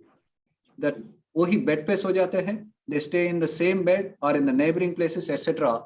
Whenever we made plans in the ECRP, that is Emergency COVID Response Package, we have 1 and 2. In the 2, we have almost 35,000 crores we have sanctioned. we have mandated, yes, there must be a place for the parents in the pediatric wards also for them to stay comfortably and take care of their children. So to summarize, for this question of what is going to happen, whether India is going to regain the pre-COVID levels, especially in the RMNCH sectors, in the urban areas to be specific, yes, there are 1 or 2 sectors that were down, but they are regaining back. That is like immunization, as I said. In many sectors like family planning, maternal health care, newborn care, we have become much more wiser, much more sensitive, and our infrastructure is strengthened, and we are going to put up a better show and reach SDG goals as early as possible. I don't think 2030 are required. There are much more. This is an aggressive India, new India, which is thinking much more deeper to address this all RMNC issues to provide better healthcare. Thanks a lot for giving me this opportunity. Thank you, Ashok. Thanks a lot for your elaborate description of what Ministry of Health has been doing, and especially in the field of reproductive, maternal, and newborn child health. I think it's very heartwarming to really learn about the kind of work which is being undertaken in the ministry under your leadership. And I would say, many congratulations to you and to your leadership. Also, it is quite reassuring that India will be able to achieve and will be achieving SDG 3 before the time. I think that is the spirit, But one thing I see that I also, as I said, I always mention that COVID has really presented us with an opportunity to invest more in the health sector. And I think this is what India has been able to leverage and have been able to make best use of this particular situation. So kudos to you, Ashok, and to your team. I'm glad and I'm quite confident that you'll be able to carry on this particular work, which I think is of tremendous importance to the country. And now the next speaker I invite is Professor Vikas Desai. Professor Vikas Desai is I would say, a professor and a teacher of eminence. I mean, for more than 5 decades in teaching and training and research in public health. She has been a former professor and head of the Department of Community Medicine at Medical College Surat. She became a state administrator in the City of Health Department after 37 years of her teaching. She is the founder secretary of the Urban Health Society. I think she carries wealth of experience as far as community health, public health, and urban health is concerned. And currently, she is the technical director of Urban Health and Climate Resilience Center for Excellence. I think there couldn't have been a better speaker to talk about the resilience. And resilience, as I said, unless we achieve, resilience is a kind of step towards achieving SDGs. So I will request Professor Desai to talk a bit about the resilience and how this center is helping in achieving that resilience, which you are thinking and which are currently deliberating in the country. Over to you, Professor Madam Vikas Desai.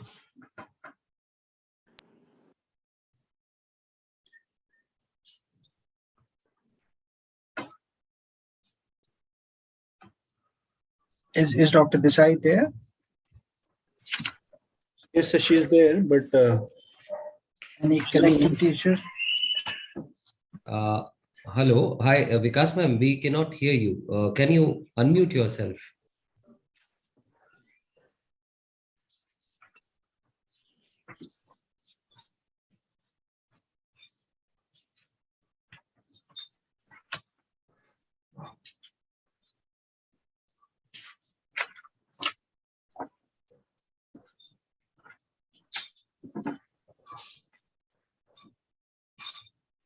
Pankaj, are we able to get madam or not?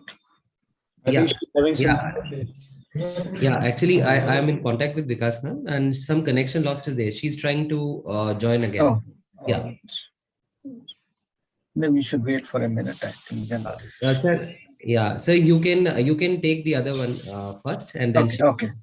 Okay, so I think while the technical glitches are taken care of at Professor Desai's end, I will now call upon a very esteemed colleague and an expert of, I would say, global importance, Dr. Sheila Vish. She has been a colleague when I used to work in UNICEF, and I think her passion and enthusiasm is of tremendous. It's quite infectious. She's the founder director of Public Health, Nutrition and Development Center in New Delhi. And as I said, she has got more than 3 decades of experience of working in UNICEF and leading, the nutrition agenda. I think nutrition is something which she refuses. She's worked very closely with the state governments, with Government of India, with national institutes and all. I think it's very important, very heartening to call Dr. Sheila Veer, and she's going to basically discuss and talk about what are the challenges in addressing the urban nutrition situation and what strategies could be adopted to improve the urban nutrition situation. Because nutrition is something, Dr. Sheila Veer, I think, who knows better than you, that India currently is facing the main issue.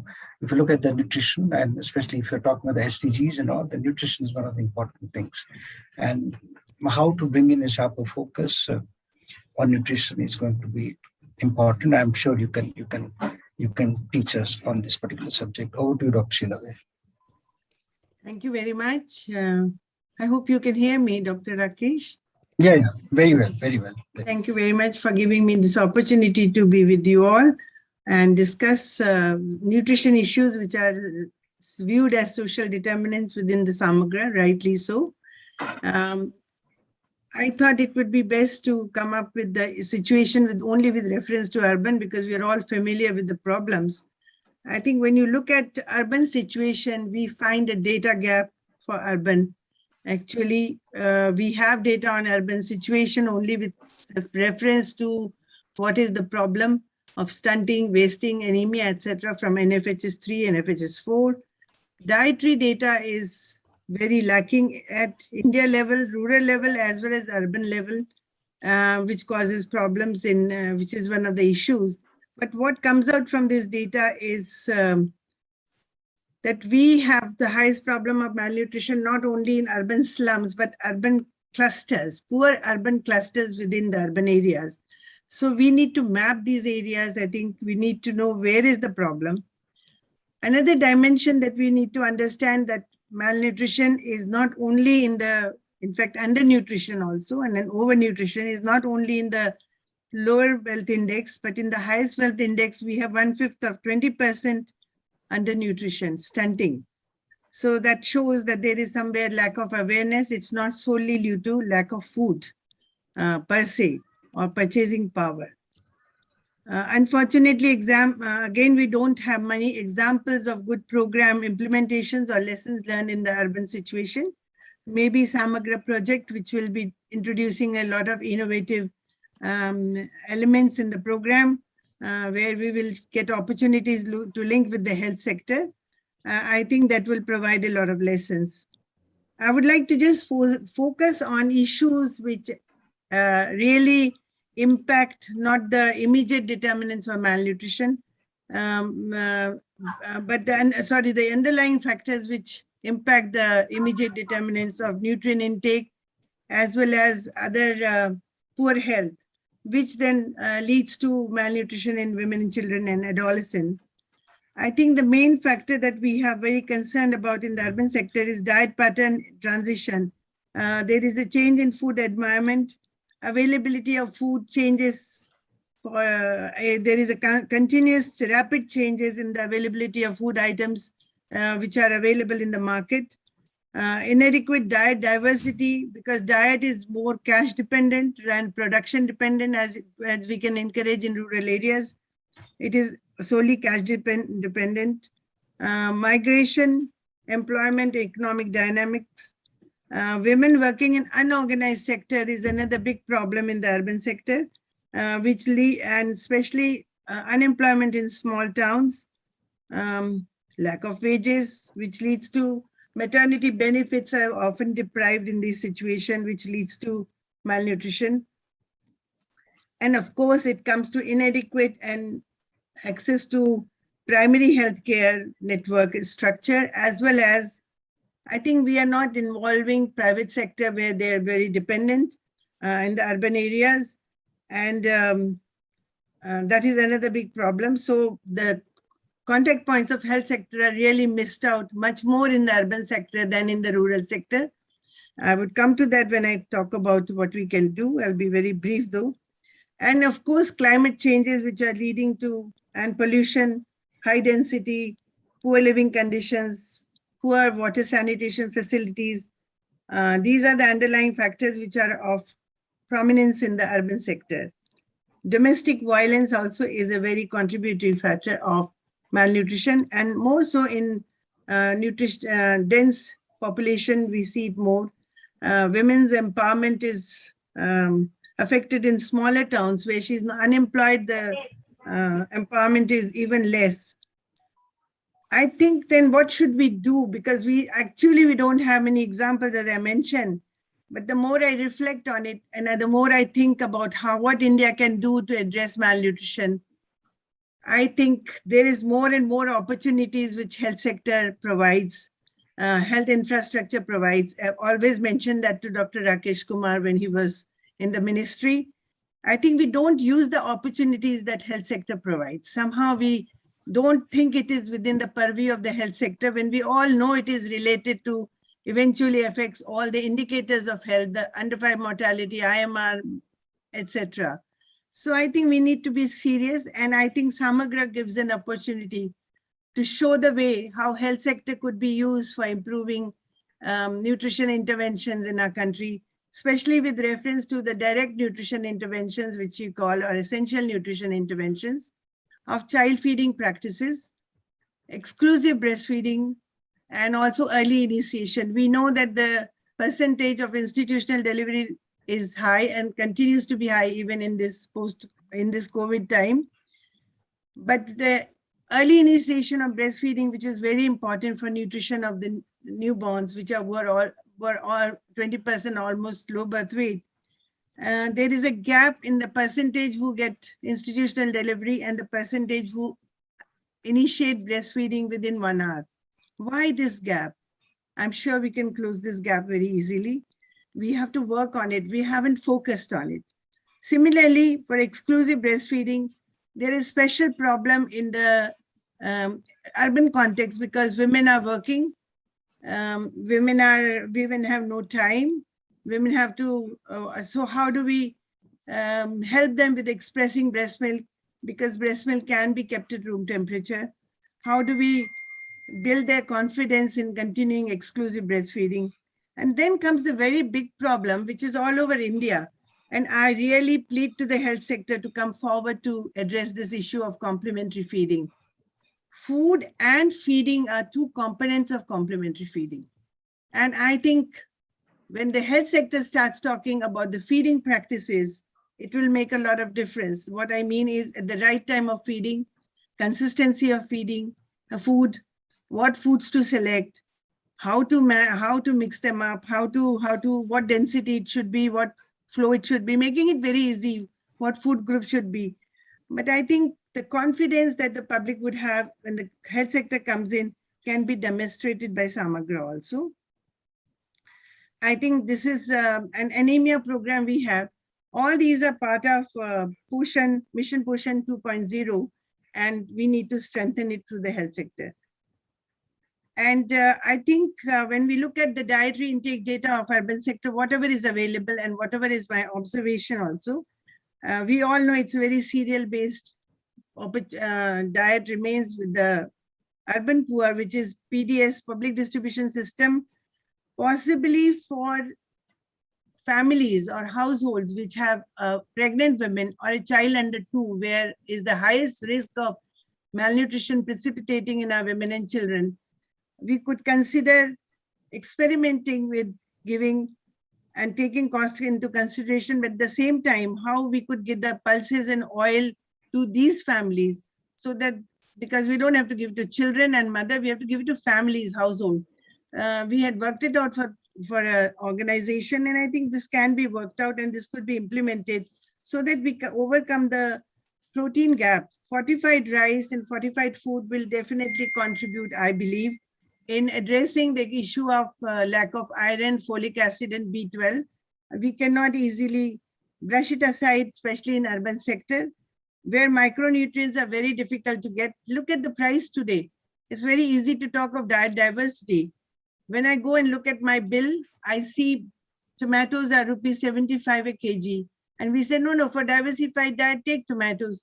or take fruits, from where will she buy an apple or a fruit or a tomato? I find it very difficult to understand. I wish we could work a lot more on purchasing power, because her purchasing power has to increase for her to access the market, food from the market. And I'll give you a very good example that in Safdarjung Hospital, there is a PhD work done by a Delhi University student who is now, I think she's now a professor in a university, where she followed up the Safdarjung Hospital newborns and studied what was the seasonality pattern of low birth weight.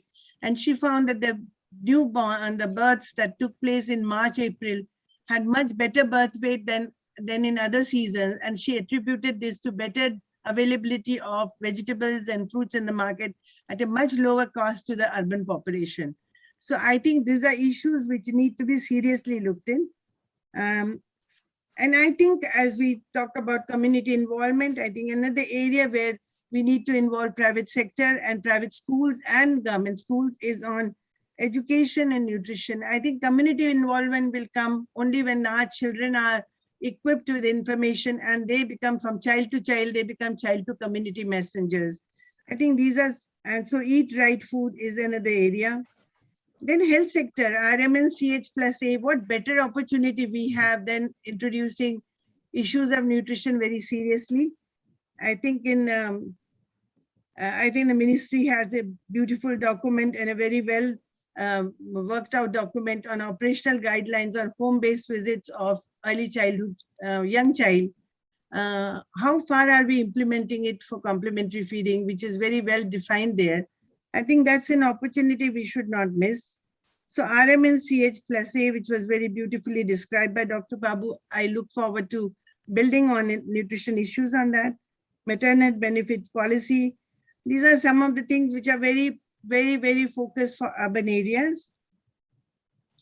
And I think urban health and with nutrition interventions built in, there's central to achieving the SDG goal, and we will achieve it even faster if we are really serious about building in nutrition issues into the health sector.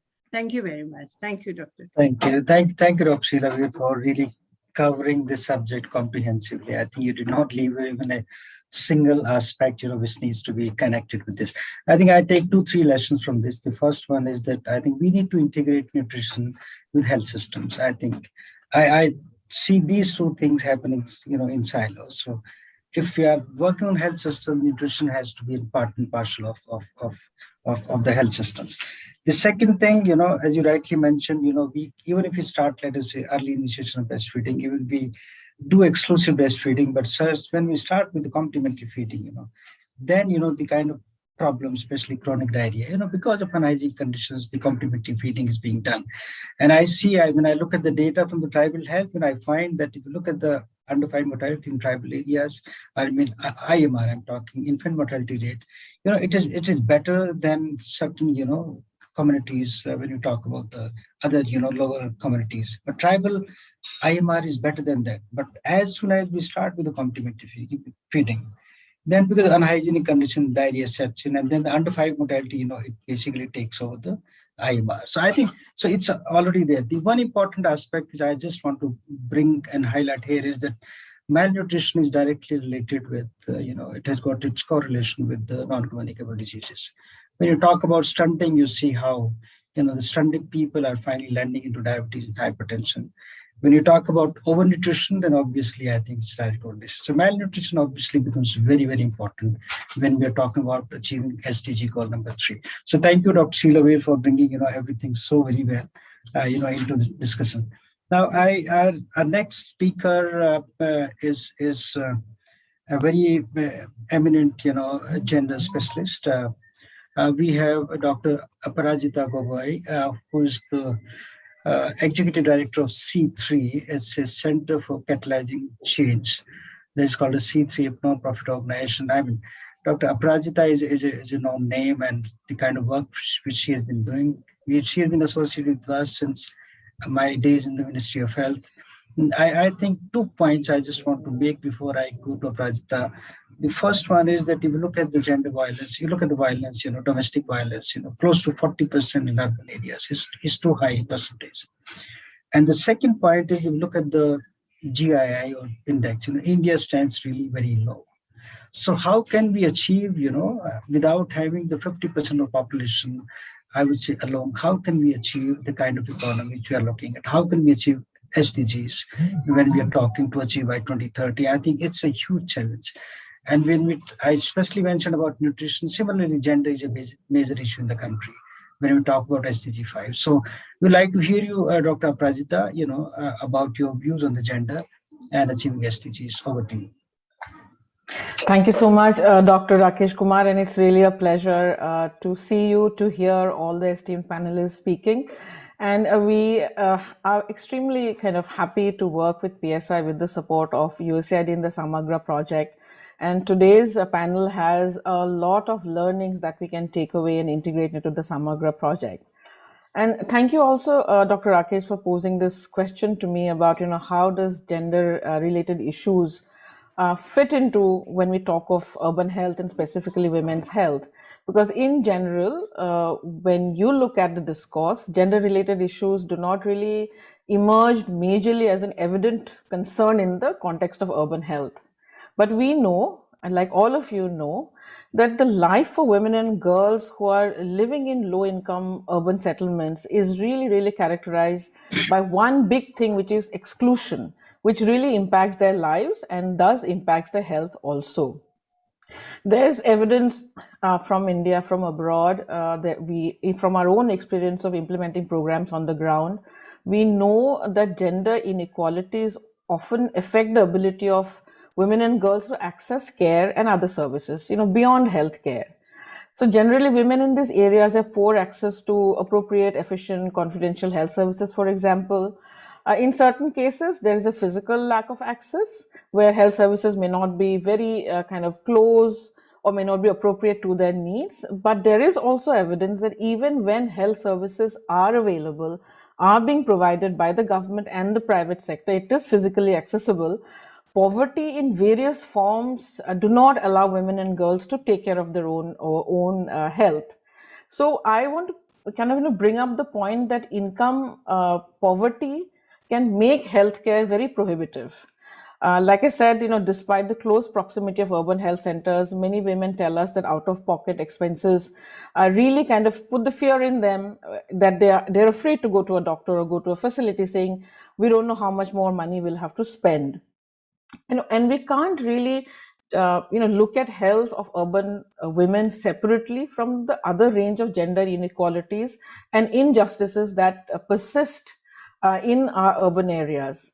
I mean, if you look at the other indicators, if you look at urban women from the urban slums, if you look at their engagement in the informal labor market, they work with, they have kind of unequal access to decent work. Even if they work, the wages are low. Their work doesn't come with any kind of social protection. They don't have financial and physical assets. They face difficulties in intra-urban mobility. And they also face issues of personal safety and security. And all of this together really kind of impede their quality of life and subsequently the health of urban poor women. And I think one of the previous speakers spoke about the other stresses that exist for slum dwelling women. I think Gautam talked about, the use of solid fuels like biomass, coal, charcoal, etc. for cooking. And we know that in urban slums, women are cooking in very, very cramped, poorly ventilated spaces, and indoor air pollution is a major health factor. And we know that it's the women who are sitting in those cramped spaces and cooking with, for example, biomass fuels. So if we do not really take care of some of these other life course indicators, it will really be very difficult to improve the health of the urban poor women. The other thing that we often come across is really, where water is not available domestically.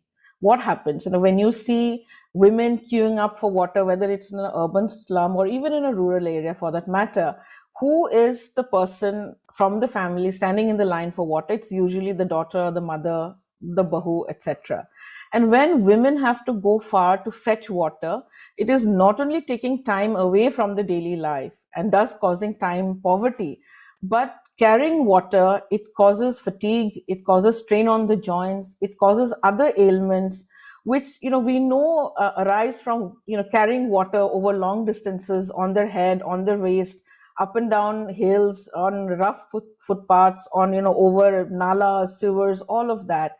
And I remember reading a recent study done by the Asian Development Bank in 4 cities of Madhya Pradesh, where they said that more than 42% of the houses lacked water supply connection, and in these houses, 60% of the households, it was the female members who were responsible for water collection. So I'm just kind of bringing in elements which really makes it clear to us that if we want to work on health, we really need to look at the other gender indicators, because we know that gender norms makes the lives of women even more harder in such contexts. Inside the house, they have deep kind of entrenchment. They have acceptance of gender stereotypes, of gender-based oppression. While moving to the city, they lose the network of family and friends that they may have enjoyed in a rural area or in a joint family. And so women are often marginalized when it comes to the health concerns. So, during COVID, we saw how it was not just a matter of health. We saw how there were reports, not just from India, even from, developed countries, the gender violence saw an increase, right? And we have been pushing for a critical intervention in this kind of COVID, post-COVID world, where we have to integrate our services, integrate our messaging.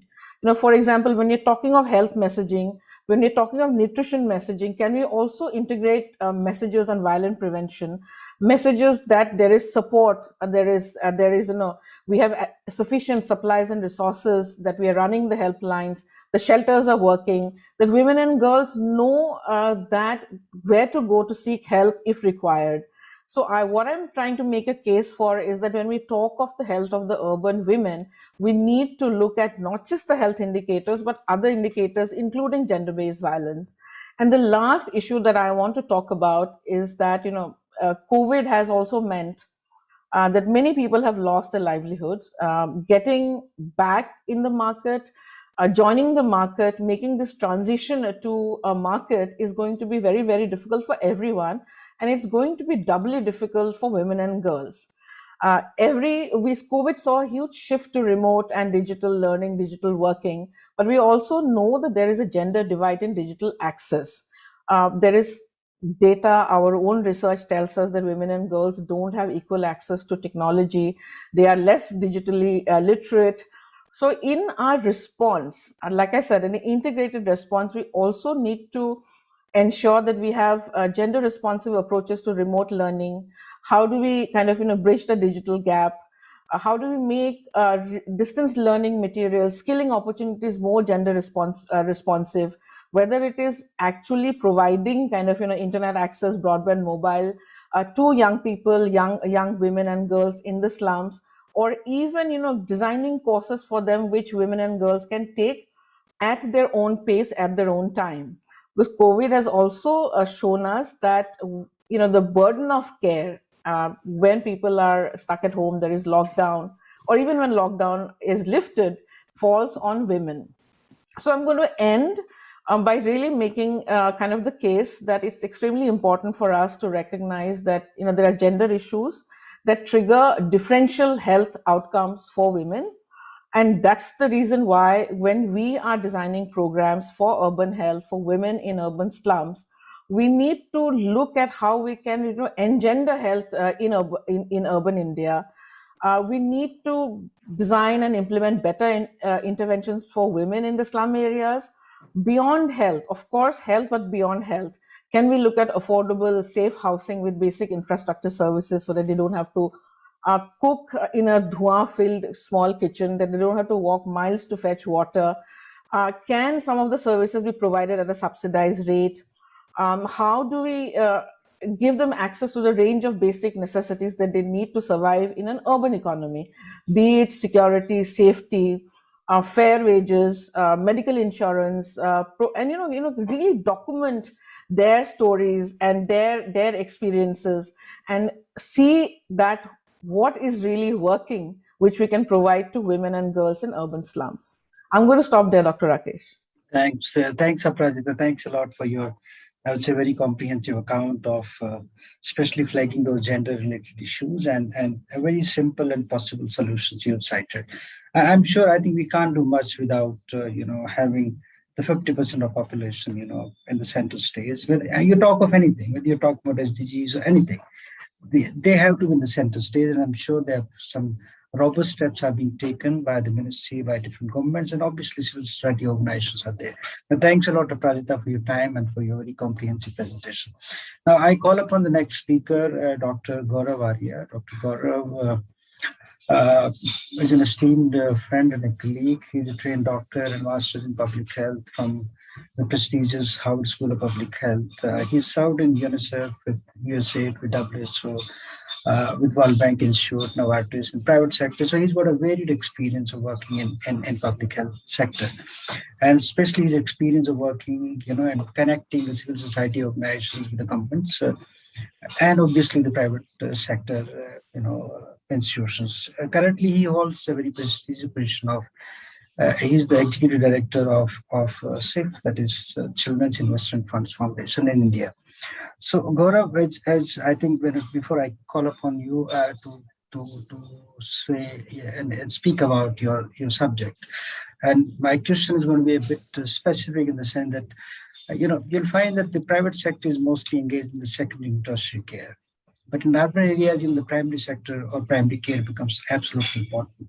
And Samagra is all about, achieving universal primary health coverage in the urban slums. So how best, what are the possible and potential areas where, the private sector can also come and help support in achieving the urban, primary health care. I think when you talk about under 5 mortality, one can easily, make out that more than 60% is attributed to the newborn mortality. The cause is newborn mortality. We're talking about prematurity. We are talking about newborn sepsis. We are talking about, those kind of intrapartum, complications. But I think look at the preventable causes. For example, you're talking about pneumonia and diarrhea. Again, so all these three, I would say, newborn causes, pneumonia and diarrhea, put together, accounts to more than 80% of under 5 mortality. So I think, again, still we are losing close to little less than 1 million under 5 deaths in the country. Still, it is very high. If you could really, give some account and some ideas and thoughts out of your rich experience on working with the private sector and then bringing down the under 5 mortality or the newborn care or the child care. Over to you, Dr. Gaurav. Sure. Thank you, Dr. Rakesh. I hope I'm audible to everyone. It's truly a pleasure to be with such an august audience and together with you, Dr. Rakesh. And you very rightly mentioned that there are a multitude of issues when it comes to under 5 mortality, and in terms of what we can do to address under 5 mortality, maternal mortality, and the overall public health in the urban areas. And maybe I'll share with you and everyone on the call the real life experiences in terms of how it has been done in some of the projects and initiatives that I led as part of the public-private partnerships work that we started with USAID, subsequently with UNICEF, and then with my experience in the private sector. Needless to say that it goes beyond health. When we are talking about health, there are interconnected parameters which are related to the overall educational level of the mother, the overall housing and how environment that the child is born in and lives in, the overall air quality that the child is subjected to, clean water availability at home and sanitation at home. And also very rightly you mentioned about nutrition. How do we bring it all together? And very often what happens, and a lot of my previous esteemed speakers have also talked about the insular approach. So when we talk about one organization working just on health and neglecting other parameters, it's not just neglecting, but sometimes the mandate is very uh, structured and in some ways focused on a particular parameter or metric of measurement on the basis of which that particular project or initiative is deemed successful. So we need to cut across these different social determinants and look at health as a whole. And that has been my experience working in the private sector and also prior to that in my work with UNICEF and USAID. What we tried to do over several years, and this also dovetails into the work that we currently do, is to look at all these different parameters together, both in urban and rural areas. Very often we overlook the fact that while India was traditionally a rural agrarian society, there has been a significant move and the urbanization of close to 25, between 25 to 30% of the population is now urban.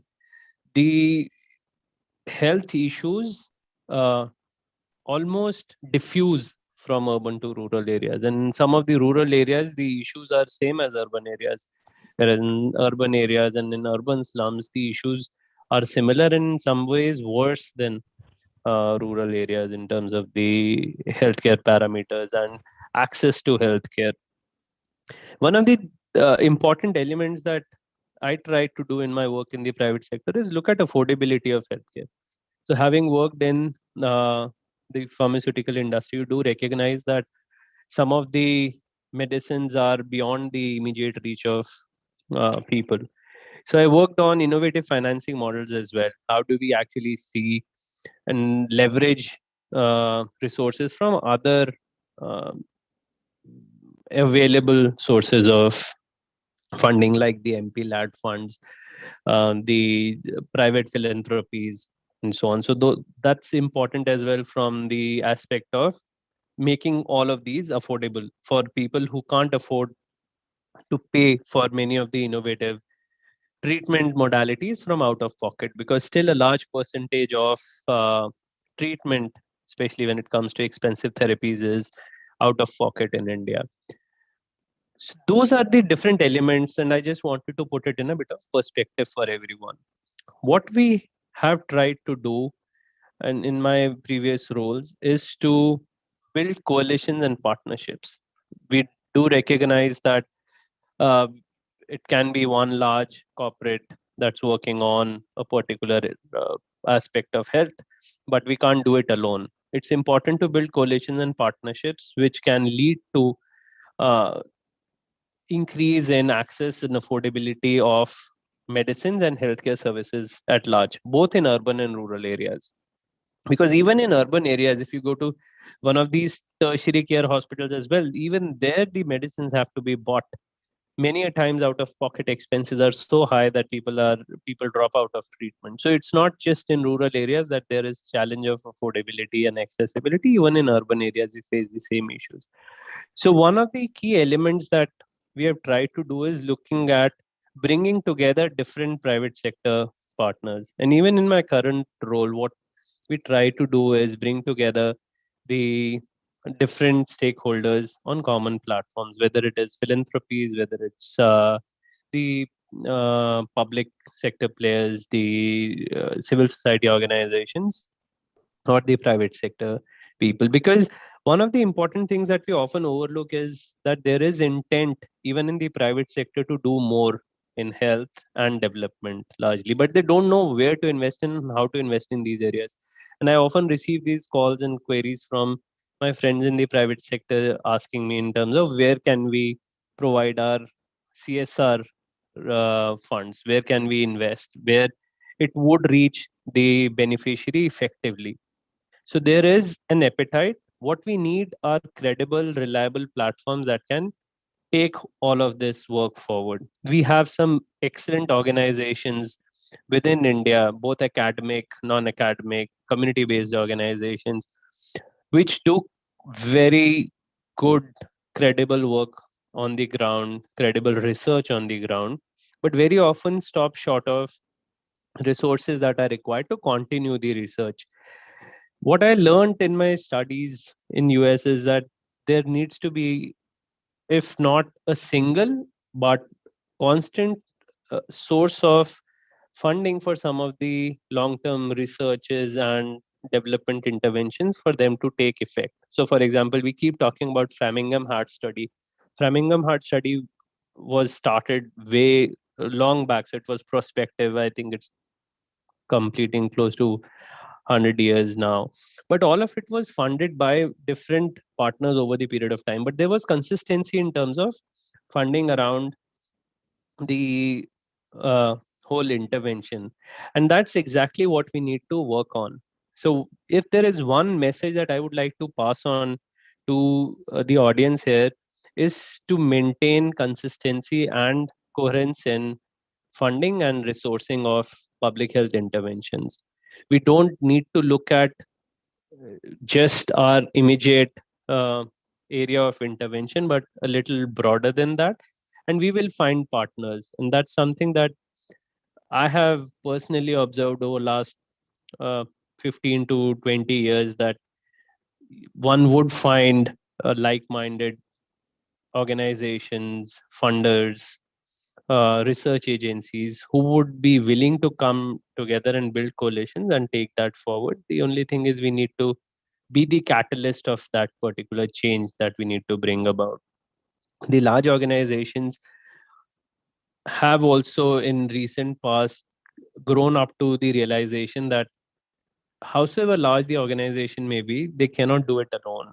It needs to be a collaborative and coalition based approach so that we can persistently support work around child health, child development, and overall development in India.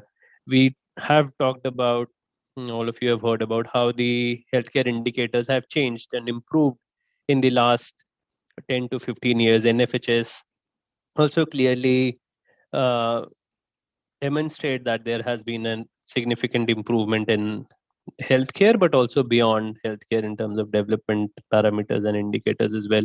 What is important is to keep working around that. And the COVID-19 pandemic has clearly shown that what we do is not limited to one geographic area. It really the not just the infection. So of course the infection can spread beyond the urban rural boundaries, but also the interventions spread. So what we learn and do in urban areas gets taken up very quickly in rural areas as well. So the current ecosystem that we work in is in many ways fluid.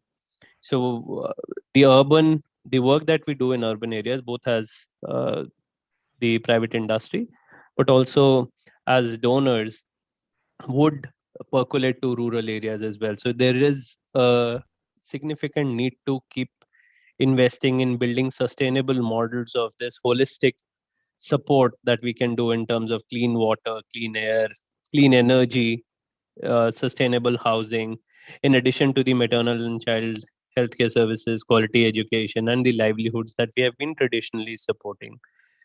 I'll pause there and hand it over back to you, Dr. Rakesh. Thank you. Thank you, Gaurav. Thank you, Lord. Thanks a lot. I think you're so, very, very particular about the timings also. But nevertheless, I think the most important point and the most difficult subject right now, which we are dealing, is the public-private partnership. Somehow I find that trust deficit. Private sector is keen to, come along with the public sector, but somehow, both sides, I think there's a trust deficit. And you can't do health without having private sector on board. If you look at in India itself, look at the contribution of GDP in health sector, it's about 3.8% of GDP going to health sector, out of which 1.2% comes from the public sector, and remaining 2.6% is coming from the private sector.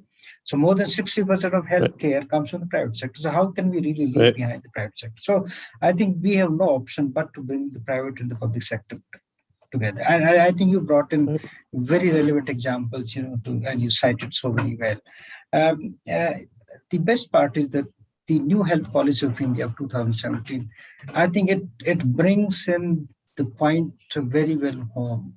it talks about, very, I would say, explicitly about the public-private partnership. And they're saying that, yeah, we need to do a strategic purchase of the healthcare, whether it is come from the private sector, from profit, non-profit, for-profit, non-profit organizations, but you can't do, and especially in the urban areas, because urban areas, the presence of private sector, I think it's a blessing, for because the public health sectors are not very robust in urban areas, what we have in the rural areas, and urban poor suffers the most. So I think, as I said, we have no option but to bring the private sector in fold, in sync with the urban, in sync with the public sector, so that we start working together. But thanks a lot, Dr. Gaurav, for your very insightful views. Before I go to, Professor Vikas Desai and Dr. Bachani, we have a very eminent speaker and expert, Dr. Andrea Oilia. She's an expert in urban food systems. So, Dr. Andrea, I think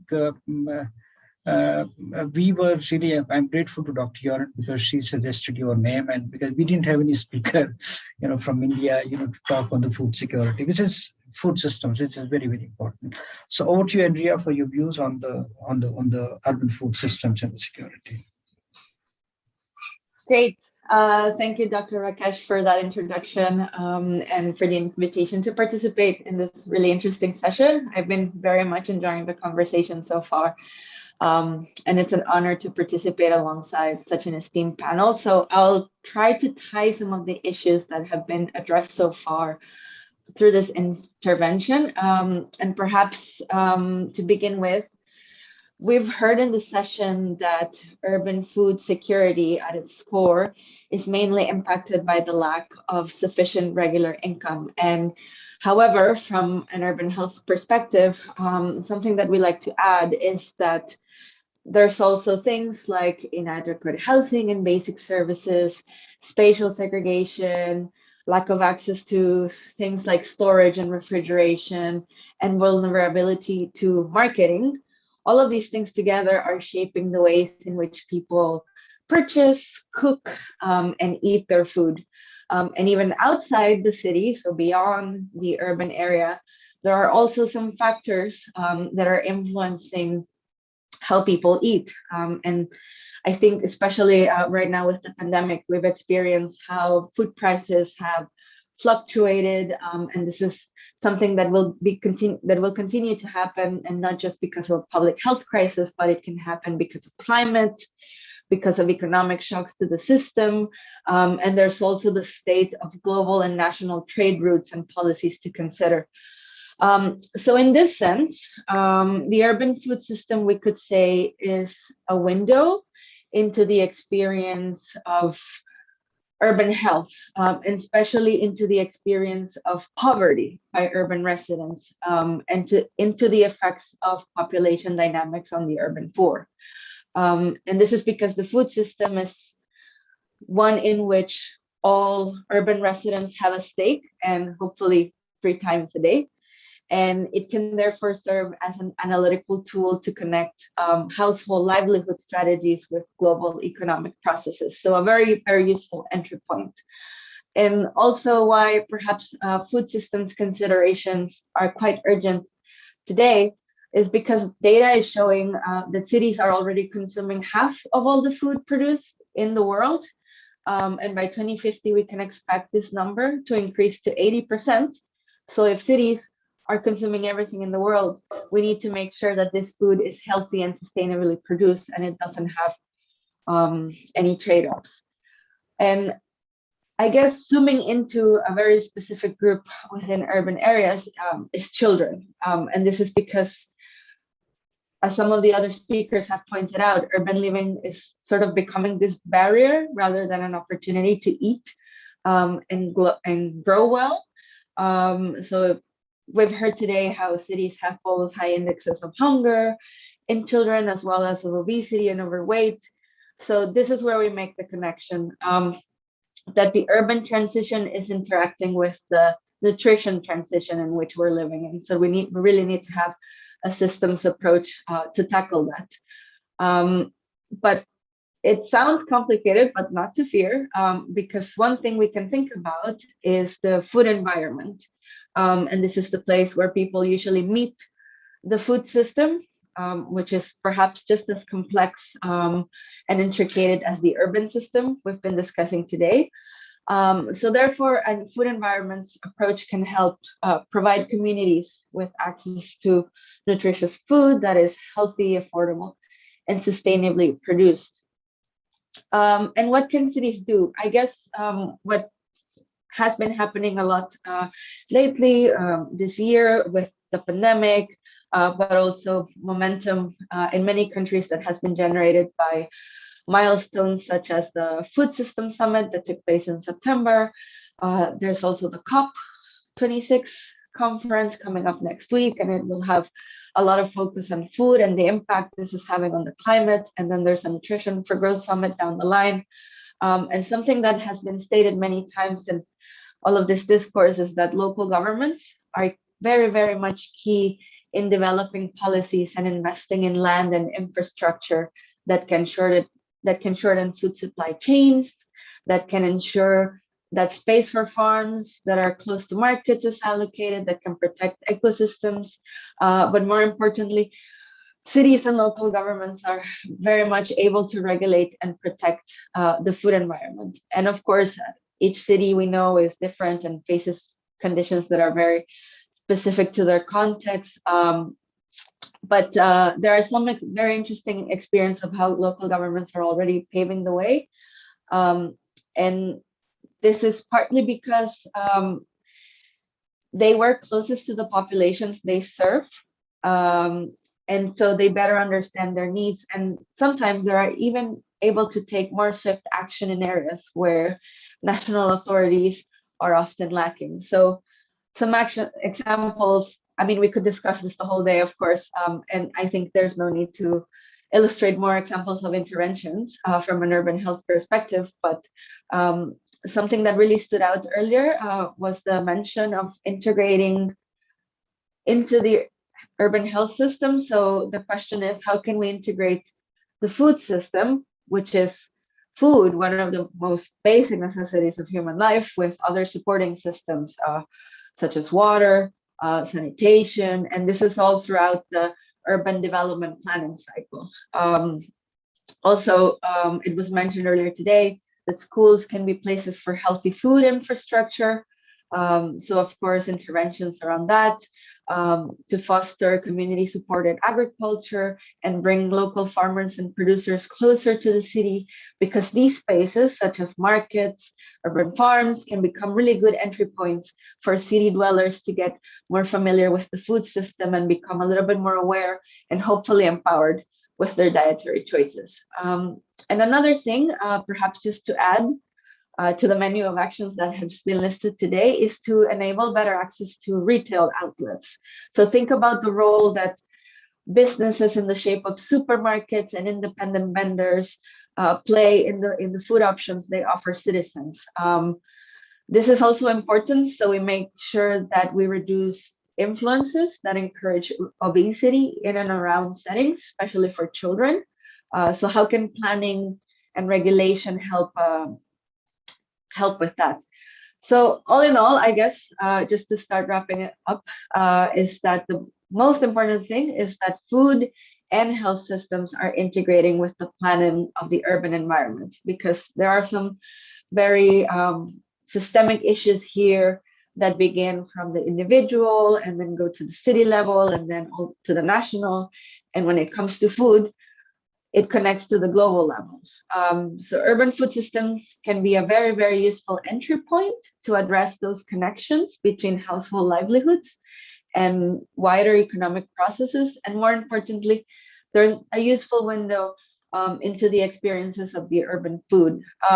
So to conclude, this means that to address this nexus of the urban and health system, we will have to engage professionals and communities outside of our usual suspects, and this includes urban planners, transport planners, the waste management system, the agriculture and the rural development sector, and food businesses and retail, including SMEs, and all of this around the narrative of urban health. And this is to make sure that we not only support and design interventions at the individual and household level, but so that we complement those with examples like the ones that have been provided today, so that we can also address the social and environmental, but mainly economic factors influencing diets. So thank you very much for your time today, Dr. Rakesh and esteemed colleagues. Very much looking forward to continuing this discussion. Thank you, Andrea. Thank you. Thanks to you, actually, because this is a subject I think seems to be quite new, to the audience. But I think it's a very important part, because when you mentioned that urban transition and the nutrition transition, they go hand in hand. I think it's a point very well taken. And secondly, I think we hardly talk about the food systems, because it's, as I said, it seems to be a new subject. At least for me, it is a new subject, to be introduced, especially to achieve urban health. Dr. Andrea, we know that, your experience is tremendous. I mean, you are a program director for urban food systems at the EAT in Norway. It's a very large NGO. And you're working very closely with UNICEF and also with the funding from Government of Norway. I think kudos to you. But I think we'll take more of your assistance, that how best we can take food system. I think my team, especially working on Samagra, would be reaching out to you to seek your guidance further. But thanks a lot for your time and your introduction to the subject of the food system. You also mentioned, and Dr. Gaurav highlighted the previous speaker about, beyond the health sector intervention. So I think it's known to everyone that, if you talk about the health, the indicators or achieving, let us say, health outcomes, that 50% comes from the health sector interventions. Rest of the 50% comes from beyond the health sector intervention, that is social determinants, and you mentioned about food system. So thank you so much for this thing, and thanks, Gaurav, for bringing that point also, in the discussion. Now, I call upon my second last speaker. I don't know whether Professor Desai is back or not. Dr. Pankaj, any idea? She won't be disconnect. I think she's Sorry to interrupt, sir. I would like to make an urgent announcement. So, may I proceed, sir? Yeah, please. Yeah. The quiz session, which will be upcoming next by 6:30, it will be conducted in Hall A. So those delegates who are interested and participating in quiz session, kindly join for Hall A link. Okay. Thank you so much, sir. Thanks a lot. Do we have Dr. Vikas? No, sir, not yet. Ma'am has not joined yet. She's not here. Yeah. So okay. Okay. Sorry, I think we missed her. But certainly we get some time. So for today's last speaker, I think who could be a better speaker than Dr. Bachani, who has been a colleague in the Ministry of Health, a tremendous resource and a professional. I would say he's been a professor. Besides that, I would say that he has contributed to maximum and immensely to the non-communicable disease program. I remember when we started the non-communicable program in the country in 2011, he was in the helm of affairs. And who could be a better speaker to talk about non-communicable diseases? Urban areas, because of stress and kind of strains which people sort of are subjected in urban areas for multiple reasons, non-communicable disease, they play an important, I would say, when you talk about out-of-pocket spending, then obviously non-communicable diseases, they play an important role.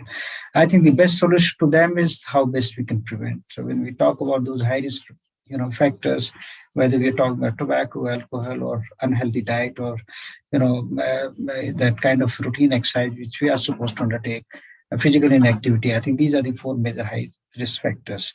We easily see a transition, let us say, when non-communicable diseases, they started taking over the communicable diseases way back in 1990. Before that, it was mostly communicable diseases. But I think it's now non-communicable diseases contributing to close to 60% of deaths in the country. And the only solution I would say is the prevention. If you are able to prevent, and especially during adolescence, I think, because otherwise the window of opportunity is gone. Once you are diabetic, you're diabetic for life, rest of your life. Once you're hypertensive, then it's a lifelong management. So I'll call upon Dr. Bachani, to talk about non-communicable diseases and, his experience in the urban sector, what can be done.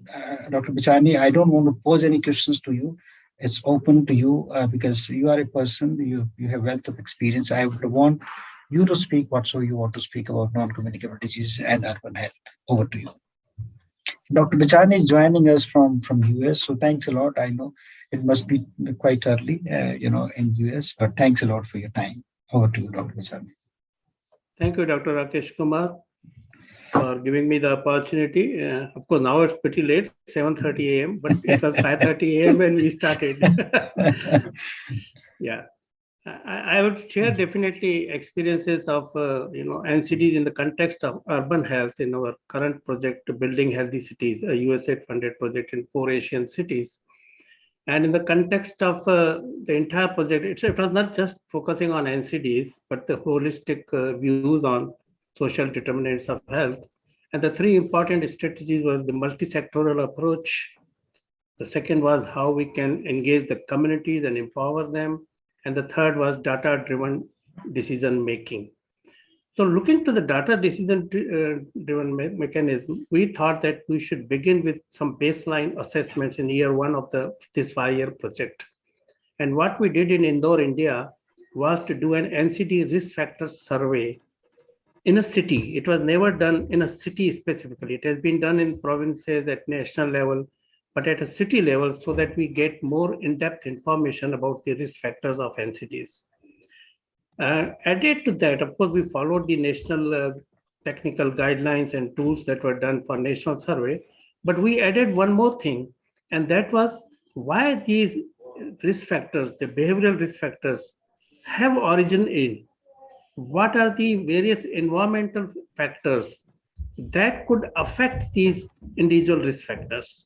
So that was again for the first time, and actually WHO said this as one of the best practices, that we don't just get into some numbers about prevalence of tobacco use, for example, but also why people have access to, whether the minors have access to.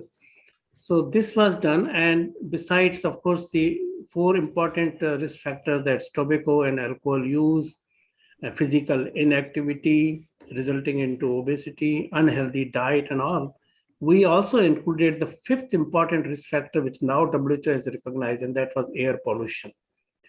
So besides this survey on risk factors, which was, of course, we had segregated data on slum versus non-slum, urban, of course, it was only urban, but gender-wise segregated data, as well as socio-economic status-wise data. So that gave us a lot of insights about where the problem exists, including the intermediate risk factors like obesity and high blood sugar levels and high blood pressure levels. So that gave us a lot of information, and we, based on that, designed a plan to tackle NCDs. In terms of air pollution, there were a lot of secondary data that were available through Pollution Control Board, and we did in-depth analysis of those data to reach out some conclusions. So that gave us some insights about where should the action plan be. The second important thing we did was multi-sectoral approach. And as has been said by many speakers, including NCDs, they have social and environmental determinants. And it's not just strengthening the health system to tackle NCDs, it's also how we can address those risk factors. So some policy decisions were taken by multi-sectoral approach. To formalize this, we constituted a multi-sectoral smart health working group, chaired by the CEO of the smart city, co-chaired by the district health chief medical and health officer. So that brought in many sectors together in that forum, including the environmental, the pollution control board, the education, women and child development, of course, health. So all these players came together and discussed the results of these surveys. And they came up with some very important decisions. And that is how data-driven decision-making takes place. The first one was that tobacco prevalence was quite high, particularly the non-smoking tobacco. And in-depth studies did tell us that while there has been a Cigarette and Other Tobacco Products Act 2003 enforced, but it's not being actually implemented at an effective level. So we organized an orientation program for all the city officers who were dealing with this act, so that they are knowledgeable about the provisions and what action should be taken to control tobacco use in the community level. For example, banning tobacco smoking in public places. There should be no tobacco outlets close to institutions in a radius of 100 yards and so on. So that city committed that by the year 22, they will make Indore as a Court Park compliant city. So that was one action point that emerged from this data-driven decision making.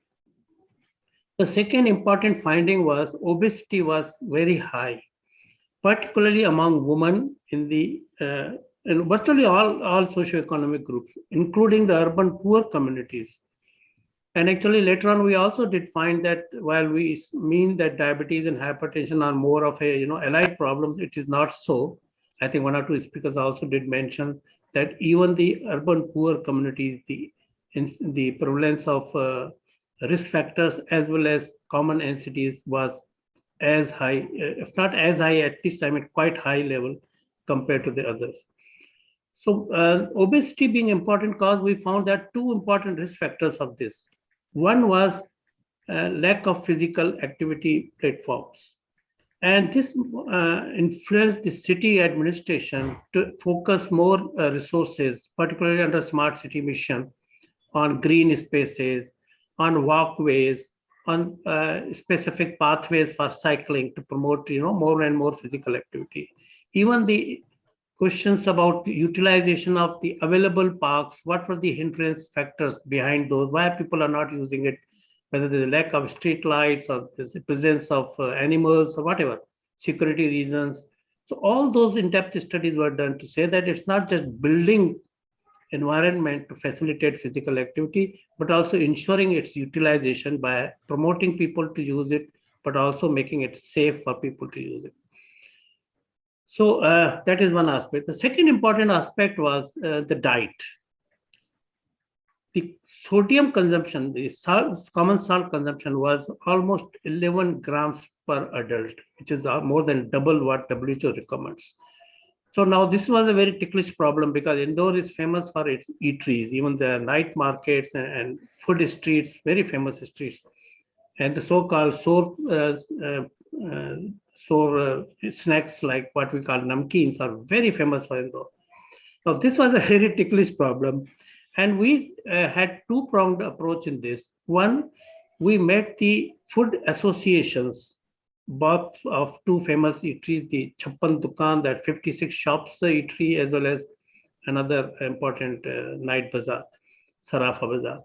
So we dealt with them and said, these are the healthy food options. Why don't you at least introduce it so that people have, of course, the taste is there, but at the same time, the composition doesn't have much salt or sugar or trans fats, and let people have choices at least to begin with.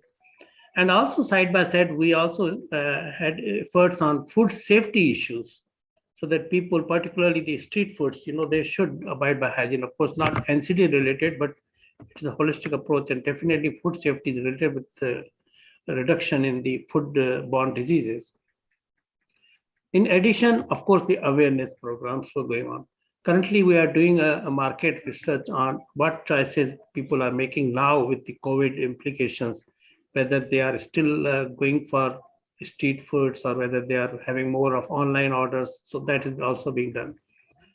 So with all these inputs, we prepared a multi-sectoral action plan that focused on various issues that were highlighted in these evidences. Of course, in addition, just to mention, we did also health needs assessment survey. We did an assessment of 10 urban primary health centers to identify what are the issues there. And even the NCD risk factor surveys focused on opportunistic screening that was available for NCDs. To our surprise, you will not believe, Dr. Rakesh, less than 1% of 30 plus population were ever screened for common cancers. Now we're talking about an educated urban society. You can think of what must be happening in rural areas. So of course, more screening for diabetes and hypertension, but less for cancers. So this brought us the issues of how we can strengthen the health system to address NCDs, including opportunistic as well as community-based screening for common NCDs and their risk factors, bring those people who are screened, seem to be positive to the facility, and trying to use these health and wellness centers as well as other secondary level and tertiary level hospitals to play a big role in screening for NCDs and those who have the disease, how we can have better, treatment opportunities and adherence to that treatment so that they can control their disease at that early stage. I would also like to say that we didn't do much effort, but I think it's one issue that Samagra should do, involvement of private sector. I did visit few of the private facilities and they were doing a wonderful job in NCDs, particularly around diabetes. They were dedicated to, for example, Dr. Jain's hospital only for diabetic patients, which was very famous. How we can rope in so that holistic this thing can be done. In addition, we have a very massive program that's currently going on till December, and that is controlling air pollution through community participation. We identified 20 strategic points where pollution levels were high using our installed low-cost air quality sensors, which are procured under the BSc project. And these strategic sites included slums, included food streets, included marketplaces, traffic congestion points, and industrial areas. The data from these are being used to educate the local community about the emissions that are available in that particular community. So going at the grassroots level, trying to identify the sources of air pollution and then addressing them, make people aware about what their data say and how they can reduce open burning of waste, for example, how they can use more cleaner and greener fuels for cooking rather than biofuels, to quote few examples. How they can test their vehicles regularly to see that emissions from vehicles are under control. So those actions are being taken. Road safety issues are being taken. And lastly, just to have more focus on the next generation, we have started a very big health promoting schools program in 148 schools, covering all middle, secondary and senior secondary schools of Indore, funded by the government. Of course, we can promote this idea even in the private schools. But the idea was to use WHO tools to identify if there are any gaps in the environment, in food safety, in playgrounds, in physical activity, in their health status, first aid, and all those things. And those findings were shared with all the schools. The idea was that these gaps need to be addressed and let us recognize them as health promoting school if they are able to attain maximum targets that are set for them. So that's going to, and we trained about 300 teachers so that this knowledge of health promotion, particularly about physical activity, about healthy foodstuffs, can be translated to the next generation, and we have better citizens in future. I'll stop here. Thank you, sir. Thank you, Dr. Bachani. Thanks a lot. I think there are 4 or 5 very clearly defined interventions which you mentioned. The first is that the last point that you mentioned, they catch people young, catch them young. Okay, NCD, I think the solution lies in prevention, so adolescents and the school children. I think that is the place. The second point is data. Data always is the lifeblood of any program or anything. So quality data is going to be an important component. Whatsoever we do, I think data has to be of quality. Otherwise, you can't really plan and see things happening. Multi-sectoral approach, obviously, I think even for NCDs, it's going to be very, very important. Health systems aligned to NCDs, I think we need to bring in a sharper focus. When the SDGs, if you look at the SDG 3, there need to go 3 components, the targets. The first is unfinished agenda of RCS. The second important is the non-communicable diseases. So I think we need to shift our focus, from the communicable disease to non-communicable diseases. And obviously the last point is your private sector participation is very important, and the community participation, as you mentioned about the air pollution. I think congratulations to you, Dr. Damodar Bachani, for a wonderful initiative. You did a tremendous job in Indore. We see that legacy. It is also a USAID-funded initiative called as Building Healthy Cities in Indore. But hats off to you, to your leadership and the program implementation. So, friends, I think we come to the end of, I think we won't be able to take any questions further. We are coming to the end of this particular program. Before I thank everyone, I'd like to request Dr. Yonet for her final comments, who's the chair of this session. Over to you, Dr. Yonet. Thank you, Dr. Rakesh. I have to say that, you know, we've been here and Dr. Bachani, I agree with you. We're up at 5:30 on this call. You're in the US like I am. And you're thinking, why do I wake up for something like this? And you want to stay on. I would go until noon because this has been such a robust discussion. Dr. Rakesh, I commend you for assembling such a distinguished and informative panel. Each panelist presented both challenges and solutions for advancement. I have some ideas. I like to do 3 because my neuroscience colleagues say the brain thinks in 3s, but I think I have 4 this time. The first thing I'd like to say is that the Samagra project presents a critical and timely learning opportunity for health system strengthening, picking up on what Dr. Bachani just talked about. So we must think of it in that way. And that links into what Gautam talked about, the USAID action map that whenever I see that map, Gautam, it zeroes in for me the significant work that has been done on the subcontinent towards the focusing in on urban health. And so it makes me think that we need a learning network for urban health that fully integrates urban health into the India health data, health DNA. Because as I've said to Dr. Rakesh and Dr. Sainath and others before, I see what's happening, the India model, as being critical to informing the rest of the world, because the Samagra presents a natural experiment and all the work that has gone on has allowed us to extract the work you've done from the results early on and solutions so that we can think more broadly. And where better else to do it than on the subcontinent, given the population and the brain trust that exists there. So I really do think that we really need a learning network for urban health. Of course, I'm biased, being a social epidemiologist focused on urban health. However, I want to call out all of the presentations triggered this thinking in me. And I want to say Dr. Gogoy's comments are particularly important. And it reminds me of my father and his sociologist colleagues way back when they talked about if women and girls are healthy, the family is healthy.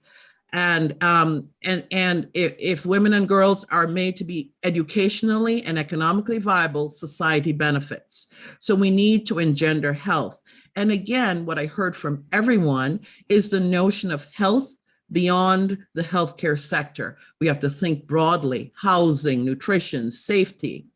And each speaker in their own way, whether it was Dr. Babu or whomever, working in particularly in health, but recognizing that the individual, when we talk about social determinants, we have to see it in the context of the holistic approach and health beyond healthcare, because healthcare is a solution, it's a Band-Aid. But we have to be healthy, and healthcare shouldn't be seen as the total solution. And I want to call out, again, Dr. Bachani, forgive me for mentioning you so often, the notion of indoor air pollution. I was part of the WHO focus on healthy air, and I gave a talk there. And this notion of indoor air pollution is critical, especially in the developing context. So I just want to take the chair's prerogative to close with a paragraph from my dear friend and colleague, the esteemed Dr. Sandro Galea, whose book just came out, another one of his books, The Contagion Next Time. And if you get a chance, take a look at it. Dr. Galea is currently the dean of Boston School of Public Health. He's a physician like many of you. He's also a social epidemiologist like me. And I just want to read something. He and I did a policy brief on health as a global public good for the United Nations 2 years ago. And I want to read from his book. Perhaps most fundamentally, pursuing health as a public good means acknowledging health is a human right. There must be no degrees of privilege when it comes to assessing the conditions that support health. We cannot be healthy unless everyone is healthy. This means we need to take steps to support the health of the vulnerable, because their vulnerability is our vulnerability. And in supporting their right to health, we're supporting our own. To do this, we have to create the proper conditions, engaging with the foundational forces that shape health. Our capacity for this engagement rests on our willingness to see health as a public good, something that is supported by collective investment. I leave you with those thoughts and encourage you to take a look at this book. Dr. Rakesh, I could do this for the next 3 hours with this esteemed panel that you've put together. And I hope we can do this again, because Dr. Rakesh and his colleagues know that I see India as the model for informing the rest of the world on how we approach urban health. And I encourage all of you, in 2023, India is going to be hosting the G20. And with the G20 comes the Think 20. And there are a number of sessions that go on around health and well-being, economics, etc. Please pay attention so that you can have a voice, in an instrumental voice in shaping the dialogue around health and economics and well-being in the G20. So thank you very much. Amazing. Thank you, Dr. Yonat. I think I fall short of words in expressing my gratitude to you. You spared your valuable time to be the chair, all the wonderful speakers, all my colleagues and friends and all, and the wonderful audience. But I think I can easily say that this was the most exciting session for me. I've never attended such a session in my previous experience of close to 25 years. But thanks a lot to Dr. Yonat for making it really happen. Your closing remarks, and especially the paragraph coming from the Dean of Boston University, are tremendous. So thank you so much. And I think we see passion all around. We have to make things better for the urban poor in the country and in the globe. I think that is our endeavor. So thank you very much. My apologies, Pankaj, because the session got extended, but thank you so much for the opportunity, and we look forward to more sessions like this. Thank you all. It's always a pleasure. Thank you. Thank you, everybody. Thank you. Thank you so much. Take care. Bye-bye. I would like to thank all the speakers, chairperson, and moderator, Dr. Rakesh Kumar sir, for conducting such a nice session on urban health. And now we are very excited to join the tomorrow session. So I would request all the guests to join tomorrow's session sharply at 9 a.m. Thank you so much, sir. Thank you. Thank you.